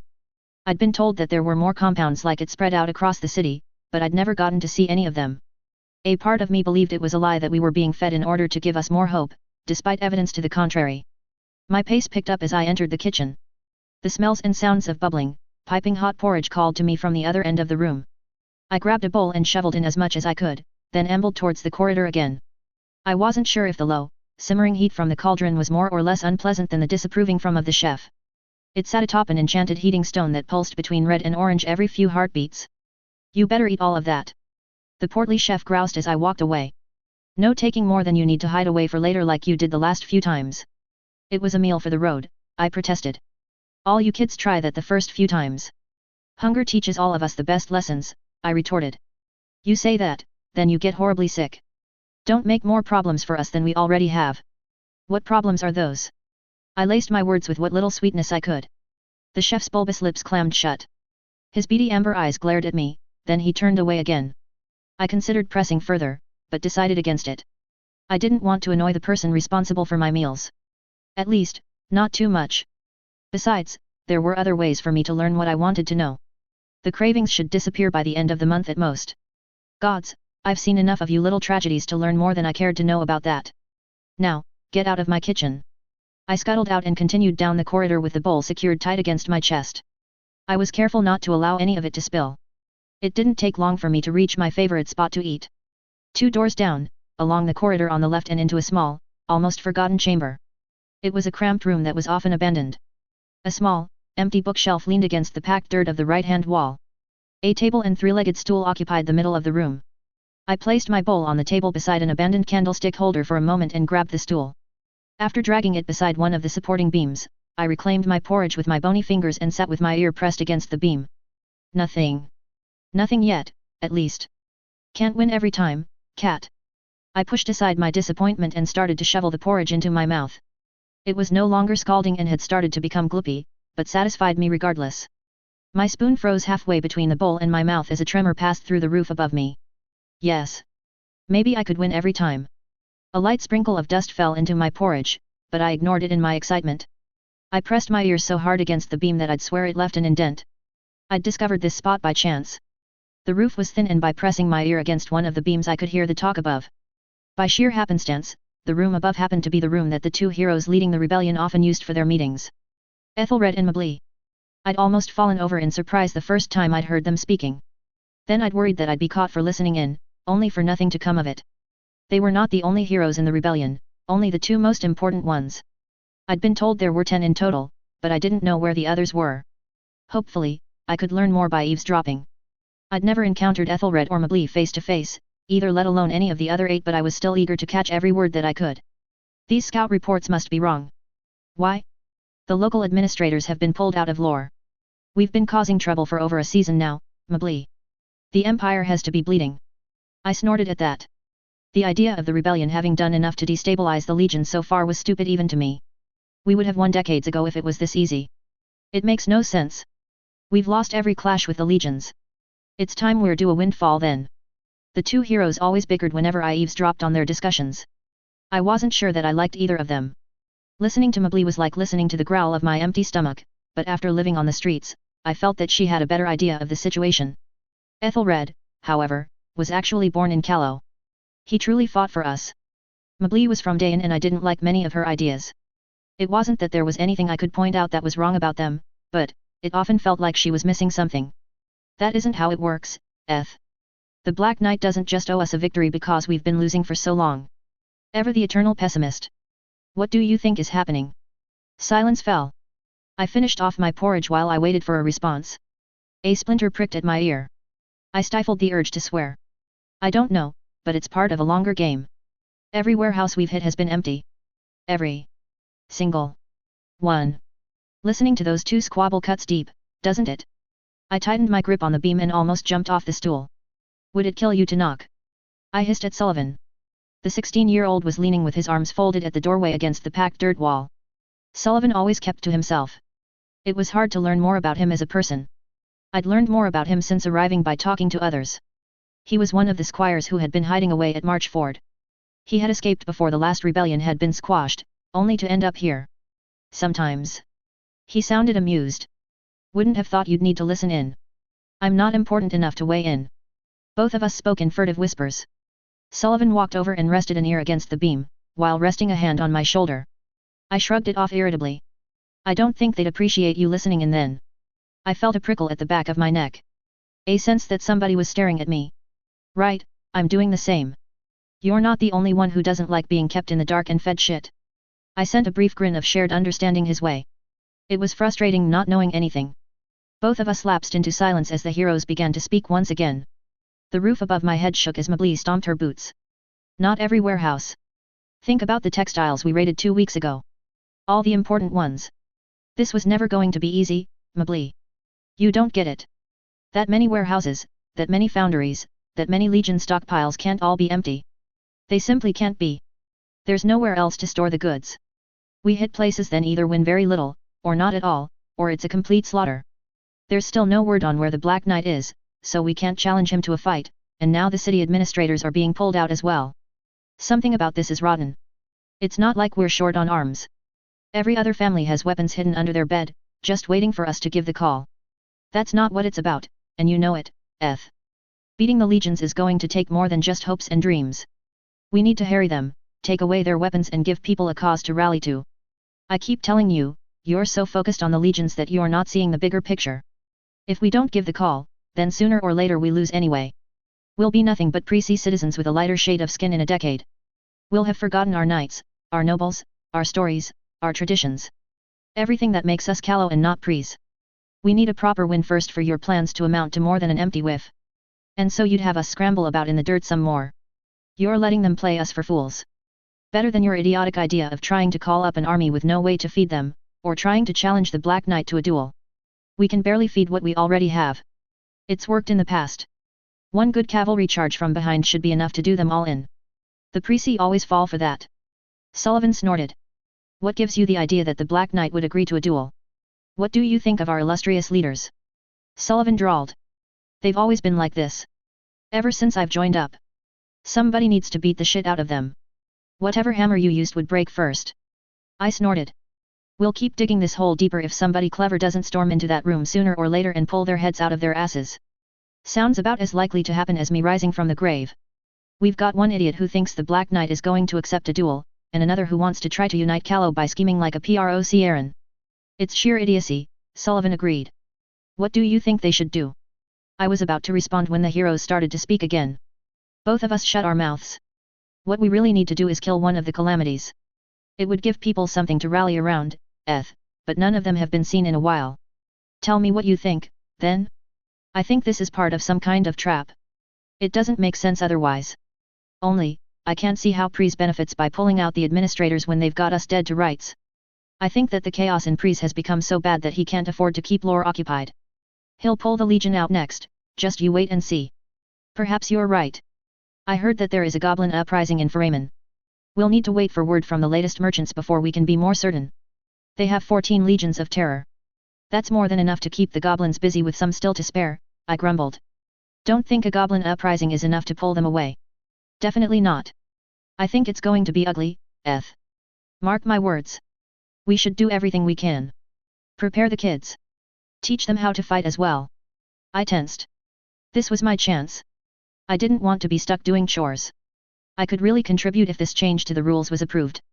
Sullivan grunted beside me. What? I challenged. Don't approve of me fighting, either. Learning to fight's smart, he denied.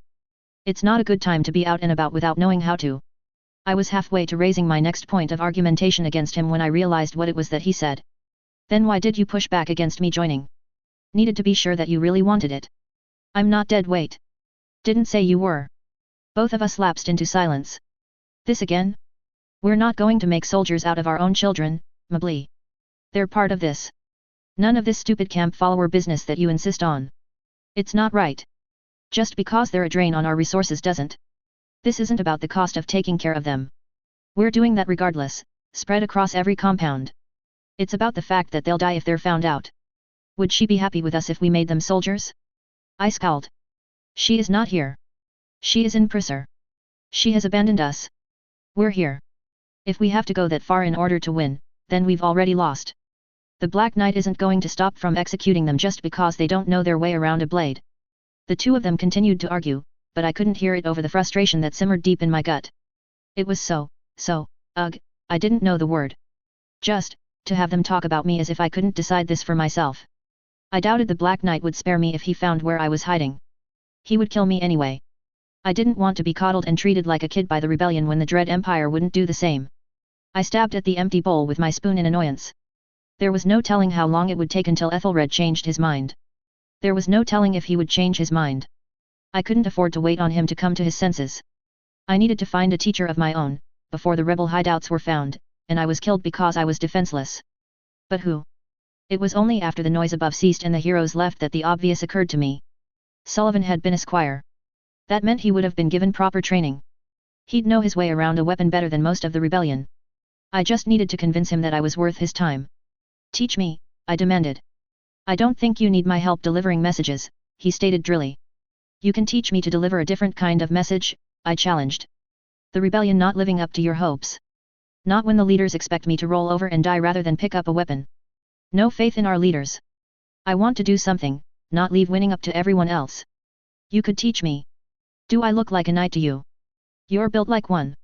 Sullivan grunted again. He pulled back from the beam and started walking towards the door.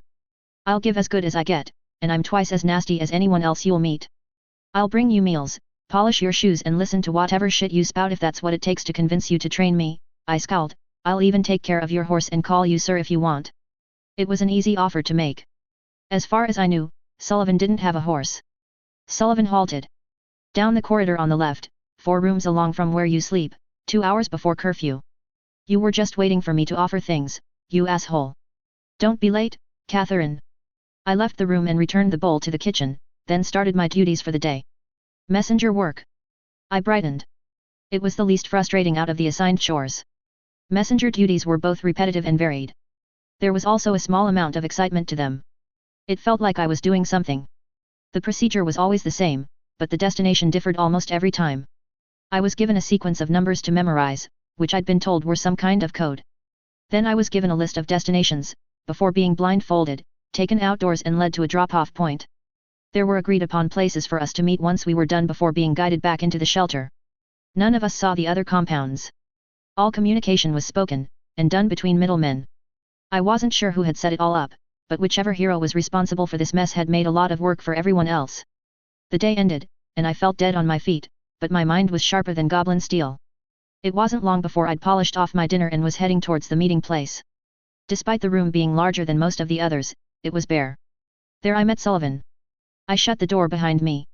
He had a pair of blunted swords leaning on the wall to his left and 2 shields on his right. Seems a little pointless to have so much empty space. People used to sleep here. I quietened at that. If that's the case, then why can't the rest of us have more room to sleep? They're too busy fighting over other things. That sounded about right from what I'd seen, as upsetting as it was. So, I said jovially in an attempt to revive the mood, teach me swordsmanship. Call me sir, he said with amusement. What? You offered to. Fine. Sir, I stated insincerely. Good. Now, I'm not going to teach you swordsmanship. That seems a little counterproductive. There was an awkward moment of silence. Sir. He chuckled. Tell me what you want to do, Catherine. Do you want to learn a noble sport, or do you want to learn something else? I licked my lips while I considered the question. I want to learn how to fight. No, that wasn't it. I needed to go further than that if I wanted Callow to be free. I needed a release, some way to share my anger with the people who'd bled my nation dry. I want to learn how to kill. Sir, I added as an afterthought. Good. The 2 most important parts of any kind of fighting are distance and footwork. You're going to have to learn both if you want to kill people. He picked up a pair of blunted weapons and passed them to me. Shields up. He barked. The weight of both was surprisingly heavy, but I did my best to raise the shield. It wouldn't have been a problem if it wasn't for my time on the streets. You're right-handed, he said, so your left hip and leg should be braced against the back of the shield. Otherwise, you're open. I adjusted the shield. His sword whipped out fast. Faster than my eye could follow. The tip of the blunted weapon came to rest on my throat. Dead, he said simply. I swallowed. I tried again. squared my shoulders and raised my shield. My entire body trembled as the upper edge came all the way up to my chin. Once more, the blade whipped out. Once more, it touched against my throat. He frowned, "You're going to need to put some muscle on those bones." Again. I adjusted once more. That's better. Now, for the sword. Grasp the grip and press forward as you lift it out. This is unwieldy. I can't slash this way, sir. You're not supposed to. Infantry fight in lines, not one-on-one in duels. Then what if I do, sir? I blurted out. What if you do what? End up fighting someone one-on-one, sir? This sirring is already annoying. Can I make some kind of joke out of it? Then you've probably done something stupid. With respect, sir, I'm more likely to end up cornered in a duel than allowed into the rebel infantry. I don't even think we have an infantry. Point, Sullivan grunted, there are a few things you need to know. The first is simple. There's nothing fancy about making corpses. What's that supposed to mean? I dropped the sir. There was a pause, before Sullivan continued to speak. Don't overplay your hand. Don't go for dramatic thrusts or one-hit kills that leave an opening. Keep within your guard. Land 20 small cuts and allow your enemy to bleed out. Remember, it doesn't matter how they die, only that they're dead. I looked down at my sweating body, then looked up at Sullivan and raised an eyebrow. Think I'll collapse before I wore anyone down, I told him drily. You'll need to recover first, he allowed. Sullivan continued to tutor me until half an hour before curfew. I left exhausted, but with a smile on my face. Learning to fight was exhilarating. It wasn't the same as being allowed to help the rebellion, but at least I felt better about what might happen should a fight come to me. I still had a long way to go. It would take much more practice before I felt confident that I could hold my own. Now I only needed to find a way to contribute. One that I felt mattered. I'd make sure to do so with or without the approval of the heroes. I couldn't afford to wait. Callow was falling apart so fast that there wouldn't be a Callow in another 5 years if nothing improved. I wasn't willing to allow myself to be set aside in the defense of my own home.